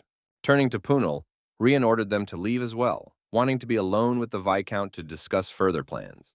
She ordered the soldiers to escort the expert to them and to do what they had to do and not get on her nerves. They looked at her reproachfully but left. She ordered the butler to bring tea, since they had guests, and needed to receive them properly despite what had happened. Deciding to obey her, they all left the office one by one, the sound of their boots echoing off the tiles on the floor. As a result, Beric, Jan, and the Countess were left completely alone, which was an excellent opportunity to talk and develop a plan of action. Clutching her head, she said she was going crazy, and the young man asked her to calm down, saying they first needed to make sure she had the right to own the territory. Looking at the drops of blood on the floor, he asked if the Count's younger brother had been notified of his death, to which the woman replied that he had not yet. In that case, he told the Countess to keep the Count's seal with her until the palace expert arrived, and to go about her usual business. As she looked at him, he promised that if the knights betrayed her, he would send his troops to her. Suspecting some kind of trick, Rien asked what the young man wanted in return for his help, understanding the market relationship between them. Folding his arms, the hero said that he did not yet know what he wanted for his services, and began to think, considering it a chance to ask for something good. Then he asked if the Countess could make a donation, since nothing else came to mind, and she agreed, rising from her chair. As she left, she noted that it would be better if the young man asked for something other than money, as her knights could do that. Opening a box with her jewelry, she replied that she could not give Jan much at the moment, but she still had to fulfill her promise. Taking out the ring that had previously interested the hero, the woman said that there was something she could give only to him. Showing him the ring, she asked if it was interesting and noted that his pendant and her jewelry were made at the same time. Puzzled, Beric asked if Jan was not going to take what he was being given, and the character noted that the bodyguard had not yet left. Reaching for the decanter, he said he was leaving but would take the ring, not wanting to refuse such a gift. Putting it on, he was frightened that it was too small and could not be removed. But the Viscount was delighted and said that everything was fine. Deciding to joke with the orphan, Jan asked if Rien could give him a knife to cut off his finger and remove the jewelry, and the orphan hurried to find an expert. Resolutely, the boy gave the order to get on with it quickly, as they had to act faster than the Knights of Mariloff would. Folding her hands, the Countess anxiously uttered the name of Clark, who had killed the Count and was now in prison. Staring intently at the Viscount, she asked what would happen to him, not wanting the servant to be punished with death. Looking at the beaten woman, the hero noted that this was the murder of an aristocrat, a crime considered particularly serious without trial or investigation. In response, she looked at him silently, her face covered with bruises, her eyes filled with pain and disappointment. Rian's voice echoed off the walls of the corridor as she asked if there were any exceptions, but Yang had not heard of any. But he remembered that once upon a time there was a king who was a slave, and the first person he killed was his master. She asked hopefully if the young man could help her, but he replied that he would soon be leaving and could not afford to get involved in serious trouble. Undeterred, she insisted that someone like him had the power to change everything. But the Viscount did not understand how he could save a slave who had killed an aristocrat. Resolutely, the Countess declared that he had already done so, that the bastard had crossed the border, survived, and become the head of the family. Having said this, she froze with a look of amazement on her face, as if an interesting thought had crossed her mind. But Ryan remained silent. Noticing her strange behavior, Yang cautiously approached her, worried that the Countess's health had deteriorated. Putting her hand on her chest, Rian declared resolutely that she would lead this territory at any cost, wanting to become the mistress of the lands. The hero was shocked by this confession, and the woman asked in bewilderment if she really couldn't. Then, the young man reminded her that she did not have the blood of the Mariloff family flowing through her veins, and that it would have worked if she and the Count had had children. Now that Carlo was dead, she was just a stranger, and the legitimate heir, his younger brother, would oppose her inheritance. Therefore, in order to rule the territory, the only option was to change the law in the territory, but that was practically impossible. Weak Rien, her face and dress covered in blood, looked at him resolutely, more determined than ever. She understood perfectly well that if she did not become the mistress, she would never be free as she wanted to be. Looking out the window at the street, she felt like a bird locked in a cage. longing for freedom more than anything else. Looking at her, Yang did not understand her feelings, but it was in his interest for her to lead the territory, rather than his younger brother Carlo. It was impossible to predict what would happen if this man became the leader of Mariloff, or any of the warriors for that matter. For him, Rian was the best candidate. But as long as the key to succession was in the hands of his younger brother, hasty actions could aggravate the situation, and the young man decided to think everything through carefully. The idea of seizing Mariloff himself came to mind, but then it would give Gale another opportunity to intervene, but it would also prove his worth to Marev. To begin with, he decided it would be a good idea to meet his younger brother Carlo to get to know him better. Then he told the Countess that he would inform her relative of the death. The only thing he knew was that the man lived on the outskirts, and he asked what his name was. As if remembering his name, Rian said that his name was Dave, that he was a devout recluse who prayed constantly at the altar. He often wore a black cloak, loved solitude, and was a cruel man, like his older brother Carlo. After a while, Jan and Salmon arrived at the castle of the Count's younger brother, which looked a little scary. Entering the corridor, they looked around nervously as there were no signs of life around. Noticing the old man, the servant was very surprised and asked who he had come with. The man introduced the new lord of the neighboring territory. The butler asked with interest if Dave was home and asked to call him to tell him the sad news. But they were asked to wait while the man prayed. Hearing this, Yang was shocked, not believing that such a cruel man, according to the stories, could be a believer. Looking at the books on the table, the hero wondered what Carlo's younger brother was like, since he knew nothing about him before. In fact, Salmon had seen him several times, but he knew from Carlo that Dave had a great thirst for knowledge. At first, the Count called this desire a blessing, but later considered it a curse, and the hero asked in surprise why. Then the butler confessed that his brother had read a forbidden book, but Jan did not understand what he was talking about. With fear and tension, the man confessed that they said it was about the god of the underworld. A strange shadow fell on the wall from the hero standing nearby. He was shocked by the old man's confession. He had never heard anything like this before, and asked again in surprise, trying to understand what exactly they were talking about. Slowly climbing the stairs to the second floor and then descending, Dave, dressed in a robe and holding a cross in his hands, told the guests that he had received an answer from God. Seeing him, the butler announced that they had sad news, not knowing how to choose the right words in this situation. After a short pause, the Count suggested that someone must have died, judging by the anxious look on the faces of the guests. The shocked old man did not understand how Dave knew about it, and the hero thought that this was exactly what the sad news meant. When the man began to tell him about the misfortune that had happened the night before, the Count made a strange sound, like laughter.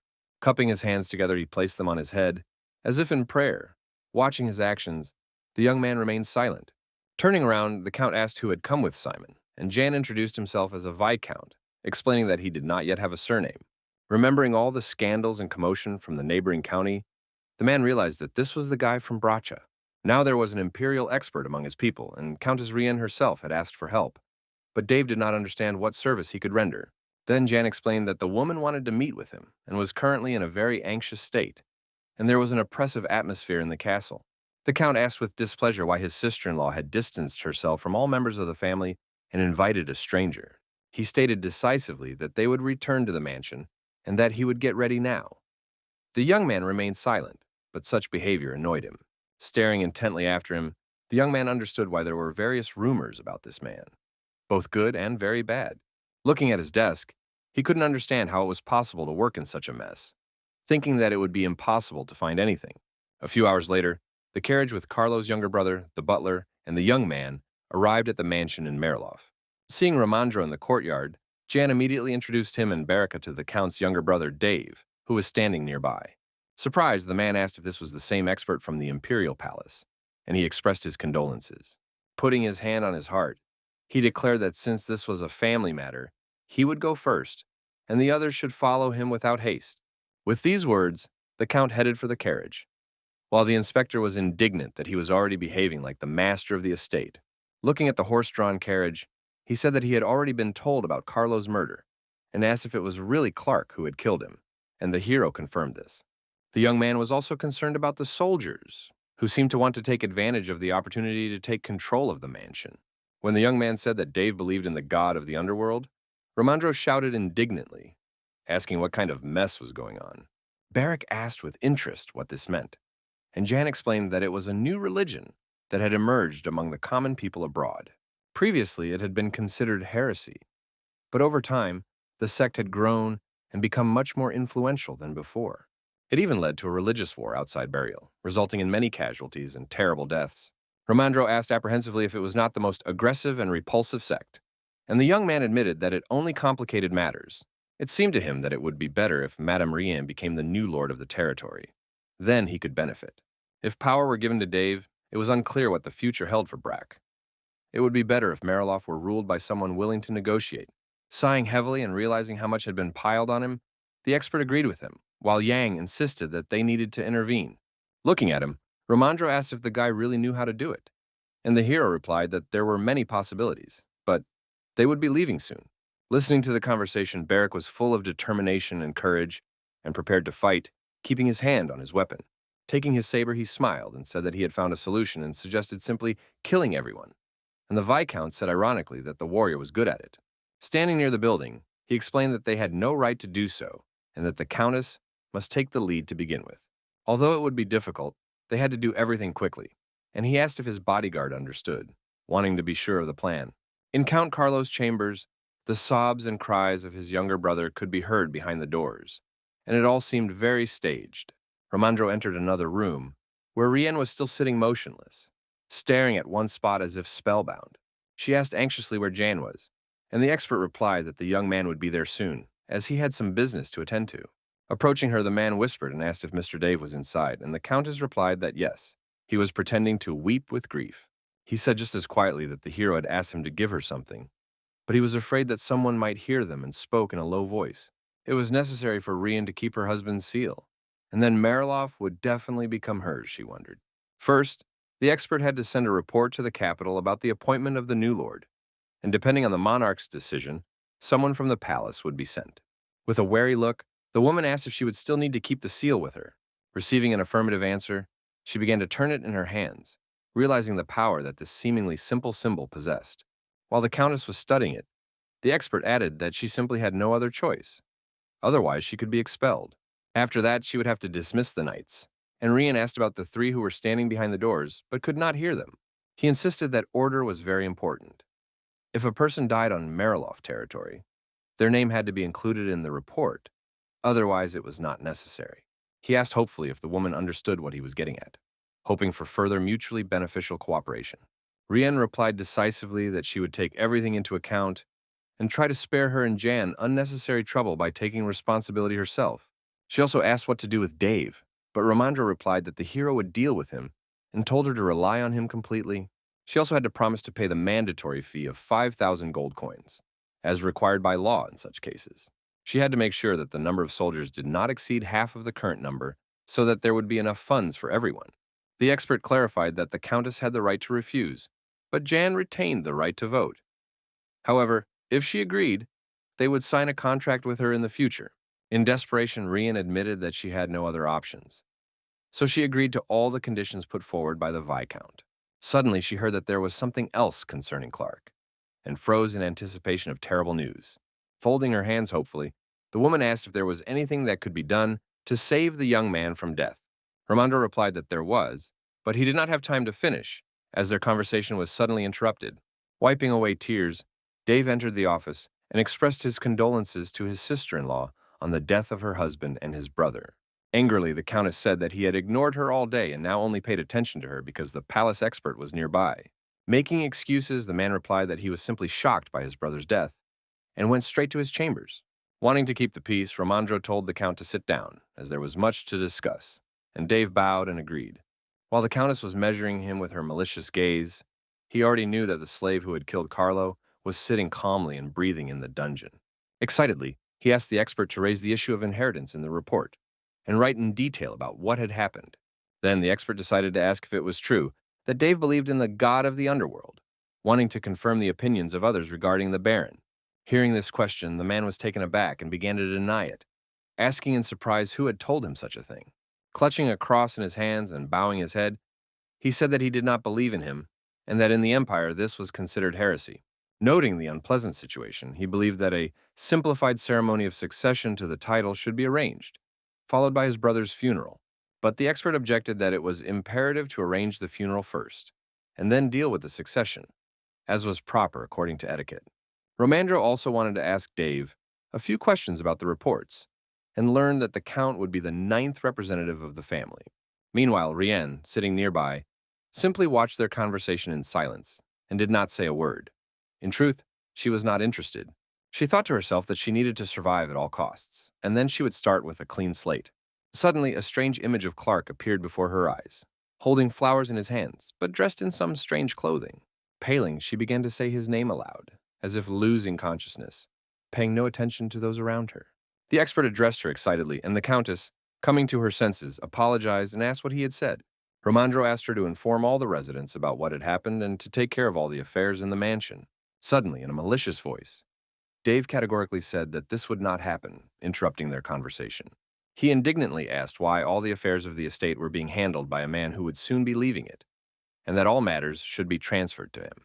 Angrily, Rian said that she knew that the Count had long since been expelled from the mansion, and even if he did get involved in the affairs, he would not know where to start. Hearing that she should be more polite, she became angry and asked what he was talking about, as the funeral had not yet taken place, and he was bending over backwards to get the title. She also added that he had been expelled from the family for believing in heresy, but there was such a thing as morality, and the Count was struck by her words. In a rage, he tried to attack Rian with his fists, but the expert stopped him. It was clear that he had hit a sore spot. Calmly, the woman added that Dave's actions immediately showed that he was one of the Mariloff clan, but he shouted that she knew nothing. Standing in front of him, the Countess asked what he could say about his own brother, who had married her, that he was just as crazy. Beside himself with indignation, he tried to hit her again, but Romandro managed to intervene, and the Countess called for the knights. Asking if they were not supposed to protect her, she waited for action, but the warrior replied that until the truth was established, they would do nothing. Clutching the seal in her hands, she declared that since everyone around her was talking nonsense, she had only one option left. Announcing that Romandro had confirmed that she was responsible for the mansion until the funeral, the Countess decided to dismiss the three knights immediately. One of the warriors asked in bewilderment what it all meant, thinking it was just a silly joke at their expense. Suddenly, there was a noise from the corridor, and stones flew in all directions, as if the walls around them were collapsing. Throwing the door wide open, the knight asked what was going on, not understanding the reason. Someone was walking quickly down the corridor with confident steps, but so far the knight saw no one nearby. Smiling, Beric and the warrior from the clan, holding the body of the slain warrior in their arms, greeted him as if nothing had happened. Outraged, Dave asked the expert how to understand all this, but he replied that help had arrived in the matter of Ryan's safety. Puzzled, the man asked if this really bothered the Count, and the Count considered such behavior to be extreme measures. The warrior cried out in horror when he saw the dead and bleeding cur in the bodyguard's arms. Explaining, Beric said that the knight had blocked their way and said that they could only enter over his dead body, so that's what happened. Jan appeared out of nowhere and stated that nothing unusual had happened during his absence. Standing next to the bodyguard, he said he was very happy about this and turned to the Countess, expressing calmness and smiling. Seeing the hero, the warrior was beside himself with rage, as Punulu had told him that the young man would not interfere. Behind the knight, Dave shouted, asking what all this meant, but the staff greeted him with bewilderment, looking at the corpse at his feet. The hero explained that these people had insulted him and accused him of having an indecent relationship with Rien, when he had simply come to support her. Putting his hand on his heart, Jan admitted that this was the first time in his life he had found himself in such a situation, but his offenders had paid for it with their blood. Puzzled, Dave asked if people usually proved their innocence at the cost of their own lives, and the character replied that he certainly did not. With a smile, he added that in his case, in order to justify himself, he had to survive by any means necessary. He also noted that offensive thoughts disappear when the owner dies, which shocked the warrior and the Count. Patting Beric on the shoulder, he told him to deal with them and come to him, and the bodyguard happily took out his weapon. As the hero passed by the knight, he noticed how his legs were shaking with fear, and the character felt his superiority. The warrior lost his confidence with horror, while John was more satisfied with himself than ever, but did not want to witness another murder and left. After that, the knight was left alone with the orphan, one-on-one, as if in a ring, and they stared intently at each other, assessing their strength. A fierce struggle began, and shards from the broken cup nearly hit the Countess in the face, but she remained unperturbed. Trying to attack his daughter-in-law, Dave shouted that it was all her fault, and that she had destroyed their entire family. Turning to him, the hero tried to calm the Count, while Romandro held him back, but the man yelled at the guy to shut up. Ignoring him, Jan noted that Dave had just insulted the Countess, and wondered if he would be able to handle what would happen when those doors opened. Behind the doors, there were screams and sounds of battle between the knight and barrack, but no one knew what was really going on there. Feeling fear, the Count grimaced and looked there, not wanting to deal with the consequences and calming down a little. Silently, he sat down calmly on the sofa, and the expert sighed heavily, noting that it seemed that all the warriors were finished. Suddenly, the character said that one was missing from the mansion, but he was going to give the order to find him. Sitting down and crossing his legs, the young man formally addressed the Count, who was trembling with fear, expecting some kind of trick. Smiling, the Viscount wanted to make him an offer and asked if Dave could spare him a minute. First, he wanted to apologize for making such a mess, looking at the broken dishes under his feet. He also noted that all these people no longer had anything to do with Mariloff. But the man asked doubtfully if the young man really thought so.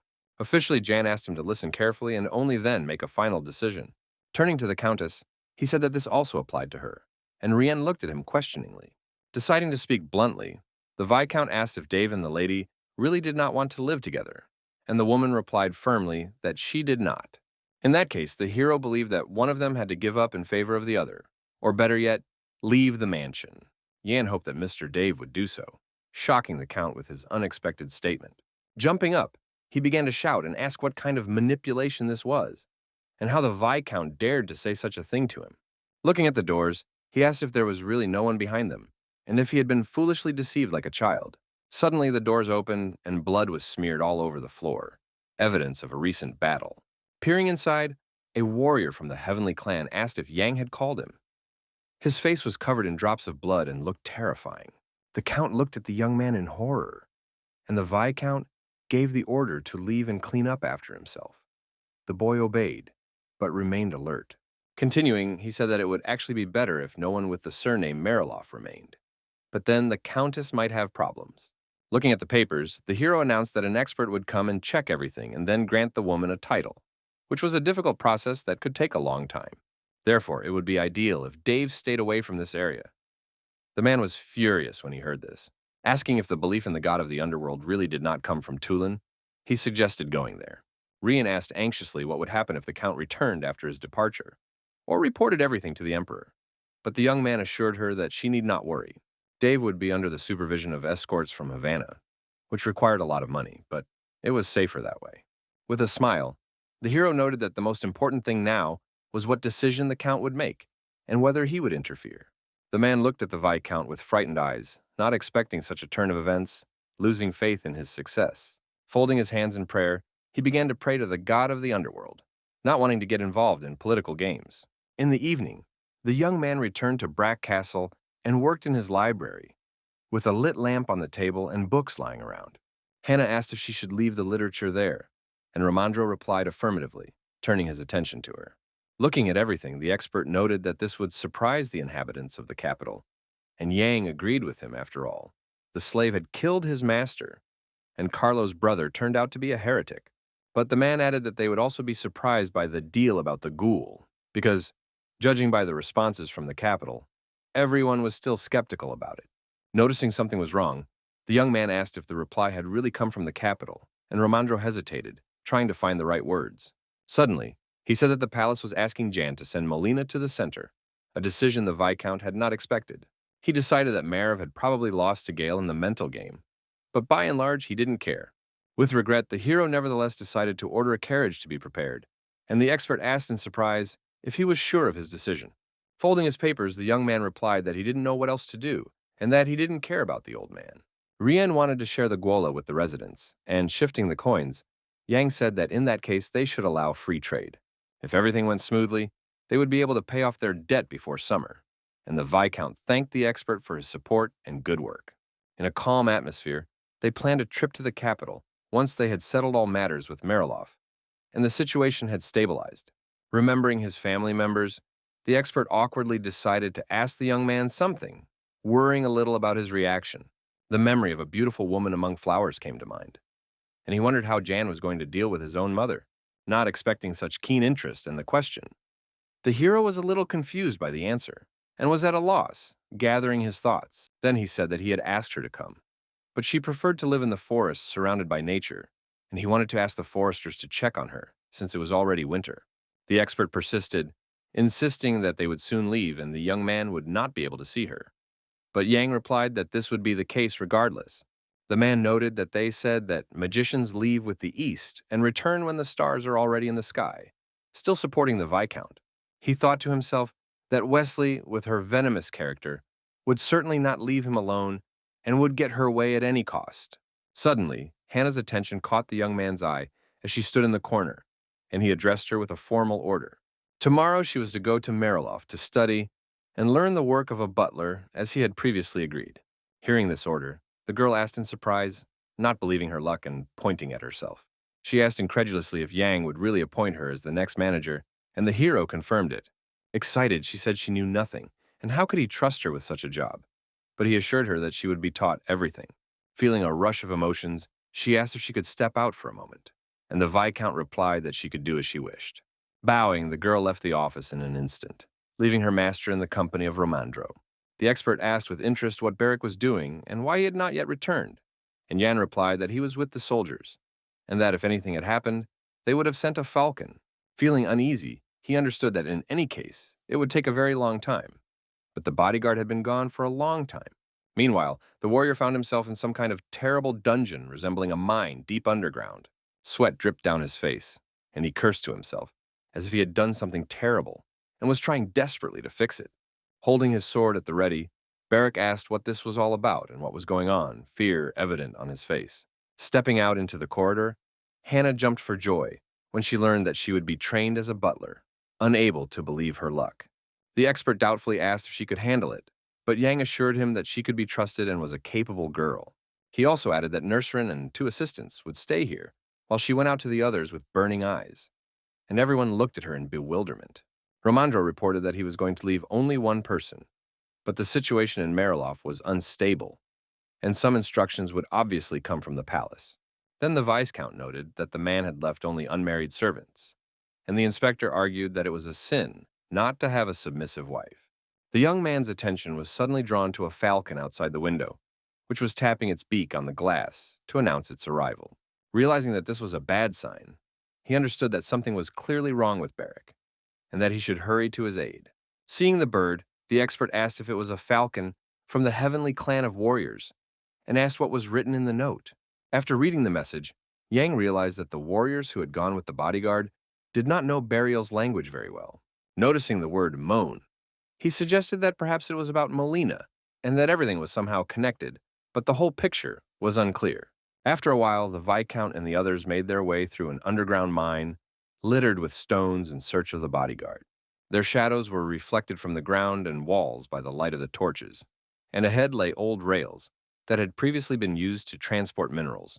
Dark night fell, the moon rose, and the bird flapped its wings nervously, sensing the approaching danger. With a falcon on his arm and a kerosene lamp, the warrior led Jan to the mine where Barrick and the others were. The young man anxiously asked what had happened to his magical swordsman, but upon hearing the question, the knight hesitated, as if he did not know how to answer. He began to explain indistinctly that the orphan was fighting inside, but the Viscount did not understand who exactly his warrior was beating and what was happening in general. Rubbing the back of his head, the young man himself did not know how to explain everything correctly, so that it would be clearer to everyone.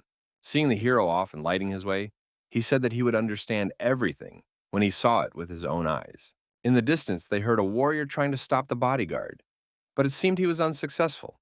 It was unclear what was happening, but Barrick was putting in a lot of effort, and the soldier was trying to dissuade him, not understanding the point.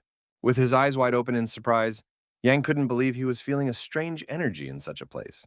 Standing near the stone with the warriors inside, Barrick tried to break it with his sword, but to no avail. Noticing the Viscount, he turned around and greeted him, his face reflecting anxiety and fatigue. The bodyguard asked in bewilderment what it was, but Yang rebuked him, asking if the guy really thought he knew everything. The orphan asked if the hero really didn't know, but he had some suggestions, though he wasn't entirely sure. Staring intently ahead, it reminded the Viscount of a magic stone that was now shining before his eyes. Unable to hide his surprise, Barrick asked again, and Yang reminded him that they had previously used a similar one for eavesdropping. This mineral had special qualities due to its energy, ranging from transporting the hero to another body, far into the past. It could record voices, track locations, create bottomless storage, and much more. The Viscount asked with interest if the warrior felt anything, because as soon as he entered, he felt magic. But the orphan replied in the negative. To himself, the character noted that the bodyguard was indeed a magical swordsman, but he still had much to learn. Looking at the corpses of people in the stones, the Viscount asked what had happened to the knights who had gone with Beric. Then the young man explained that they had chased after them, but suddenly some kind of purple slime appeared. He managed to catch up with one warrior, but the latter was too frightened by something and, calling him a monster, ordered him not to come near. Noticing that the boy was trapped, the bodyguard wanted to free him, slowly approaching with his sword in his hands. But an unknown thick liquid began to fly through the air, further frightening the warrior and sucking his body in. In an instant, his legs turned into a glowing stone, as if something had affected the slime. Screaming and trying to break free, the knight asked in horror why he couldn't get out, hoping for salvation. Trapped, the guy soon turned completely to stone and died, and Beric witnessed this terrible sight. Thinking it over, he explained that at first, it was a sticky liquid, which then hardened, and perhaps something had affected it. While the other warriors stood obediently with their heads bowed in shame, the orphan cried out in unexpected pain. Turning to Jan, he asked why he had hit him, but the Viscount asked him not to get angry, and asked what the bodyguard would have done if the same thing had happened to him. Warning him, he suggested that the liquid might reappear and Beric would drown in it, fearing for his life. Turning to the others, he stated that stupidity and courage were their traits, shaming the irresponsible knights. Pointing his finger at the members of the heavenly clan, he gave the order to pass all this on to Nurserin, but one of them objected that they had tried to stop the young man. Looking at the stone, the bodyguard suggested that if it was magical, it must be very expensive, but the Viscount replied that it was priceless. As if spellbound, he decided to study the mineral in more detail, remembering what he had heard about it before. Lost in deep thought, he did not notice the frightened swordsman addressing him, not understanding what was wrong with his master. There was a lot of this mineral in the mine. It sparkled and shimmered with different colors, and appeared as if out of nowhere.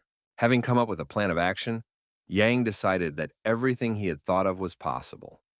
But he just needed to act. As he left, he ordered everyone to return to the mansion immediately and close off access to the mine, while Beric asked what to do with the body. Responding that there was nothing that could be done about it now, he insisted that everyone leave, considering his plan to be more important at the moment. Shrugging their shoulders, the warriors looked at each other in confusion, not understanding the young man's reaction or what he had in mind. Stepping forward, the hero realized that in order to study the deposits of magic stones, he needed the help of the Ministry of Magic. Only they could determine whether there were veins underground and their size, value, and many other things that the hero did not know. One of Gale's supporters was Wesley, the Minister of Magic, and the character knew this and hoped for their help.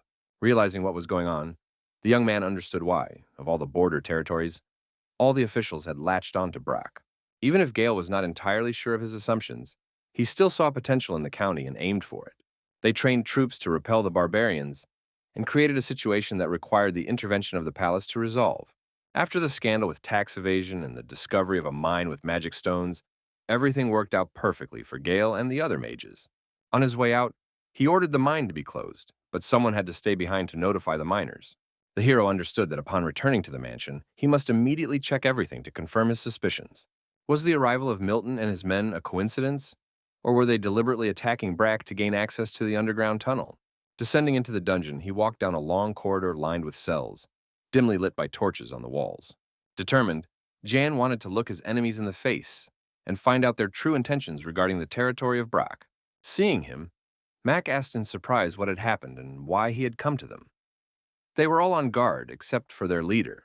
Looking intently into the old man's eyes, the hero announced that a letter had arrived from the palace, and its contents concerned Molina. Continuing to sit on the floor with a book in his hands, the man calmly asked what it said, as if he were completely indifferent. In a stern voice, the young man said that he had been ordered to take care of him, as he was soon leaving for the capital. Hearing this, the prisoner froze with the page in his hands, unable to believe his ears that he would finally be released from this terrible cell. Looking at the character, the old man couldn't believe he was telling the truth. It all seemed like some kind of fabrication. Looking at the lines, he thought about his freedom and future. He was no longer very interested in political games. Observing Molina's reaction, the young man thought that this was why he had put so much effort into it. But why had he given up so easily now? Yan understood everything from his mannerisms and behavior, but he tried to maintain his composure and not give himself away. Mullen and Gale knew about the underground mine with magical stones, which is why they took action and fought for Brack. Winter had come, and Burial Castle stood surrounded by snow-covered mountains and trees, everything looking like something out of a fairy tale. Looking at the blizzard outside the window, Marav sat in his office and pondered state affairs and the future. Memories of his childhood came to mind, when the queen held him in her arms, and he listened with delight to the falling snow, rejoicing. Many years had passed since then, and now that he was a prince, he still loved this time of year. But his head was full of thoughts. Suddenly, his thoughts were interrupted by a servant who noted the snowfall, the first of the year, and looked cheerful. Turning to him, Marav noted the upcoming New Year celebrations, and the butler remarked that there was a real commotion in the main wing of the palace. The person in charge talked to Mrs. Delane every day, and she was also involved in organizing the holiday. Hearing this, the prince noted the woman's recklessness and did not understand why there was so much fuss. But the servant reminded him that the emperor had previously been in charge of this, but now she was responsible for the organization as the closest favorite. And Marav asked in surprise if she had received his father's approval. Looking at the stacks of papers on the table, the servant noted that it was good that the woman was there. Otherwise, it would have been difficult for them. Turning his attention to the prince, he said that he was working late, and it would be difficult if the organization of the celebrations fell on his shoulders. But the prince wondered what he should do, because as long as he and Gale were around, she would never become empress. This topic had been raised several times, but because of the princes, nothing had come of it beyond discussion, and everyone had forgotten about it. No one could take that place while their mothers were alive, and no one could call them their sons except them. Looking out the window, he asked when Romandro and Jan would arrive, but no one sent any written news. They just hoped to see them by the holiday. Then Marv asked how things were going with Moline, and the servant replied that it seemed he would arrive before the Viscount. This had not yet been confirmed, but most likely the administration would send the old man on vacation, and then the servant was going to send someone. Realizing that everything was going well and that the official would be under close supervision, the prince thought for a moment and fell silent. Then he turned to the butler and addressed him by name, drawing his attention and asking if there was really no way out. Lowering his head, the manager remained silent, sweat dripping from his face from the tension. In fact, he himself did not know what could be done. Then he said that everything would not be so difficult if it weren't for the truth potion. No one could interfere with their activities. While the prince listened attentively, he continued to explain that effectiveness could only be judged by reports, but even those contained many terms that only magicians could understand. Since this was a serious matter, others also opposed it, but Marav noted that there had been no response from the administration. Since Melina's new employees had arrived, all that remained was to wait for the New Year celebrations, and if they sent Jan there, it would be easier for them to obtain information. The prince thought to himself that everything used to be completely different, without secrets and intrigues, a carefree childhood. A few years ago, it was said that the Ministry of Magic would inherit divine power, so it remained neutral. However, one event happened that broke everything completely, and they ceased to be at the center of the palace. After Wesley became Minister of Magic and gained more power, this balance was disrupted, as if a glass had been broken. The prince asked if there was a report comparing the truth potion to something similar, and the butler handed him some papers. Carefully studying the documents, the prince could not understand what they were talking about, as they mentioned a strange mineral. Then the servant explained that it was a rare, high-quality magical stone that had been discovered quite recently. There were not enough resources to study such material, so Marav wondered if they had conducted tests and their effects on people. The servant noted that they did not seem to have any problems with this, as it was said that the ministry had received 15 kilograms. But the prince said that this was too little and asked if other magic stones were not mined by the hundreds. The butler reported that the Rurin was different from them, having been discovered only last year, and the prince noted that, in that case, it was a very valuable resource. The location of the deposit was unknown.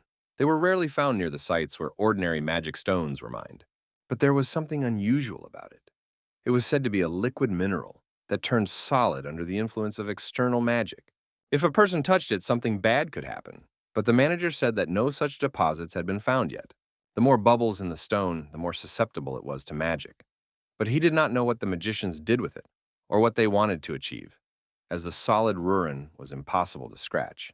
Hearing this, the prince asked how the stone was processed, and the steward suggested that it was probably done with magic. After hearing all this, Marav caught himself thinking that they could be used to determine a mage's level of power. Meanwhile, Yang was in the mine, examining the magic stones with a lantern, trying to understand their properties. Observing their quantity and brilliance, Romandro was delighted and slightly shocked, his eyes wide with surprise. Overjoyed, he shouted that in his past life, The Viscount must have been the emperor of a peaceful country, while Barrack irritably asked the expert to pull himself together, while the bodyguard brought the man to his senses. The hero and the mine manager examined the material. The director noted that he knew nothing about them, and the miners who passed through this tunnel 5 or 6 times a day did not seem to notice them. Reassuring him, the hero noted that it seemed like very little time had passed since their arrival, and he was not going to shift the responsibility onto the workers. The manager asked if he really didn't know what this vein was, but the young man replied that he had some ideas. Looking at the pile of stones, he was sure that there were a lot of them, and that the branch was located deep in the mine. Ramandro, who had come to his senses, asked if the Viscount knew what kind of stones they were, but Yang did not know what type they belonged to. He had only seen them in processed form before, so it was difficult for him to say anything at first glance. Looking at the young man, the expert noted that he could not contact the Ministry of Magic, but suddenly a thought occurred to him and he was surprised. Could this be why Prince Gale and the other ministers were so eager to take over this territory? For now, it was just speculation. He noted with horror that if they found out about this, the situation with the capture of Brack would worsen, and the hero agreed with him. But the guy noted that at least the good news was that no one but them knew about this vein, so they could keep it a secret. Suddenly, their attention was drawn to the manager with a lantern in his hands, and they thought he might betray them. Bowing low to the ground, the man assured them that he would remain silent at all costs, and the Viscount thanked him for his trust. Continuing to examine the stones, Romandro tried to understand what they really were and how they appeared in this place. Suddenly, the manager asked permission to examine them himself, asking them to make way for him. Agreeing, they stepped aside, and he took a small hammer from his bosom, with which he wanted to obtain information. Sitting down next to the stone, he tried to chip off a small piece to get a better look inside. Behind him, Barrack noticed that it wasn't working. He had previously struck them with his sword, but there wasn't a scratch left. However, the manager wanted to break the stone. Finding the joint, he began to tap it, and small fragments flew in different directions, the noise echoing everywhere. Inserting a pickaxe, he noticed a purple liquid that glued the stones together and seemed to come from underground. Seeing this, Barrack rushed over and shouted that this was exactly what they had seen with the soldiers. But suddenly the substance began to harden, and he froze in shock.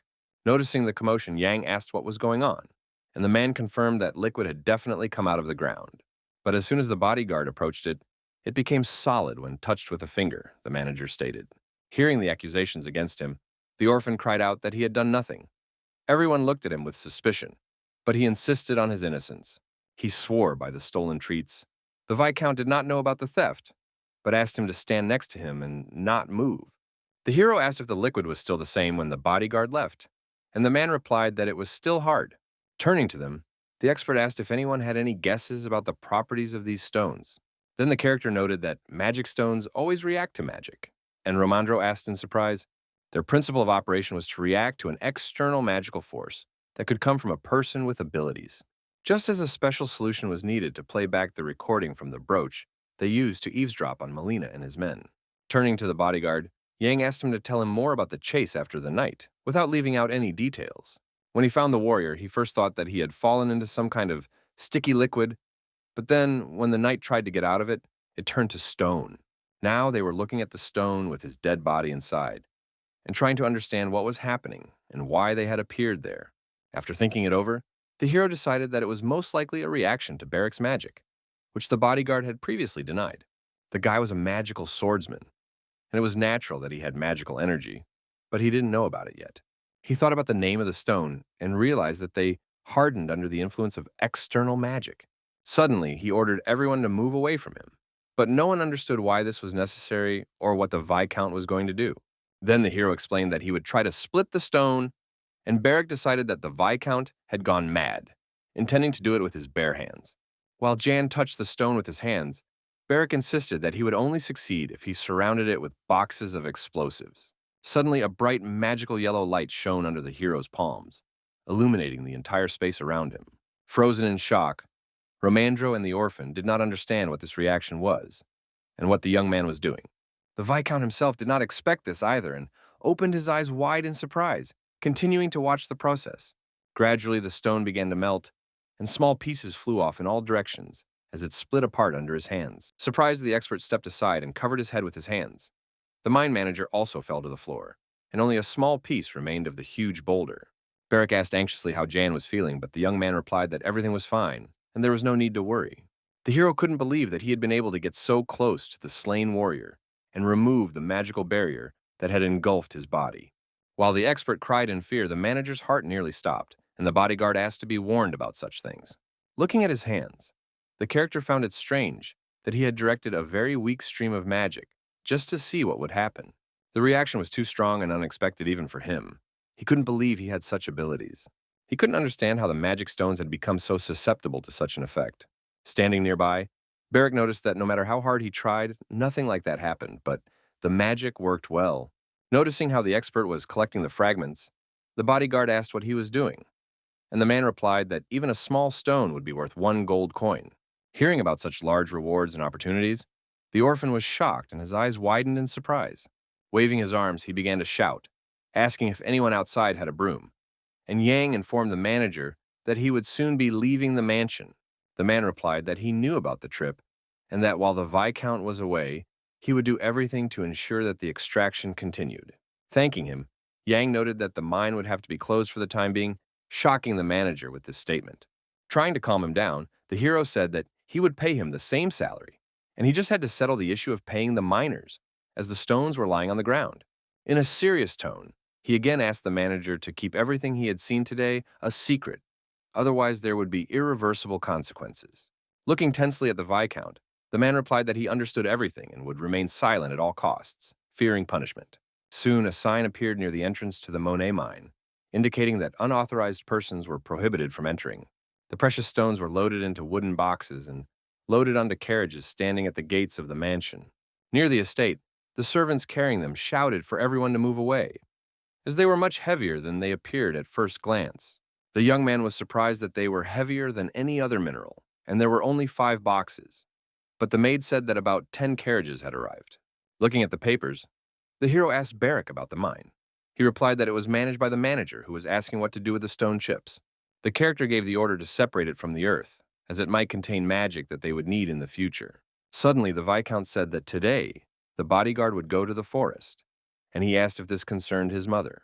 It was necessary to tell the woman that he was leaving soon, and if she wanted to come to the city, she should go with Beric. The young man seriously noted that this could well be their last meeting, as there was very little chance of returning from the capital. The bodyguard asked with interest whether the Viscount would be going there himself, to which the young man replied that Romandro and his men would be there. Those who remained here would see Madame Rien often, and looking at the documents, he hoped that everyone would be able to find common ground. Suddenly, several sheets of paper fell from the huge stack onto the floor, raising dust around them. There were too many of them. His nose itched badly, and the hero covered it with his hands, grimacing from the unpleasant sensation, as if he were about to sneeze. Realizing that he couldn't get away from this mountain of documents, he decided to sort them out so that everything would run smoothly, even in his absence. Silently observing his master's actions, Beric watched him from the side and thought about his future assignment. Suddenly, a servant shouted from outside the door that the carriage was ready, and Jan looked at them and replied that he would be right down. Opening the door, Hannah stood in her butler's uniform, and when the hero asked about Romandro, she replied that the expert was waiting for him downstairs. Suddenly, someone touched her shoulder with their fingertips, and she turned around in surprise. Seeing Beric, she asked what was going on, and he asked if she was also leaving for Mariloff. The girl calmly confirmed that she would return late today, after training, and asked what was going on. The warrior replied that nothing special was happening. Looking at Jan's back and noticing his behavior and the circles under his eyes, the bodyguard noted that he looked very tired.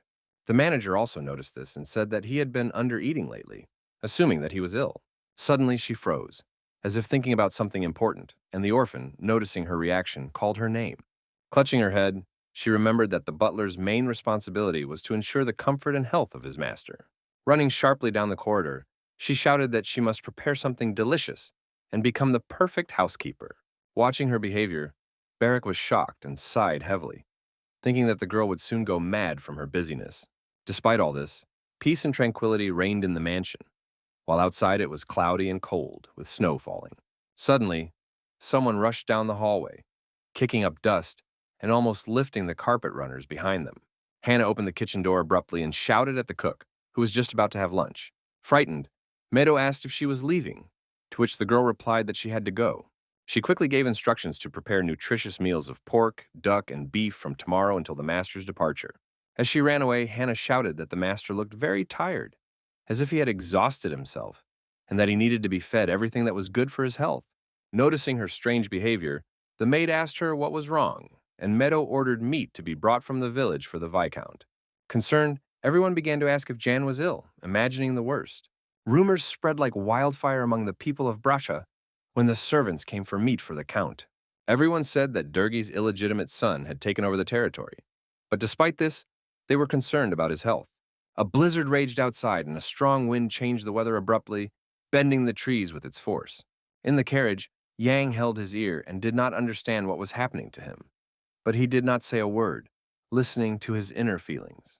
Noticing his strange behavior, Ramandro asked what was wrong, but the young man replied that he was fine. The expert then reported that he had dealt with other matters in the correspondence, but had not received any answers regarding the organization of the Count's funeral. Reflecting on this, the hero suggested that perhaps they were trying to keep it a secret so that no one would find out about them. As the carriage sped along, no one knew that Dave had decided to marry Madame. Meanwhile, in Mariloff, black flags were raised in the streets, signaling Carlo's death, and Mariloff was plunged into mourning. People discussed how this was the first time they had heard of a slave killing his master, and wondered what could have happened. One of the guys said he had heard that the Count beat his wife, and the slave killed him while trying to stop the violence. There was much debate among the people. Some did not know what had really happened, while others believed that Carlo doted on the Countess and could not have hurt her. Everyone asked about the execution, but the slave was sentenced without trial, because he had killed a man, and his master at that. The young man also claimed that he had heard that there was something between the servant and Rian, but everyone just laughed, considering it nonsense. However, the young man insisted that it was true, because he had learned it from a friend who worked on the estate, but no one believed him. While rumors of what had happened quickly spread throughout the city, the streets of Mariloff were gradually covered with snow. In her chambers, the Countess slept soundly on her huge bed, unaware of what was happening in the city. Her body and arms were relaxed, but the woman had already woken up. She just didn't get up, wanting to rest a little longer. The butler came and asked if she wanted food, but she refused, having lost her appetite after what had happened. The manager noted with concern that she had not eaten dinner yesterday either, but Rian remained silent, not knowing how to respond. Sitting down, she asked if he thought her behavior was strange, considering that she should be acting completely differently. Sadly, the manager tried to find the right words. He did not think she was wrong and hoped that everything would be different. In the end, he noted that the lady looked unhappy, and this raised questions, since she herself had sought power. She agreed that her husband, who had beaten her, was dead, but she did not feel happy, as she had when she cut down her mother's tree and ran away. Putting on her slippers, she asked what caravan Dave would be sent to Toulon on, and the servant replied with a joint trading organization. They were already prepared. Everything cost 200 gold pieces, including the advance payment, and the Countess said that things were not as bad as she had thought. As she left, she asked them not to abandon the matter and to pass on her request, because Jan was due to arrive soon. Turning around, she reminded them to explain all the details and not to miss anything, as this was important for her first and foremost. Besides Dave, another person was supposed to travel with the caravan, Clark, who was still sitting in the dungeon. In a room with boarded-up windows, Dave was kneeling on the floor. He had spent all this time here without leaving his quarters. With his hands clasped together, he prayed to the gods of the underworld and thought about his future with fear, hoping to become the new lord, but ending up with nothing. An oppressive silence reigned in the corridors of the mansion, and even the maids did not talk to each other as they usually did. Suddenly, they saw that Rian had left her chambers for the first time in a long time, and they were very surprised. Paying no attention to them, the Countess walked with her head held high, heading for Clark's dungeon.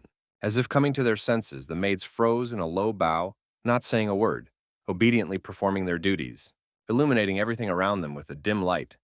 Torches hung on the walls of the dungeon, reminiscent of a prison with many cells. In one cell, Clark sat with his head bowed on his knees, his fate sealed, simply waiting for his sentence.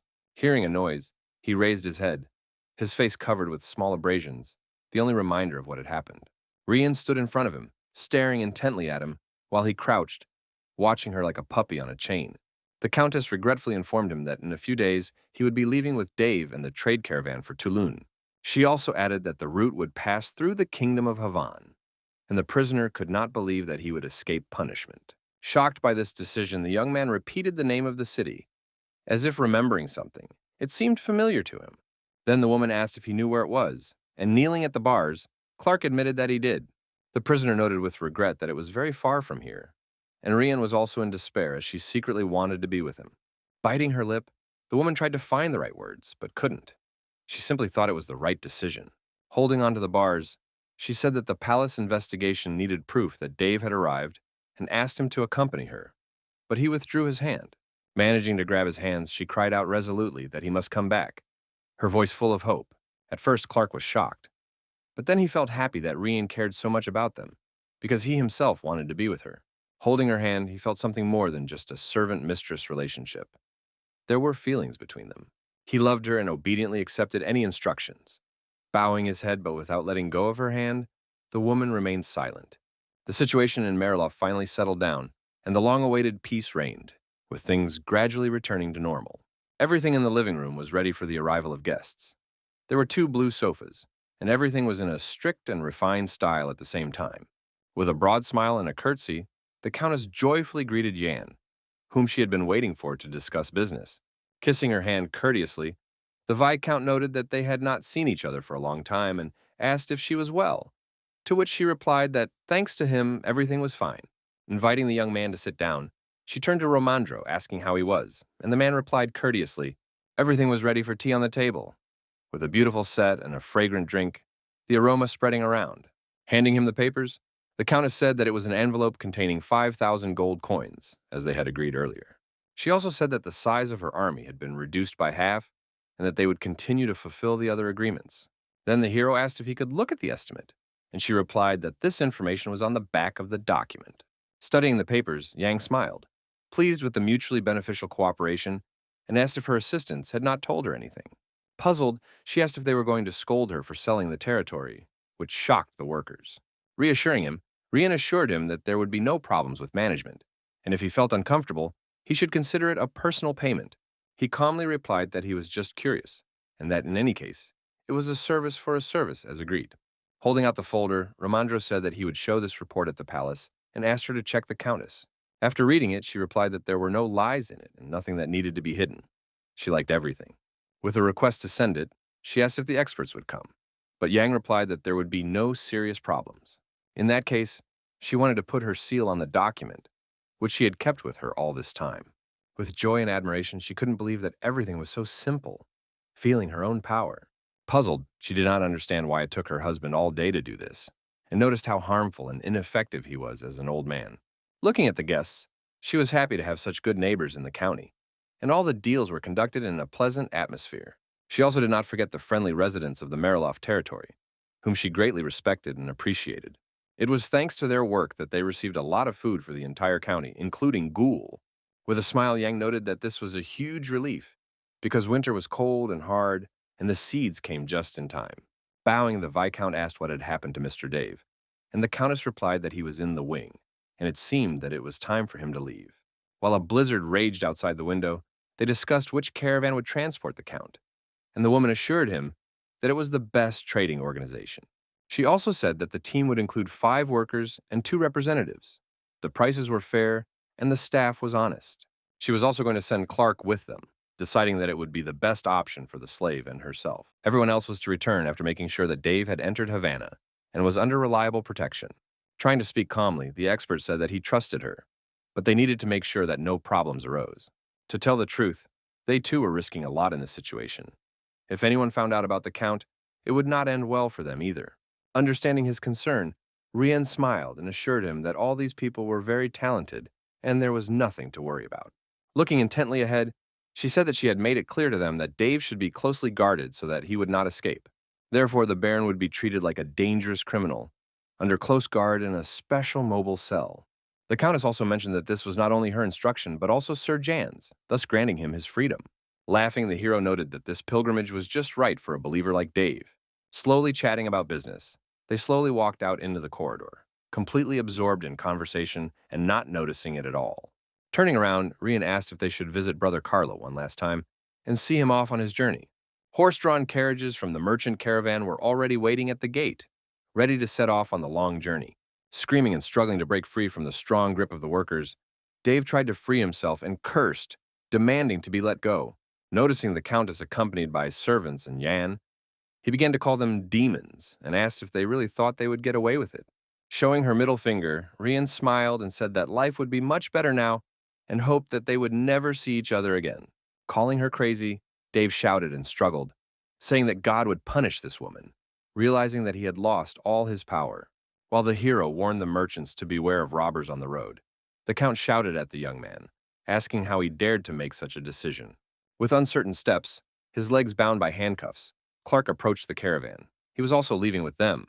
Amidst the crowd of people from the clan, his and Rien's eyes met, and they seemed to freeze in silent silence.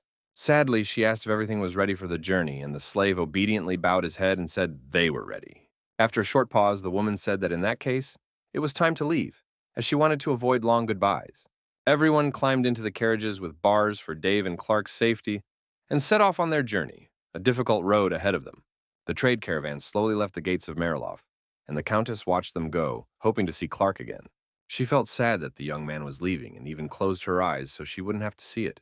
Turning to Jan and Romandro, she suggested they go for a bite to eat to celebrate the good day and the bottles of wine they had prepared. Looking at the managers, she asked if they would be frequent guests on her property, and they replied that it would be great. Suddenly, she said she would need help. Hearing this, the hero turned in surprise, listening carefully to the request. He wondered to himself if his past body had died, whether a similar farewell ceremony had taken place throughout Burial. He was sure that this had definitely not happened, because he was a fugitive emperor, a traitor who had betrayed the empire. Distracting him from his thoughts, Rian asked if he would come inside, as it was quite cold outside, and the Viscount agreed. Remembering something important, he decided to call out to her, wanting to discuss it right away. He asked her decisively about the Count's funeral, and the question caught her off guard. She didn't know what to say. Without giving a specific answer, she said that the young man knew everything himself, showing her unwillingness to discuss the subject. When it got dark outside and the moon rose in the sky, their carriage was returning to Brack after a difficult day in Mariloff. The expert excitedly asked the Viscount how he was feeling, but the young man noticed that Romandro's face had become even redder. Laughing, the man said that, to be honest, he was seeing double, to which the young man replied that he had already mentioned this 3 times. Continuing to joke, the inspector said that he seemed to be drunk and saw the Viscount with 2 heads in front of him. After a while, the carriage stopped near the entrance to the mansion, the wheels creaking as they did so. The coachman announced their arrival, and Jan, stepping out onto the street, thanked him for his good work and told him to rest. Before he could open the door, the servants rushed towards him, shouting anxiously, and he did not understand what was happening. Lifting him up, they insisted that he couldn't walk on his own, and that he had a fever, noting that it was cold outside and he wasn't in the best shape.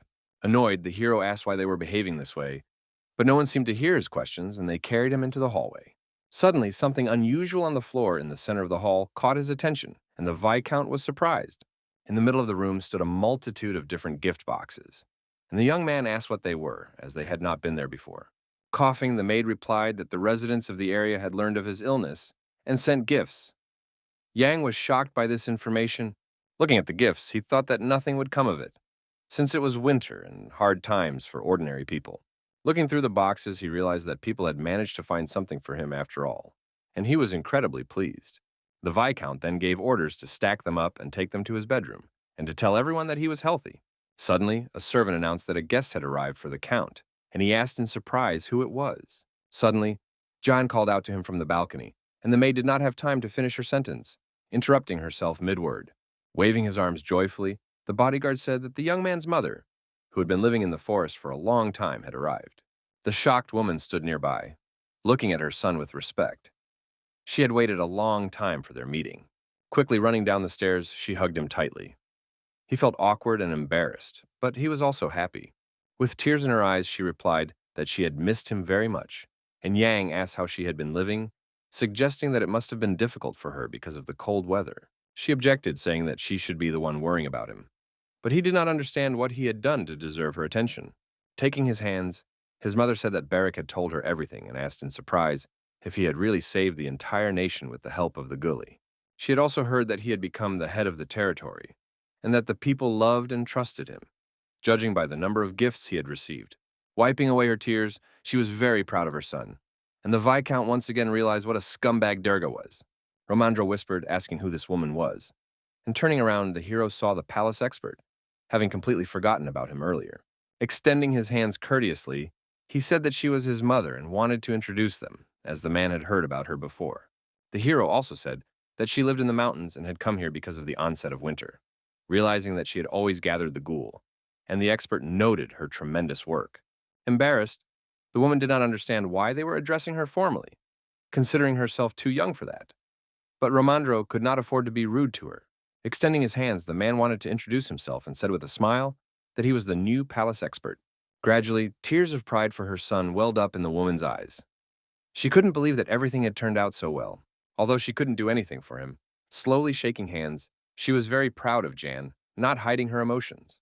Suddenly, crunching with snow-covered boots on the mansion floor, a warrior of the unearthly clan, who remained in charge, entered the hall. In the office, Nurserin asked in surprise if the Viscount had already arrived from Marilov, expecting him to stay longer, to which the hero asked if the fighter had returned from the observation deck, to which Bellamy replied in the affirmative. Turning his gaze to his mother, the young man noted that the Viscount had not previously mentioned that he had a sister, praising the lady's beauty. Smiling mysteriously, the hero replied that she was his mother, very proud of her and her physical form. Hearing this, everyone in the hall froze, unable to believe what was happening. For Nurserin, it was a complete shock.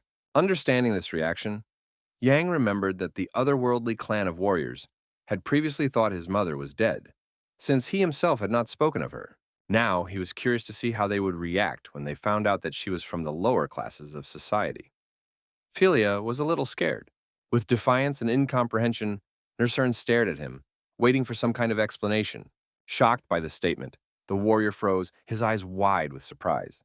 He couldn't believe that such a young girl was the mother of a viscount. Jan and Philia felt fear and awkwardness. Trying to find the right words, the situation was extremely tense.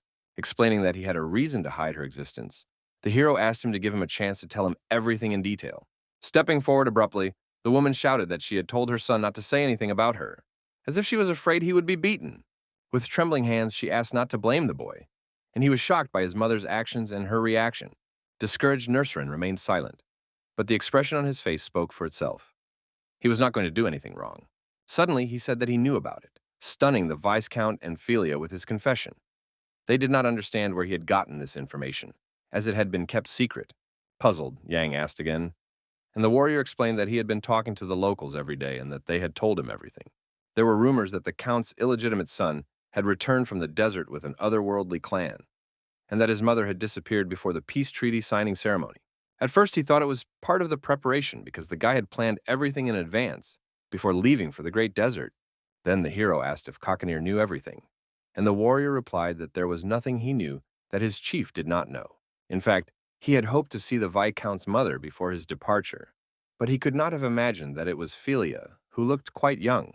Rushing towards him, the woman began to thank Nurserin for trusting her son and for keeping everything a secret. She sincerely said that she hoped he would continue to cooperate with him, which embarrassed Nurserin a little. After a short pause, he remarked that the lady had no reason to be so polite to him, and such excessive kindness seemed strange to him. Waving his arms, Yang invited the warrior to come in and rest, as he wanted to talk to his mother alone, but the fighter stopped him. Unexpectedly, he asked if he could give the hero some advice, which made him freeze in amazement as he listened attentively. Nurserin said that recently the movement of the stars had become unusual, and many of them had fallen to the ground. Considering this a bad sign, he asked the young man to be careful on his way to the capital, as he was a firm believer in astronomy. He explained that the stars symbolized people who illuminated the world, comparing them to Jan, thus showing his importance. As he left, the Viscount thanked the warrior for his advice and told him not to worry about his life, confident in his own safety. Turning around with a sly smile, he declared that he was going to become the sun, not a star that was destined to fade away. Not expecting such self-confidence, Nurserin's eyes widened in surprise, but he decided to remain silent. Bowing, he decided that the young man would become an important person in the great desert, and wished him luck and a safe journey. The moon was shining in the sky, and bright stars were shining. It was a deep, frosty winter night, the last one Yang would spend in Brach. Going into the kitchen, the hero told his mother to ask the servants to rest, but she wanted to do everything herself and suggested they have dinner together. She cheerfully asked if he wanted to eat his favorite barley porridge, which he often ate as a child, and the young man agreed. Hannah kindly showed him which dishes to use and where the grains and spices were kept, and Philia thanked her for her care. She asked in surprise if it was the girl who had given her the message from her son, and the manager was amazed that the woman remembered her. Putting her hand on her chest, She sincerely thanked Hannah for carrying out all of her son's orders. While the grains were cooking, the mother asked how Yang had been doing all this time while she was in the forest hut. The character calmly assured her that he was fine and asked Philia about her affairs, whether she had been bored in the deserted grove. Now that there was plenty of food and Dergi was gone, he offered to let her move in and live there, or he could find her a house. Tucking her hair behind her ear, the woman replied that she needed to think about it, because she was no longer alone after meeting the warriors. She asked with interest who the dark-haired man was whom they had just met in the hall. The hero then explained that he was the younger brother of the leader of the otherworldly clan of warriors, Nurserin, a brave fighter with a falcon on his shoulder. He was supposed to help manage the territory in his absence, and Philia replied with a smile that she understood everything. The Viscount asked anxiously if anything dangerous had happened in the forest, but his mother assured him that everything was fine and asked him not to worry. As she poured the porridge, she said that some people who had lost their way and some wounded people had come. Hearing this, Yang asked in surprise. Recalling the incident, Philia thought for a moment and remembered that there were 3 of them, named Ricardo, Nav, and Erica, all of whom looked quite tired. An image of warriors with sabers led by a girl appeared in the character's mind, and he immediately understood who they were talking about. It was the Imperial army. Then, the young man asked if they had suffered greatly, and the mother said that they had lost many comrades and could not return home. She put the plate on the table, and the Viscount asked if Philia knew where they were headed, and she said that they were heading towards Havana. With hope in her eyes, the woman wanted to ask her son a question that had been on her mind for a long time, and he listened to her attentively. Nervously, she asked if she could write to him while he was away, believing that she would be able to keep in touch with him. Taking his hand, she explained that this would calm her mind, as she was very worried about him and rarely saw him. After thinking for a moment, Yang happily agreed, realizing that they might never see each other again, and how important this was to his mother. He also asked her not to be offended by his long replies, as he would be very busy with state affairs in the capital. Hugging him tightly, Philia understood everything and said that she would always wait for him here in Bracha, for such was her destiny. The city was sinking into night, and she wished him a safe journey. Despite the cold, some plants remained green. The next day, Jan drove to the mine to collect some magic stones to show the emperor, and there was a lot of hustle and bustle around him. Hannah held out her hands and gave the gentleman the brooch he had asked her to make from precious stones. Thanking the manager, he ordered her and the other servants to return to the mansion, as it was very cold outside. He added that he hoped they would have a good winter under Hannah's leadership, and the girl felt proud. She assured him that she would take care of the mansion and fulfill the task at any cost, but the hero told her not to overdo it. Romandro anxiously asked if they had taken everything they needed for the journey, and Yang replied that everything was in order, and Barrack agreed with him. Approaching Nurserin, the Viscount said goodbye, and the warrior, shaking his hand, wished him luck. Knowing that such a long journey awaited them, the firm handshake expressed the strength of their cooperation and trust, and the warrior called the young man the Great Shah of Bracha. On that note, the Viscount, along with Romandro and Barrack, got into the carriage and looked out the window one last time at those who had come to see them off. Looking at his mother and the warrior beside her, he told Philia to live freely, as she deserved it after enduring so much suffering. The gates slowly opened, and the hero told everyone to set off, as the road promised to be very interesting. In the center of the city, people also said goodbye to him, waving their hands and asking him to secure a new name for the territory. The servants, his mother, and Nurserin hoped for his speedy return and hid their tears. It was hard for them to say goodbye. Smiling, the young man and his bodyguard felt calm and sad at the same time. They themselves did not know if they would ever be able to come back here again. Indignant, the orphan asked why no one was shouting after him, only after the Viscount, as the carriage moved forward. After a while, the caravan with the hero found itself on a snowy forest path, with a real blizzard raging outside. In the carriage, Barrack was bored. He was not used to traveling such long distances, having spent most of his life in slavery. Slumped on his knees next to Jan, he complained of pain in his body, so Romandro offered to switch places with the coachman. Without ceasing to complain, the warrior asked how much further they had to go, and the expert reminded him that they had been on the road for 4 days, which meant they still had 10 days to go. Reassuring the young man, Jan asked him to be patient and informed him that they would be stopping for the night in a village today.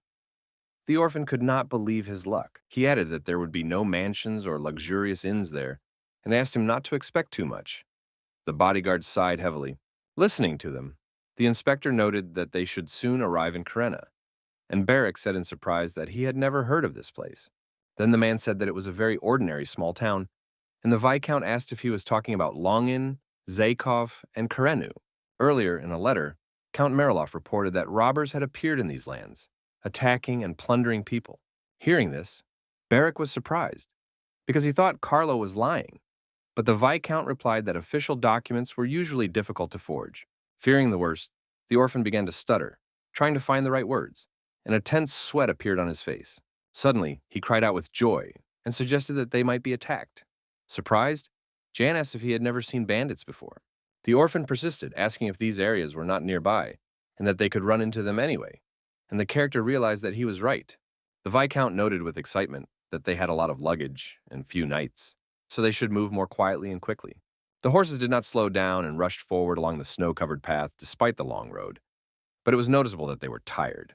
Suddenly, the coachman asked if there were any villages nearby, and the hero said to wait a moment for the answer, as he needed to check the route.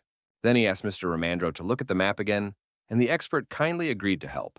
Suddenly, Beric's gaze was drawn to what was happening outside the window, and he told everyone to look, as they had already arrived at their destination. After crossing a small bridge, their caravan entered a small village nestled among snow-capped mountain peaks. Looking at the map, Romandro noted something strange because the settlement was not marked on it, and Yang asked when it had been drawn up. The expert replied with concern that it had been made last year, and he himself had used it on his way to Brack, and was confident in its accuracy.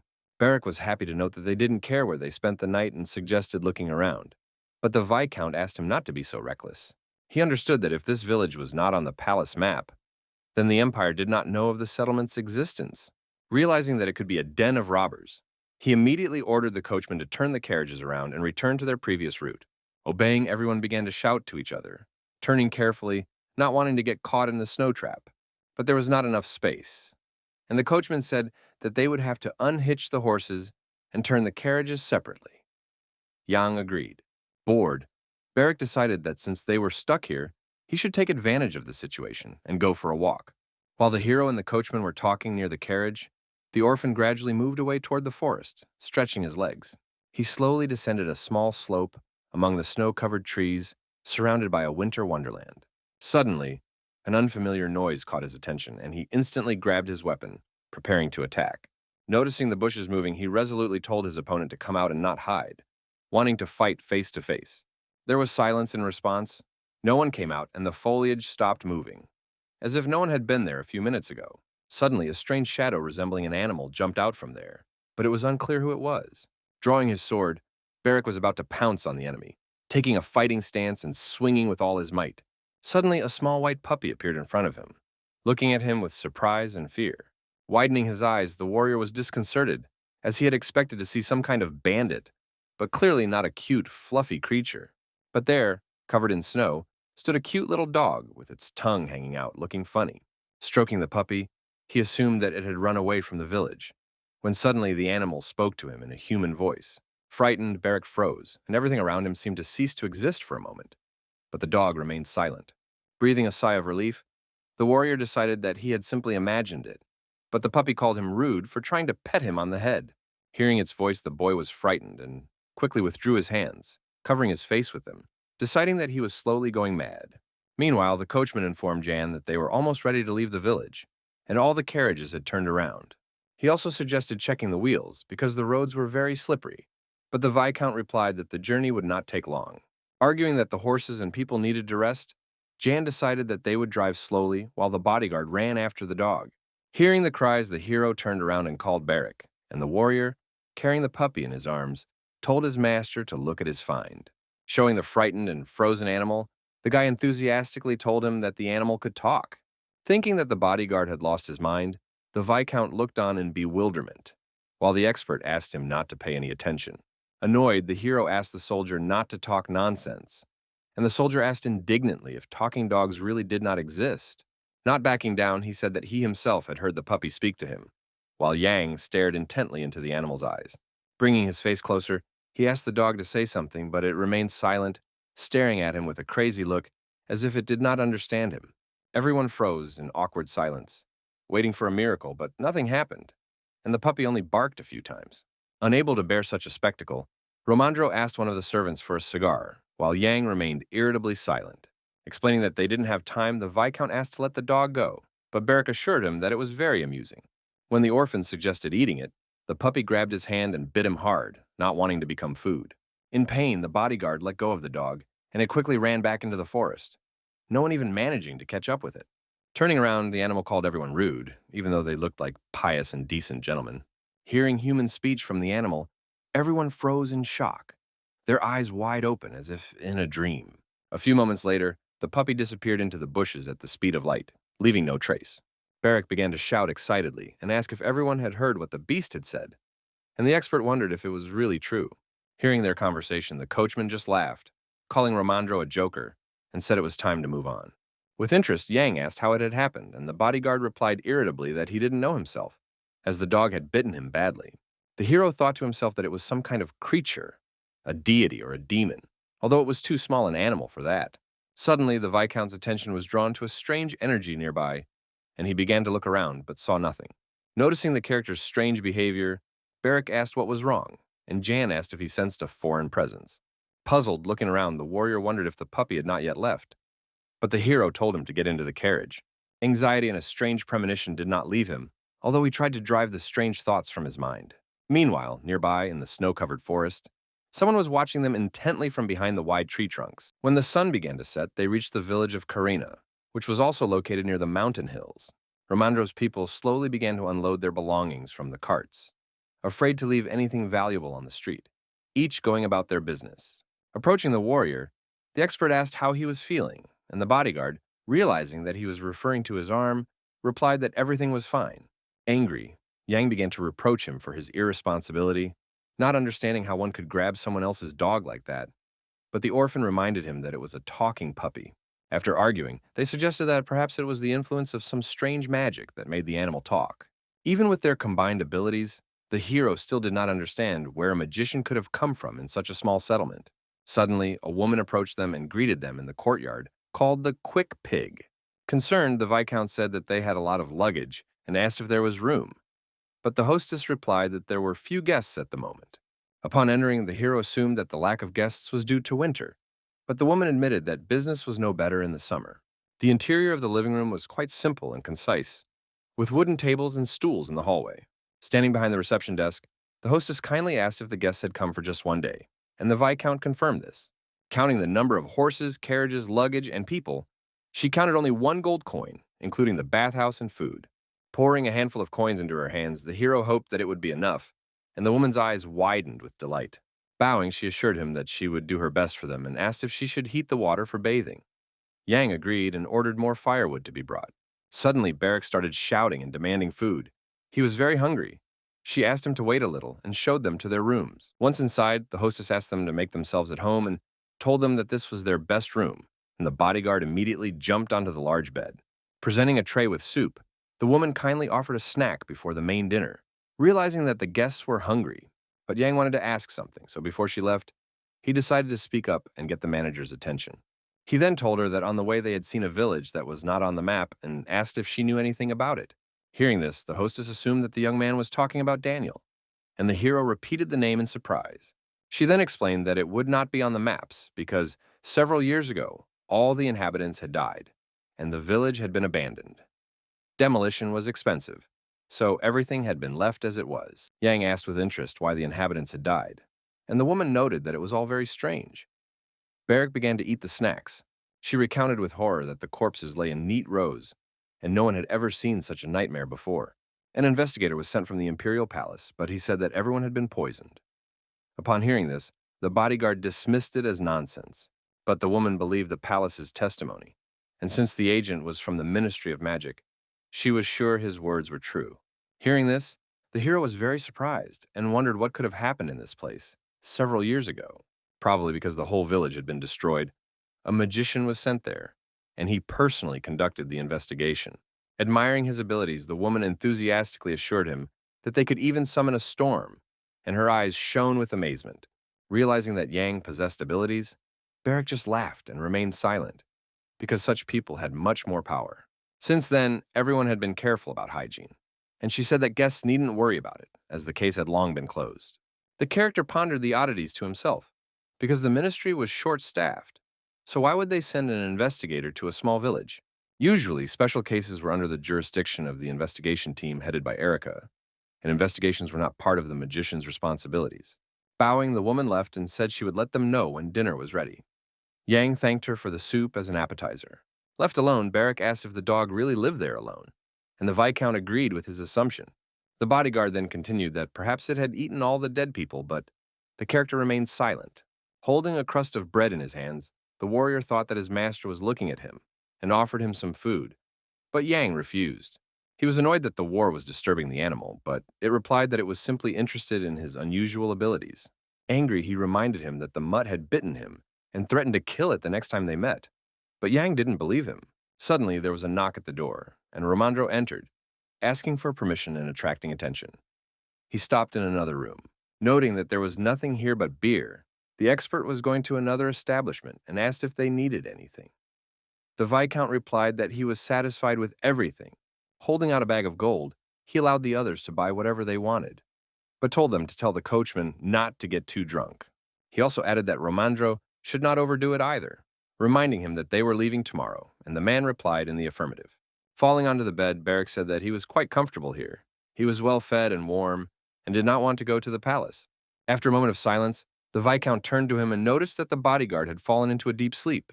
Night fell, and the hero wondered how he could lie down when the orphan had collapsed in the middle of the huge shared bed.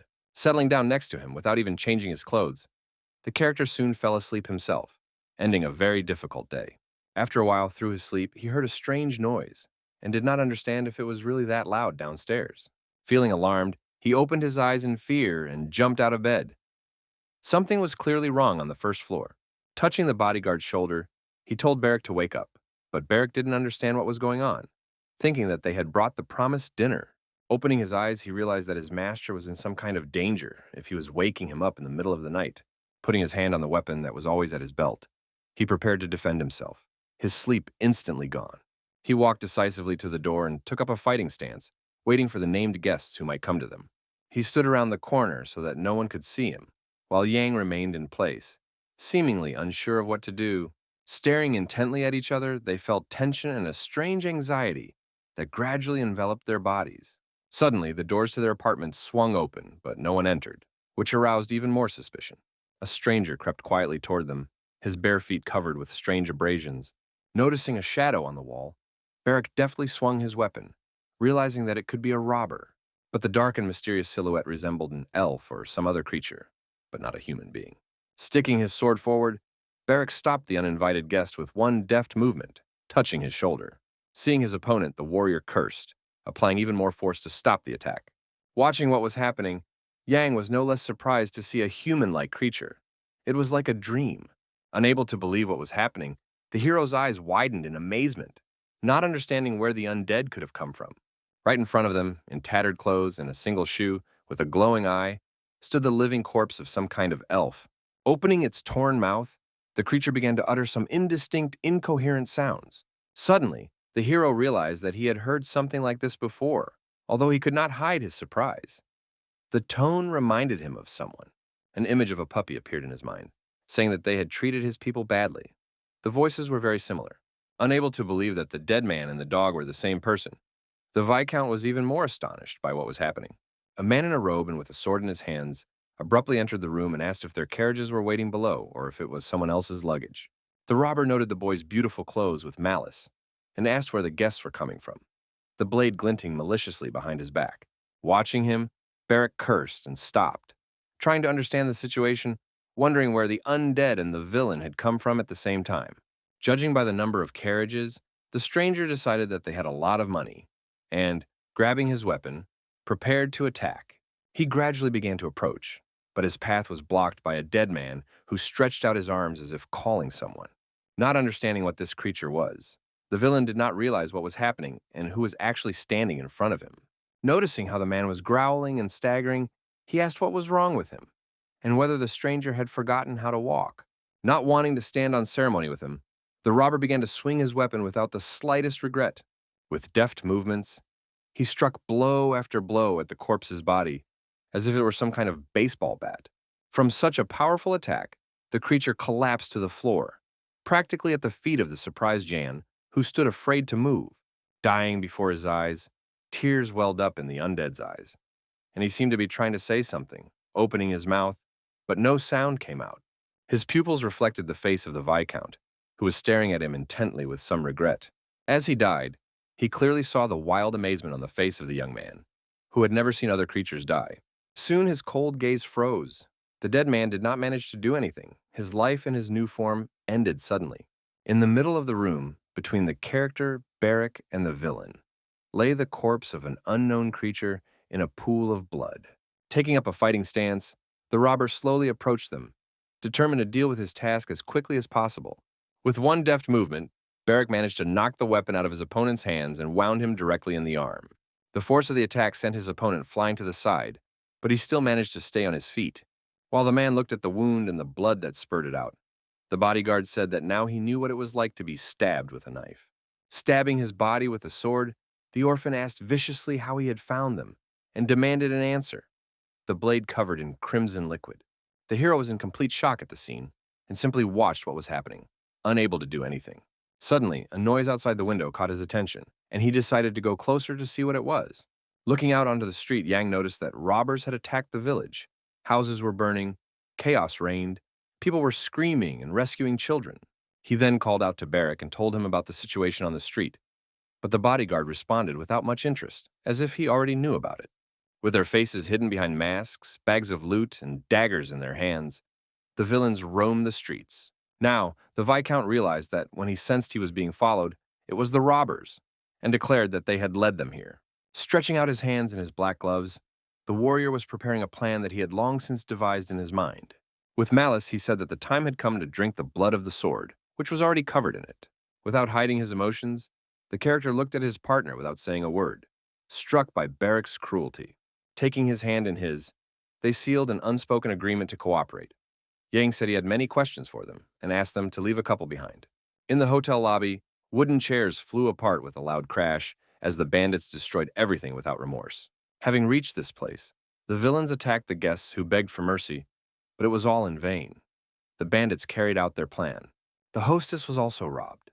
She tried to defend herself and screamed, but none of them paid any attention to the ordinary residents. Noticing that someone was on the second floor, one of them demanded that the guests come down immediately. The blade of the sword struck him sharply in the knee, piercing his leg through and through. Blood poured out. He did not have time to defend himself. Screaming in pain, the villain collapsed down the stairs, and his partner, seeing the protruding weapon, did not understand what was happening. While everyone stood there in surprise, with daggers in their hands, Barrack jumped down from above onto the wounded man like a wild deer. He landed right on his opponent's face, trampling his head into the floor with his boot without any remorse. Without loosening his grip, he decided to smash the robber's face and then deal with the others who were standing nearby. His shocked companions gaped in amazement, not understanding what was happening around them or who this warrior was. Having dealt with one, Barrack prepared for new attacks from the others, who rushed straight at him. With a deft movement, he pulled the blade of his sword straight out of the villain's wound, his weapon covered in the enemy's scarlet blood. With burning eyes and a blood-stained face and sword, the bodyguard entered into a new battle, the pleasure evident on his face. At this time, Yang was curiously examining the body of the slain undead, remaining in his room until the warrior cleared the way. Looking at the undead, he realized that this was the second time in his life that he had seen such a creature with his own eyes. Necromancy had come here from the east, and in burial it was rare, only found in places where wars often occurred. Puzzled, Yang did not understand why the inhabitants of the city did not know about the existence of such a monster. Had they not been robbed before? The voice also seemed very familiar to him, and the Viscount tried to draw parallels between the events taking place. In the end, he was certain that it was the same dog, but he did not yet know how the two could be connected. Stepping over the corpse, the young man strode decisively into the corridor, realizing that he had to find out. As he descended the stairs, he heard the loud sounds of the slaughter taking place below and was slightly horrified. Watching the bodyguard, he noted that Barrack was a good fighter and wondered if the guy had forgotten to leave a few bandits alive. The servant who entered, seeing the carnage, screamed in horror for the Viscount to flee, fearing for his life, while he himself trembled with fear. Having finished the massacre, they stood among the corpses, and the servant asked what had happened, but the hero assured him that everything was fine. But the servant began to shout that the problem was not that, but that their carriage and the remaining luggage had disappeared. Hearing this, The character and the orphan asked in surprise, unable to believe what had happened. There was a fire in the street, and the flames were spreading quickly between the neighboring houses, engulfing everything around them. Opening the door to the stable with the horses, the Viscount and the warrior rushed in, hoping that the transport was still there, and that it was a mistake. But in an instant, the faith in the young man's eyes disappeared. He realized that they were trapped, and his fears had been justified. Everything was very bad. Under his feet, he saw only a few pieces of hay and his own shadow. Everything was gone. Clutching his head, the orphan cursed, realizing that all their luggage and gifts for the emperor were in the carriage. These were not just things, but magic stones, documents, and gold, and now there was only emptiness. Then Yang gave the order to find Mr. Ramandro, while he himself wanted to gather everyone else, worried about their lives. Not understanding, Barrack asked what he should do. But just as his master was about to give an order, they were interrupted. Realizing that the guards had arrived, the robbers prepared to retreat, but the noise attracted the attention of the hero and the others. The Viscount resolutely ordered the fugitives to be captured, and even allowed the young man to kill them without mercy. He wanted revenge. Receiving Jan's approval, the orphan's eyes lit up with a thirst for battle, which was the foundation of any swordsman. Like a wild deer, he leaped high above the ground, leaving electric circles and raising dust around him. With long strides, he rapidly approached his enemies, who, calling him names, did not understand who he was or where he came from. While one of the villains tried to stop the warrior, he began to swing his weapon in all directions, inflicting damage on his enemies. Then the bodyguard said that if anyone ran away, he would kill them all. And now they had met again, and he had decided to finish them off. Like a butcher, he struck blow after blow, and the blood of his opponents spattered everywhere, as the swordsman fulfilled the promise he had made to himself. Angry, one of the villains, calling the guy crazy, rushed at him without hesitation, confident of his own victory. But before he could reach him, the warrior deftly grabbed him by his shirt, preventing him from resisting. Swinging his arm, Barrack threw him aside with all his might, and the man flew to the floor, smashing the table to smithereens. Breathing heavily, he tried to recover, while the Viscount watched from the sidelines, realizing that the robber would soon die. Suddenly, something else caught his attention, and the servant screamed in horror, shaking with fear. Yang turned away to look. Turning around, he saw another undead slowly approaching them, making very eerie sounds and growls. The dead man's face was one solid hole. Only his eyes glowed red, and most of his body had decomposed. The servant asked in disgust what it was, and Yang replied by asking if he had never seen an undead creature before. Hearing this, the man stammered, unable to believe the truth, while the monster slowly approached them. Stretching out his hands, Yang used his magical powers to stop it, and the dead man began to make strange sounds as he gasped for breath. Tears welled up in the enemy's eyes at the unexpected power of his opponent, and he tried to say something but couldn't. His face became one solid ball of fire, but the Viscount did not weaken his grip, instead increasing his power. Soon, pieces of burnt flesh began to fly off the body, and the undead collapsed to the ground, dead. The servant asked anxiously if everything was all right with his master, and the character, answering in the affirmative, asked him to find Ramandro. Deciding not to waste a minute, the boy rushed off, shouting that he would be back soon. The hero watched him go. Left alone, Yang thought about how no one had noticed the undead. But that was not surprising. Even magicians were viewed with suspicion, let alone necromancers, and it was difficult to notice anything strange in such a transition. Suddenly, he caught himself thinking that this could be a clue to something previously unknown. Suddenly, the young man's gaze fell on a purse at the waist of one of the defeated robbers lying nearby. Approaching, he decided to look inside, trying to find the key to unraveling the events and connecting everything together. Something strange was sticking out of the bag, and the Viscount, not believing his eyes, decided to check his own guesses.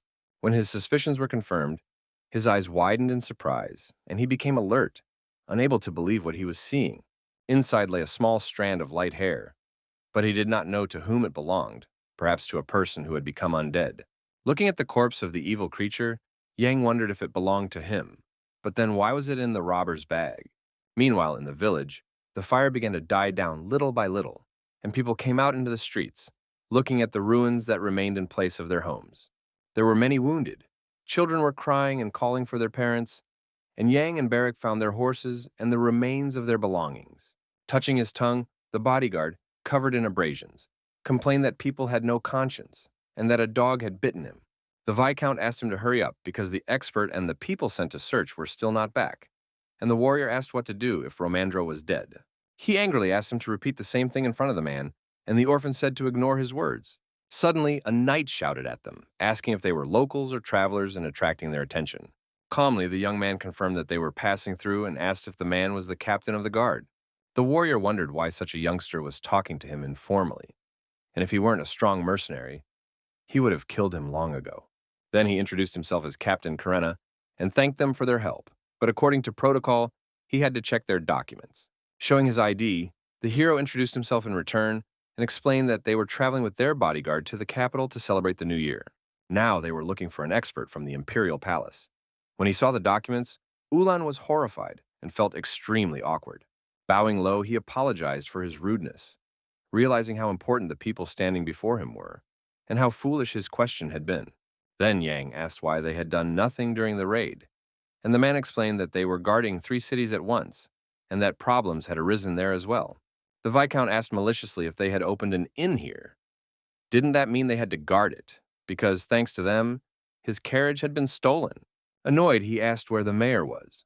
But the knight began to search for words to explain himself. Unexpectedly, Romandro appeared before them, shouting about his arrival. Despite the horror of what was happening, he was quite cheerful. Yan asked anxiously how the expert was feeling, and he replied that there had been a wild party, after which he had nearly passed away. Smiling, the bodyguard noted that it seemed he had escaped unscathed, but the expert shouted that he had nearly died. Indignant, the man said that he knew about the theft and did not understand how it could get any worse. But the Viscount decided that they had been attacked from the forest at the same time as the raid. He also asked if the others were okay, and Romandro said that everything was fine, except that he didn't know what had happened to the coachman. Then, he ordered Clan to collect the bodies of the robbers and asked the mayor to receive him briefly, deciding to clarify some issues. Mounting his horse, the hero said he would quickly ride to Danil and return, and the expert asked where that was. Jan explained that the abandoned village they had seen yesterday afternoon appeared to be a bandit hideout, but Romandro did not understand what he intended to do there. The character stated decisively that he was going to find the dog that had recently been seen and had bitten Barrick. Finally, he shouted for the expert to deal with the consequences, and the latter watched them go. Shouting and crying with all his might, he begged the Viscount to find their missing carriage, not knowing how to continue this difficult journey to the palace. Without looking back, the character and the warrior urged their horses forward to solve one of the mysteries. When they reached the abandoned village, the moon rose in the sky and the first stars appeared, and it was freezing cold. Shivering from the cold, Barrick complained that when he caught the robbers, it would be the end of them, and that it would have been better if they had traveled by carriage. Stretching out his palm, on which a magical light appeared, the hero noted that if it hadn't been stolen, they wouldn't have been doing this at all. Noticing the light, the bodyguard opened his mouth in surprise, but Yang turned around and asked what he was looking at and asked him to stay close, so he wouldn't trip. He asked how to create such a light, but the Viscount explained that it was the simplest thing to do. You just need to concentrate your energy and hold it. Then the guy asked why they had been using a lantern all this time, and the character replied that it was because he had brought it himself. Passing between the houses, the young man remembered that the cause of death was poisoning, which was probably why there were no traces of battle or raid. But even so, it was too well preserved for an abandoned place, which surprised Yan and raised new questions. Stopping abruptly, he turned to Barrick, and the bodyguard listened attentively to further instructions. Arriving at a large 2-story house, the hero ordered the warrior to go inside and survey the area. The orphan looked puzzled, wondering why he should go in there, and not understanding his reaction, the hero offered to go in himself.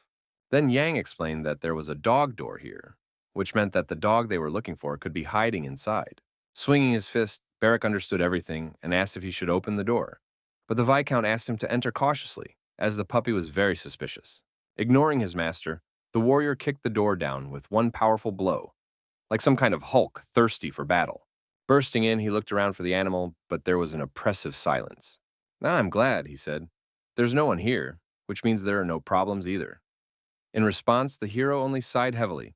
Looking around at the room, which appeared to be quite tidy, he suggested that they start by searching it thoroughly. Continuing to light his way with the light in his palm, the Viscount went into the kitchen, followed by his bodyguard, who was bored. Suddenly, his gaze was drawn to a frame with photographs, and he suggested that Jan take a look at it. Showing it to the hero, he suggested that these people had lived here, and the dog they were looking for had been with them too. The blue hair and pointed ears of the guy in the photo seemed familiar to the character. It looked like it was the same undead creature. Suddenly, someone called out to them, and they turned around in fright, not expecting to see anyone else here. finding themselves in an awkward situation.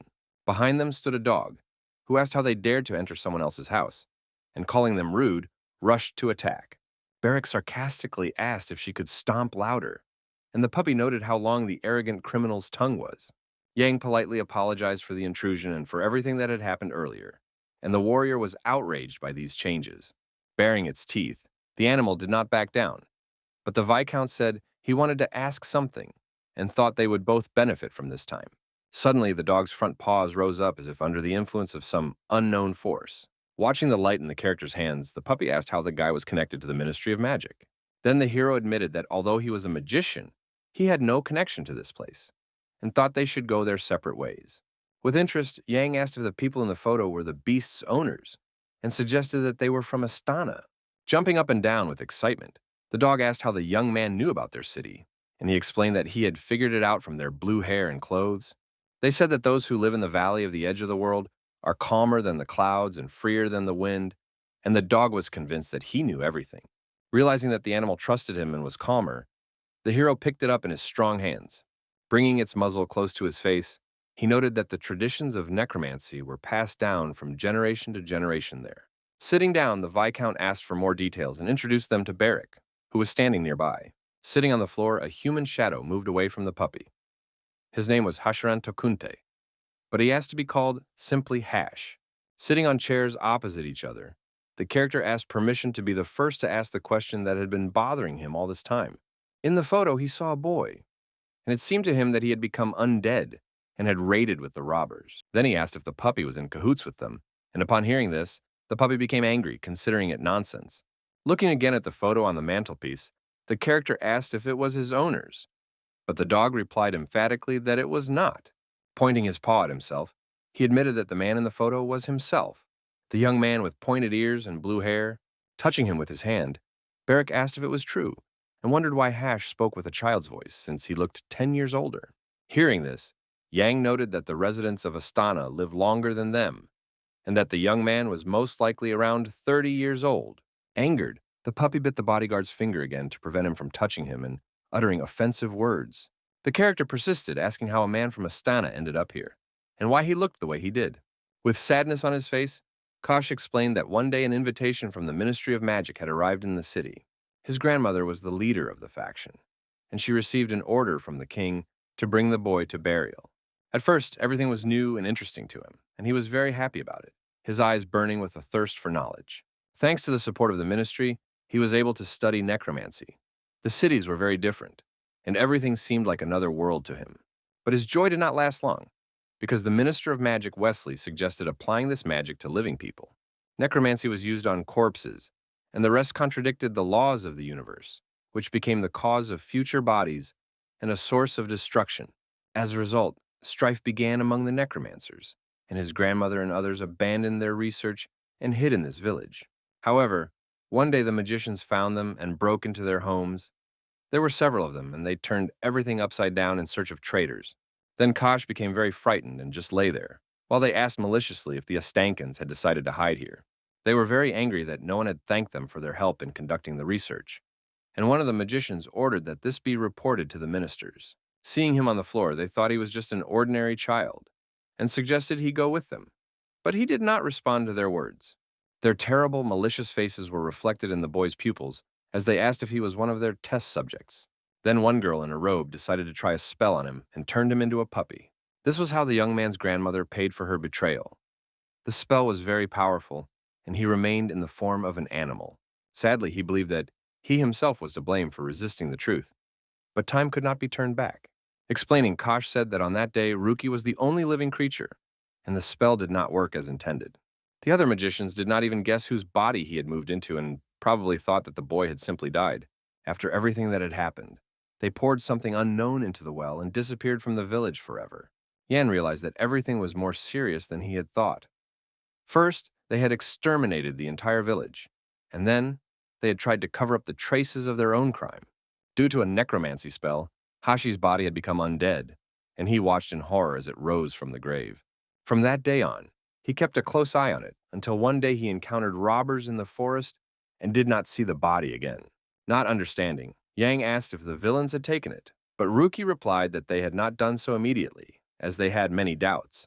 At first, they themselves were confused and afraid that if they were noticed, they would call the guards and be punished. Therefore, they tried to kill him twice. But when they realized that their blows did not cause any damage, they decided to simply take the body with them. After that, they somehow figured out how to use the spell, and at some point, he was able to see through the eyes of the undead. Every time they created a new corpse, Kosh could see more and more, because he himself was a necromancer. Therefore, he also saw everything that had happened recently at the inn, and remembered Yan very well. Admitting his past, he lowered his head guiltily, as if he were ashamed to talk about it. Still, he decided to ask the Viscount and the bodyguard for help. He needed someone to take care of his body. Of course, the hero felt very sorry for this guy, but he already had enough problems of his own. So he thought about it. With pity, Barrack took a crust of bread from his pocket to feed the animal, thinking that the dog was hungry. Holding out the food to him, he suggested that he eat and regain his strength. But the puppy grabbed his hand with all his might. Angry and screaming in pain, the warrior said that they would have to sweat for Hash, considering him ungrateful and shaking his hand.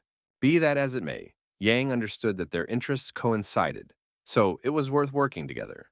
The puppy would find its body, and they would find the carriage. Then he asked if the dog knew where the robbers were now, interrupting him from fighting with the bodyguard. He happily answered in the affirmative and noted that he now had a dog's sense of smell, so he could find them even by their scent. Following the path indicated by Ruki, they raced forward on horseback through the mountains and forests in the darkness of the night. When they reached the hill, they saw a whole tent camp below, set up by the robbers, and noted that the puppy really did have an excellent sense of smell. Yan decided to check them out and then go to Karen for reinforcements. Barrack asked how long it would take and how many people would be needed, but the Viscount could not determine how strong they were. So the bodyguard declared that he would kill them all himself, as he was worried about the documents. He asked furiously if the character didn't feel sorry for Ramandro and his work, and the warrior replied that he didn't care. Turning to the dog in his arms, he asked if Kosh could check whether the villains had taken his body this time. Sniffing, the beast reported that it sensed magical energy in the central tent, so perhaps that was where it was. Right in the middle of the clearing was a huge tent, surrounded by a crowd of villains standing guard. Waving his sword, the orphan shouted that they were going to the carriage, and the expert, who had recently married and was expecting a child, would be dismissed. Yang asked him to calm down. Descending the hill, the warrior was ready to kill everyone, but the Viscount told him not to let the leader escape, and to make sure everything went smoothly. With burning eyes, the bodyguard declared that he would clear the way immediately, so that his master could go around. Meanwhile, the villains lit a fire to cook food when suddenly a strange noise caught their attention. Looking up, they saw someone flying toward them with weapons in their hands and did not understand what was happening. Landing nearby, Barrack scattered all the boxes with the shockwave, and they flew straight into the robbers. Coughing from the dust, one asked the other if he had seen anyone, and the guy suggested that it was someone from the village, as he was not wearing a guard's badge. Before the other could say anything, he received a lightning-fast fatal blow to the neck, and his eyes widened in pain. Blood spurted in all directions, and the rest of the robbers froze in complete shock at what they had seen and did not know what to do. Screaming with all his might, the villain collapsed to the ground, and the warrior knelt down as the gang asked what he was doing. Not wanting to waste a minute, another guy decisively rushed to attack the orphan with a large, sharp axe. Getting up, Barrack did not even see the danger threatening him, as if nothing had happened and it was just a normal walk. When he looked up, the blade was almost at his face, but he managed to react in time thanks to his speed. Swinging his sword from side to side, the bodyguard managed to stop the attack and knock his opponent aside. Feeling the extraordinary energy and strength of his opponent, the villain did not understand what was happening, why the warrior had not been damaged. Moving at lightning speed, Barrack found himself on the other side, and the enemy couldn't keep up with him, only dust rising into the air. Finding himself near the villain's face, Barrack asked if he had come to Karenu today with the others. As if asking himself if he had missed someone, the warrior swung for another blow, his eyes reflecting anger. Shouting that everyone was infuriating him, the bodyguard delivered a fatal blow to another bandit who had no time to react. The rest rushed to attack, and the orphan asked if there was anyone else, telling everyone to come out of the tents. With his bloodied sword, he reminded them maliciously that he had told them then that if they decided to run away, he would kill them all. Terrified, the bandits screamed and begged for help. It was a real massacre, watched from the hill by Jan with Hashi in his arms. Noticing the Viscount's reaction, the puppy asked what was wrong, and the boy asked what he thought of Barrack. He had a bad temper, and if he behaved like that in Astana, he would have a hard time. But the hero said that in Burial too, and they had to go to him. Even for a magical swordsman, the orphan was too cruel. He was fearless but thirsty for blood, and that was strange. Nimbly running between the tents and the surviving bandits, Yang remained unnoticed as he approached the center of the camp. Once he was near the right tent, the hero apologized to the dog and said that he would check the carriage first. Unexpectedly, one of the villains witnessed their conversation and wanted to call the others for help. Without giving him any chance to attack, Yang used his magical power, delivering a powerful blow of bright light. In an instant, the robber's body lay on the ground, and they were able to move on freely according to their plan. After checking the cart, the Viscount noted that nothing was missing. All the documents and belongings were in their places, and he calmed down a little. Wanting to get into the central tent as soon as possible, the puppy ran ahead without waiting for the young man to catch up with him. Suddenly, a huge shadow blocked his path, and asked angrily what all the noise was about. It was the leader of the villains. Standing before him was a huge, bearded bandit who did not understand the cause of the commotion and was very annoyed. Looking down, the man asked what else was going on when he saw the frightened dog at his feet. Grabbing it by the scruff of its neck, he asked how it got there. Kosh was very frightened and remained silent, not knowing what to do, staring intently at the animal. The warrior assumed that the guards were so drunk that they hadn't even noticed the puppy. Suddenly, his gaze fell on Jan, standing behind him near the cart, and he asked who the young man was. Barrack abruptly addressed the robber, drawing his attention, and he froze in surprise when he saw another stranger. With a decisive step, a bloody sword in his hands, the orphan asked if he was the leader of all the robbers. Smiling broadly, the bodyguard looked like some kind of madman covered in blood, his eyes burning with a thirst for revenge. Not knowing what to do next, the man stood frozen as if he had seen a demon, unwilling to engage in battle. Opening his mouth, he tried to find the words to explain, but all that came out was an indistinct stammer that no one understood. Standing near the tent, he began to shout that Yang and Barrack were in cahoots, and asked how they dared to sneak in here. Unwilling to listen to the accusations of a criminal, the warrior grabbed his saber and rushed into the attack without hesitation. Making a strange, angry sound, the robber quickly drew his weapon from his belt. The blow and power of the bodyguard's sword shattered it into pieces, but he did not lose his grip, remaining with a piece of the saber in his hands. Glaring at each other viciously and gnashing their teeth, they searched for weak spots to re-enter the battle. Touching the ground with his hand, the orphan began to swing the remaining broken weapon, while the villain cursed at him and tried to fight back. Suddenly, he dropped his saber and bent down to pick up the remaining piece with the hilt and continue the fight. Realizing that his opponent might strike, he used a technique and kicked the robber right in the jaw. Surprised, the man dropped his sword. Blood spurted from his mouth, and he staggered and almost fell to the ground. Trying to regain his balance, the leader held his face, and Barrack noted that food tastes better when you're hungry. Wiping the blood from his face with his hand, the man was shocked by this statement, and a few tears welled up in his eyes from the pain. Unwilling to tolerate such treatment, the criminal shouted at the warrior not to turn up his nose and moved forward decisively. When the guy approached him, the bandit hit him square in the face with all his might, putting all his anger and rage into it. Without showing any emotion, Barrack smiled and licked the blood from his lips, as if enjoying the beating. Deciding to seize the moment, he managed to grab the villain firmly by his cloak and was about to use several techniques. His eyes burned with a thirst for revenge. Holding his opponent, he swung his saber to strike. Realizing that the end was near, the leader opened his eyes wide, noticing how close the hilt of the saber was. As soon as he caught himself thinking that Barrack had gone mad, blood spurted from his mouth from the powerful blow. Off to the side, near the tent, stood the unperturbed Yan, silently watching what was happening, trying to maintain a calm appearance. Noticing the ferocity with which the bodyguard was striking, he shouted at the young man not to kill the man, as he had several questions for him. Suddenly, he noticed that the puppy had disappeared somewhere and began to look around carefully in search of him. When the Viscount called him, there was no response, and the hero wondered where Hacha, who had run ahead, could be. Deciding to look inside the hut near which he was standing, he froze at the entrance, watching an interesting scene. An unconscious undead creature sat on a chair resembling a throne, and in front of it sat a dog, paying no attention to the hero who had entered. With its ears drooping mournfully, the beast now understood what death was, something it had heard so much about from different people before. Looking at his body, he realized that now all that remained was to return it to the earth, as it should be by nature. Listening to all this, Yang, standing aside, asked if Kosh was ready for this, because if the body turned to dust, there was no guarantee that the soul would remain here. Then the beast explained that he did not know how control of his body had passed to humans, and therefore the undead had to be destroyed. Silently, the character pondered the best course of action in this case, especially considering all the risks of the future. A magic ball appeared in his palm again, and he said that he respected the puppy's decision, using his abilities to destroy it. With his abilities, he created an energy flow that destroyed the beast's human form.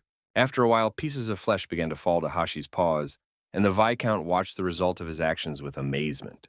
For a moment, he saw the world through his own eyes again.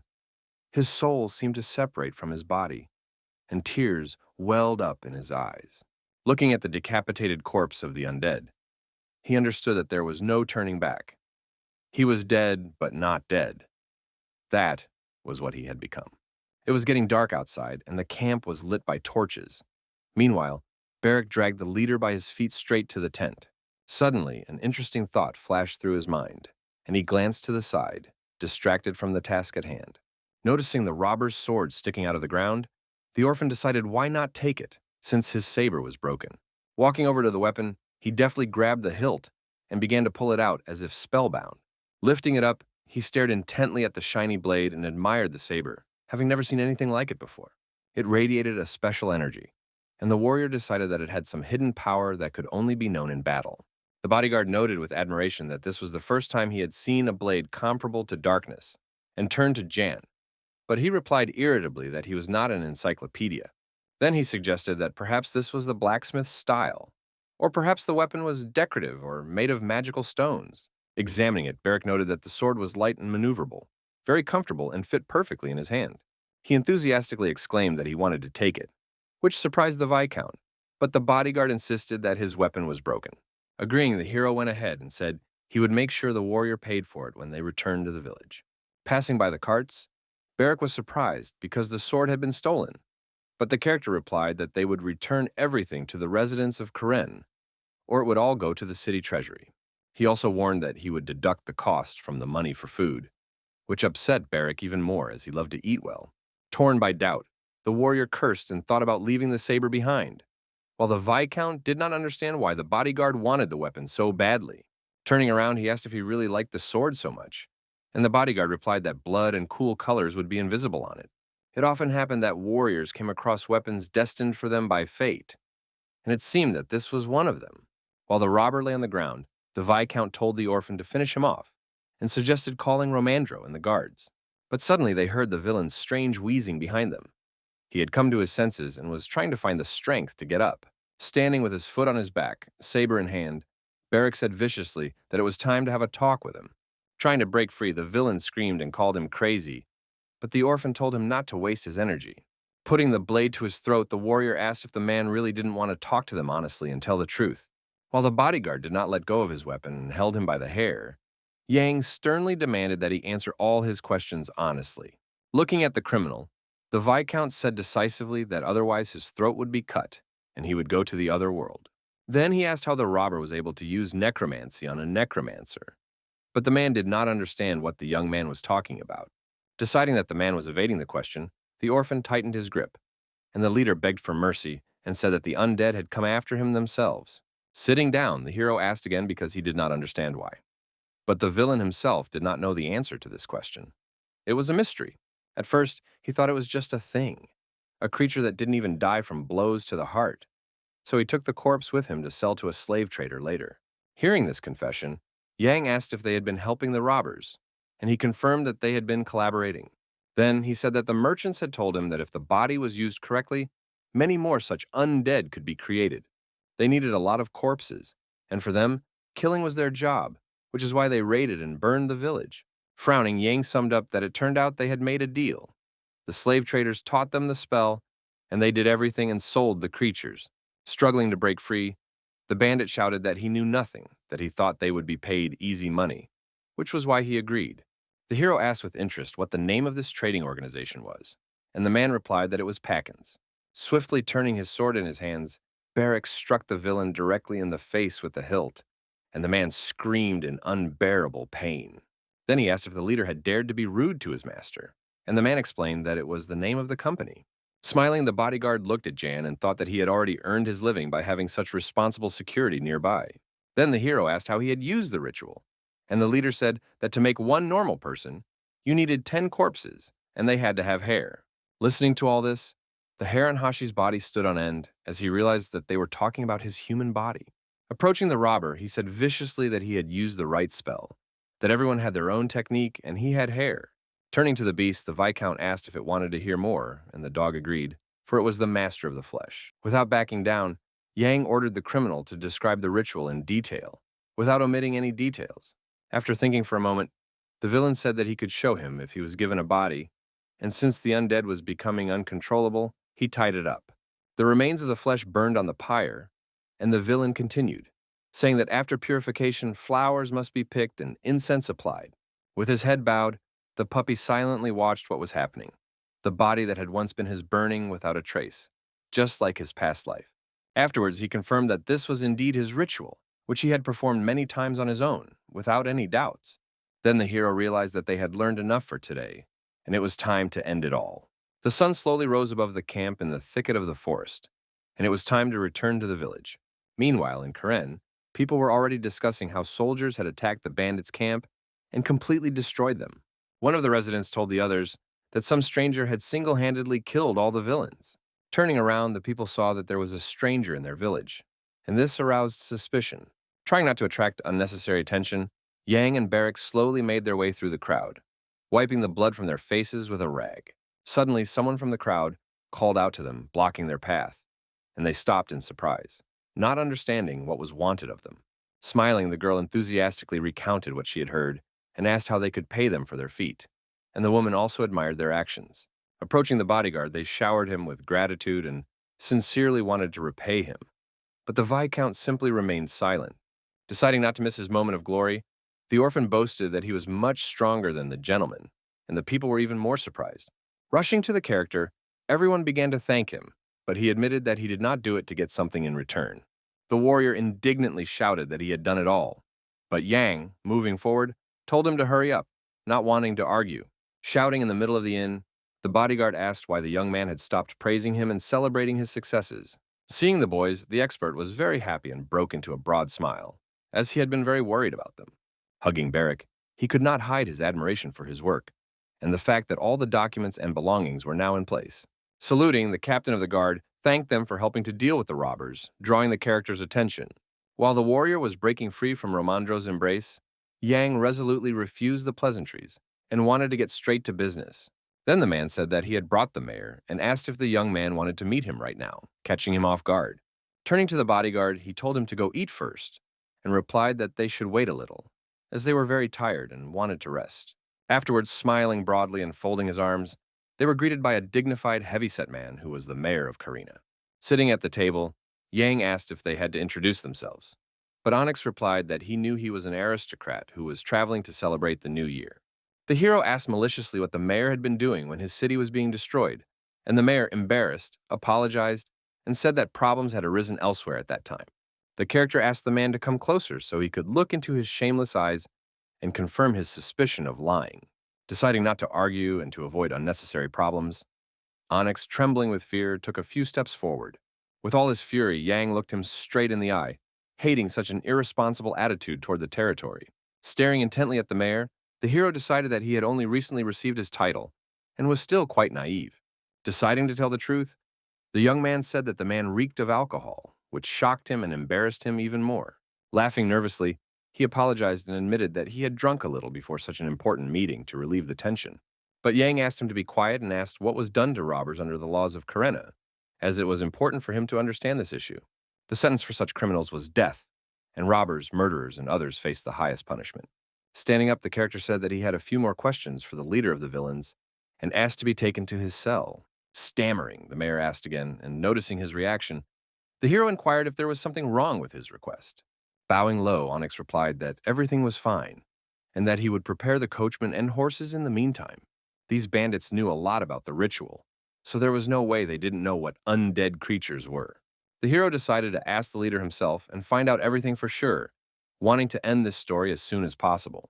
When the Viscount left the room, the mayor and the knight finally breathed a sigh of relief, because although the young man was young, he was very smart. The commander said that Jan was busy preparing for the holidays, so he had to leave the village tomorrow at sunrise. Karn was convinced that they were all actively involved in military operations, as Barrack's power seemed formidable to him. But the mayor noted that this was not surprising at all when it came to those who used magic. It was enough to look at those who were engaged in inheritance. In any case, if the advisor reported something, they could run into difficulties, so everything had to be done flawlessly so that no one could find fault. Looking at the knight, he noted that Jan's desire to see the leader of the robbers was evidence of his guesses. He cautiously asked if this meant what he thought it meant, and the knight replied that it seemed their assumptions were correct. Then he realized that the noble lord would not leave him alone, and suggested going to the young man, hoping that his anger would subside a little. Going down to the dungeon to the prisoner, the mayor announced that they had come, and looking at the leader, Yang was shocked by his condition. Then the official explained that he had given him a good scolding, and he had just lost consciousness. But if the young man wanted to, he could hit him again. Turning around, the character asked angrily how he could ask him anything now if the villain was unable to answer. With horror and nervous sweat on his face, Onyx stammered and could not give a clear answer, as this was part of his plan.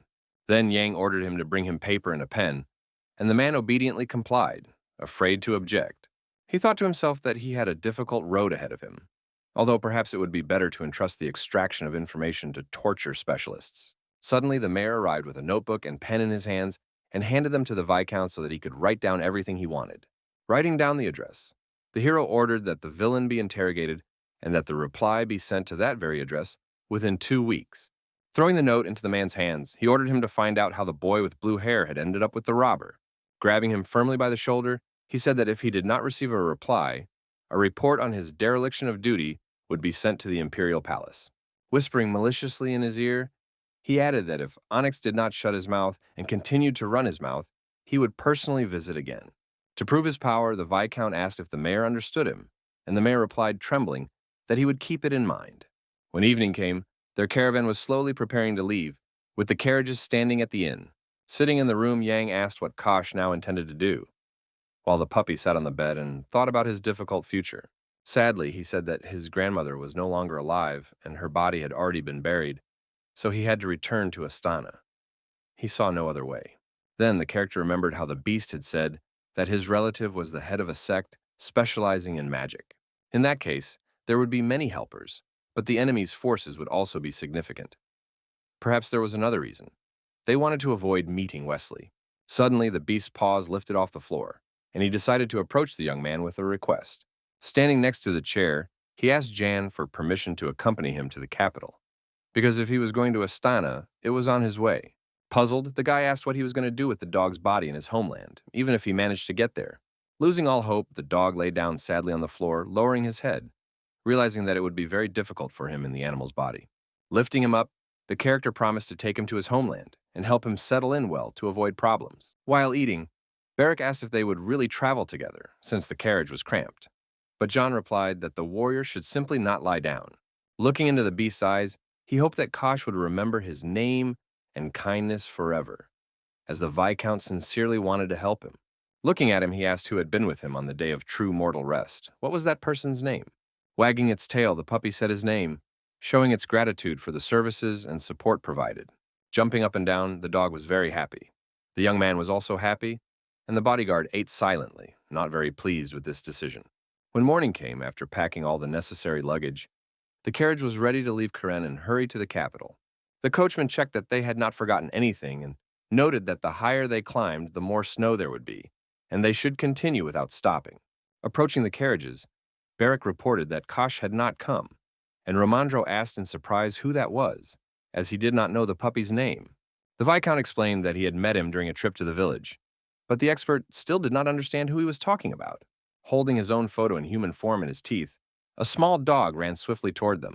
He nimbly jumped into the carriage, and Yang noted that now everyone was assembled, and gave the coachman the command to move forward. The carriages slowly moved in a column between the houses, while the delighted residents watched them from the streets. They enthusiastically wished the gentleman a safe journey and hoped that he would return to them someday. Looking out the window, the hero caught the mayor's sardonic gaze. It was clear that the man was glad that the hated guest was leaving his territory. Turning around, he saw a frightened Romandro and asked if he was afraid of animals. The expert replied in the negative and hid in the corner. Smiling, the puppy said he was pleased to meet him and, pointing to himself with his paw, said his name was Kashara Tokunte. The disconcerted man's eyes widened in amazement at the talking animal, having never met anyone like it before.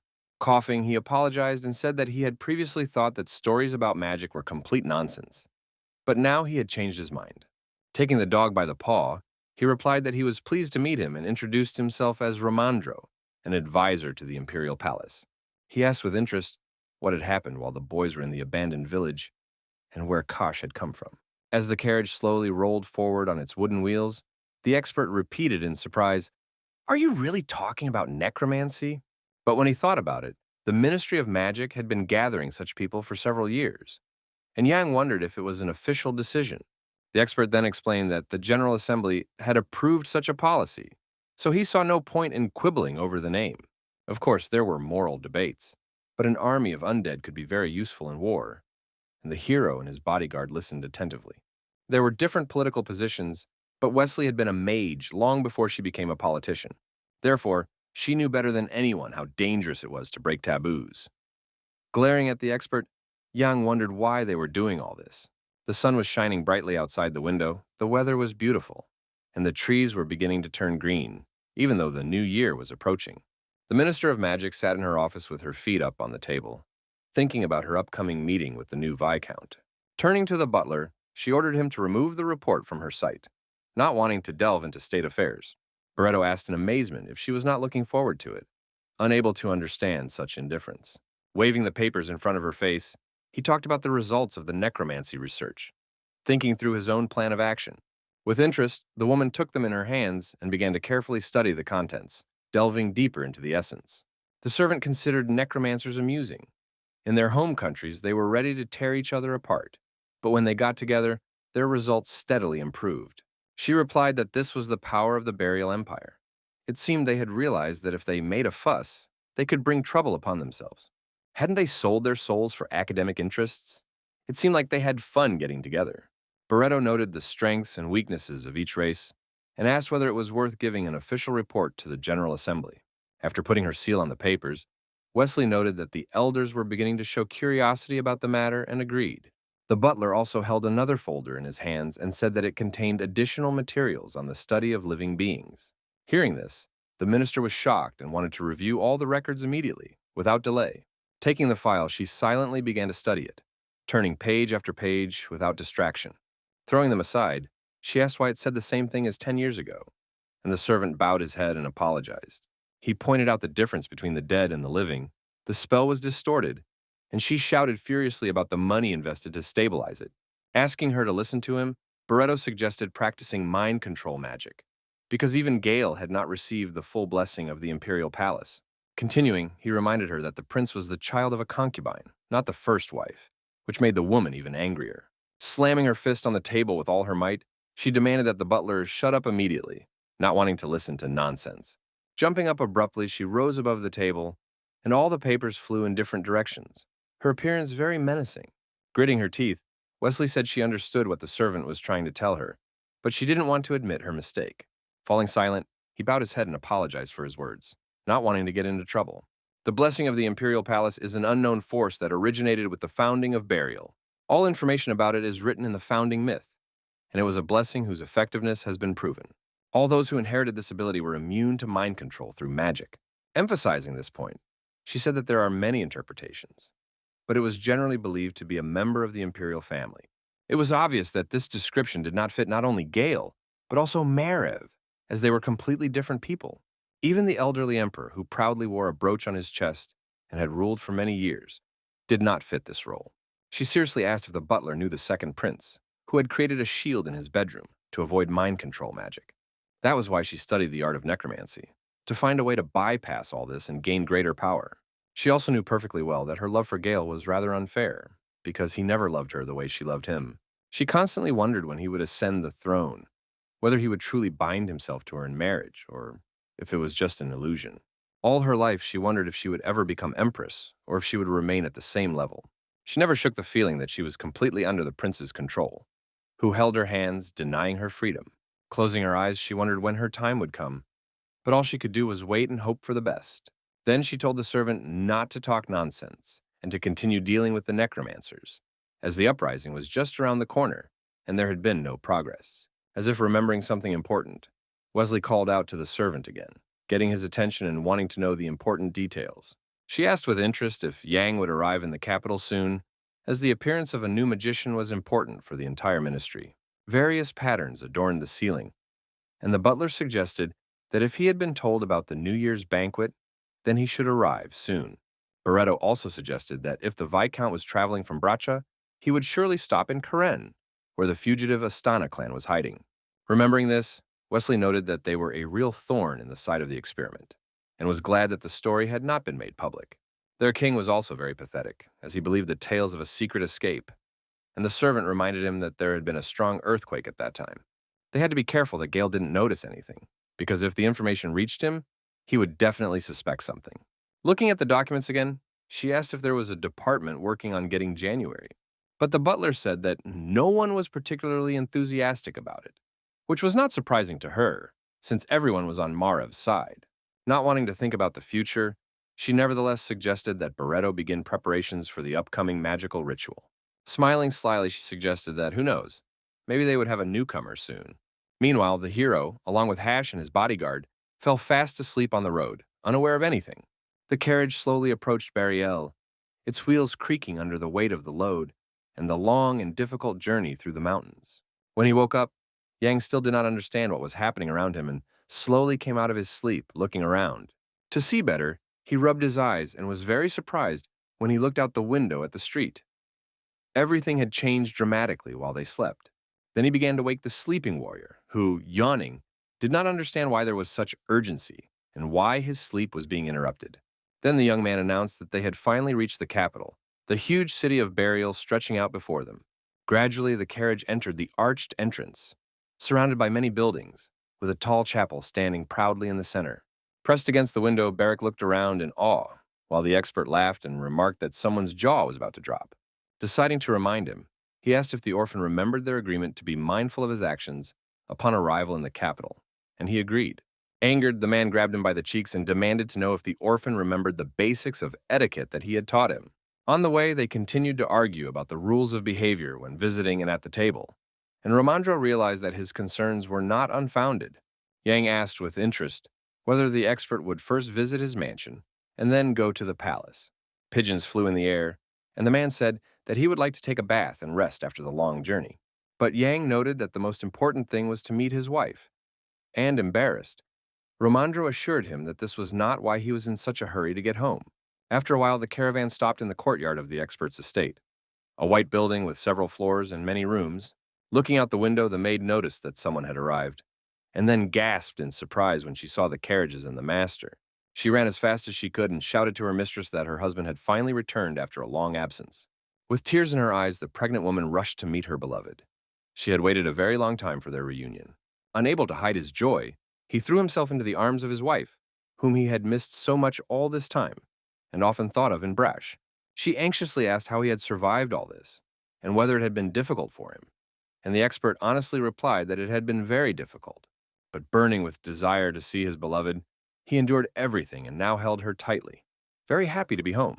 Moved by this touching scene, Yang watched from the sidelines, holding Hashu in his arms, while the bodyguard continued to unload the luggage, not wanting to watch. Smiling, the expert introduced his wife Vivian to the Viscount and the warrior, and the woman greeted the guests. She sincerely admitted that she had read a lot about them in her husband's letters, and that he owed them a lot, but Yang objected that Romandro had also helped him a lot. Pointing to Hash in his arms, the hero announced that his friend had joined them on the journey, and the dog greeted them. The lady remarked that a talking dog was very cute. Noticing her reaction, the staff asked if she was not surprised at all, and the woman replied that she had seen a lot even before the wedding. She then invited them inside, because when she heard about their arrival, she had ordered the guest rooms to be prepared. She asked in surprise if they were going to the palace right away, and her husband confirmed that it would be worth stopping by. But not like this. Sensing the unpleasant smell coming from the men after their long journey, Vivian covered her nose and sighed heavily. Then she called Minnie to prepare a bath for them and invited them into the mansion to rest. Turning to the coachman and the servant, the expert thanked them for their work and told them to go home. Yawning, Romandro thought about his plans, but first he needed to take a shower and eat something, which would take several hours before noon. The carriage remained standing at the gate. Everything was calm, but he had a strange feeling that he had forgotten something. The living room in the man's mansion was decorated in subdued tones, with black curtains hanging on the windows and white walls. Sitting on the sofa, Barrick noted that the bath was just right, and Ramandro completely agreed with him, enjoying a cup of warm tea. Approaching them, the woman emphasized that they should get some rest, but it was almost noon and they had to go to the palace. Closing his eyes, the expert asked his wife to wait at least 5 minutes, and she was surprised by his irresponsibility. Laughing, Vivian noted that their child would inherit his husband's bad qualities. Jumping up, he shouted that it wouldn't work that way, while the dog was indignant and the warrior was dozing. Suddenly, Yang ordered Hash and Barrick to stay in the mansion and find out how to get to Astana, and the guy asked if he could really rest. Puzzled, the hero asked if he really wanted to go with him. Scratching his head, the orphan smiled and refused. On the way, they recorded the dog's story about the magic stones, and they had to buy special water to read the inscription on the brooch. While getting dressed, the Viscount agreed and said that, while they were here, he also needed to buy some things and suggested stopping by the shopping district for a bit. Surprised, the expert asked where the young man had learned this, but he did not understand what the man meant. Romandro then explained that this was how officials in the capital usually referred to it, and even aristocrats called this place the center of the city. Realizing that it was not so important, he got ready and asked Minnie how things were going with the carriage, and the maid reported that the transport was ready. Kissing his wife, Romandro promised to return soon, and she asked him to be careful, feeling anxious again. Various buildings were located everywhere. A calm atmosphere reigned in the streets, and everyone was gradually preparing for the holiday. Looking out the window, Yang surveyed familiar places and noted that the Heyman Bank was located there. But it seemed that something new had been built quite recently. Inside, he still couldn't believe that he had managed to return to the capital, albeit in a different body and role. The servants opened the gates leading directly to the various buildings of the palace where the hero himself had once ruled. Yang asked with interest if they would visit the Ministry of Magic, and the expert agreed, since even from the outside it was possible to assess the situation. Pulling back the curtain, he began to explain that the first palace housed the Imperial family and the offices of government officials, while the departments were located in the second. The Viscount looked out the window with curiosity, and the man continued, saying that the third housed workers and slaves, and the fourth housed government reception departments and others. Unexpectedly, he remembered the words of his teacher Naum when he was still emperor and trusted him completely. When using forbidden power, he was to be given another chance if he came to the wing of the Ministry of Magic.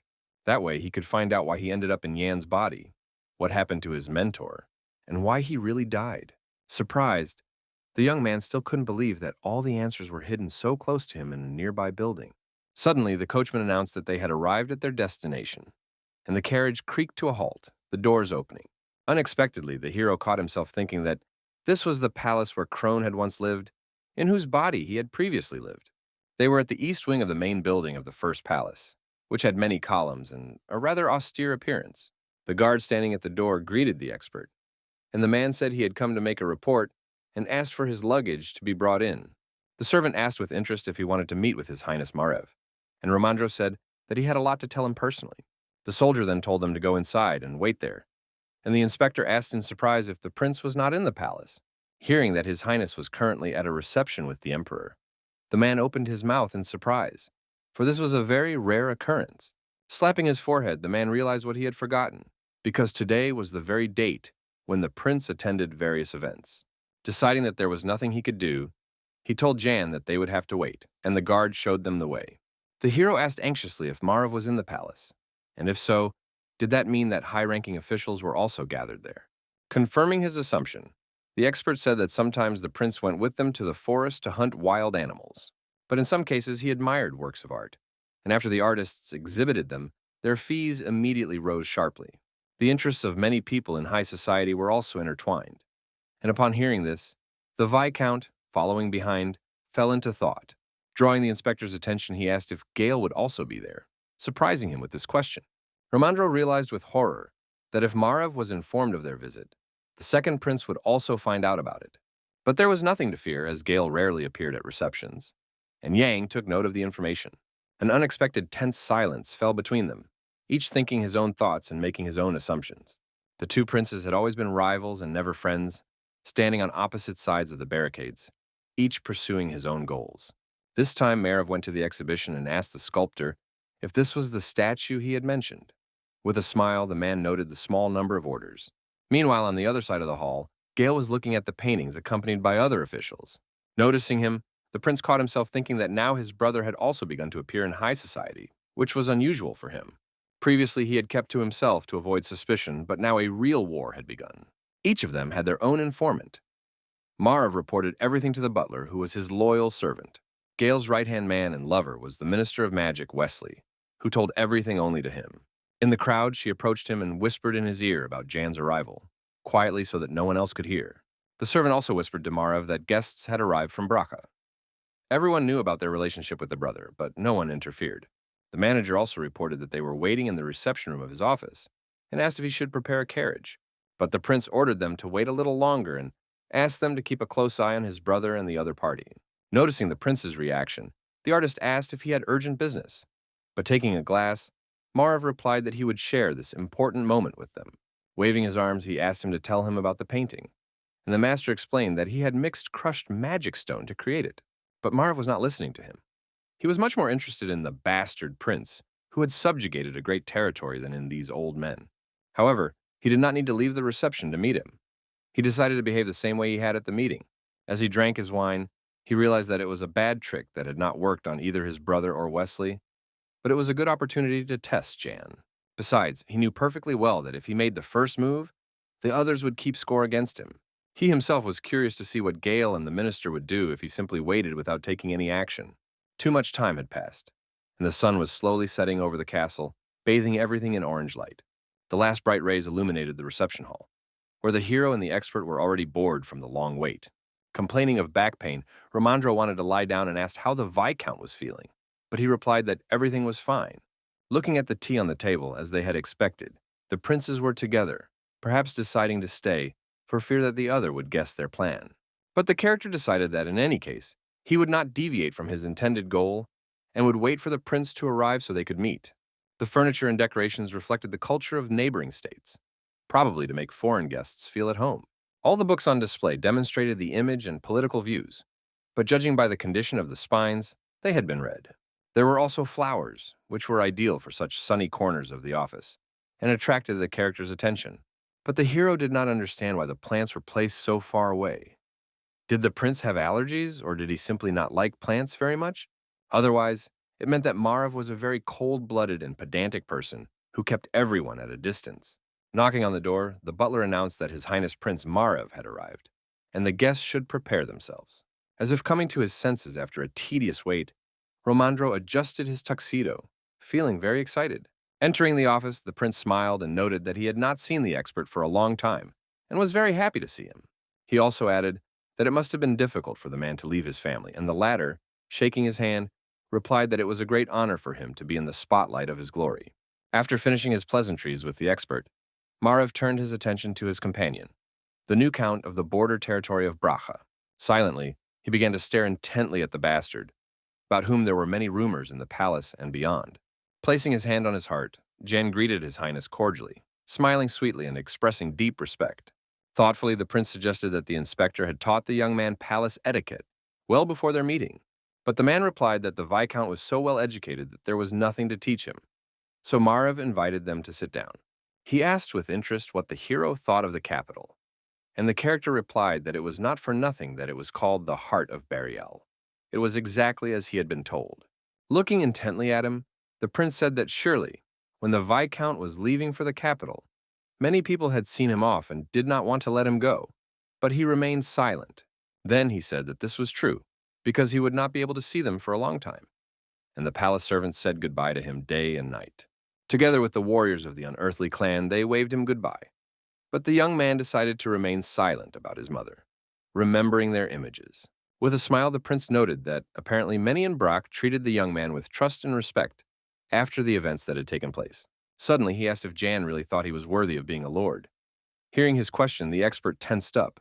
Romandro thought to himself that Marav himself was barging in here, and if the young man answered in the negative, he would reproach him, and if in the affirmative, he would consider him arrogant. Unexpectedly, the Viscount agreed decisively, with his head held high, without hesitation or a hint of embarrassment. He also clarified that the prince himself had made this decision, and who in that case would dare to disagree with him. Personally, he believed that he had one duty: to do everything in perfect accordance with the prince's will. Hearing this, Marav was amazed. He noted to himself that the young man not only possessed magical abilities, but also excellent wit and the ability to read the situation. At the same time, Yang understood that the prince's questions were too obvious, because he considered him a man of low birth. Putting down his cup, Marav asked if the guests had familiarized themselves with the New Year's celebration program. Apologizing, the Viscount said that they had only just arrived and had not heard anything about it, and the prince said that he would ask his mercenary to familiarize them with it. Deciding to tell them in advance, he noted that the Imperial celebration had always been grand, and this year it would be even more special. There would be a ceremony to grant Jan the title, followed by an event where they could assess his abilities as a magician. At the end, there would be a transition to the ministry, and he asked if the Viscount had collected the necessary amount, to which he replied that he had not, surprising Romandro. He did not understand what the young man was thinking, because they had gold and magic stones, so why did he lie to the prince? But the hero decided that it was not yet time to reveal all his cards, gradually moving towards his goal. After thinking for a moment, Marv replied that it was a pity, and in that case he wanted to give him some valuable advice for the future. Then he asked if the young man had heard of magic stones, which made the expert cough while drinking his tea. The butler came up to him and suggested going outside for some fresh air. Apologizing, the man agreed. Thus Yang and the prince were left alone in the office and stared intently at each other. The prince continued, explaining that when the Ministry of Magic decided which department to transfer him to, they would most likely ask for his opinion. The Magical Stone Management Service lacked working magicians. They did not conduct research, but focused on training and spiritual practices. Judging by the Viscount, Marav noted that he had a talent for research and believed that this was where he belonged. Putting his hands on the papers, he said that if the hero was sent there, he would help him with the first payment. After hearing the prince's position, the character was stunned and remained silent, in a state of shock, not expecting such an act. Apparently, the prince wanted to help not only with raising money, but also with overturning the decision of the meeting for his own benefit. He knew perfectly well how much Gale wanted to get the stone for himself, and that was natural, because he was only concerned with the Ministry of Magic. But judging by the fact that Marav, who was far removed from all this, decided to intervene, he did not simply want to stop his brother, but had more serious political intentions. This complicated matters, because one of the deposits was located in Bracha, and the mine and the stones that had been brought there could disappear at any moment. Taking the papers, Jan thanked the prince for his words, and promised to make every effort to get his help. As they parted, the prince said that he did not have to wait for the expert. He could leave the palace immediately, and he would receive all further instructions through his assistant. Finally, the young man said that it had been a great honor for him to meet Marav and hear his position. The prince calmly noted that he also enjoyed their constructive conversation and new acquaintance. After that, Yang left the office and went out into the hallway, thinking about what had happened and trying to come to some kind of decision. Seeing Romandro trembling with fear, he announced that everything was over, and they could leave without saying goodbye. Breathing a sigh of relief, the expert noted that it had been difficult for him, as he had not met with the ruler for a long time. But Yang noted that the man had held up well. He asked with interest about the strange report, but the young man remarked that he, of all people, knew that even portraits in the palace had ears. As he was leaving, he reminded him that he needed to stop by the Ministry of Magic, and the inspector told him to hurry, because the guards were reinforced after dark. Suddenly, Yang asked who the crown prince was, and the man paused, surprised by the question. It was difficult to determine unequivocally, and he himself did not know the exact answer, even though he was at court and closer to politics. No one except Marav and Gale had any significant influence. The third prince had died several years ago in an attack, and the others were still too young. If nothing happened, everything would become clear at the celebration, and Romandro asked why Jan needed to know, to which he replied that he was just curious.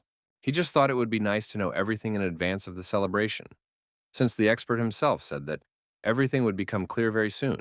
Marav Varochin was a blue-eyed blonde in the Imperial family, and these were the most common facial features. Concentrating on his thoughts, the hero tried to remember if his portrait was among the rulers of that era. His memories were very vague, but for some reason he was sure that neither Marav nor Gale, who had lost during the coup, would become emperor. It would be someone completely different and younger, who had been in the shadows all this time, being very young and inexperienced. The younger princes were born to Madame Delane, the only favorite who remains close to the emperor to this day. On the way, Romandro said that she was the one in charge of organizing the New Year's celebration. Coughing, he noted that Prince Marav ignored her, although Yang suggested that he probably just hated her. Every day, he habitually walked down the palace corridor where the emperor's portrait hung, but it took a strong push to bring back his memories. Suddenly, the carriage stopped, as if on someone's command, but the coachman remained silent, saying nothing about the reason for the delay. Looking out the window, the hero suggested getting out right there, as if some unknown magical force was beckoning him.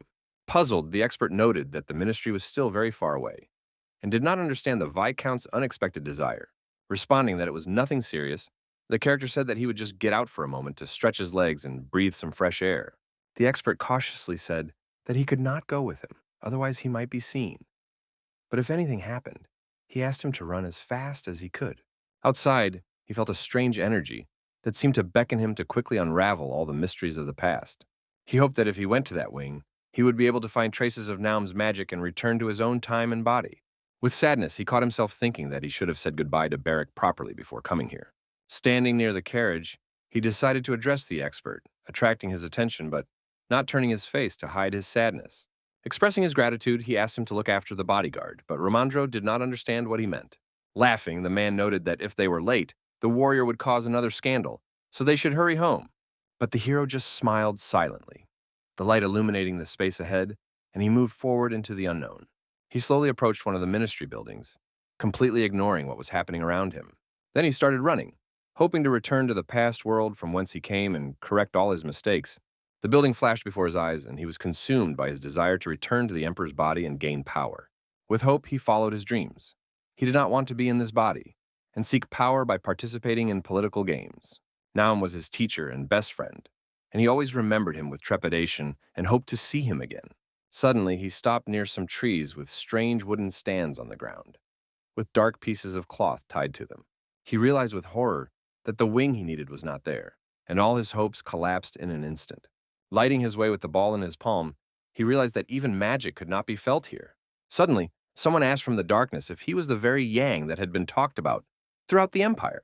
Admitting that he was very pleased to meet him, the traveler attracted the young man's attention but remained in the shadows.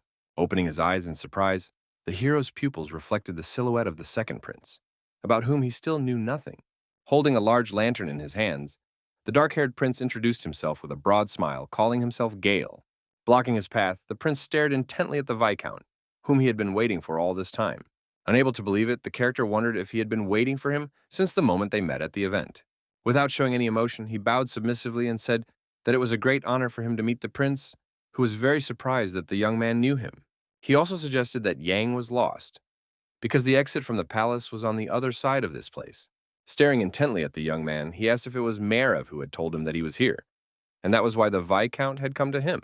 Looking at the character, he understood how much his own brother annoyed him.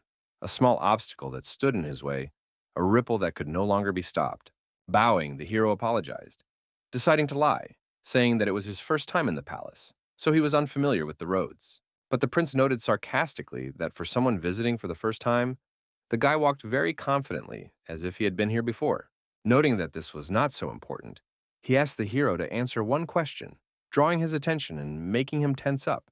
Laughing, he asked the young man what he thought of the palace from here, as he was considering cutting down a few more trees and building another wing. But Marev claimed that fairies lived in the forest, so he forbade touching it, which greatly upset Gale. But the character remained silent, looking ahead, immersed in his thoughts and struck by such news. He understood that the Prince brothers were at odds over the construction of another wing of the Ministry of Magic. Then he decided to act differently and, pretending to be stupid, replied that he did not understand what the prince was talking about. Bowing, he noted that only the Emperor could be his master, discouraging Gale with this statement. But the young man emphasized that if cutting down trees would lead to a bright future, then he agreed, and the prince smiled. Taking him by the shoulder, he said that he thought the young man was an ordinary peasant, but he knew how to behave like an aristocrat. Looking him in the eyes, he admitted that he had high hopes for the young man, because before becoming a lord, he was Jan, and before that, a magician. Whispering maliciously in his ear, he said that magic and ministry workers were insignificant, convinced that they should cooperate for the sake of progress. Clenching his fists angrily and trying to look calm, the young man said he would take the offer into consideration. Then he turned and walked back to the carriage, realizing that the second prince was starting to get on his nerves. Returning to the mansion, Romandro asked in surprise during dinner if the Viscount had really met Gale in the palace garden. The expert asked anxiously if the young man was all right and what else the prince had said, but the hero assured him that there was no need to worry. He calmly reported that the prince had talked more about the garden and asked if it was true that construction was underway there. Wiping his mouth, the man calmed down a little. Waving his hand, he said that the proposal had been made a long time ago, and that this was one of many cases of rivalry between the princes. The hero thought that if he did not want to let Gale stage a coup, he should side with Marev. But in order for Num's magic to appear, he had to support him. The expert himself did not understand why the Ministry of Magic was constantly expanding and believed that it would be better to use the money to build housing for employees. Suddenly, Barrack started shouting that Kosh was constantly stealing his food and asked Yan to do something about it, while Ramandro was angry, demanding that everyone calm down. The bodyguard and the dog argued, but the hero calmly wiped his mouth, paying no attention. He apologized, saying that he had not had time to find his way to Astana, so the puppy would have to stay. The dog sighed and asked that something be done about the warrior. Vivian asked with interest if they had managed to get to the shopping street today, but the guy replied that they would go there tomorrow. Taking the hero by the hand, she asked permission to go with them, and Yang replied that he could use the help. The kind lady promised to help him choose an outfit and take him to a shop she often visited, noting his beauty. Barrack watched them in shock. Smiling sweetly, the bodyguard shyly reminded them of his presence, and Yang allowed them to go with them, and the woman agreed. Overjoyed, the warrior did pull-ups while Kosh stared intently at something without looking away. Noticing his reaction, Yang asked what was wrong, but the beast said not to pay attention. After the transformation, his sense of smell had simply become more acute. The Viscount noted with interest that the bodyguard was overflowing with energy, and probably had slept a lot before that, and the latter admitted it. Unrelenting, Hasha continued to sniff around. The smell from the street seemed very familiar to him, but at the same time strange. Night had already fallen, and the hero was glad that the bodyguard was full of energy, but the latter was puzzled by his master's unexpected kindness. The next day, they decided to go to the shopping district to buy outfits for the upcoming holiday. Pulling the bodyguard by the shoulder, the hero asked him to wake up, but the warrior did not understand why he was being awakened. Yawning, he said that he was tired after his watch and would eat meat, and the Viscount was indignant because the warrior had kept him awake all night with his snoring. In his defense, the bodyguard shouted that he had not slept until dawn and nothing had happened, and Minnie had told him everything. Thinking it over, the character realized that he was probably worrying too much, but he was still concerned about the smell that Hash had picked up. Memories came flooding back of how the puppy had sniffed around for a long time, and then said not to pay attention, explaining that it was just his senses being heightened. That was why the Viscount had doubts, and he was almost certain that someone had been outside the window at night watching them. Pushing away the bad thoughts, he decided that he had simply become too suspicious after meeting the princes, and even the dog said that the smell had disappeared. As the carriage moved forward, Barrack asked where they were going, and Jan replied that first they were going to the blacksmith, then to the clothing store, and after lunch, home. Soon they arrived at the blacksmith's, and Madame claimed that the craftsman knew his business, as she had turned to him more than once herself. When the Viscount and his bodyguard stepped out onto the street, Ramandro said that he and his wife would wait for them in the carriage. Stepping forward, the young man told the soldier to follow him, and the soldier obediently complied, not wanting to continue the argument. Noticing them, one of the workers thought that customers had arrived and decided to call the senior employee to find out why they had come. Approaching the customers, the man asked how he could help, and Yang said he would like to have his sword sharpened. The man then asked to see the sword, and Barrack deftly drew it from his belt, the weapon glinting in the light. He then asked the price, and the blacksmith replied that 5 coins would suffice, but admitted that he did not know what the weapon was made of, which was a problem. Approaching the elder, the workers argued, some insisting that the sword was made of momentum, others of monster stone, marveling at its strange shine. Watching what was happening, Yang decided that those robbers had indeed stolen something valuable, not some trinket. The worker explained seriously that if they did not say what the weapon was made of, no one would be able to take responsibility in case it broke. Rubbing his head, Barrack noted that it couldn't get any worse, and the Viscount hoped for good work, as they themselves did not know what it was made of. Handing the blacksmith a bag of gold coins, the hero said that they would come in the evening to pick up the saber, and the man promised to do his best. Approaching the carriage, the bodyguard was happy to take a walk, as it was very stuffy in the vehicle, and Jan agreed with him. When the character stepped onto the step to get into the carriage, he suddenly felt a strange energy around him and turned around tensely. The atmosphere around him became tense, and Yang froze silently by the carriage, while the warrior watched his reaction. Tapping on the glass, he told the expert that they would continue without him, and Ramandro did not understand why the Viscount had suddenly made such a decision. Explaining, the young man said that he and Barrack wanted to take a walk and cool off after the forge, and agreed to meet at the bench with their things. Sighing heavily, the bodyguard asked why he had to walk anywhere. He would have gladly taken a carriage, but Yang told him to follow him. They walked slowly through the streets of the capital among ordinary houses, between which wires with clean clothes hung. Turning his head, Barrack noticed that they were being followed, but he didn't show it and continued to follow his master. He casually suggested that Jan buy him a new weapon, while his sword was at the smithy, but the Viscount reminded him that the warrior had his own money. The warrior asked indignantly if it was not the master's duty to provide his guard with weapons, slowly turning the corner of one of the buildings. To catch up with the boys and not lose sight of them, the girl quickened her pace, following them rapidly, staying in the shadows. When she reached the intersection, she lost track of them and stared intently at the alleys between the buildings opposite. Feeling tense, the girl realized that they had disappeared despite the short distance, but she did not know where exactly. While she was busy searching for them, Barrack approached from behind to grab her and strike the first blow. Shocked by what was happening, the stranger froze in place, not knowing what to do next and not expecting such a turn of events. With a sharp movement of his arm, the bodyguard tried to attack but accidentally missed, simply shaking the air around him. Taking advantage of the moment, the rival managed to intercept his blow and grabbed his wrist to perform a maneuver. Putting all her strength into it, the girl threw her opponent's body aside with one deft movement, clearing her path. The warrior flipped in the air, shocked by this turn of events and the strength of the mysterious stranger.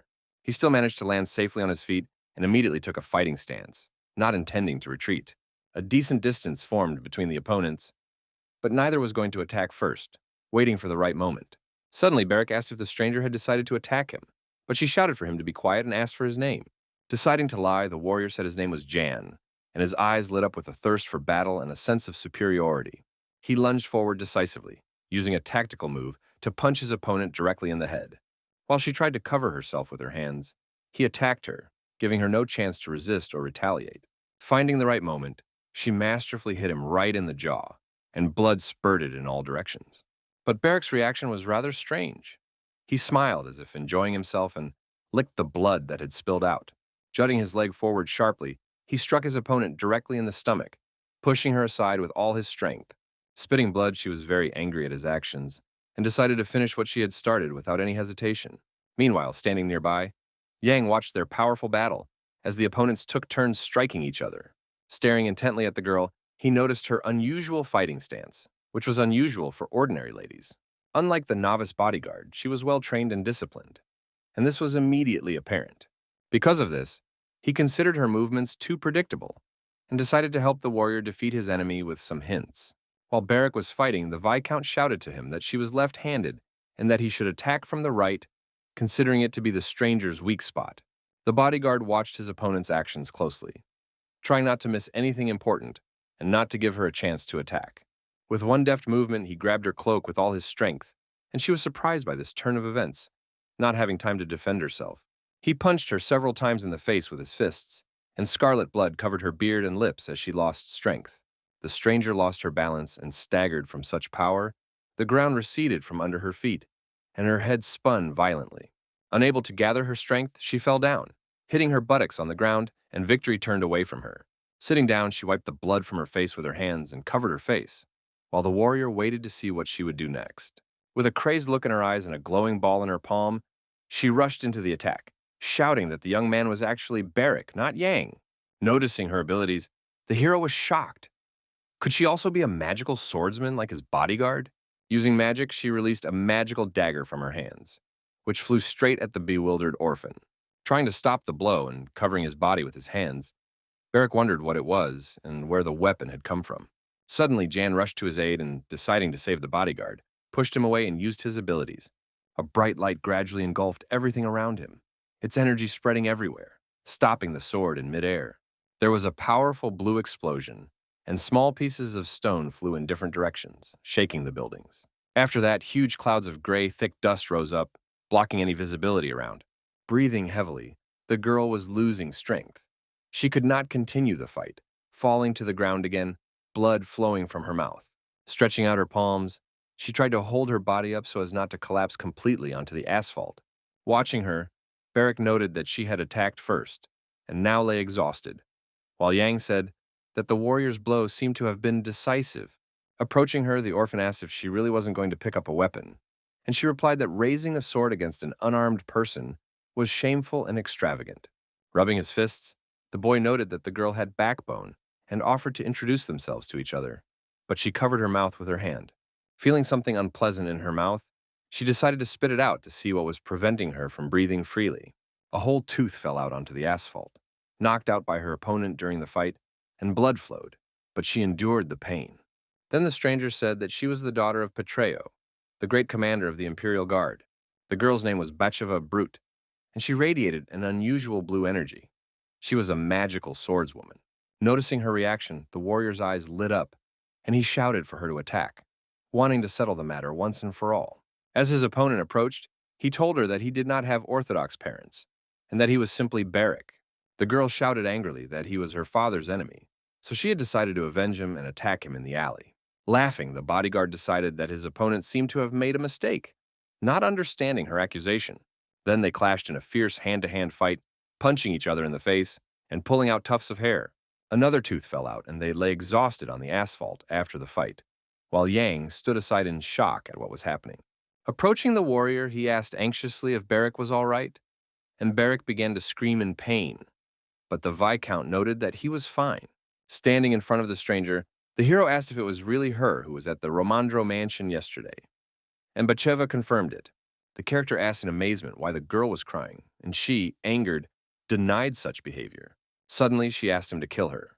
Otherwise, she would go back to fighting her father's enemy without any regrets. Then the hero asked if it was Romandro who told her that Barrack killed her parent, considering it complete nonsense. Hearing this, the warrior asked his master if it was the old man who had come from the palace, but Yang remained silent. Then he decided to tell the girl that they had not killed Betrayal, but that the man himself had attempted to take their lives by staging a raid in one of the alleys of Brock. It was then that her father chose death, melting his face with a potion for the sake of loyalty to his master. Hearing all this, she gritted her teeth viciously, barely containing her rage and anger at Melina, who seemed to have deceived her. Not believing their words, she shouted that it was all a lie, and Jan asked why Batsheva thought so, since he had given her arguments. Stammering, she tried to find the words, but the hero spoke first, asking if she really thought her father would not be able to leave her behind. Coming closer, he wanted to clarify the situation to the bleeding girl sitting exhausted on the ground. Jan stated decisively that if she was ready to carry out the task, then the right decision would be to kill him. But if she wanted revenge, she should do something else. Asserting that Betrayal had acted according to his convictions, he asked if the death of a knight was not more honorable than battle, and her eyes lit up with pride. The Viscount asked seriously if she had followed Melina's instructions, but Batsheva denied it, so he suggested that it was all about honor, and the girl agreed. Kneeling, she confessed that she had received all this information from an old official, and blindly believed him. Standing opposite Yan, she said that it was Moline who told her that the Viscount from the borders of the Empire had killed her father. He thought to himself that the girl was not on the same side as the old man, and could be useful in the future if he let her live. Suddenly, they heard screams and turned around. Someone had heard an explosion and was running straight towards them, but was still far away. Deciding to leave so as not to attract unnecessary attention, Yang asked her to come to the mansion on an official visit next time, observing etiquette. If everything went according to his rules, he promised to give her the ring that remained from Betrayal, and she watched him spellbound. Turning around, the hero smiled and said that his death was not so useful to her. Otherwise, she would never know where the relic was. Having said this, he rushed off to meet Romandro and Vivienne, leaving Batsheva alone in the alley. Shocked by the Viscount's statements, she pondered the situation for a long time, realizing that she was wrong. The weather outside was beautiful, all the buildings around were lit by bright rays of sunshine, and a holiday was about to take place. One of the two-story houses housed a clothing store, its door wide open, signaling that it was open for business. Hearing a noise behind him, the expert turned around with a smile, noting that Yang and Barrack had finally arrived. He had been waiting for them. Noticing that blood was flowing from the warrior's nose, he cried out, and the Viscount explained that they had been delayed by very important business. Ignoring this, the character asked if Vivienne had chosen her clothes. She replied in the affirmative, and the woman was concerned, but Barrack assured her that everything was fine. Smiling, she suggested that the Viscount look at the loose-fitting suits in light colors, with a small amount of tweed, which was currently in fashion. Looking at the options, Yang said that the orphan was a slob, so he needed a dark outfit, but he himself liked the white one. He admired the beautiful buttons and wanted to see the lining separately, wanting to wear it to dinner. The saleswoman promised to have everything ready. Yang considered the bodyguard to be very unusual. He had no prejudices against people from other countries, but he was refined, like the local young men. Holding two outfits on hangers, the warrior did not understand the difference between them, and the character was touched by his calm reaction. After thanking the Viscount and his guard for the purchase, the woman said it would cost 5 gold coins. Pouring coins into her hands, the guest asked her to sew the rest of the costumes by the deadline, and she asked him to trust her. Watching him, Romandro said that it was through such craftsmen that rumors spread in high society, and that this was how one should create an impression of oneself. Suddenly, they saw a bright flash in the sky, resembling powerful fireworks and looking like some kind of crystal. Beric asked in fear what it was, and Vivian laughed and asked him not to be afraid, because it was a good sign. This was how the palace signaled the start of New Year's celebrations, and a wonderful atmosphere reigned in the city. Opening his eyes in surprise, Yang remembered that he had never seen anything like this in his time as emperor. Considering it magic, he understood that after their numbers had dwindled, it would be impossible to arrange something like this. Looking out the window, the bodyguard saw another explosion and wondered what it was this time. The hero was also very surprised. In the distance, among the numerous houses, a thick black column of smoke was visible.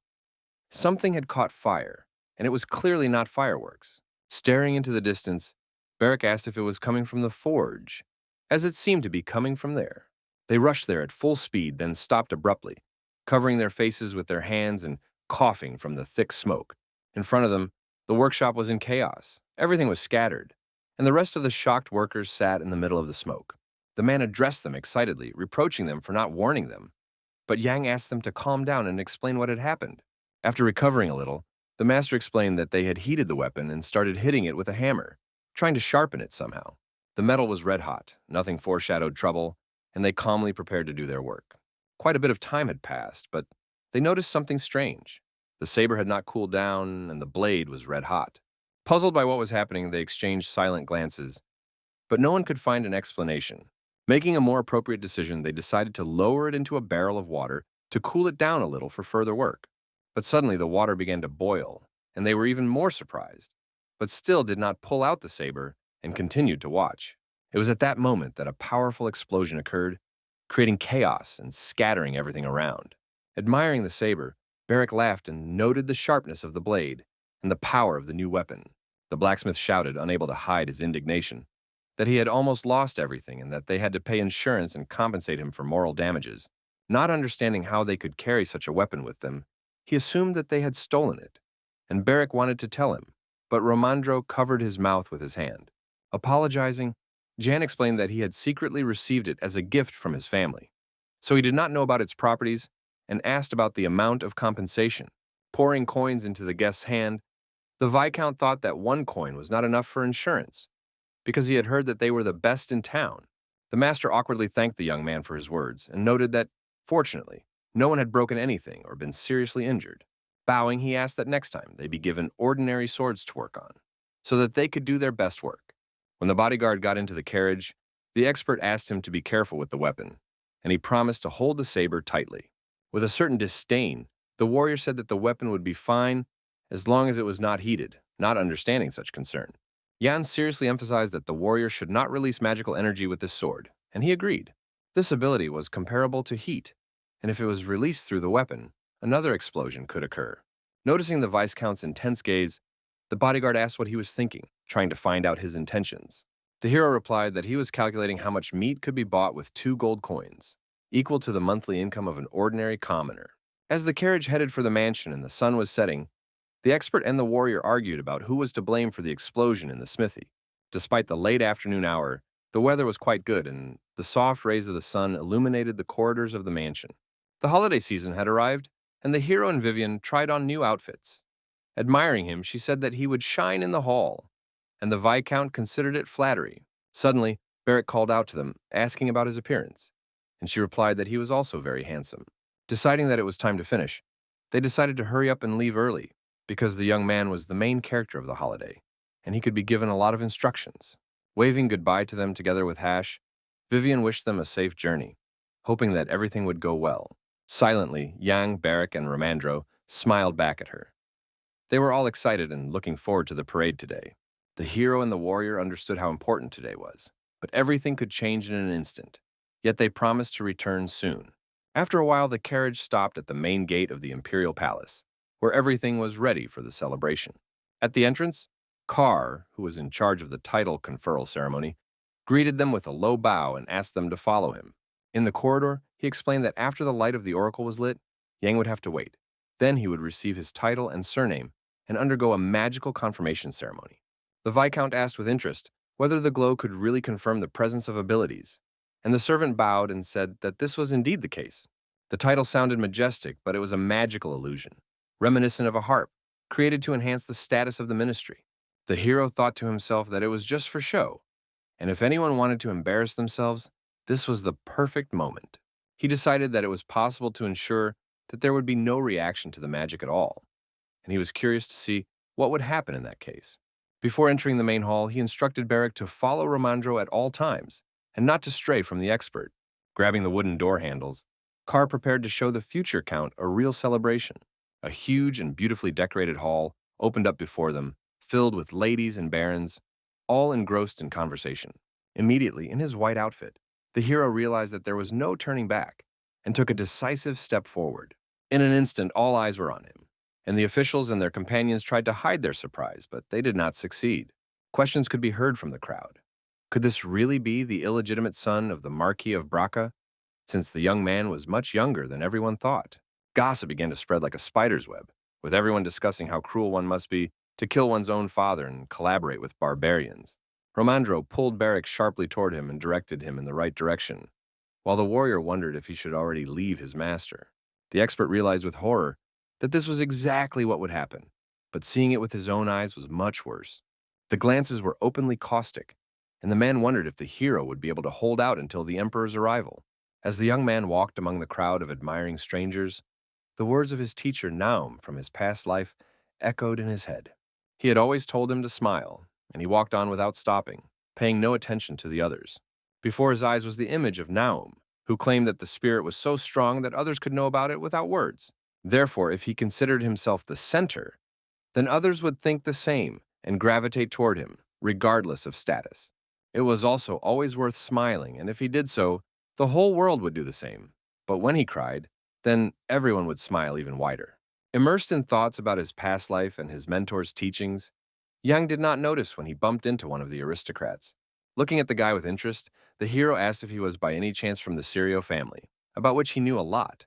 It was not the most influential family, but for a first opponent it was not a bad option, and for someone who knew how to read the situation, a peer was more suitable.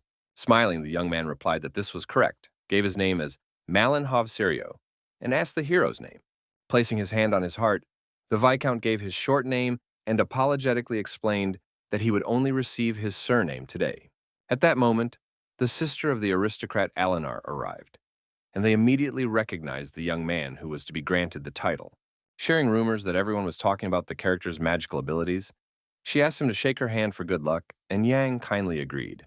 Unexpectedly, more aristocrats arrived and asked Sirio to introduce them to each other, wanting to meet the new Viscount. The hall was filled with a wonderful festive atmosphere. Pleasant music was playing, red carpets were laid out, and flowers were displayed. Craftsmen of lower ranks were also present at the celebration, which was a great honor for them. Suddenly, everyone was informed that His Majesty the Emperor had arrived, and the aristocrats froze in low bows. Stepping forward, Yang bowed his head submissively, waiting for the leader to appear. The tension was growing, but he tried to hold on. Deciding to raise his eyes slightly, he wanted to find out as soon as possible who was now on the throne, as he himself could not remember. After a while, the old king came out in front of all the nobles and looked at everyone intently. Out of his mind with anticipation, the hero still waited silently with his head bowed, as if accepting his fate. When he finally saw who had taken the main throne, he began to remember that it was the 13th emperor.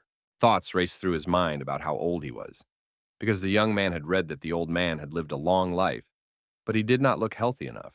Could it be that after him, a man with silver hair, blue eyes, and a scar on his face would ascend the throne and rule? But none of the sons fit that description. Marv and Gale differed not only in their lack of disabilities, but also in their hair color and facial features. If the entire royal family had perished, it would have been necessary to turn to the ducal houses. But now the brothers were glaring at each other, thirsting for power. With anxiety, Yan tried to figure out who would be next to take the throne, but he couldn't remember the past, lost in his thoughts. The aristocrats standing nearby did not understand why the leader was looking at them like that and tried to understand him, realizing that today there was clearly another hero of the celebration. Standing on the steps in the center of the hall, the emperor noted in an important voice that another year had passed in the great empire of Burial. Looking at everyone around him, he expressed his gratitude to all those who worked for the good of the territory, addressing the ordinary workers.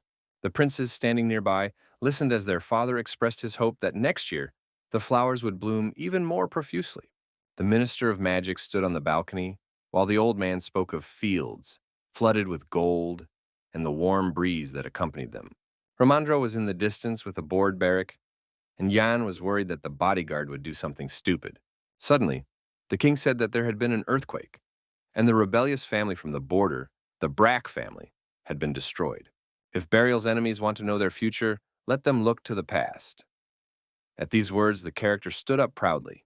Therefore, by his decree, the emperor wanted to erase this family from history forever and found a new city. Stretching out his hand, he addressed Jan, who was standing in the center of the hall, and all the numerous eyes instantly turned to the young man. Passing through the applauding crowd of aristocrats, the hero walked confidently down the red carpet straight to the leader. Looking at him, the old man expressed his joy, and the young man kneeling said that it was a great honor for him to be in the capital. Then the king stated that although the hero was descended from Dergi Brasha, he had made a huge contribution to stopping the rebels. Taking out a brooch, he acknowledged that it was Yan's talent that the empire needed and awarded the young man with the decoration, pinning it on his jacket. With interest and admiration, everyone tried to see what was depicted on it and did not understand why white was chosen among the beautiful flowers. Hearing their conversations, Jan noticed that none of these people knew what a real gully flower looked like on his badge. But the emperor said that during all the changes, it had become an important agricultural crop and would soon be sold throughout the empire. Soon it would become the most honorable emblem in all of Burial, and Yang would henceforth become Viscount Hilo. While the young man bowed his head gratefully, the chieftain looked at him intently, and the others praised the empire with loud cheers. The title ceremony ended very successfully with a wonderful atmosphere of celebration and joy. Loud applause rang out in approval of the emperor's decision and in support of the new count. The hero realized that he had heard this surname somewhere before, but he did not know to whom it belonged. Afterwards, the victors of the Battle of Roxana began to be congratulated, while chandeliers sparkled from the ceiling and red carpets adorned the hall. The orchestra played a calm classical melody. The musicians were absorbed in the process, each playing their own instrument. Gathering around the young man, everyone began to congratulate him on receiving the title, and the hero thanked them, surprised by such attention. Hearing that Yang knew his name, Hawkman was surprised, but the character explained that he was acquainted with his son, who had helped him greatly. While the young man was getting acquainted with the other marquises, some silently cast judgmental glances at him. Suddenly, a cry rang out from the crowd, and the expert waved his hand to get the character's attention. The warrior was delighted for his master, and Romandro also congratulated him. Finally, the first part of the ceremony was complete. Approaching them, the Viscount explained that testing their magical abilities would take some time, and they understood with relief that all they had to do was watch and wait. Looking up, Yang decided to ask the inspector if those ladies were really the emperor's favorites, surprising him greatly with this question. He confirmed the young man's assumption, but the character was not satisfied. He was curious about who the lady with silver hair was. Dressed all in red, it was Madame Delaine, who managed some of the empire's internal affairs on behalf of the emperor, including the new year. Then Yang suggested that her sons had the same hair color, but Romandro did not understand such interest. Suddenly, the Viscount's gaze fell on the little prince, who was silently looking at him, with hair color matching the description of the future emperor. Standing next to his mother, the blue-eyed boy with ash-colored hair looked frightened and mesmerized at the same time.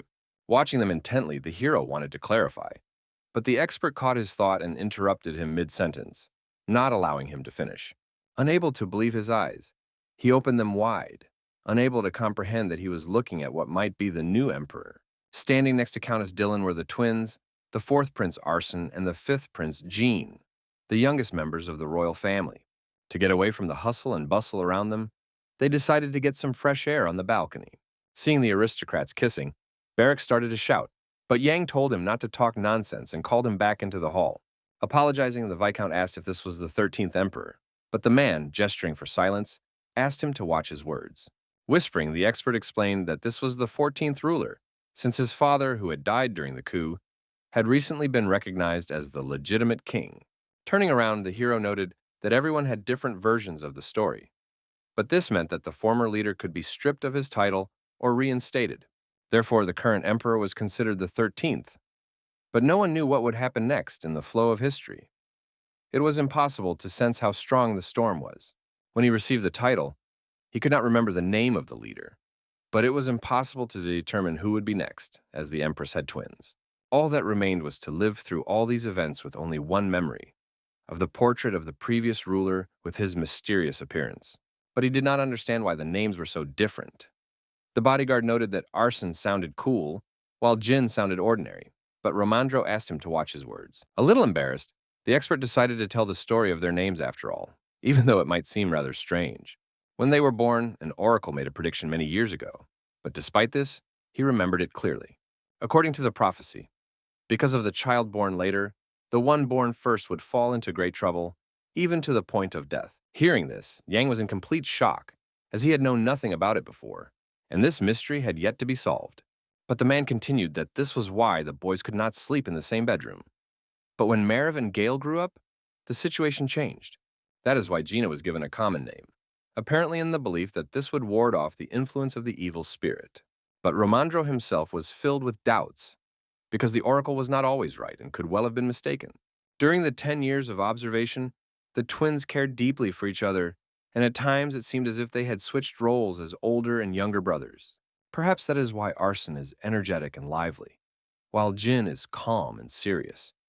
Although their faces are identical, their personalities could be distinguished at first glance. Suddenly, their conversation was interrupted by the servant Kang, who attracted their attention, and the Viscount turned around in surprise, not expecting to see him there. Asking him to follow him, he explained that the Minister of Magic wanted to see him to tell him some important information before the verification ceremony.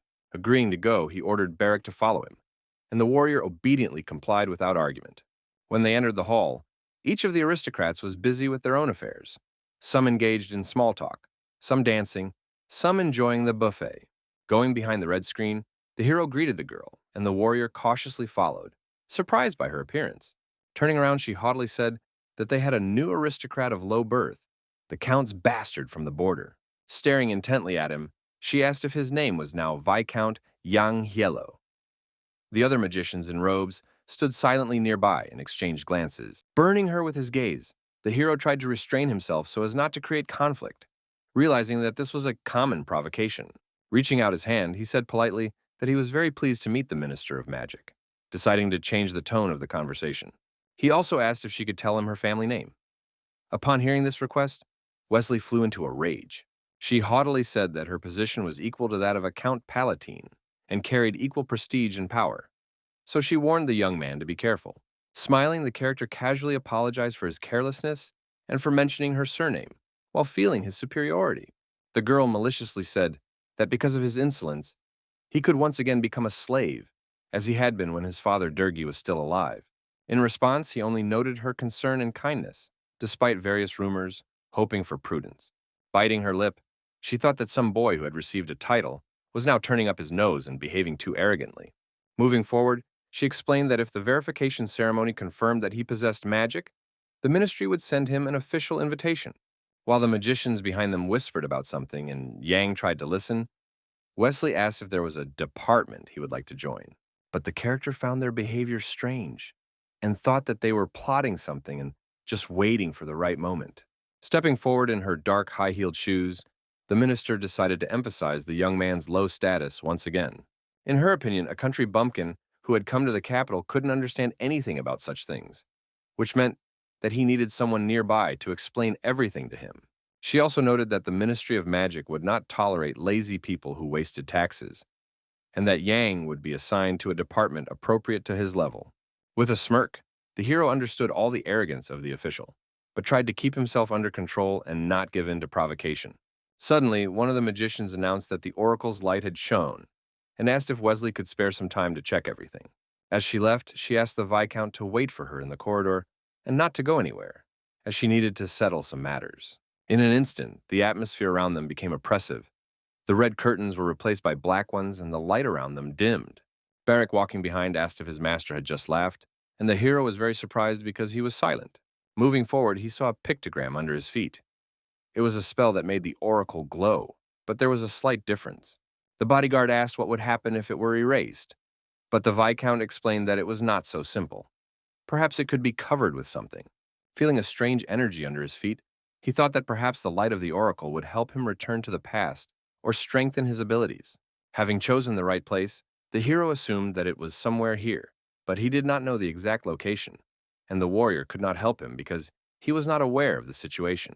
Looking around, the warrior said he was afraid of Wesley, but the young man noted that she had already done something to reduce his power. He resolutely declared that, to begin with, they would publicly disgrace the insolent minister, and then do everything possible to have her relegated to the lowest department. But the bodyguard was puzzled as to why the character needed this. Did he really want to obey someone? But Yang explained that it would cause fury in high society. He certainly wasn't going to give up on the little things, just because everyone considered him a second-class citizen, including Merriv and Gale. Puzzled, Beric asked what he was going to do, and the Viscount said that he had already set a trap. Holding the back of his head, the warrior noted his headache. But the hero said that he appreciated his concern, but he didn't have to do that because the answer was already there. It was difficult to see the other side of the coin. The prince wanted him to join the magical stones department, but the hero himself believed that he belonged in a more important department. To do this, he needed to declare himself and prove his abilities. Even though he was a bastard, he was worthy of the title and possessed a rare and outstanding gift. Unexpectedly, he asked Beric to bite his finger, and Beric, puzzled, obeyed and did so without knowing why. Waving his arms, Jan asked him to draw lines on the pictogram with blood, and the warrior was even more puzzled by what was happening. Realizing his mistake and not coming up with a better solution, the warrior said that in that case the master should feed him meat while his blood remained on the floor. Suddenly, they heard a strange sound of a wheeled cart coming toward them, carrying some kind of object. Fearing that they might be noticed, Beric stood up abruptly and turned with Jan toward the approaching noise. What he saw shocked the bodyguard. He couldn't believe his eyes, as if it were some kind of magical dream. Before them was a huge golden harp, or, as the magicians called it, the light of the oracle, which was used to test abilities. Gesturing with her hands, Wesley asked if the Viscount knew how the test worked, to which he honestly replied that he did not. She then explained that when this object appeared, he had to raise his hand and use magic, and depending on its power, the atmosphere in the hall would change. The young man understood that they wanted to fool him, but he did not understand why they were doing it so openly. Meanwhile, the other magicians gathered around, and she shouted for them to prepare to deliver their verdict to the young man. Approaching Beric, they began to push him back, and the warrior tried to protest, but the hero calmed him down, saying that everything was fine. When Yang touched the harp, the pictogram under his feet suddenly lit up with a bright light, and the magicians sat down and touched it with their hands. Suddenly, someone called out to the Viscount, attracting his attention, and the character turned around in confusion, distracted from the instrument. Looking at the mage, he couldn't believe that this was the same person who had been awarded for his merits in the Battle of Roxana. Her name seemed to be Nakina, a girl with short hair and an unusual appearance for someone with abilities. Approaching him, she asked if Yang was right-handed, and the hero confirmed this, not understanding why she needed this information. Then she advised him to hold the harp with his left hand and concentrate his magic with his right, emphasizing that it was important for the waves to be beautiful and the movements to be gentle. Suddenly, someone called out loudly for her to come to them immediately, and she obediently headed toward the others, a little frightened. Another mage maliciously reminded her that he had told her not to linger, clearly unhappy that she had been coaching the young man. Indignant, she tried to explain that there must be a limit to any lie, to which she was told that, as always, she was very fair. Turning to them, Yang listened attentively to the conversation. His fears that they wanted to frame him were justified, after which they left him. Remembering the battle at Roxane, he realized that it was Hale and Tommy, the most talented of the magicians, clearly obeying Wesley. Suddenly, the red screen began to open, illuminating everything around with bright light, and the long-awaited test of abilities began. Thus, he found himself in the center of the hall, on a kind of stage, and the aristocrats gathered nearby realized that it was time for the exam. The crowd assumed that it must be difficult to hold 2 races a day, while others believed that someone who had eaten crumbs would have no problems. Listening to all this, the expert was horrified by such an attitude, but did not say a word, hoping for the hero's success and composure. Stepping forward, Wesley stated that everyone knew how important magic was for the defense of the Burial Empire, as she explained that for many years they had had to put up with the inability to find a talented magician. Gale listened attentively, but now, standing here, she declared in front of everyone that they had received a blessing that could be considered a New Year's miracle. She also swore that the Viscount's power would serve them all well in the future. Marav also watched the proceedings closely. The Emperor and Empress, along with the younger princes, sat in one of the alcoves on the balcony and watched the scene with interest. Applauding eagerly, she gave Jan the opportunity to begin playing the harp, and the others also waited. Silence hung over both the crowd and those behind the screen, many of whom were very skeptical of the bastard's abilities. The hero, dressed in an elegant gold suit with an emerald brooch, settled comfortably by the column, ready to begin. His gaze was focused on the instrument, as he was doing this for the first time, and felt slightly nervous. Touching the strings with his fingers, the character thought about how to do it correctly, trying to concentrate. Suddenly, the hall was illuminated by a bright glow. The air trembled from the flow of magical energy, and those present, amazed, looked up, not believing their eyes. With each movement, the melody grew louder and louder, and the Viscount continued to play, paying no attention to those around him. The Emperor and his entire family seated on the balcony were shocked, as they had never seen anything like this before. Marav, who did not expect such a level of skill from an ordinary young man, watched him with joy in the shining hall, surrounded by bright lights. Distracted from their own playing, the musicians, along with the conductor holding his baton, froze in amazement. With his mouth agape, the man gave the orchestra the signal to continue in order to support the Viscount's magical melody. Gale also watched the hero with tension, marveling at his abilities and proud that his hopes had not been in vain. Absorbed in the process, Yang played so that flowers seemed to bloom around him, and the power of his abilities only grew stronger. Surprised and shocked, the minister's eyes widened as she watched his hand movements. Frozen in amazement, Wesley couldn't believe that an ordinary bastard possessed such magical power. Watching Gale's reaction, Dillane sighed heavily, wondering how a man could look at his beloved like that. Hearing the melody, she herself was shocked and listened, although she had not been particularly interested in magic before. Bringing the binoculars to the Emperor's eyes, she asked if he could see it, and the old man began to watch with interest. Approaching the Empress, Jean turned to his mother, explaining that Arsène couldn't see well from the sofa in the corner of the balcony. Turning her head, she noticed her son sitting in the distance, trying to see what was happening with a small pair of binoculars. Touched by the prince giving his binoculars to his younger brother, she noted his kindness and stroked his head. Turning back to the king, she asked if he thought the Viscount's game was divine, but the old man only chuckled mysteriously. Enthralled by the game, Jean looked in amazement at the new count, absorbed in the atmosphere of magic and enchantment. Feeling a strange power, he noted that Yang was truly an incredible person and wanted to get to know him. Continuing to touch the strings, the young man felt his strength gradually fading, and he needed to finish the game beautifully. Standing up decisively, he shouted with a smile that it was all for burial. And in response, the watching aristocrats showered him with thunderous applause. Stopping the game, the character bowed, feeling proud that he had managed to outsmart all his enemies who wanted to stop him. Wesley stood behind him eagerly, waiting for his next move and not interfering in the process. Approaching her, the Viscount graciously kissed her hand and bowed before the minister, like a true gentleman. With a smile, she noted his incredible strength and said she would eagerly await his application to the Ministry of Magic. Having completed the examination, Yang decided to leave the hall, tired from a whole day of such intense attention and testing. But as soon as he stepped outside, the aristocrats surrounded him, bombarding him with questions about his choice of department and admiring his strength. Everyone advised him to join the Volunteer Magical Studies Department, and the Viscount himself did not know where to hide from everyone. Suddenly, someone called out to him, drawing attention and distracting him from the questions. Yang turned around, hoping for his salvation. It was Romandro, who explained that he had something important to tell him and asked him to come closer. Apologizing, Yang followed the man, promising to return soon, as everyone hoped to talk to him some more. The balcony of the luxurious building glowed in the rays of the setting sun, surrounded by foliage and stars in the purple sky. Turning to the hero, the inspector suddenly burst into tears, covering his face with his hands as if in some kind of indignation. With tears in his eyes, he remarked that he had never seen anything more wonderful and wished his wife could see it too, and Yang thanked him.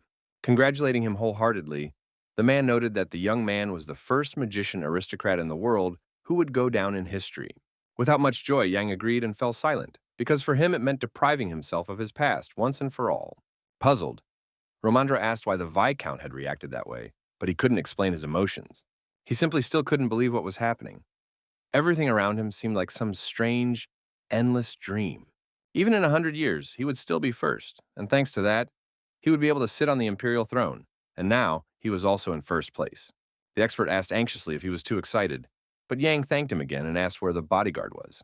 Not understanding, the man asked if the warrior had not gone with him, but the character explained that the young man had been expelled before the ceremony. A tense silence hung in the air. None of them knew where Barrack was, and he could do anything. The young man hurried over to them with a bottle of wine, and the expert became angry, fearing that he might somehow harm the aristocrats. He furiously asked where the warrior had been and what was wrong with his hands, and the warrior explained that it was payment for meat snacks. Jan remembered that bodyguards should be fed protein, but he was curious about where the warrior had been. The warrior, drinking, replied that he had been in the back corridor. Feeling no concern, Barrack noted that he might have seen something interesting there, but he couldn't remember what it was. Suddenly, he started shouting for everyone drawing the magic circle to come forward, and Jan wondered if the warrior meant Wesley. Laughing, the bodyguard noted that it seemed that was indeed the case, and that she treated all her subordinates like rats. Earlier, he thought that the minister would finish drawing the pictogram herself, but it turned out to be wrong from the start. Now he understood that a person named Nakina had wanted to help him, but she had been prevented from doing so by those with their own insidious plans. It turned out that there were factions within the Ministry of Magic, a department headed by the girl, and she was the one who assigned the work. Thinking that such groups existed everywhere, he realized that if it weren't for Naum, it would have been difficult for him to adapt here the first time around. Interrupting his thoughts, someone suddenly called out to the Viscount, drawing his attention and bringing him back to reality. Bowing submissively and apologizing for the disturbance, a young man asked him to give him a minute and asked him to come over. He then said that he would take him to a separate room on the second floor, where the entire Imperial family had gathered at that time. Gradually, they approached the doors of the royal chambers, guarded by soldiers on all sides for security. Bowing, the man greeted the Viscount and introduced himself as Veols, the third captain of the Imperial Guard. He then asked permission to conduct a search, and Yang obediently spread his arms and agreed, noting his duty. While the hero was being searched, the rest of the soldiers obediently awaited further instructions from their captain. After completing the procedure, Veols thanked the character for his understanding and let him inside, deciding that the hero did not have any dangerous items. Opening the doors, he told the young man to go ahead without hesitation. His suit was completely white, suitable for the celebration. Upon entering, Yang noticed the pleasant atmosphere, with aristocrats sitting at tables and children running around playing with each other. Noticing him, she couldn't believe that the Viscount had actually come. Noting his striking appearance up close, the Emperor abruptly called the character over to them, and the young man, not expecting his invitation, turned around in surprise. Confidently, the young man approached them with long strides without the slightest hesitation, paying no attention to the others. Standing in front of the old man, he bowed low and greeted His Majesty and his entire family. Looking around at everyone, he wondered if these people were the center of the empire, or the key to its bright future. The Countess and her twin sons looked at him with interest, the boys whispering something in surprise. Waging a secret war between themselves, Marav and Gale assessed the character, his abilities, and his usefulness. The old king also watched the new Viscount, wondering if the young man could become a worthy ruler of Brakha. Once again, thanking Jan, the emperor noted that his words would serve as an example to high society, and Jan promised to follow all instructions. With undisguised interest, Deline, sitting nearby, asked which department he was going to join after all.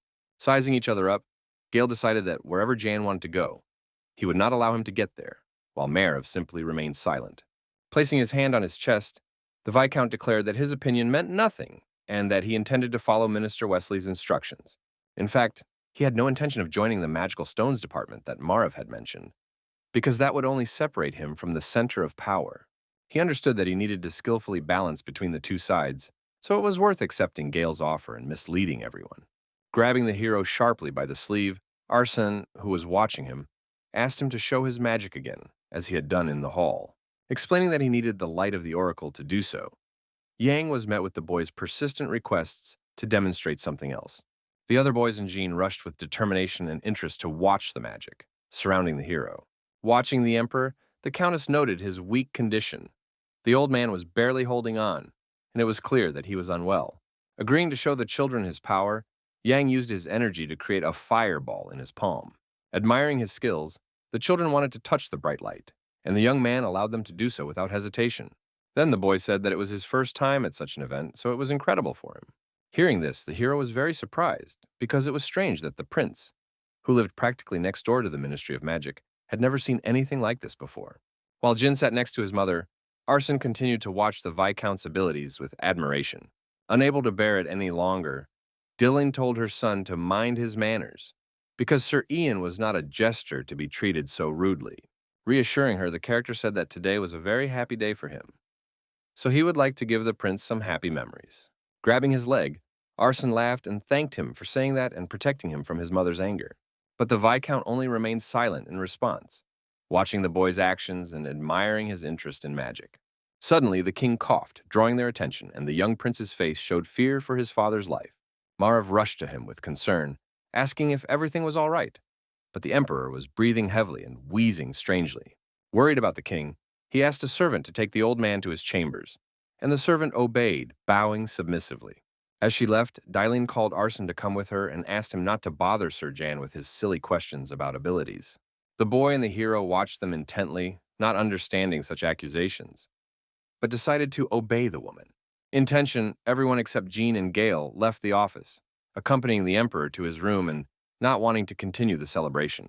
The doors closed, and the prince, the boy, and the hero were left alone, and the long-awaited silence fell.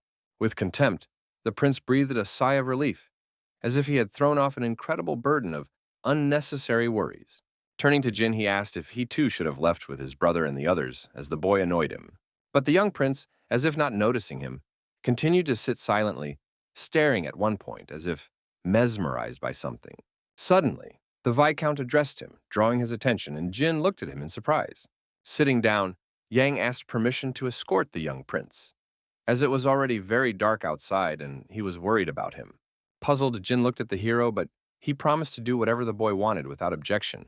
Lighting the way with a flame in his hand, the character, along with him and the maid, headed for the chambers, while outside the window stood the dark night. Behind them, the servant reminded him that they had a lantern, but Yang replied that it was not necessary, as his light was brighter. But in reality, he realized that it would be easier for him to watch the twins from here, and noted that the second one also had no scars. Looking at Jean, as he had expected, it was difficult to tell the boys apart by their faces, but their personalities were clearly different. Perhaps there was some detail that could distinguish them, but it was definitely not external factors. Stopping, the prince turned to him, and Yang listened attentively to the boy, making no sudden movements. In an uncertain voice, the prince tried to say something to him, stammering as he searched for the right words. The unusual energy emanating from the Viscount's hands seemed to draw him closer, and he asked if he could touch the flame. Agreeing, Yang lowered his palm closer to Jean's face so that he could touch it and feel the warmth. Gradually, the light filled the entire space around them, and despite the darkness, the corridor became very bright. Touching the rays, the boy now understood what his brother had actually seen not long ago, and why he was so fascinated by it. The hero looked at the boy in surprise, trying to see something strange in his behavior and manners, trying to hold back his power. Recalling the image of both brothers, he soon caught himself thinking that, if viewed from the outside, it was easy to distinguish between the twins. There was another difference. Everyone considered Jean to be a serious child, who rarely smiled, but in fact only he had dimples on his cheeks. In her chambers, Delane sternly asked Arson what kind of behavior that had been in the hall toward the Viscount. Beside herself with indignation, she reminded her son again that he should behave quietly in the presence of Gale and Marav, and the boy apologized to her. He asked her admiringly if she had seen how beautiful Ser John's magic was, and that was why he couldn't resist being too close to her. Understanding what had captivated the boy, the Countess agreed with him, and her stern features softened into a slight smile. Stroking his head, she noted that although she was his mother, she knew nothing about her own son.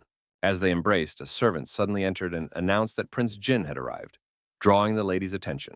The doors opened, and a focused and serious boy entered the room, lost in his own thoughts about what he had seen. Delane then remarked that he had had a difficult day, but her son replied that it was his mother who had had a difficult time preparing for the new year. The woman wondered to herself how her sons could be so different, being twins, and was amazed by this once again. In fact, she understood that if it weren't for the oracle's predictions, everything could have turned out completely differently.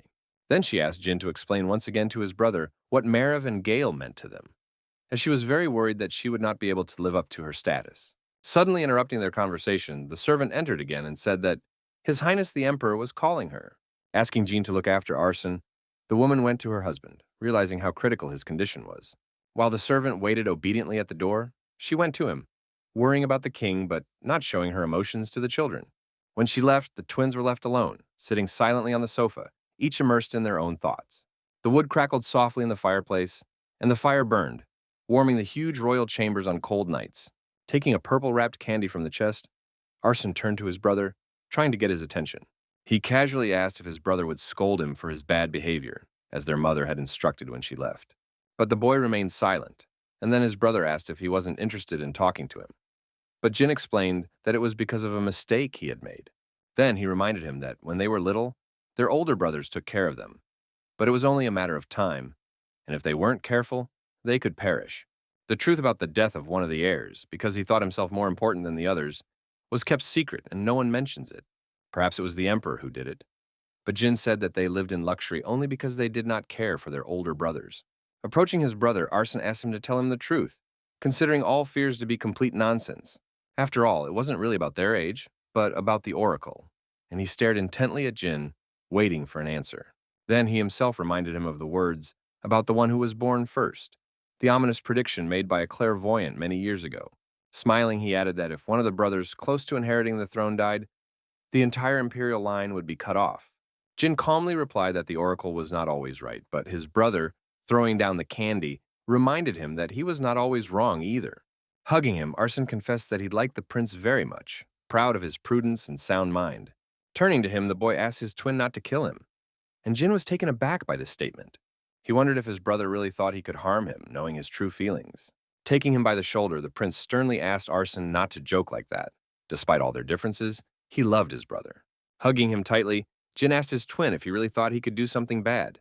Meanwhile, Yang walked through the empty, long, dark corridors of the palace, lost in thought about the day he had lived through. Suddenly, he saw Gale in front of him with a bottle of wine in his hands and stopped, trying to figure out what he wanted from him. The prince asked with interest whether his father and Jean had reached their chambers, and the Viscount confirmed this, not understanding the question. The prince explained with concern that this was the first time this had happened to his father, and even if he had been suffocating in his sleep, everything had been fine afterwards. Therefore, Marv's behavior seemed rather strange to him. He did not understand why his brother was being so dramatic, as if this time his father was definitely going to die. After listening to him, Yang explained that no matter how familiar it was, the anxiety would not simply disappear. He had heard earlier that the emperor loved Gale more, but without his patronage, his position would be shaken, and he did not understand why he was so calm. Then the prince said that the ceremony of mastery of magic looked very impressive, and asked if the hero had seen another magician at the border. But Yang replied seriously that many people there were not even familiar with such a concept. He had only met gypsies and no one else. Staring intently at him, Gale tried to understand the Viscount's intentions, and whether he was telling the truth or lying to his face. Then he asked maliciously if that meant the young man had nothing to do with the bloodstains on the magic circle. But the Viscount explained that there had been some problems with him, and they had barely avoided disaster. So, it was a relief that the celebration had gone off without incident. Puzzled, he said that he had not shed any blood and that it belonged to someone else. So Gale was obviously mistaken in his assumptions. Then the prince tried to touch his hand, extending his palm as if in a sign of trust and future cooperation. In an instant, the white glove fell to the floor from the hero's hand.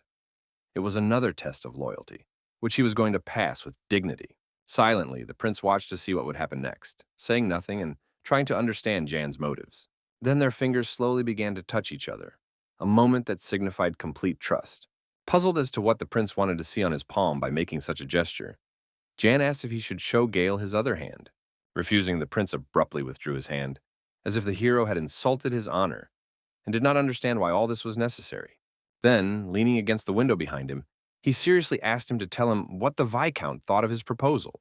When they first met, Gale had high hopes for him and reminded him that before becoming a lord, he was a commoner, and before that, a magician. Recalling all this, the Viscount replied decisively that he agreed to accept the proposal without the slightest hesitation. Then Gale asked how he intended to prove his loyalty to the ministry, whether he would break his master's neck.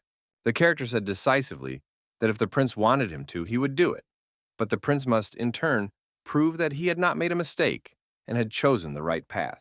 Hearing this, Gale looked at the Viscount intently, trying to understand Jan's true intentions. Laughing, he agreed and noted that this was exactly what he liked about the guy, his desperation and determination. The second glove fell from the hero's hand onto the floor, and the prince insisted that the order must indeed be clear. He seriously demanded that the young man first declare his loyalty, and whether he was a real magician or just a spy. The shocked character remained silent, weighing all the possible risks, but there was no turning back, as he had made his final decision. Suddenly, they heard Romandro shouting, waving his arms and raising his voice indignantly, asking the guards to stop. Trying to get through, he apologized and explained that he had something important to tell Viscount Jan Hilo. Recognizing him, Gale asked if he was the expert, and the man replied that they hadn't seen each other in a long time, not understanding why they wouldn't let him through. Then he explained again that he had come with important news, and the prince asked if it was he who had taken the character from the second floor. Stammering, he began to tell about the knight who accompanied the young man, and the Viscount realized that he was talking about Barrick and became alert. Bowing, he explained that his warrior was not used to such events, so he was worried that he might do something wrong and therefore had to leave. Drinking wine from a bottle, Gale allowed him to go about his business, realizing that he had figured out all the important points for himself. With a determined step, Jan headed toward the guard holding Romandro to help the young man. As he descended the stairs, he asked what had happened to Barrick, and the expert asked him not to be afraid and explained that he had come simply to take him away from there. Showing him how to be quieter, the hero explained that everything he said would reach the prince, and the man, indignant, shouted that it was only half true. It was still the middle of the night outside, and only the windows of the castle were lit by the dim light of the lanterns inside. Barrick lay asleep on the floor near the entrance to the hall, hugging bottles of various drinks, completely unconcerned. Looking at him, Romandro said that the young man was drunk, and suggested that Jan quickly take him away so that no one would see him. When the hero lifted the warrior, he came to briefly, but the character said it was time to go home. Taking him by the hand, the Viscount realized that they should not relax, even considering that they were wearing gloves, because the prince knew how to apply pressure to conduct a check. Leading Barrick out, they realized that in order to avoid falling into Gale's hands, they had to leave the castle as soon as possible.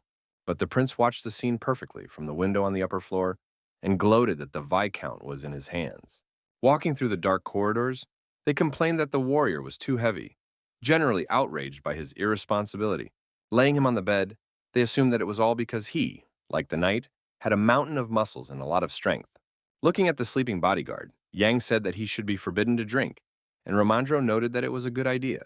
Sitting down on the bed next to him, the expert reminded him that tomorrow a notification should arrive about the young man's admission to the Ministry of Magic. Suddenly, the man's gaze fell on the dark street outside the window, illuminated only by moonlight, and he smiled. Folding his hands nervously, he asked the hero to listen to him carefully as he tried to find the right words.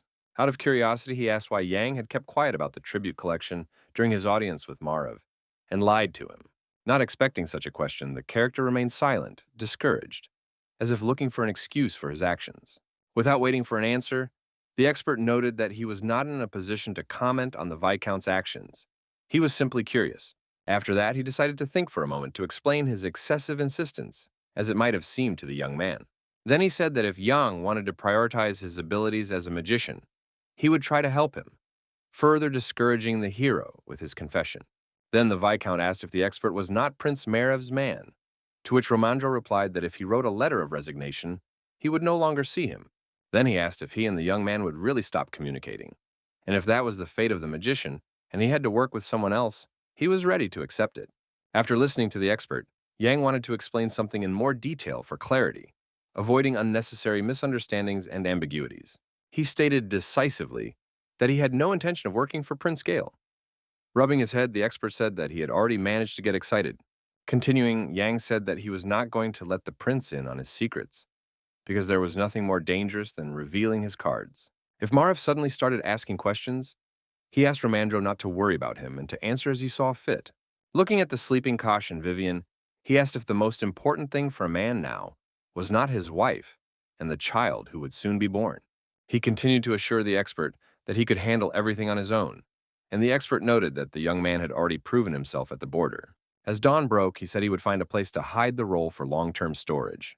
Yang thanked him gratefully, and Romandro asked if he couldn't just help him, since they had spent so many days together. The character thought to himself that it was probably real luck that the expert had been at the border next to him at the right time. Suddenly, they saw someone trying to open the door and did not understand who could have come here so early. A maid entered and announced that a guest had arrived for the Viscount, and Yang asked who would be visiting at such an hour. It was Batsheva Kruti from the Imperial Guard. Today, the girl looked different and was dressed modestly. Seeing the Viscount, she stood in her beret and official uniform and noted that they had not seen each other for a very long time. Standing at the open gate of the mansion, she explained that she had come to collect her late father's belongings, as they had agreed earlier. Suddenly, Barrick ran up to them shouting, asking why the guards were there and what was going on. Seeing the girl, he remembered that she was the one he had fought with in the doorway, and who had knocked out his tooth, and she demanded that he bite his tongue. Going inside, the hero asked Ramandro if they could use his living room for negotiations. The expert agreed, but did not understand what connected the hero to the guards. Passing by him, Yang said that she was Petreo's daughter, and the man was curious what he had said to her and why she had come to them. Soon they were sitting in the living room, facing each other in the presence of the bodyguard and Ramandro, so that everything would be as fair as possible. Taking out a blue box, the guy opened it and, handing it to Batsheva, explained that it was her father's ring. Looking at the jewelry without much enthusiasm, she seemed to understand what he was talking about, and he asked if she was familiar with it. Then he added that it contained a poison called tebarphin, and as soon as it touched the skin, the flesh began to rot, and the person died in agony. After listening to him, the girl confirmed that it was indeed Petreo's ring, but she did not know that it contained poison for suicide. The hero asked with interest how long the man had been wearing it, and she replied that it was when he left the guard and entered new service. The Viscount realized that the man had started wearing the jewelry while serving Melina, which meant that the old man had given it to him. Lying to her, the official informed her of her father's death, and, blaming Jan for everything, said that Petreo had defended him from the young man. After listening to Batsheva's story, the character was shocked by the old man's meanness and greed, who was looking out for his own interests. With regret, he said that his father trusted his daughter very much, because when asked if he was worried about Petreo's family, he did not hesitate for a moment. That was all he could tell her, and only the girl herself, who sat silently with her head bowed, could judge who was right and who was wrong. She had never understood why her father wore the ring all the time, and once even asked him if he had met someone. Then the man just laughed sadly in response and said nothing, as if trying not to upset her with his problems. Explaining, Yang said that since this poison was often used in the slave trade, he believed that if he followed its trail, he would be able to prove Melina's involvement. Closing the box, the girl clutched it in her hands, realizing that she would do everything possible to defend her father's honor. Standing up abruptly, she saluted the Viscount and decided to leave. Seeing no point in continuing the conversation, she had gotten what she came for. She bowed low to him gratefully without saying another word. Batsheva needed to think everything through carefully. He sensed sincerity in her salute that could not be expressed in 1,000 words, and he understood that the girl would not back down. Finally, he told her that he gladly accepted her gratitude and did not hold a grudge for the altercation in the alley.